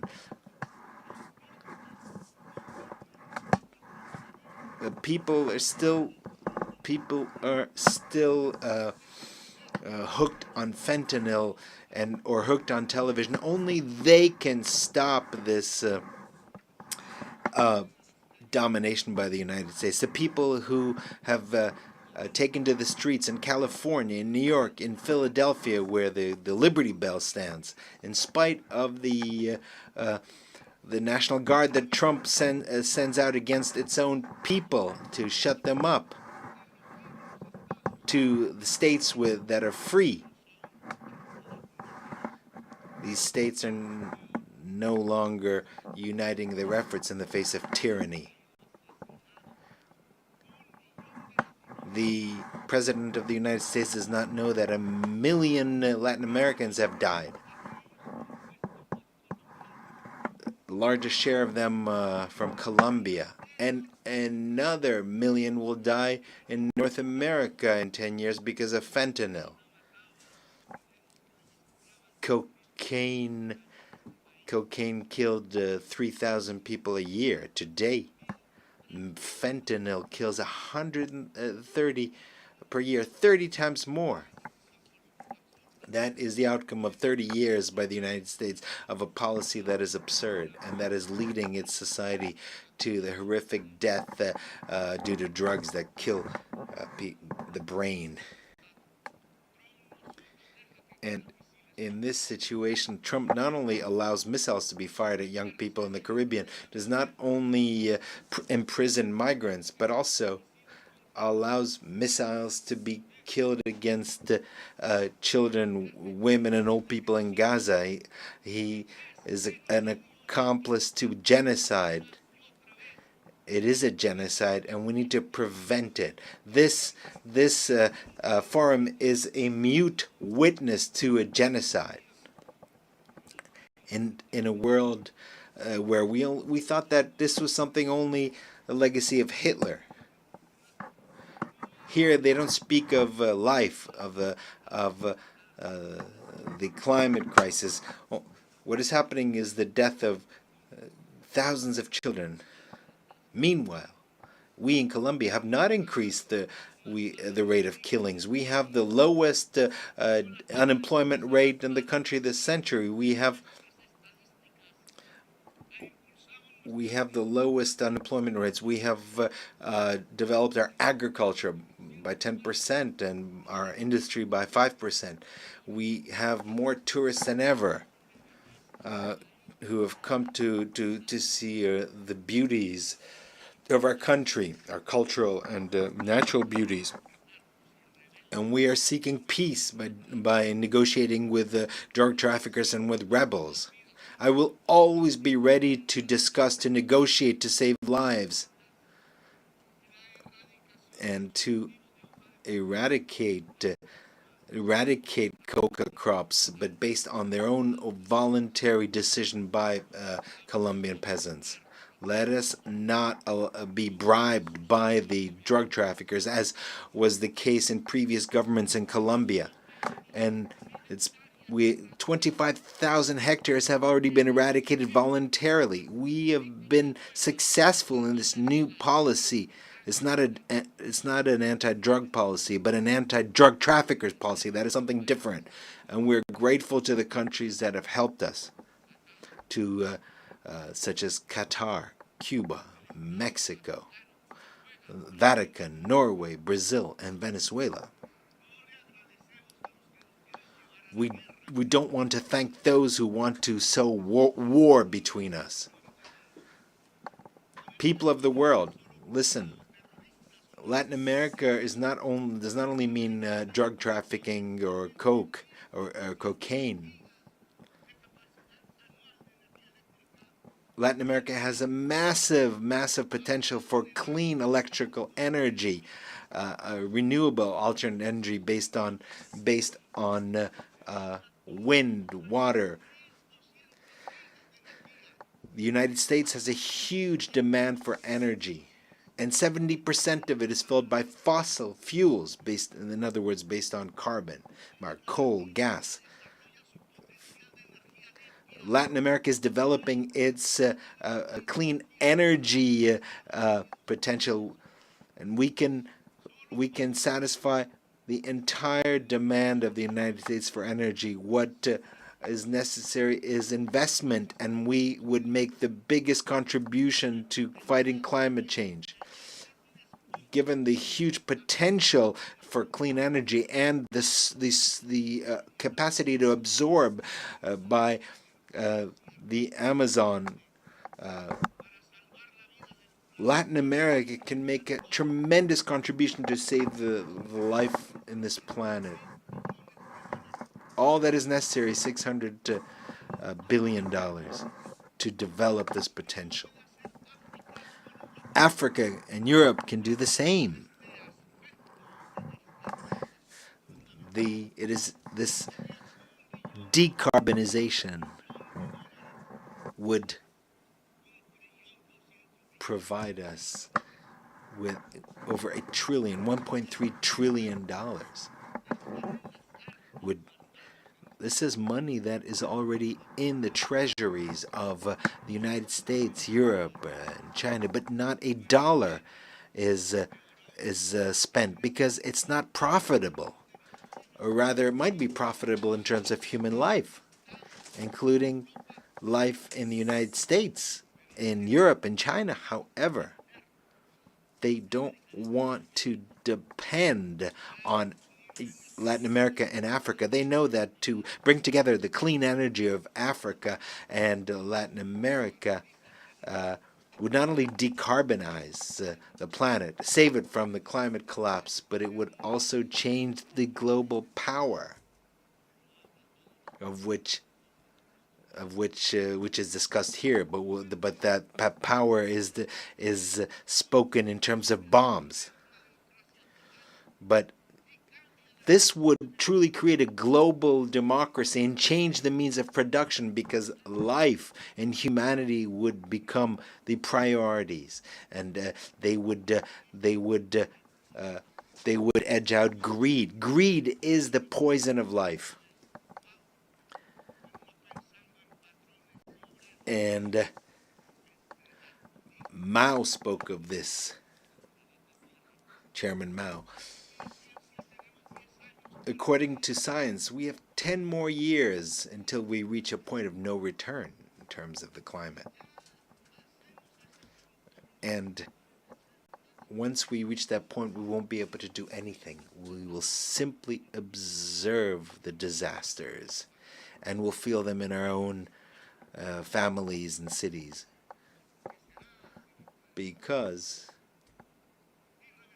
it will be irreversible. The extinction of life, extinction of human life there'll be an irreversibility of the process, and no technology, no political or social force will be able to do anything about it to stop this collapse. And we only have 10 years left. That is what science tells us. But here people don't believe in science. The most powerful man in the world does not believe in science. That is the irrationality. And Germany, the country of great philosophers, of Kant, Feuerbach, and others,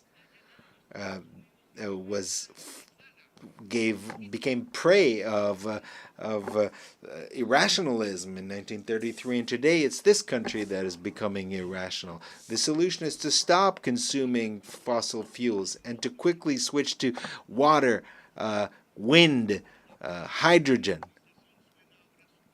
But the word decarbonization sounds subversive at the conferences of the most powerful countries, the G7 or G20 or Davos, among the rich.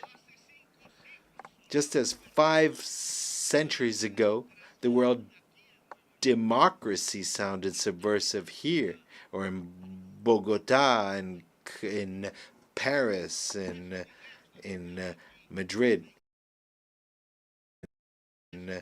In Madrid, these dollars that I mentioned here, 600 billion or 1.3 trillion. This is significant. This is just a little more than what the rich countries pledged at the COP in Paris, and they have not fulfilled their pledges because they are not interested in decarbonization. And what has come is basically loans from multilateral banks, which are just small amounts compared to what is needed. The climate crisis means that in all public budgets, investment in decarbonization and adaptation should be the priority. A global financial policy is necessary that is different. The debt risk premium should be abolished. Which countries are the riskiest? They are the countries that have the highest greenhouse gas emissions, such as this one. These are the riskiest countries, whereas the countries that absorb CO2, and we have jungles and a lot of water in the south. We absorb the CO2 of the north.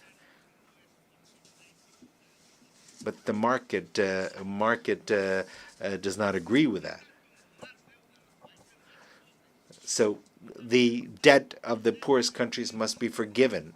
There should be swaps, debt swaps for adaptation and mitigation and investment in the climate crisis. So people from the United States and those from Wall Street, from London, you want to collect the interest payments from the debt of our countries. What you will find eventually is cemeteries, because we'll be dead. The money will be useless in the midst of all the cemeteries.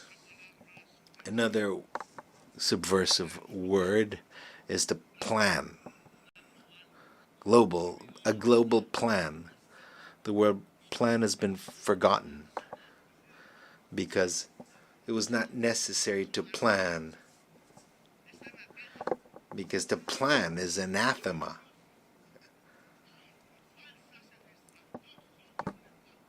And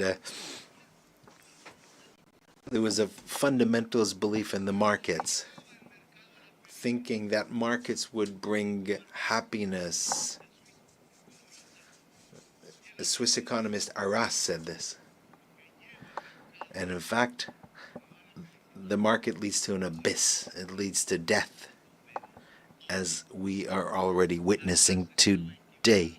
Malras, that was his name, was wrong. Neoliberalism was mistaken from the very beginning, and it's been guiding our countries for the past 50 years based on completely erroneous formulas. The plans should be binding on national states. There should be a global democracy supervised by a Security Council that does not have the right to veto. Because we have to understand that the market will not resolve the climate crisis, because it has produced that crisis. It was capital, which is based on unequal relationship between those who own the means that create the carbon and those who work, who are salaried employees. And this is a system that has to produce more and more objects that the boss, the owner, has to sell. And the same thing for the production of fossil fuels. That is what has produced the climate crisis. Produce more, to consume more, to sell more, and thus create more carbon, more oil, until we die. But this will not last forever, because carbon and fossil fuels have reached the end, because that is perhaps will mean the end of capital in general, because if it's not the end of capital, it'll be the end of life. The owner of capital is an individual that has power. It's not a thing. It's not some kind of puppet. It is a human being with his greed, a slave to his greed. That is the individual who will seek to make sure that more and more oil is produced in their countries, even if it poisons his life, and continue to dig for more oil, even if it destroys the atmosphere and destroys life. So we have to choose either life or greed, either the Stone Age or local and global democracy, freedom or death, as Bolivar said. And that was his slogan, his red and black, white and white banner. Freedom red, death black, and possible peace white. That is what is necessary, is a revolution by the peoples of the world to overcome the climate crisis and not to allow this crisis to reach a global collapse. It is a revolution of the united peoples, of civilizations that need to engage in dialogue, more than states themselves. It is a revolution of entire humanity to save life on the planet, and perhaps with the cooperation of certain governments that want to support life. Today, the United Nations is experiencing a crisis, and there's a need to transform it. Today, we have nation states gathered here who no longer have power, and that no matter how much they vote, they are ignored because the nation state has also reached its decadence, its ultimate fall. Because capital has become global. It's not contained in a state. Socialism was supposed to be global, but Stalin, in fact, in Yalta, condemned a global revolution that was occurring in Spain and in Greece, and it might have occurred in Latin America and other places. So humanity is a new political subject that has emerged rather than the nation state. And so the United Nations has to become a united humanity, even though a diverse but united humanity. A new subject is appearing in human history, and this is very important. And I think that this is wonderful because we have to overcome the idea of a nation state to become humanity, but that humanity must be united. For that, there needs to be democracy around the world. There needs to be permanent dialogue in the midst of diversity. It is our differences that compels us to coordinate our action at the global level. Dialogue, yes. Humanity, yes. Humanity profoundly democratic, yes. Hopefully, a humanity of based on leaders who are free, rather than a humanity that is basically slaves, just beasts of burden. A humanity that shoots missiles against young people, or defenseless armed people, or shoots missiles in a place of the world near where Jesus was born. These problems cannot be resolved with governments who are bribed by oil producers, by oil corporations. So a new political subject is emerging, a united and diverse humanity, united despite its diverse cultures. Meanwhile, the old societies of Europe are collapsing, and the United States is applauding its new Hitler. It's not listening to its own young people or its older people who died in Europe in the battlefields of Europe fighting against Hitler and against his criminal ideology. Today, the same thing is being done as Hitler did, building concentration camps for migrants. It's stated that migrants are of an inferior race, and they blame them just like Hitler blamed the Jews. They call them drug traffickers and thieves, whereas the majority of drug traffickers are blonde and have blue eyes, and they keep their fortunes in the largest banks in the world, and they don't live in Bogota or in Gaza. They live in Miami. They are neighbors of President Trump. They live in Dubai or in Paris or London. They don't live where there's poverty. But the missiles are fired against those where there's poverty. Tren de Aragua is a group that is considered a terrorist group, but that is not true. migrants are not criminals. They should not be put in concentration camps, expelled and chained up. Immigration is not immigration is due to a blockade against countries like Iraq or Cuba.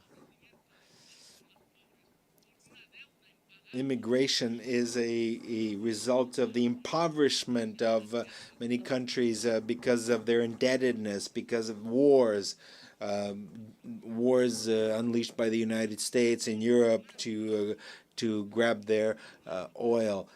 Immigration is a consequence of a climate crisis that leaves the tropics without water and destroys the environment. The solution to migration is very different from missiles or prisons or camps. There is no higher race. There's no supreme race.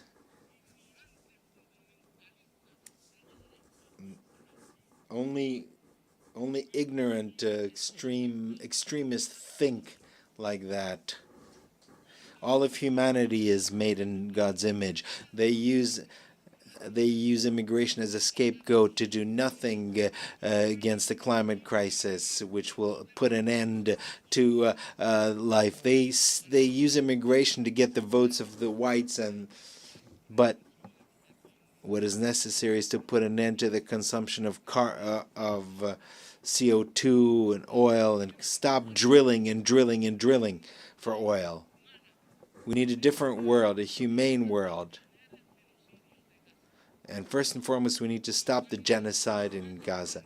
Humanity cannot allow a single day more of this genocide, or for the genocidal Netanyahu and his allies in Europe and the United States to continue. The United Nations must uphold the decisions of the International Court of Justice. International law is the basis of civilization and of its wisdom as distilled in history, and it must make sure that the decisions of international justice are implemented, are applied. Diplomacy has been tried in Gaza. It could not resolve the situation. I'm sorry, and I'm sorry, President Macron. We can keep insisting in when every single day, every single minute, a missile is fired and destroys the bodies of babies and children in the Arab state of Palestine. Every day. There are decisions, resolutions that are vetoed in the Security Council. Every day, more and more children die. More and more bombs, more and more dead.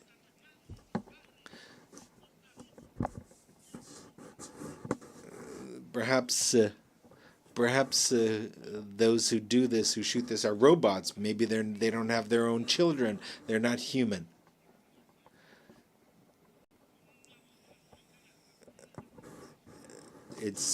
Can we stop the genocide with a vote of the General Assembly? Yes, that's what we should do rather than a vote in the Security Council, because that is vetoed. United for peace for Palestine. We should establish a peacekeeping force to protect. What's necessary today are words, not blue helmets that are often lack training, and they're not ready to do this. No, what we need is a powerful army of countries that do not accept genocide. That is why I invite nations of the world and their peoples, most importantly, as a integral part of humanity, to bring together weapons and armies and to defend Palestine. I invite the armies of Asia and the brave people, the brave Slavic people who defeated Hitler, and the Latin American people of Bolivar, of Garibaldi and others. I think there's enough. We've had enough words. Today, the time has come to use the slogan of Bolivar, freedom or death, because Washington and NATO are killing democracy, and they are spreading totalitarianism at the global level. We need to raise the red and black banner flag.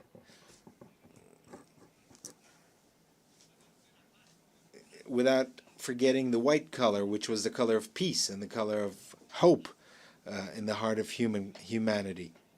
The United States no longer teach democracy, but rather kill democracy, especially among its immigrants, filled with greed. The UN should begin its change by stopping the genocide in Gaza with a army of liberation and salvation, and there should be a decision here taken in the General Assembly without any veto. After Gaza, we can start working on decarbonization so that we can found a truly global democracy and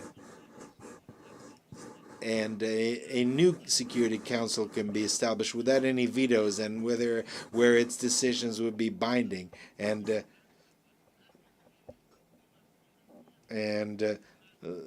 the global and national financial system should be based on decentralized capital. That is the way that humankind can regulate capital, to subordinate capital to life, to regulate it to people. That is the path by which the United Nations will move from an alliance of states to an alliance of cultures and peoples. If we overcome the climate crisis and if we unite as humanity, we will manage to make the United Nations an assembly of peoples which seeks to make sure that every individual is free, making sure that every human being achieves their potential, and because the intelligence of human beings, illuminated by science, will make it possible to not only save life, but to fulfill the mission of humanity by expanding life into the stars. A humanity that is united and free can look at the stars and reach the stars, as the Romans, the legionnaires, thought of Judea when they used the word astra, or star. It's the time of freedom or death. A real death from missiles, but freedom is also real in the heart of human beings and its capacity to rebel and to resist. Thank you very much.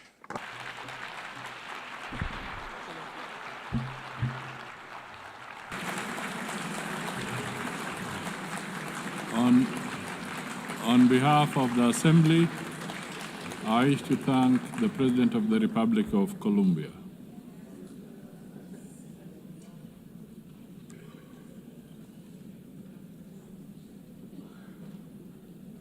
The Assembly will now hear an address by His Excellency Karol Nawrocki, President of the Republic of Poland. I request protocol to escort His Excellency and invite him to address the Assembly.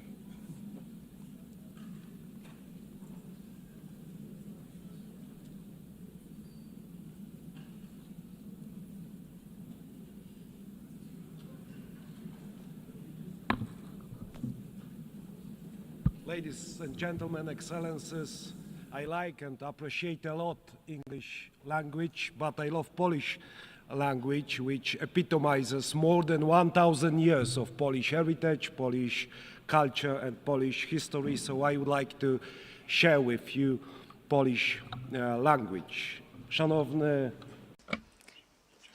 Distinguished Mr. President, Your Excellencies, esteemed delegates, I am standing here for the first time as President of the Republic of Poland.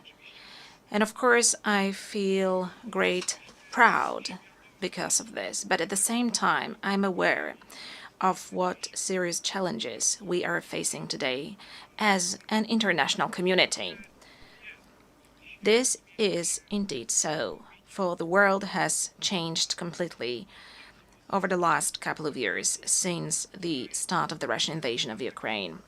On February the 24th, 2022, we were brutally, all of us, awakened from our blissful dream of a world at the end of history. The history did not finish, and the history will not finish, and we need to be aware of that. So we were awakened from our blissful dream in which we strive for universal peace and respect for the principles of international law. I believe these are the words which are repeated more frequently in this community. This dream, ladies and gentlemen, does no longer exist, and we often repeat the words which do not reflect reality which surrounds us, both in Central Europe, in Eastern Europe, and in many other regions of the world from which you have come. State borders have ceased to be untouchable, as a matter of fact, and international law, which has so far been considered the compass of the world order, began to be treated more as a suggestion rather than a rule. Let me remind you that shortly after the outbreak of the war and the attack of the Russian Federation on Ukraine, Polish men and women demonstrated incredible solidarity with the fighting Ukrainian nation. We opened our hearts, our borders, we opened up our homes. We provided material, financial, and military assistance, as well as diplomatic one. Today, ladies and gentlemen, 1 million Ukrainian refugees live in Poland. Ladies and gentlemen, the Russian invasion of Ukraine is not only the most serious conflict in Europe since World War II, but it is also a turning point. The existing international order is crumbling before our eyes. The world has entered a new and dangerous era of rivalry between great powers, breaking rules and testing how far one can go before someone says a clear enough stop. The principle of sovereignty, you can ask this question. It is increasingly trampled upon, the prohibition of aggression reduced to a dead letter. Instead of law, an attempt to use naked and brutal force. We are at a turning point in history, a time when the decisions made today will have consequences for decades to come. And all of us need to be aware of this, and all of us are taking responsibility for this. That is why now, as a community of democratic states, or those aspiring to be democratic states, we must view the current situation as a battlefield for principles whose observance may determine the future of our civilization. Ladies and gentlemen, I think this is the last moment to take concrete action. Ladies and gentlemen, Russia's aggression against Ukraine is not just a regional conflict.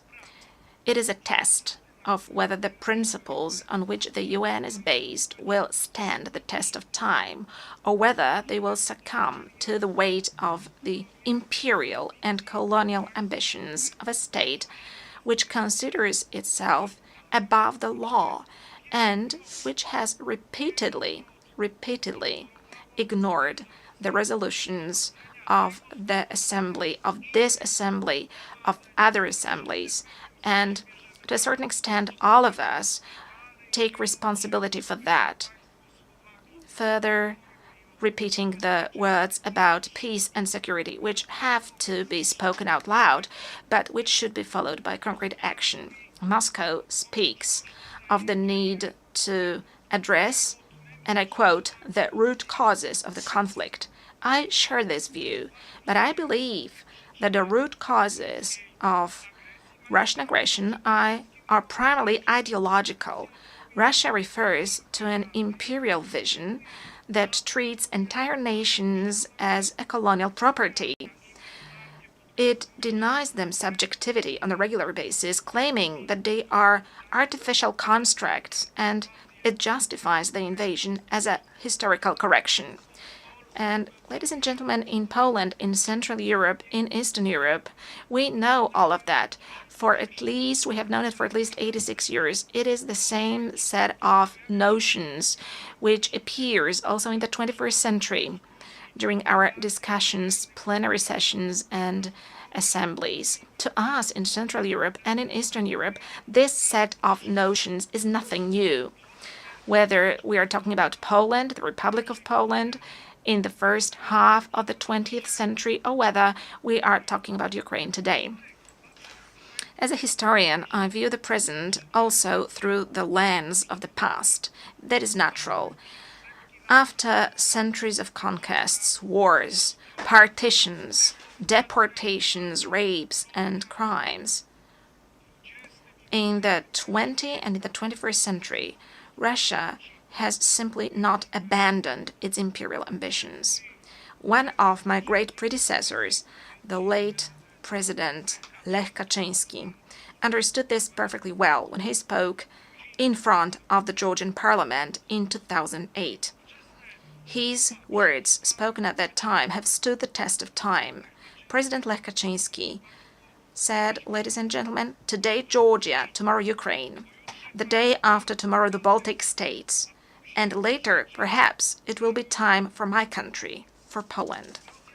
When Russia attacked Georgia, it was not clear to everyone that this was only the beginning of the Kremlin's new imperialism. Unfortunately, the wind of history, which we know and understand so well in Poland, is beginning to blow again. Once again, we are experiencing Russian imperialism also on our soil, in Poland. 2 weeks ago, on the night of September 9th to 10th, the Russian drones attacked the territory of a NATO member state, on the territory of Poland. A dozen or so drones violated my country's borders deliberately, because I assure you, ladies and gentlemen, that this was not a coincidence. It happened on orders issued in the capital of a country which is a permanent member of the Security Council.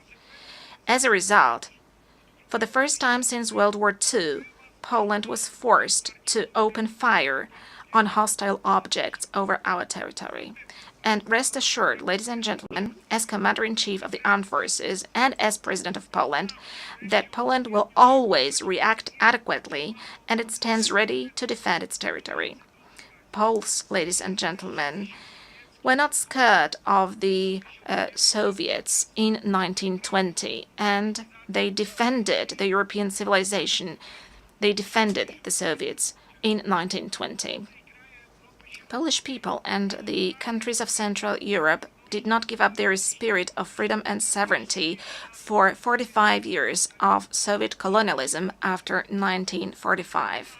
And Polish people, as well as countries of Central and Eastern Europe, will not be scared of Russian drones either. But, ladies and gentlemen, this is not the point. The point is, how long are we going to agree to such acts of violating our international community? And that is precisely why, ladies and gentlemen, in Poland we're allocating significant amounts to develop our defense capabilities. That is why we are building the resilience of our country, but also of our part of Europe. Since the victims of similar provocations by Russia are also the Baltic states, our friends, the Estonians, for example, as well as Romania. As a leader in the region, we are working to strengthen the close ties among the Bucharest 9 countries.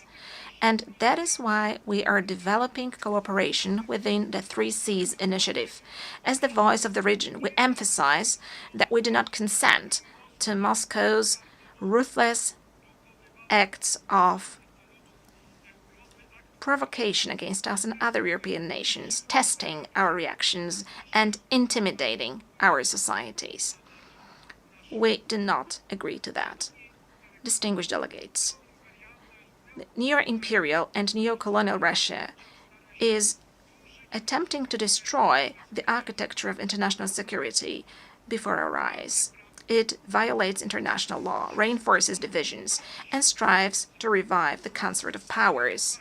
Many countries present in this hall today are well aware of the tragedy of borders drawn by force and decisions taken over the heads of nations. Historical experiences, often so difficult for my country, shows that lasting peace cannot be built on rewarding aggression. We cannot agree to territorial integrity and sovereignty being violated.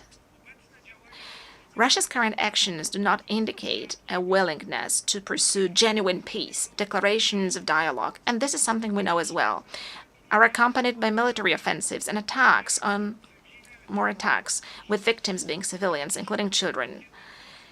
Always when Moscow says peace, what it actually means is surrender of the one who it considers its enemy.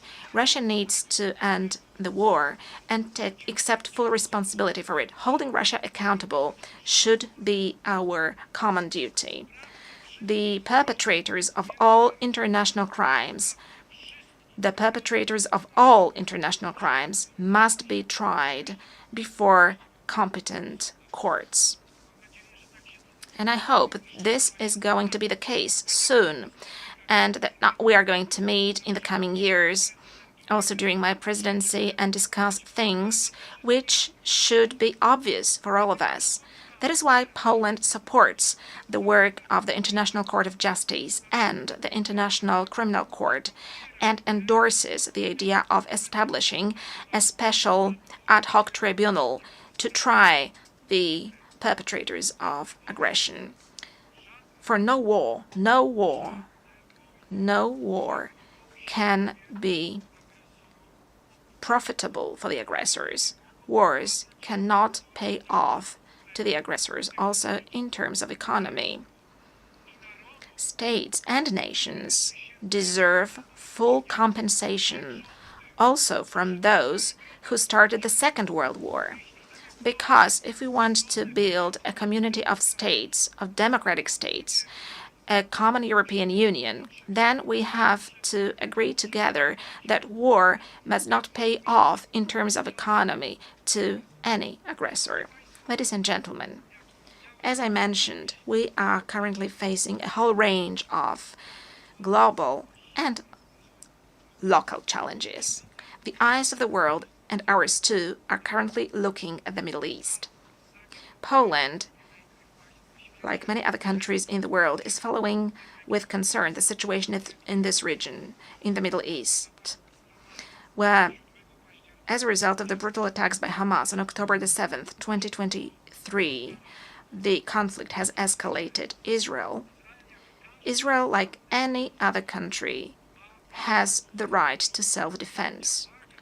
Actions undertaken by Israel, however, must comply with international law, including international humanitarian law. Poland continues to advocate for a two-state solution to the conflict in the Middle East, in such a way as to give both the Palestinians and the Israelis the right to live in peace and security. Poland consistently supports international efforts to improve the situation in the Middle East and calls on the UN to take action. Ladies and gentlemen, Poland has no colonial past, which is why we are a reliable and trustworthy partner for Asian and African countries. What is more, we ourselves, we Poles, were victims of colonial policies pursued by superpowers, so we understand perfectly well the instruments used by neo-imperial powers, and we do not consent to them destabilizing certain regions of the world. As President of the Republic of Poland, I will pay particular attention to developing our cooperation with various regions of the world. I'm referring to the African continent. We can all see how the ongoing wars, conflicts, and terrorist attacks undermine the efforts of proud African nations to live and develop in safe and just conditions. The world must stand with all those affected by insecurity and help them restore peace. We do not consent to neo-imperial powers destabilizing, for instance, the Sahel, in order to arbitrarily manage global migration flows or apply migratory pressure. Nor do we consent to international criminal groups profiting from human trafficking and slave labor. We also want, and it is obvious as Poland, to develop relations with the countries of Asia and the Pacific. The role of this region in shaping the international order in the 21st century has significantly grown. This dynamic economic development is, however, accompanied by growing geopolitical tensions, which affects stability, prosperity, and security also in other regions of the world. Ladies and gentlemen, as Polish people, we are concerned about the negative impact of global crises. But as President of Poland, I want to say openly here in front of this international community that we are also deeply concerned and we are aware of the mistakes made by our Western partners, friends, and neighbors. Yes, I agree with President Donald Trump that in recent years, and that is something that we were warning against as Poles, and this was the signal sent also by Central European countries, Eastern European countries. Europe is deep in ideological madness. This led to bad decisions on migration. This led to green craziness, green madness, the Green Deal, which is destroying economic markets and also agricultural markets. Yes, the very same Europe, our friends and our partners with whom we want to build a common European Union. For many years, we're subsidizing the Russian Federation buying Russian cheap gas. Ladies and gentlemen, in Poland as well as in Central Europe, we know all of that, and we are glad whenever the leaders of the European countries, Western European countries, draw conclusions and when they listen to our voice. Ladies and gentlemen, development and humanitarian aid are an integral part of our country's foreign policy in terms of building global peace, security, and development. We see it as a joint investment in our future, security, stability, and prosperity. We are present with our support in many areas in Africa, in Eastern Europe, and in the Middle East. Distinguished delegates, Poland, a co-founder of the United Nations, is the world's 20th largest economy, and a country which has successfully transformed itself over the past 30 years from a developing country into a developed country and from a centrally planned economy into a market economy. This unique experience allows us to make a significant contribution to UN discussions on development, combining the perspectives of the global East and the global West, as well as North and South. Given our potential and experience, we consistently seek to participate in the works of the G20, a format that serves as a bridge in these turbulent times. We also hope that the invitation to cooperate and to participate in the next summit of the group issued by the United States of America, for which I'm grateful to President Donald Trump, will translate into Poland's permanent presence in this community. Ladies and gentlemen, human rights are one of the three main pillars on which the United Nations system is based. We cannot talk about true peace if we do not protect human rights of everyone, of every person without exception. Peace is not only an absence of armed conflicts, it is also justice, equality, and respect for for human dignity. Therefore, the protection of human rights must be a priority in any process of building peace and security. We can clearly see dramatic consequences of the Russian aggression, also in terms of human rights and humanitarian issues. Our priority, the priority of Poland, of Polish people, is also the situation of human rights in Belarus. We must firmly defend human rights also in the most fundamental dimension. I'm speaking about the right to life of the defenseless, from conception to natural death. We are protecting our families as the place of happiness, love, and bringing up children. We are speaking up as Poland in a loud voice for one of the most persecuted groups in the world, Christians. We consider the Human Rights Council to be the main human rights body within the United Nations system, playing a key role in ensuring compliance with human rights standards. That is why Poland has submitted its candidacy for membership of the Human Rights Council for the period 2029-2031. Our candidacy reflects our commitment to promoting and protecting human rights around the world. Distinguished Mr. President, Your Excellencies, esteemed delegates, the United Nations was established 80 years ago. This anniversary shows how far we have come, but also how many challenges still lie ahead. Today we know that international cooperation is not an option, it is a necessity for all of us.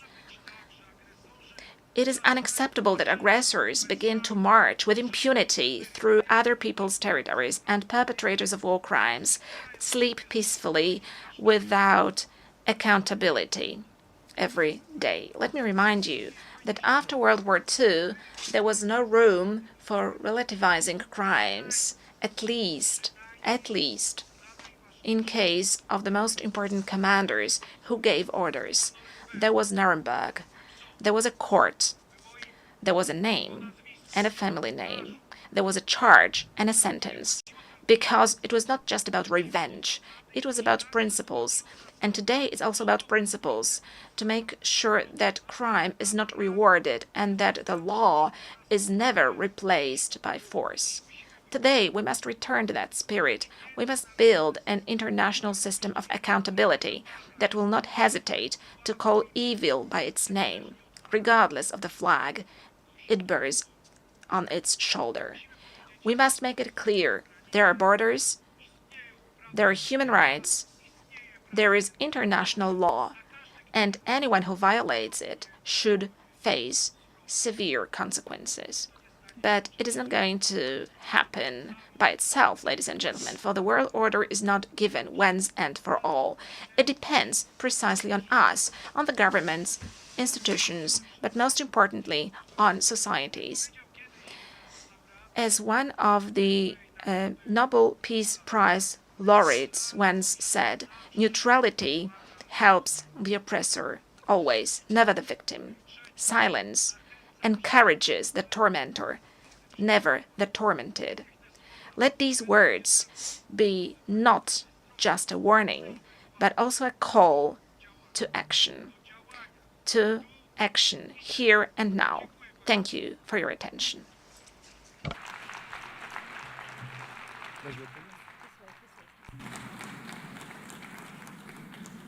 On behalf of the Assembly, I wish to thank the President of the Republic of Poland.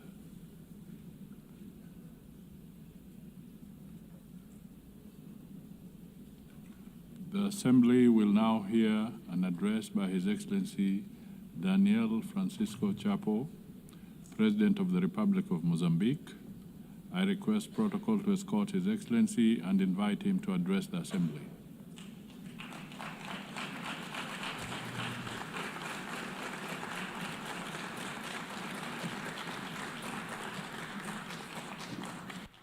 Muito obrigado. Thank you so much.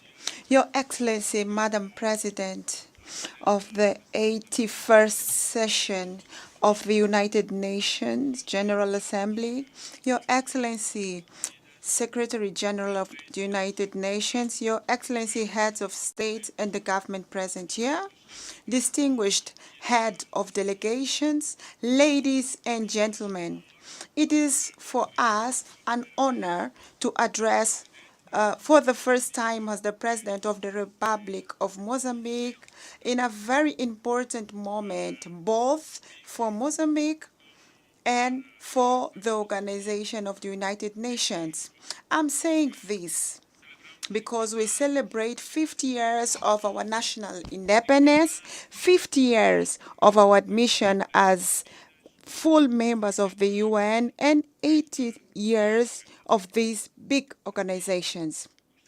Therefore, we would like to congratulate the President, Her Excellency Madam Annalena Baerbock, for her presidency of the 80th session, as well as commend the work of the outgoing President, His Excellency Philemon Yang, that did a wonderful work. We cannot fail to pay tribute to the Secretary General of the United Nations, Engineer Antonio Guterres, for his tireless advocacy in the defense of multilateralism, for the attention to Africa's priorities, and for his vision in launching the UN 80 initiative.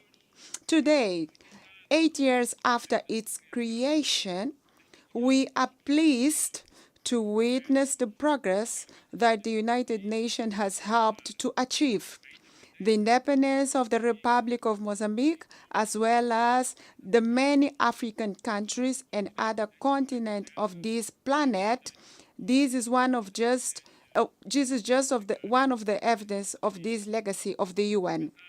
Despite multiple challenges that the UN faces, it remains firm at the forefront of the global processes, which is why we emphasize that any reform effort aimed at making it more responsive and with better capacity to address contemporary realities will only be complete when we include the reform of the Security Council of the UN.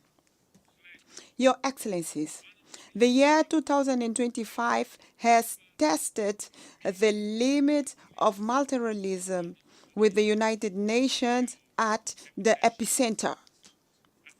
We have witnessed the intensification and escalation of conflicts and growing sense in the whole world, and we also see a growing sense of impunity.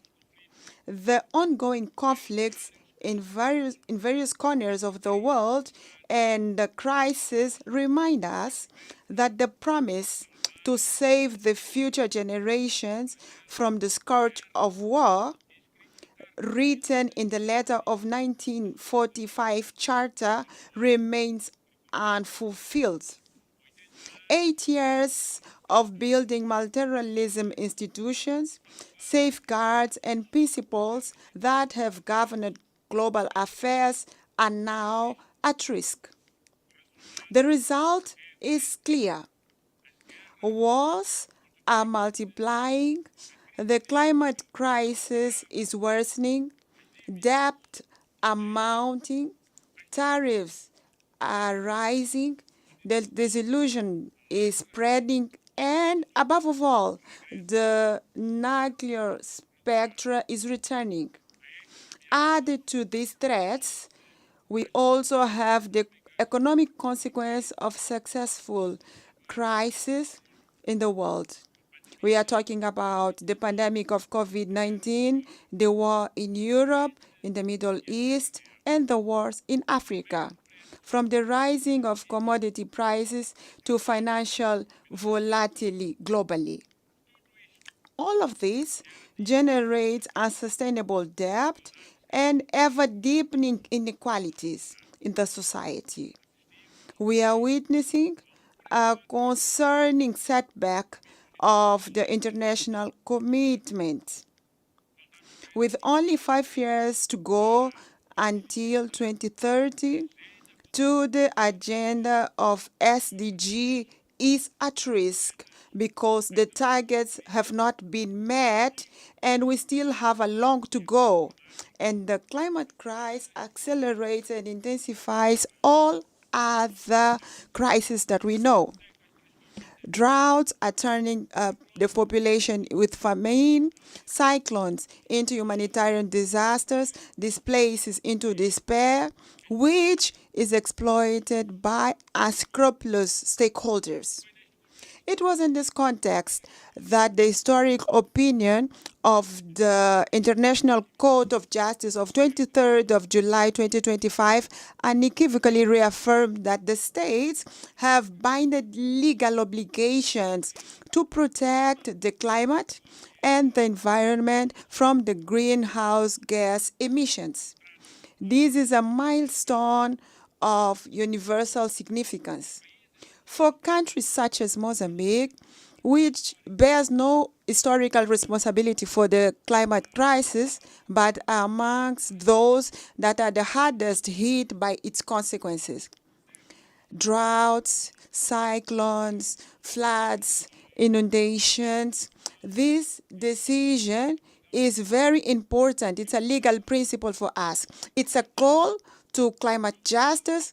It's a call to global solidarity and immediate actions from the side of all of us. The environmental crisis is compounded by the technological challenge.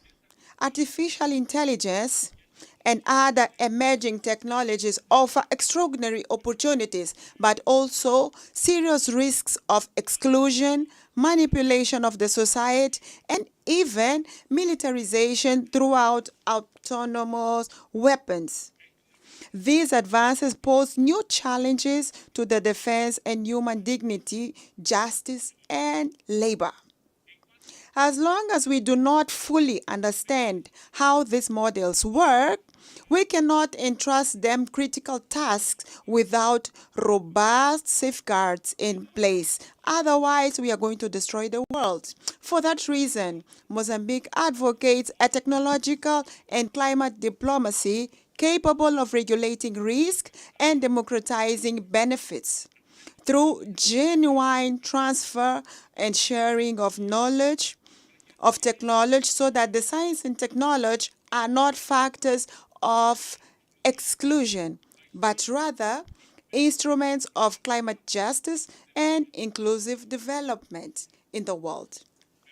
Faced with these interconnected challenges, our continent, Africa, can and must play an active role in defining international rules and standards, formulating principles and scientific ethics, and determining research priorities, ensuring that technology innovation is always at the service of the humanity and not at the service of destruction of the humanity. In face of this crisis, the isolation is not the answer. Constructive dialogue and strengthening of multilateralism are. The Pact for the Future, adopted in 2024, offers concrete and innovative responses for a launching of multilateralism adapted to challenges to the 21st century. Mozambique, as an African country with vast natural resources and unparalleled culture wealth, has distinguished itself in the promotion and strengthening of democracy in the African continent. Since we moved forward with political pluralism, we've been working tirelessly to consolidate the foundation of a robust democratic system, holding regular and transparent elections that reflect the will of people and ensure that every Mozambican citizen has the voice and a say in the decisions that shape the future of our nation in Mozambique. Indeed, our presence in this podium is a result of a free and a transparent process of the Mozambican people from Rovuma to Maputo, from Zumbo to Indico, and in the diaspora. We have historically had an ongoing commitment to dialogue and building bridges between different political and social actors. This commitment to the dialogue was crucial for the lasting peace achieved after decades of conflicts and for the political stability that we enjoy today in Mozambique. Currently, Mozambique stands out for its ongoing efforts to promote an inclusive national dialogue, which the public consultation phase was launched on the 10th September. We are working to ensure that all the sectors of the society, regardless of their origin, political, societal, economic position, they all should be heard and have their concerns taken into account in the national decision. This process will not only strengthen the Mozambican democracy, but also ensure that the country development is truly reflected the needs and aspirations of all Mozambicans without exception. We do believe that the true strength of a nation, it does not lie only in its ability to resolve conflicts, but it also in its ability to promote in a peaceful and constructive manner. We are proud of the progress we have made so far, and we reaffirm our commitment to continue advancing as an example of democracy in Africa, of peaceful coexistence in the African continent and in the world. We are proud to have promoted during our term the Security Council, where we were non-permanent members, the presidential statement on Africa about the role of Africa in global affairs, as well as to have contributed for the historic resolution 1719-2023, which paved the way for the predictable and sustainable financing of the operations of support to peace in African Union through United Nation treasure. This milestone confirmed that Africa is not only a beneficiary of multilateral order, but also an indispensable actor in the reforms and revitalization. It is in this sense that Mozambique will keep defending a stronger African voice with 2 permanent seats on the Security Council and a greater weight in the decision of international financial institutions internationally. A new global financial architecture capable of alleviating debt, mobilizing financial resources for the sustainable development and climate action, as well as correcting historical asymmetries. An inclusive multilateralism which preserves intergovernmental character of the UN without allowing that this organization can become an assembly of shareholders dominated by the richest. We want to reiterate equally the fact that we want to have 2 states like Palestine living side by side with peace with Israel as the only fair way, legitimate and long-lasting, so that we can have the aspiration of both people. I would like to congratulate the countries that have recently decided to recognize Palestine, the same right that was given to Israel, contributing to reinforce legitimacy and the fact that we are going to have the solution for both states. The same way, I would like to reaffirm our firm opposition against the coercive measurements that are unilaterally excluding the people, Cuba to Venezuela, Zimbabwe to other countries in clear violation of the UN Charter against the principles of justice, solidarity, and the international law.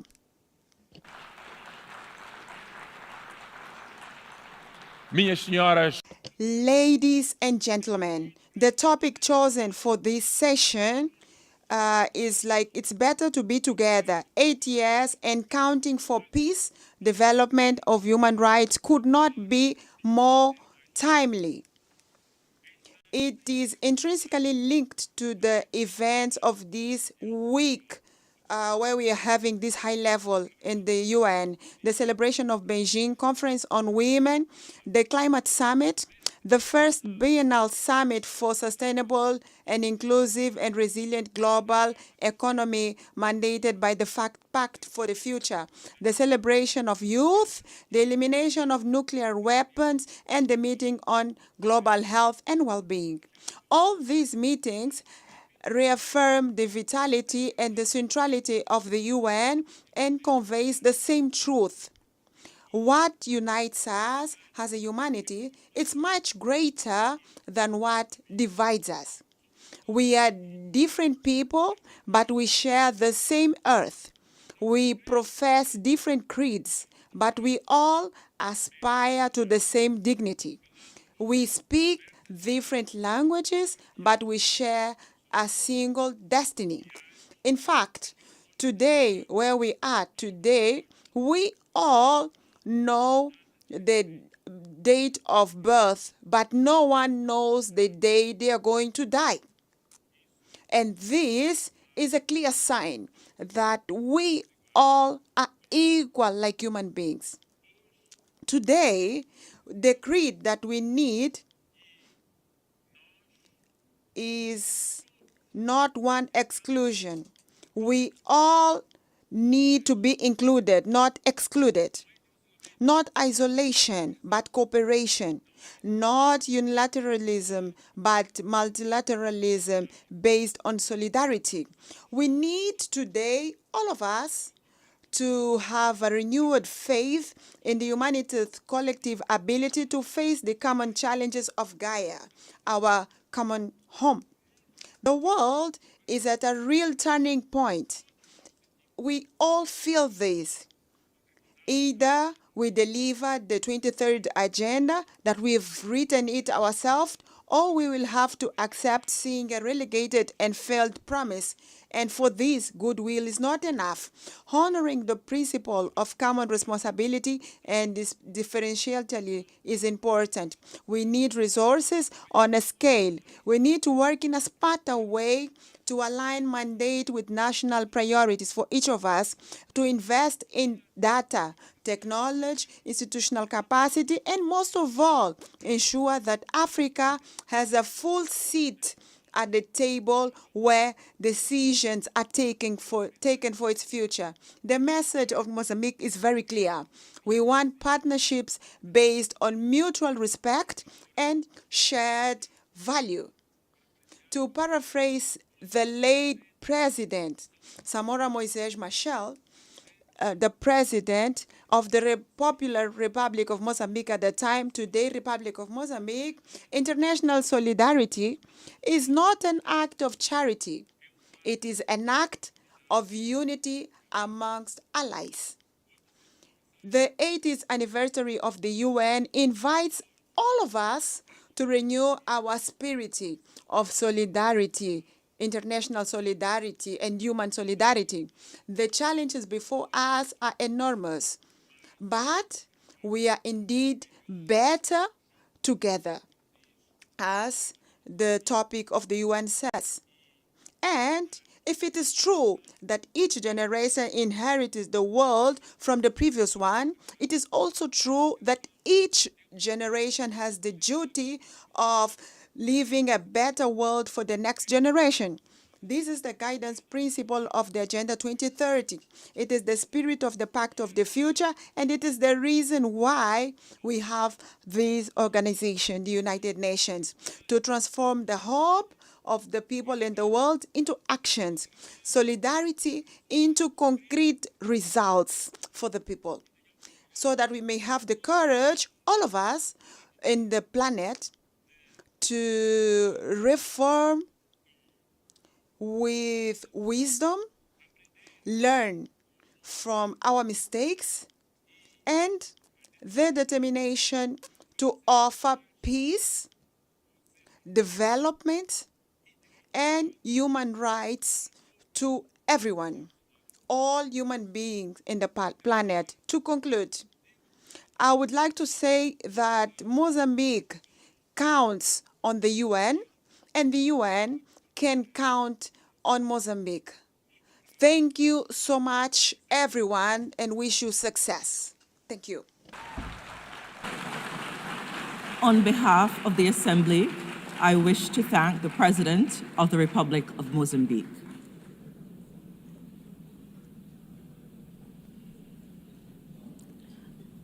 The Assembly will hear an address by His Excellency Lula, State President of the Socialist Republic of Vietnam. I request protocol to escort His Excellency and invite him to address the Assembly.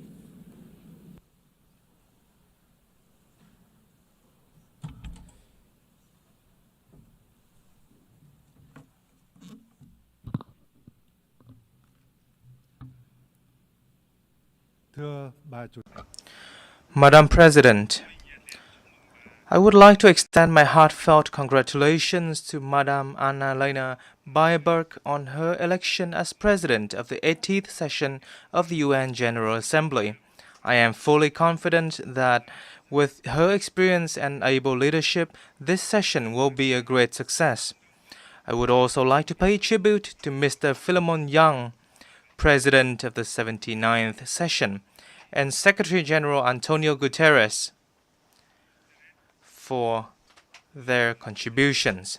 Madam President, over the past 80 years, in spite of a multitude of challenges, the UN has stood as the embodiment of humanity's aspiration and collective commitment to peace, cooperation, and development grounded in the universal values of human rights, national independence, equality, democracy, and social progress.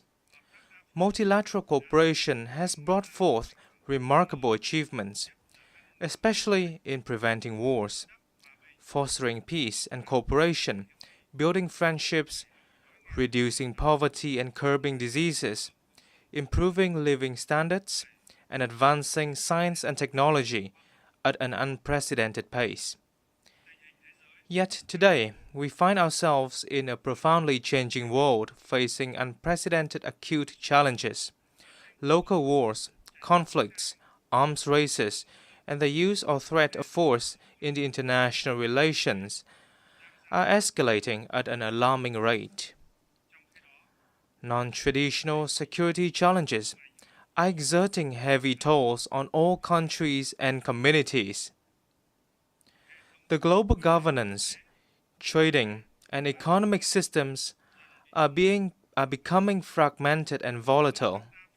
Multilateralism itself is under strain from strategic rivalry among major powers, unilateralism, and a sharp decline in political will and necessary resources. This is precisely the time to stand united and together promote the irreplaceable role of multilateralism and a rules-based international order, with the UN at its heart. Madam President, as a nation that has endured immense pain and losses from wars, Vietnam treasures more than most the priceless values of peace. The spirit of peace, amity, compassion, and altruism is deeply woven into our national identity. This forms the bedrock for us to overcome previous sufferings, mend old wounds, shelve the past, and look towards the future with the hope to become a friend and reliable partner to all nations around the world. Peace is both the goal and the prerequisite for our journey towards a stable, just, democratic, and prosperous future. Honoring the value of peace and driving robust transformation for a sustainable future is the sincere message that Vietnam wishes to share with the international community on the occasion of the UN's 80th anniversary. In this spirit, allow me to share my reflections as follows. First, honoring the value of peace requires concrete actions, rather than just words. We must reaffirm the role and primacy of international law as the cornerstone for peace and equal relations among nations.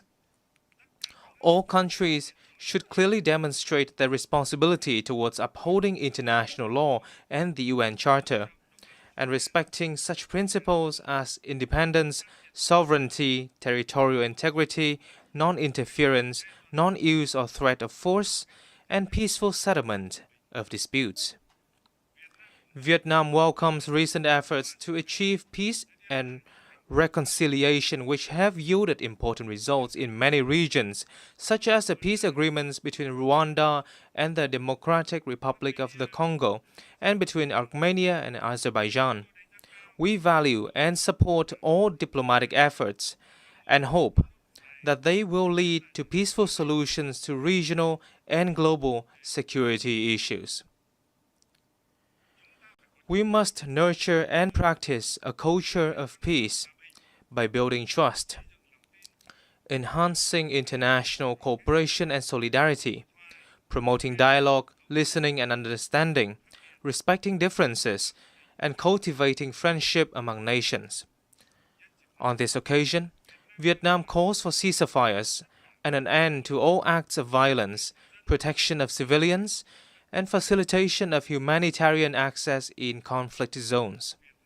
Vietnam welcomes the recent recognition of the State of Palestine by more countries and urges the international community to act swiftly to end the humanitarian crisis faced by the Palestinian people. We also reaffirm our solidarity with the state and people of Cuba and call upon the United States to lift its embargoes against Cuba and remove Cuba from the list of state sponsors of terrorism. We must further promote the role of regional organizations in promoting peace, cooperation, and development. International efforts for peace and development will be truly effective when driven by regional organizations in line with the particularities of each region and countries. As an active ASEAN member state, Vietnam is proud of ASEAN's growing strength and its centrality in the Asia-Pacific's security and development architecture. Most recently, ASEAN contributed to the ceasefire agreement between Cambodia and Thailand, and we are committed to upholding ASEAN's core values of solidarity, consensus, and unity in diversity, building a resilient, inclusive, and sustainable ASEAN community, and effectively implementing the 5-point consensus on Myanmar. We shall also strive to maintain peace, stability, security, safety, and freedom of navigation in the South China Sea in accordance with international law, particularly the UNCLOS 1982, while fully implementing the Declaration on the Conduct of Parties and working to finalize the Code of Conduct in the area. Second, in a world at a historic crossroads, we must transform boldly to shape a sustainable future. Global governance institutions, particularly the UN and international monetary and financial bodies, must undergo vigorous reforms to become more adaptive, ensure equitability, transparency, coherence, and efficiency in their operations, and better respond to the needs of all countries and peoples. Vietnam welcomes and supports efforts to reform the UN, including the UNAT initiative, to build an UN 2.0 that is leaner, more coherent, effective, and efficient. This initiative must follow a holistic and integrated approach, being driven by member states. Vietnam stands ready to share its experience in successfully implementing the Delivering as One initiative of UN organizations in the country. We must build sustainable development models based on digital transformation and green transition, two mutually reinforcing drivers that can spark a sweeping revolution. As they stand for convergence, of scientific and technological advancements and environmental sustainability. To optimize this dual transformation, countries must formulate relevant master plans, invest strongly in R&D, train high-quality human resources, and develop green technology infrastructure. Furthermore, it is of great importance to advance international cooperation on technology transfer and mobilization of green finance to ensure that no one is left behind. Developed countries must take responsibility in sharing and transferring technology to developing and underdeveloped countries. In this digital era, societies are undergoing transformation of an unprecedented pace, scope, and depth, accompanied by rising challenges such as poverty, inequality, unemployment, and a crisis of information and trust. We must ensure that social transformation remains a human-centered process, with focus on such priorities as comprehensively eradicating poverty, providing full and decent employment, and ensuring social justice and inclusion. Vietnam hopes that the Second World Summit for Social Development this November will deliver important outcomes and add momentum to the implementation of the 2030 Agenda for Sustainable Development. Madam President, from the ruins of wars, once poor, outdated, and isolated, Vietnam has made historic progress. We now enjoy diplomatic relations with 194 countries, strategic and comprehensive partnerships with 38 nations, and membership in over 70 international organizations. Vietnam is now among the world's 32 largest economies and top 20 trading nations. The lives of over 100 million Vietnamese citizens have vastly improved, with a sharp drop in multidimensional poverty rate. We have met the Millennium Development Goals ahead of schedule and are striving to fulfill international commitments and are on course toward two strategic centennial goals: becoming a modern, industrialized, upper-middle-income developing country by 2030 and a developed high-income nation by 2045. On behalf of the state and people of Vietnam, I express heartfelt gratitude to the UN and its agencies, member states, and partners who have been working with us and supported us on this journey of development. Guided by the spirit of self-reliance, resilience, and solidarity for the common cause, Vietnam pursues an independent, self-reliant foreign policy for peace, cooperation, and development, while diversifying and multilateralizing our external relations, and strive to further expand and deepen our international integration in a more proactive manner, with a strong commitment to being a friend, a reliable partner, and a responsible member of the international community. Vietnam will continue to make every effort and stand with all nations to shoulder our shared responsibilities, overcome challenges, and foster transformative changes to build a world of peace, stability, prosperity, and sustainability, delivering happiness and well-being to all. Vietnam is actively preparing to assume the presidency of the 11th Review Conference of the Treaty on the Non-Proliferation of Nuclear Weapons in 2026, and we look forward to the valuable support of member states for our candidacies to the UN Human Rights Council for the 2026-2028 term, and to the International Tribunal for the Law of the Sea for the 2026-2035 term. We particularly look forward to welcoming you all to Hanoi on the 25th of October for the signing ceremony of the UN Convention against Cybercrime. I thank you.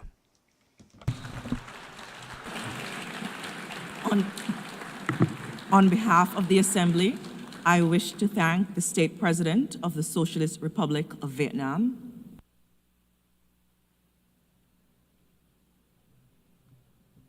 the Assembly will hear an address by His Excellency Juan Manuel Gonzalez Lourenço, President of the Republic of Angola. I request protocol to escort His Excellency and invite him to address the Assembly.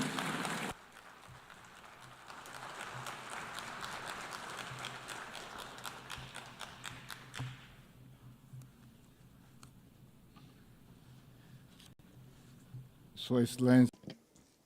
Your Excellency, the President of the General Assembly, Your Excellencies, Heads of State and Government, Excellencies, Heads of Delegations, ladies and gentlemen,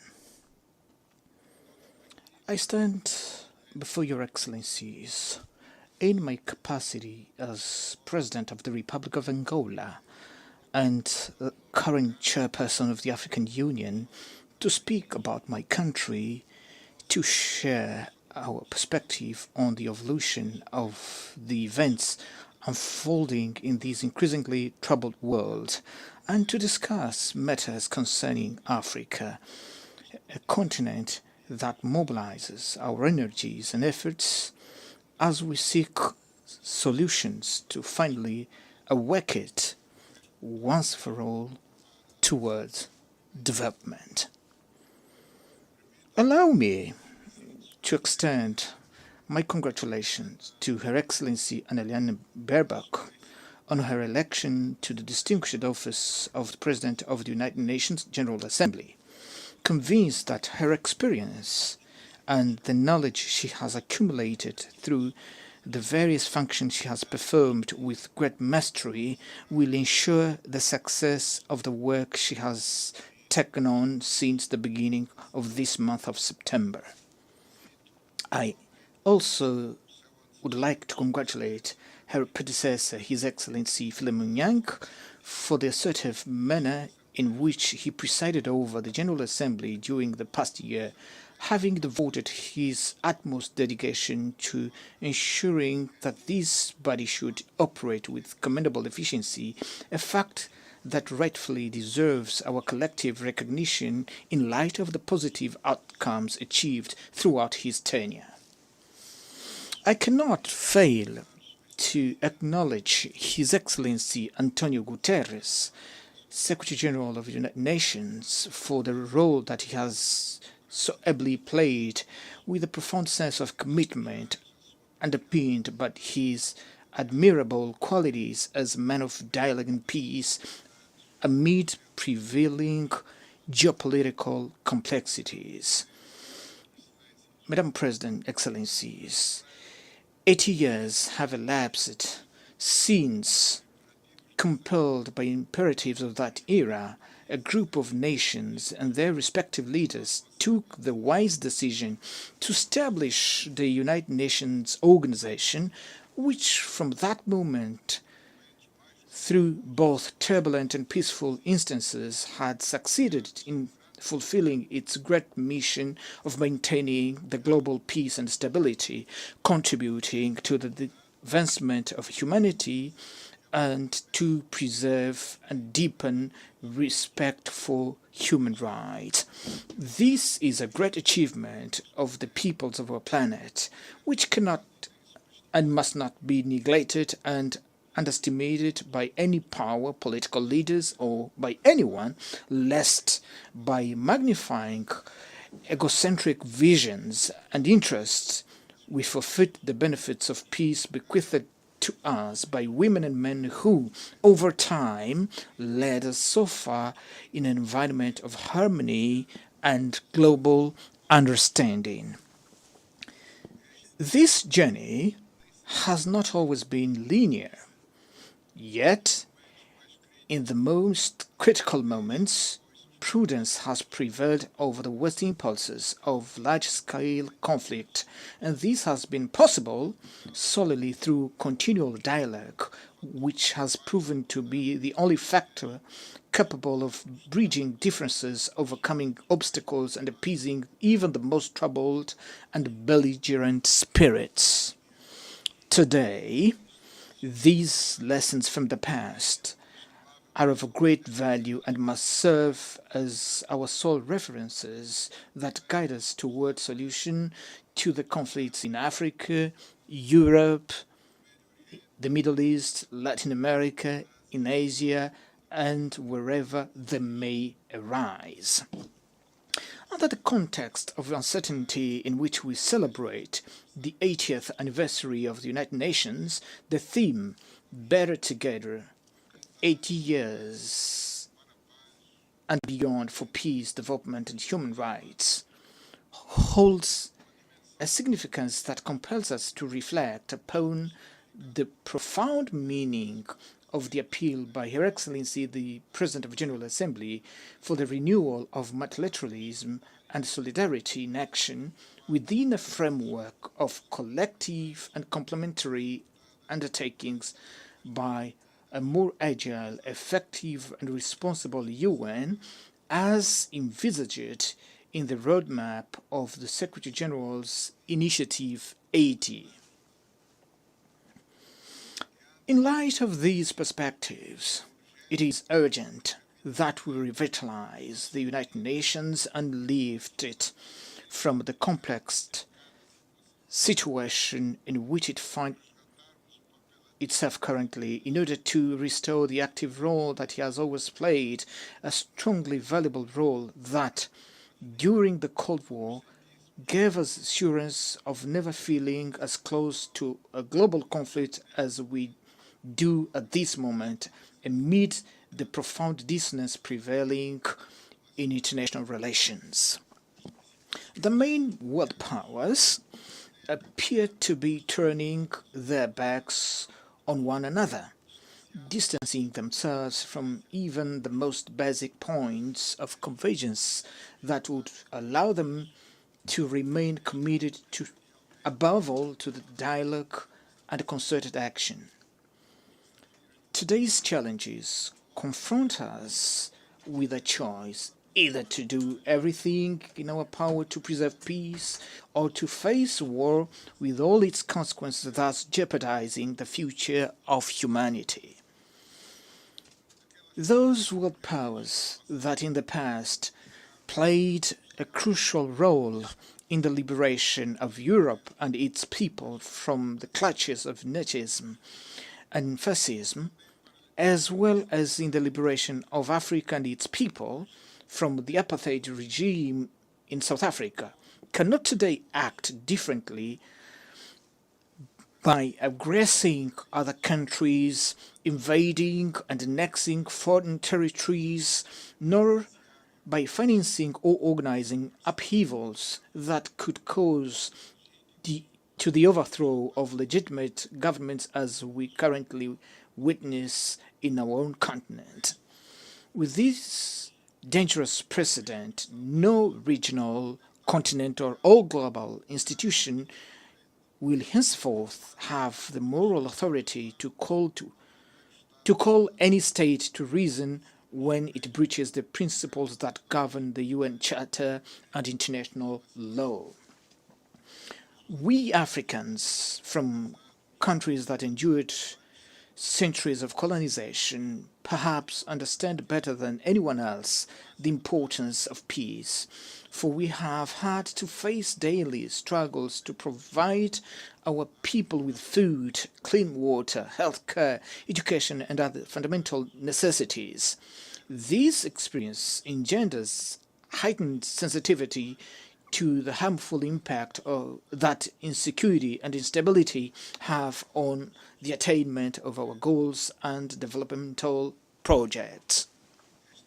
This reality is further exacerbated by numerous conflicts and wars afflicting countries and regions across the globe from which we had hoped to find cooperation and fruitful exchanges, so that together we might overcome our difficulties and contribute with our immense resources and capabilities to global prosperity.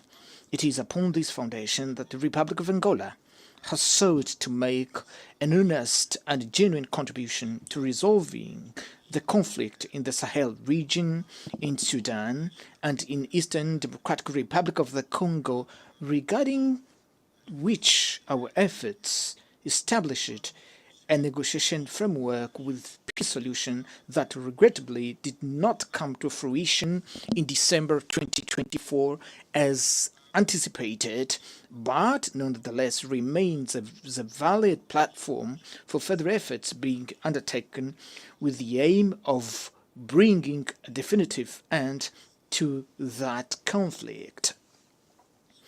Madam President, Excellencies, that conflict and so many others that we recall are to a large extent the result of passivity of the United Nations member states, who have often revealed themselves to be ineffective in the face of invasion of third-party territories and interference in internal affairs of sovereign countries that occurred over the recent years and have not provoked a firm, resolute, and assertive reaction, therefore have become fait accompli that lie at the very center of the major tensions that the world is currently experiencing. The consequences of these are very evident before our eyes in the Middle East, where the systematic failure to comply with the relevant UN Security Council resolution regarding the creation of the State of Palestine has perpetuated a conflict that worsens with each day passing and appears to have no end in sight in face of this disproportionate and violent response and retaliation by Israel, which, while having a right to exist as a state and to demand the release of those still held hostage from the tragic events of October 7th, must not, however, be allowed to pursue in Palestine, and particularly in the Gaza Strip, a policy of extermination of a whole people. The Palestinian people, who must not be conflated with Hamas, for there is no peoples and certainly no children who are terrorists, has precisely the same right to an independent sovereign state where they may assert their culture, safeguard for their future, and provide predictable and secure prospects for their youth.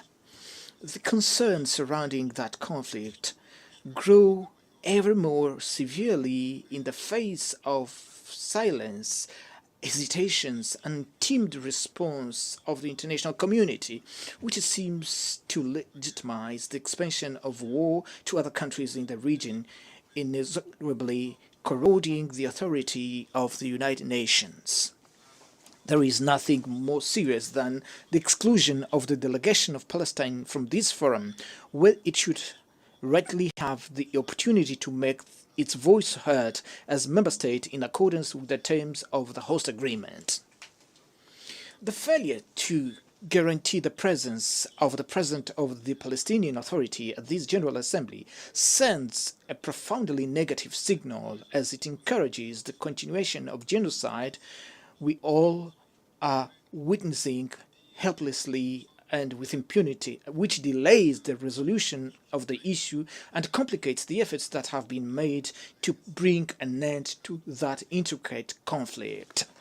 We strongly condemn this unilateral position, which is contrary to the principles that govern the United Nations, even as we urge unconditional lifting of the unjust and prolonged embargo against Cuba, which has dire consequences for the economy and the living conditions of the Cuban people, who struggle daily to withstand a punishment rejected by the international community as a whole.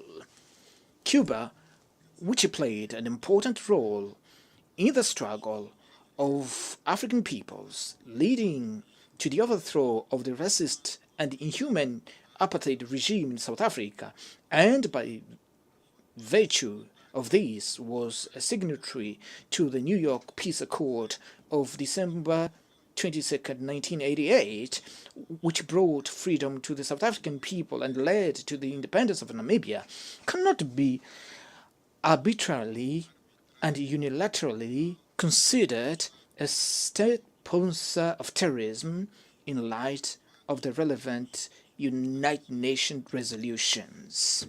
This model of conduct by a small group of countries, which does not conform to the even minimum acceptable standards of global coexistence, is at the root of the unilateral and subjective sanctions imposed also on Zimbabwe and Venezuela, measures that produce no other results other than the suffering of population who, in an act of great patriotism, ultimately unite themselves in the defense of their nations.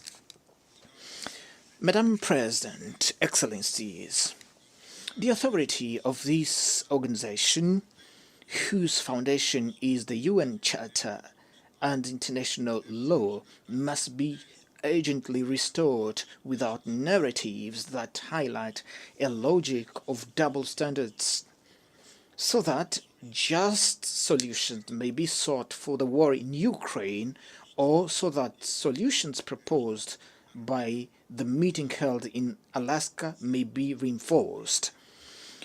Ukraine, being a European country, after President Trump met with President Putin on a pragmatic manner, and without prejudice to the need for direct negotiation between Russia and Ukraine, one would expect that European leaders, in the interest of Europe's peace and security, would likewise seek direct dialogue not only with President Zelensky, but also with President Putin.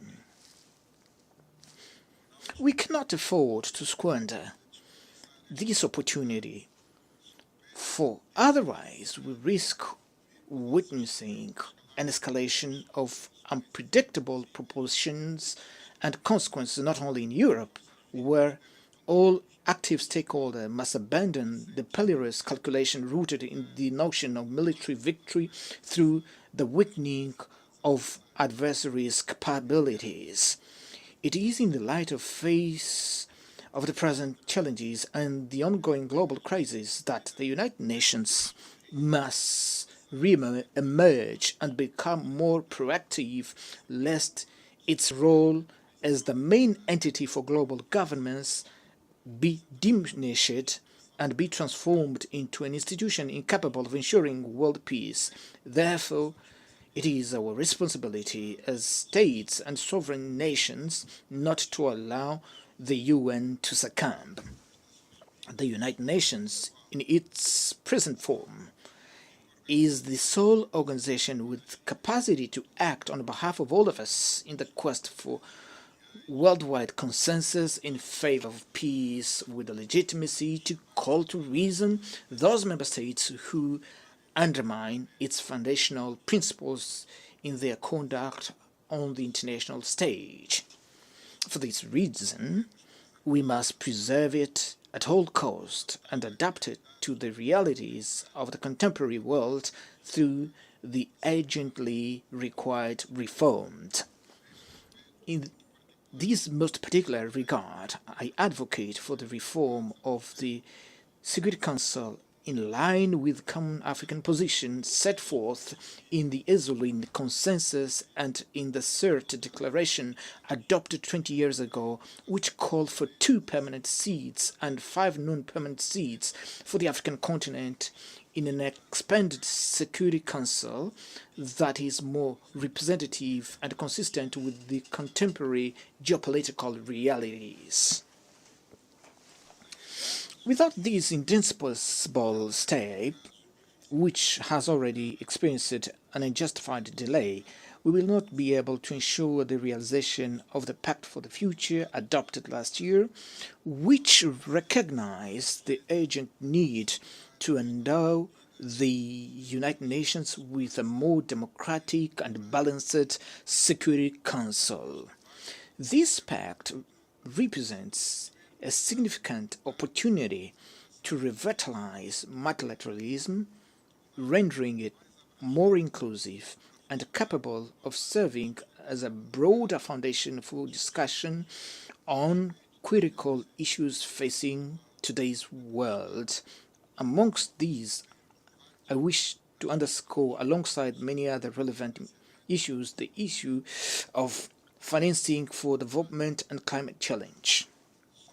With regard to matters concerning support for development, there remains much to be discussed, but also it's appropriate to recognize the recent progress achieved with the adoption of the Seville commitment reached at the fourth conference on financing for development, which advocates the urgent reform of international financial institutions so as to render them more representative, inclusive, and equipped to address the pressing needs of the developing countries, especially those of Africa. I am convinced that this instrument, combined with the Pact for the Future, the United Nations Fiscal Convention, and the United Nations Debt Convention, still under discussion, will together serve as a political, financial, and normative platform that will provide significant momentum to the achievement of the Sustainable Development Goals. Madam President, Excellencies, it is essential that we confront the climate crisis as the greatest existential threat of our time, which can only be overcome through joint, coordinated, and united action. In view of the ongoing increase of global warming and the increasingly violent, frequent natural disasters, it has become imperative that the nations which derived the greatest benefits from industrial and economic development in the past fully assume today the historical responsibility, ensuring, as an act of climate justice, adequate financing, technology transfer, and support for adaptation and mitigation for the developing countries. The countries with only residual share in greenhouse gas emissions are those that disproportionately and virtually alone face the impact of climate change, global warming, and their devastating effects on agriculture, food security, and public health. In view of such evidence and the responsibilities arising therefrom, Angola remains steadfastly committed to the Paris Agreement and to the implementing adaptation and mitigation measures in an alignment with the United Nations 2030 Agenda and the African Union 2063 Agenda, which enshrine the consensus concerning the mobilization of predictable, affordable climate financing intended to ensure a just energy transition capable of protecting the most vulnerable communities. This cross-cutting theme, which demands increasingly heightened sense of responsibility both within the scope of public agendas and among major industrial corporations, will receive due attention at the forthcoming COP30 Climate Summit to be held shortly in Brazil, which for the second time hosts an event of this magnitude, a testament to the country's commitment and engagement with environmental issues. In 1992, in Rio de Janeiro, the United Nations Framework Convention on Climate Change was inaugurated, a paradigm that has proven greatly beneficial for the increasingly profound discussion that endured to this day, and which will assuredly, at the forthcoming conference, enable us all to take another step forward on this long journey that we must undertake to achieve the major climate goals aspired by humanity. Excellencies, 80 years after the founding of the United Nations and following the end of the Cold War, our expectation was that we would be living in a world without present uncertainties, not as perilous as that which we now witness. Until 1991, we lived in a context marked by sharp division between two ideologically opposed blocs, which nevertheless offered a more predictable framework and was less susceptible to drifting into large-scale confrontation. This flashback should not lead us to the conclusion that the global stability is only possible within a framework of rigid divisions of any kind.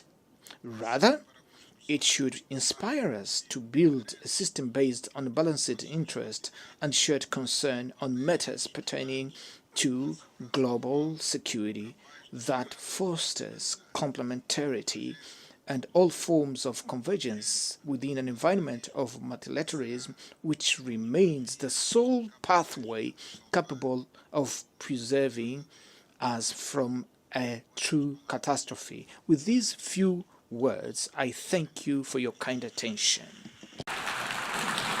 On behalf of the Assembly, I wish to thank the President of the Republic of Angola. The Assembly will hear an address by His Excellency Joseph Nouma Boakai, President of the Republic of Liberia. I request protocol to escort His Excellency and invite him to address the Assembly.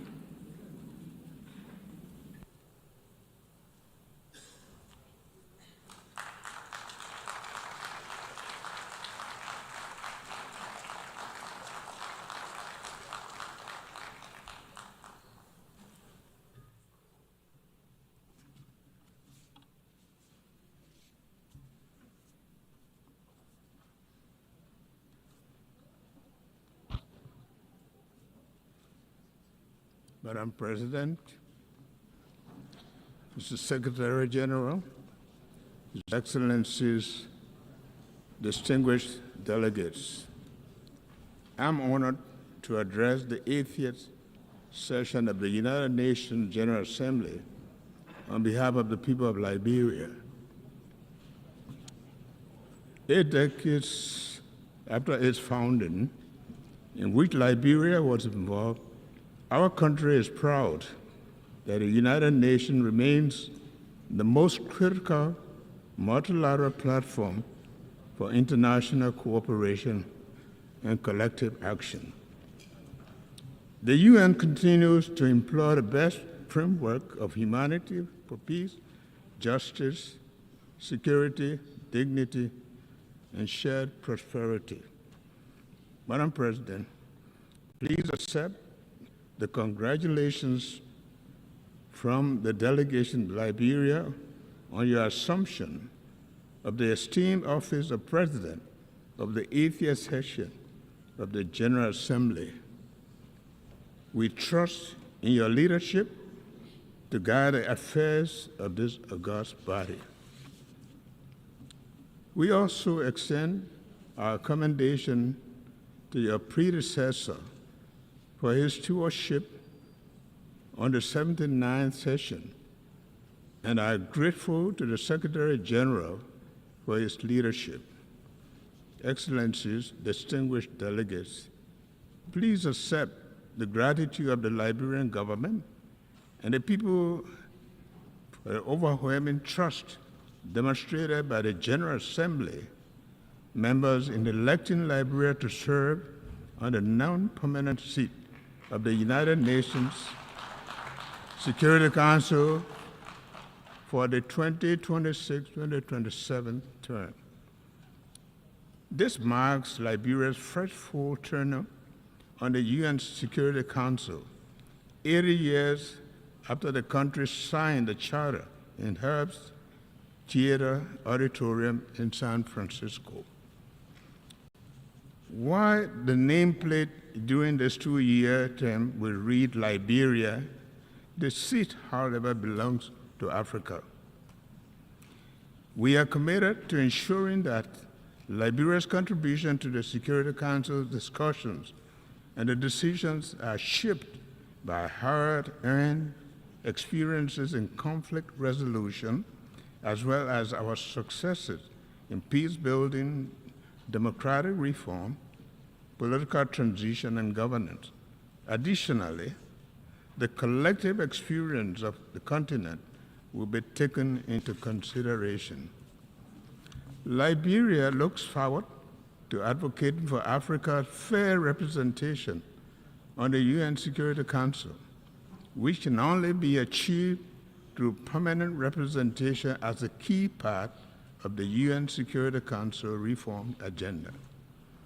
Excellencies, when the UN was founded in 1945, nations came together in the belief that peace could only be secured through cooperation. After 2 world wars, it became a widely held conviction that nations are stronger when united than when divided.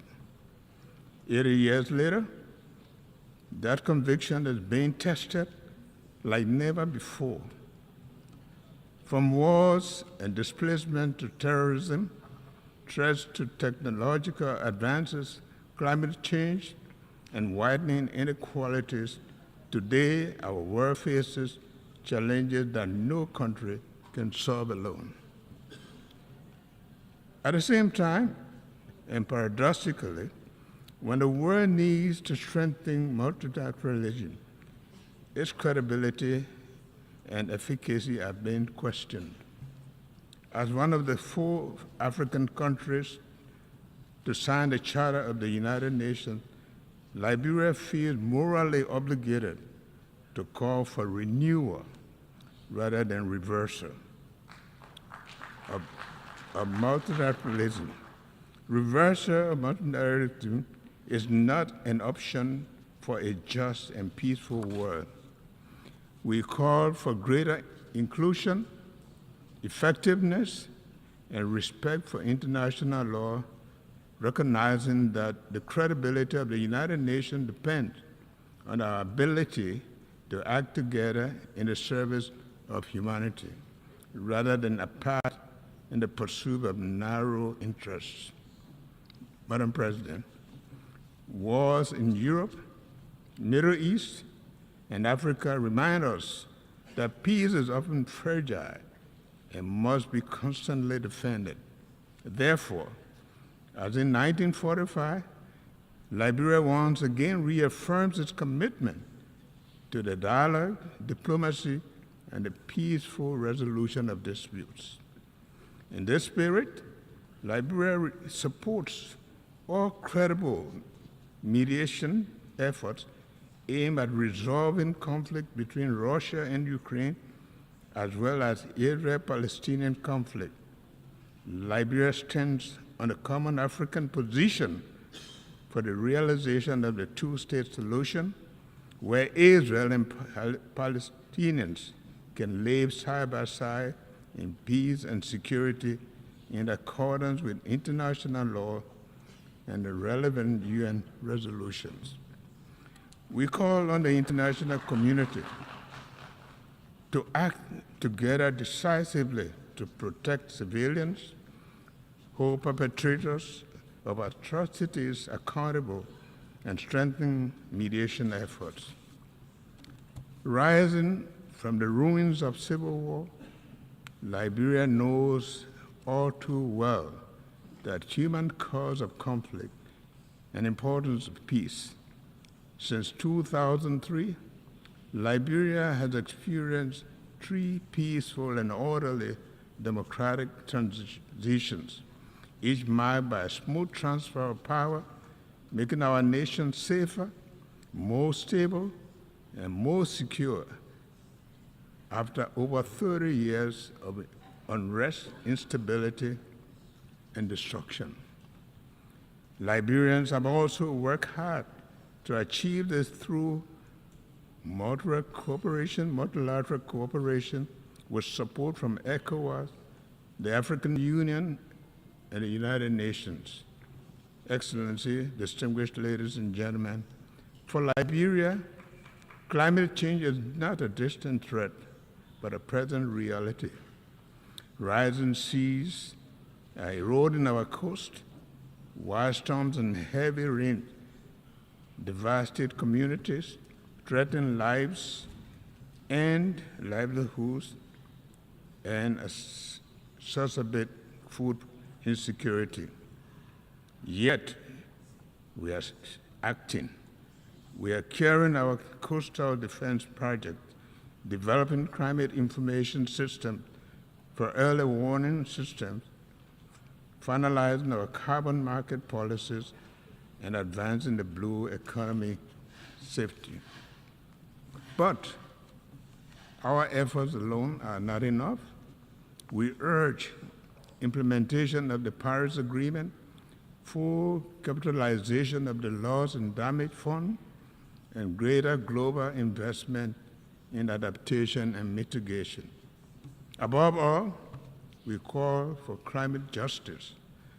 Those who contribute the least to these crises should not be forced to suffer the most. Madam President, Excellencies, too many development nations spend more on debt servicing than on health or education. The current international financial architecture is unresponsive to this reality, making it not only outdated, but also unjust and defiant of the objectives of shared prosperity and development, the pursuit of which the United Nations was created. Liberia, therefore, joins the Global South in calling for urgent reforms to the international financial architecture to ensure fair representation, a new approach to debt servicing, and financing that supports sustainable development. Shared prosperity requires a system that truly leaves no nation behind. Excellency, distinguished ladies and gentlemen, at home, inclusive development remains our top priority. To this end, our government has launched the Arrest Agenda for Inclusive Development, which focuses on agriculture and food security, roads and infrastructure, rule of law and good governance, education and skill development, sanitation and health, tourism, technology, and innovation. The Arrest Agenda aligns with our National Vision 2030, which aims to transform Liberia into a lower middle-income country and lay the foundation for a capable state by 2030. Through this agenda, we are committed to improving the livelihoods, reducing inequality, and ensuring that every Liberian benefits from the dividends of peace and development. We are taking tangible steps to improve governance by implementing accountability and anti-terrorism corruption measures, such as asset declaration. We are strengthening institutional capacity to promote integrity, transparency, and improve public service delivery. Liberia has endured some of the darkest chapters of human suffering, having experienced one of the most brutal conflicts in recent history. Over the past 2 decades, we have remained firmly on the path of recovery, working to heal our nation and rebuild from the painful legacy of war. My government has taken deliberate, meaningful steps toward national reconciliation. These include honoring the memory of the victims, supporting initiatives for memorialization, and upholding the commitment to justice and the rule of law. While we recognize that these efforts are complex and challenging, they are essential steps towards achieving lasting peace and genuine national healing. May I now take the opportunity to renew my government's request for the international support and assistance in establishing a War and Economic Crimes Court, which will further the Liberian people's aspiration for national healing and reconciliation through justice. Madam President, for the United Nations to remain relevant and practical, it must adapt. Liberia therefore supports the Pact for the Future and Global Digital Compact. We also call on the UN that more responsive and reflective of today's world, using outdated 1945 solutions to tackle 2025 challenges is neither reasonable nor realistic. Regarding sustainable development goals, we agree that our collective progress is too slow. However, reaching the SDGs targets remains a vital effort as ever. We therefore urge that the timely achievement of the SDGs be treated as a global emergency. Consequently, Liberia will submit its next voluntary national review in 2026, committing to accelerate the implementation of the global goals in line with the African Union's Agenda 2063 and ECOWAS Vision 2050. Finally, Excellencies, the theme of this session, Better Together, aptly captures both the spirit and the urgency of our time. The challenges before us are immense, so too must be the collective capacity to overcome them. Liberia pledges to remain a bridge to peace, a development partner, and a defender of human rights. Over the next 80 years, we will continue to honor the promise of 1945 by renewing our commitment to a world where peace is just, development is inclusive, and dignity is universal. Thank you. On behalf of the Assembly, I wish to thank the President of the Republic of Liberia.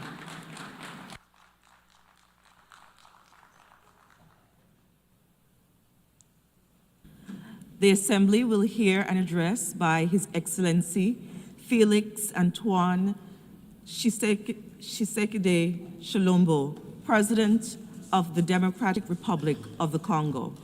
I request protocol to escort His Excellency and invite him to address the Assembly.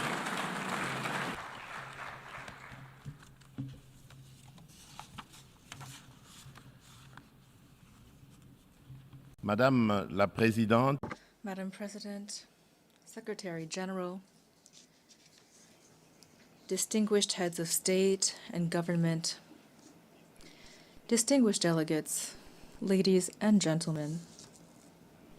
At the outset, I would like to warmly congratulate Annalena Baerbock on her election as President of the 80th regular session of the General Assembly of the United Nations. Her leadership and her commitment to multilateralism will be crucial for the success of our work. I also here at this podium would like to pay tribute to her predecessor, His Excellency, Mr. Philemon Yang, whose commitment and dedication were critical to the previous session Lastly, I reaffirm my country's full trust in the actions of the Secretary General of the UN, Mr. Antonio Guterres, for his unwavering efforts to strengthen our organization and to promote solutions to the challenges threatening peace, security, and prosperity throughout the world, especially in the region of the Great Lakes of Africa, which includes the DRC.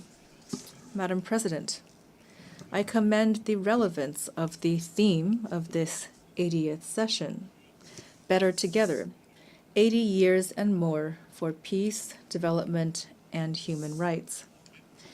It highlights 8 decades of joint efforts of a UN dedicated to peace, development, and universal well-being based upon an unwavering promise of collective security. The 80th anniversary of the United Nations, which is the guarantor of this security and has been since 1945, is an opportunity to reaffirm the virtues of effective multilateralism and to pay tribute to the ideals of peace, human dignity, and solidarity between nations, which inspired its founders. Although the United Nations remains a pillar for the regulation of international relations, as well as the prevention and resolution of conflicts, and the promotion of human rights and fundamental freedoms, today it is facing systemic challenges which are putting its credibility and capacity for action to the test. The profound changes ongoing during our era, especially protracted armed conflict, climate deregulation, recurring humanitarian crises, and constantly evolving transnational threats, remind us that multilateralism is not an option. It is a necessity for all of us. We remain convinced that the responses to the challenges of the 21st century can only emerge from collective solutions based upon cooperation, justice, and shared responsibility. Madam President, after its election in June, the DRC is preparing to sit as a non-permanent member on the Security Council for 2026-27. I, on behalf of my country, once again sincerely thank the member states for the trust and solidarity they've shown toward us. Our participation will be firmly constructive and holistic. It will be based on 2 indivisible priorities: peace and security on one hand, and prevention and resolution of conflict on the other.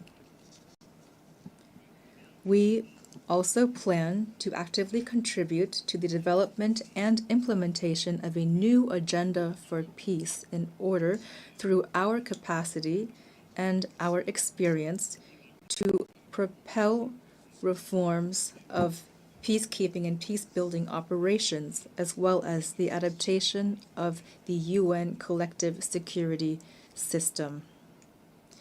With regard to Security Council reform, my country reaffirms the common African position as enshrined in the Eswatini Consensus and the Sirte Declaration. Africa must hold 2 additional seats in the non-permanent member category and 2 seats in the category of permanent members with the same rights, including veto rights, the same privileges, and the same obligations as the current permanent members. With its 54 states and more than 1.2 billion inhabitants, Africa can no longer remain on the sidelines of decisions that concern international peace and international security. Madam President, another priority is the illegal exploitation of natural resources, one of the major and most persistent causes of conflict. The DRC plans to center debate on exemplary governance of strategic minerals in order to guarantee exploitation that complies with the principles of sustainable development, economic sovereignty, and people's well-being. On a global scale, breaking the toxic link between profit for mining and financing non-state armed groups requires a comprehensive approach based on harmonizing rules of due diligence and traceability from mines to the consumer, the comprehensive transparency of supply chains and effective beneficiaries, independent mechanisms for oversight and audit, strengthened operational and cooperation between customs, judicial, and financial authorities, targeted and effective sanctions against traffickers and their networks, and a staunch fight against corruption, supported by standards of good governance, public contracts, and the traceability of payments. Of course, the dimensions of human rights and transitional justice, as well as the women, peace, and security, and youth, peace, and security agendas, remain indispensable to this action. Their effective inclusion is the precondition for a just, lasting, and inclusive peace. Madam President, in the run-up to the establishment of the Independent Commission of Inquiry established by the UN Human Rights Council on the massacres perpetrated a few months ago by our assailants and their proxies in the east of my country, I solemnly call upon the international community. It has the moral and political duty to support this crucial body in order to establish truth, bring justice to victims, and lay the groundwork for a lasting peace rooted in memory and shared responsibility. Madam President, as the planet warms, marginalization becomes deeper and conflicts multiply. The diagnosis that in July 2023 inspired the vision for a new agenda for peace by Secretary General remains as relevant as ever. The world is now facing multifaceted and profound crises. The foundations of prevention have been weakened, and international law, so strongly enshrined in the UN Charter, which calls upon states to refrain from the threat or use of force, is too often flouted. Our system of collective security is being shaken. It will not survive without a massive increase in solidarity of interest and compliance with rules.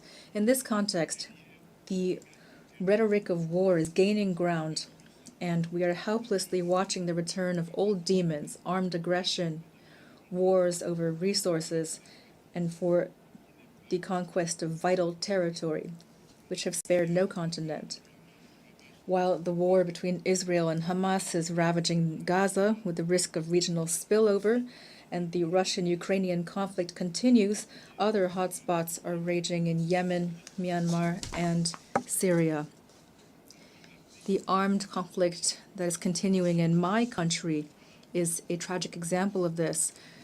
For 3 decades now, peace and security have broken down in the east of the DRC. This war has transformed into a predatory enterprise. It has long since transcended merely military or geopolitical dimensions. It aims to pillage our resources, erase our collective memory, and destroy our communities. Its consequences are catastrophic: millions of deaths, decimated families, almost 7 million IDPs, women and children who've been targeted, villages razed to the ground, generations sacrificed. In several regions of the East,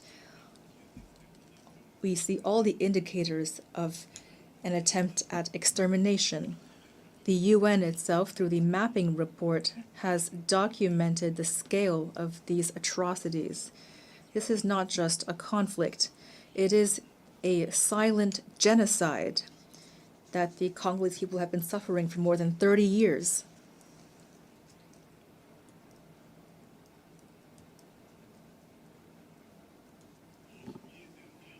In July, more than 300 civilians, including 48 women and 19 children, were massacred in the territory of Rutshuru by the AFC and M23 with the support of the Rwandan Defense Forces. These crimes are not isolated incidents. They are part of a gruesome whole. I thank the United States for taking the initiative last month of convoking an extraordinary session of the Security Council to examine these massacres, which were documented by Human Rights Watch. To end this conflict, the Security Council, in Resolution 2773 of February 21st, 2025, called for the withdrawal of M23 from the cities of Goma and Bukavu and from all the areas under its control, as well as for the dismantling of the parallel administrations established in violation of the sovereignty of the DRC, as well as an end to all assistance, direct or indirect, to M23. Here I commend the leadership of President Donald Trump, who paved the way for a dialogue that led to the signing on June 27, 2025 in Washington of a peace agreement between the DRC and Rwanda. This agreement explicitly requires that Kigali carries out a complete and verifiable withdrawal of its troops and lifts so-called defensive measures. It also calls for the disengagement, disarmament, and conditional integration of non-state armed groups within the armed forces of the DRC and the Congolese National Police, the establishment of a joint mechanism of security coordination, as well as a provision guaranteeing respect for territorial integrity and a cessation of hostilities. The withdrawal of Rwandan troops, the end of their support to M23, and the restoration of the authority of the Congolese state over all the occupied areas are non-negotiable conditions for a real peace. I call upon the United Nations to ensure the strict enforcement of this agreement, which is now critical to the implementation of the aforementioned resolution. Until these decisions are carried out, the blood of innocents will continue to flow. In the same vein, the DRC and the AFC M23 signed on July 19, 2025, in Doha, a declaration of principles that commits the parties to strive together toward a peaceful solution. I would like to thank His Highness the Emir of Qatar, Sheikh Tamim bin Hamad Al Thani, for his dedication and commitment to peace in the DRC and in the Great Lakes region. Lastly, I express my deep appreciation for the coordination provided by His Excellency for Eso Zimna Nyasimbe, President of the Council of Ministers of Togo, as part of the Lomé process. This dynamic emerges from the convergence of the efforts of the Luanda process, which have been constantly led by His Excellency João Manuel Gonçalves Lourenço, President of the Republic of Angola and acting President of the African Union, current President of the African Union, as well as the Nairobi process facilitated by His Excellency Uhuru Muigai Kenyatta, former President of the Republic of Kenya. Together, these initiatives have laid the groundwork for a unified mechanism of regional facilitation. This momentum is something we hope to maintain to preserve continental cohesion, strengthen coordination between African initiatives, and establish a harmonized framework for action in order to restore lasting peace to the east of the DRC. Our goal remains unchanged: to bring about just, lasting, and verifiable peace, not just an empty and ephemeral period of calm, which for almost 30 years now has too often disappointed our people. We expect that the international community to stand on the side of right with constancy and courage. That is how truth will win out over impunity, and that peace will become possible. Madam President, The diplomatic process being carried out with all parties to the conflict is in no way incompatible with justice and reparations. If the world still hesitates to put a name to our pain, well, we will not wait. We are the main witnesses of it. We will be those who bring about justice. But we need your solidarity, your support, as well as complete compliance with international law.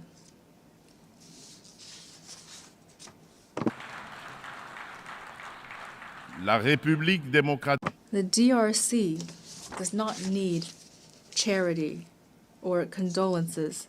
It needs justice, truth, and dignity.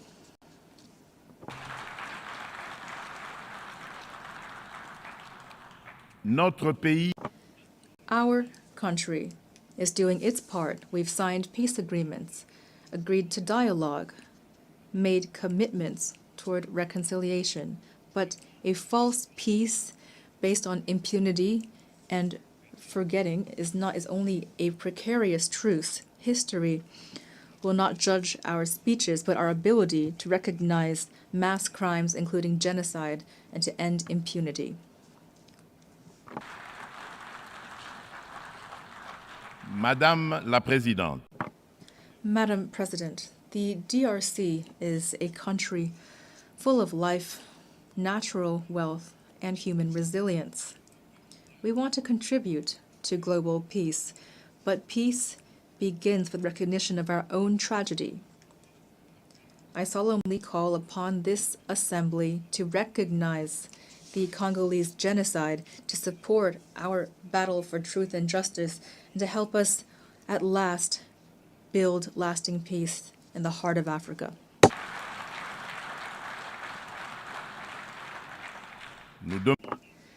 We call upon the UN to establish a regime of targeted sanctions against perpetrators of economic crimes as well as crimes, war crimes, crimes against humanity, and crimes of genocide that have been committed in the east of my country. We call upon the UN to support all actions that aim to curb illicit supply chains in minerals, which for decades now have been financing war and human tragedy. These actions must be implemented with the support of the African Union, the UN, and our development partners, with the involvement of adjacent states, as well as businesses that purchase and process these minerals stained with blood, as well as financial institutions through which this cash transits, as well as civil society organizations. I state this solemnly. The international community has the moral and political duty to recognize this tragedy for what it is, a genocide, and to act accordingly. Silence and inaction in the face of these crimes amounts to complicity.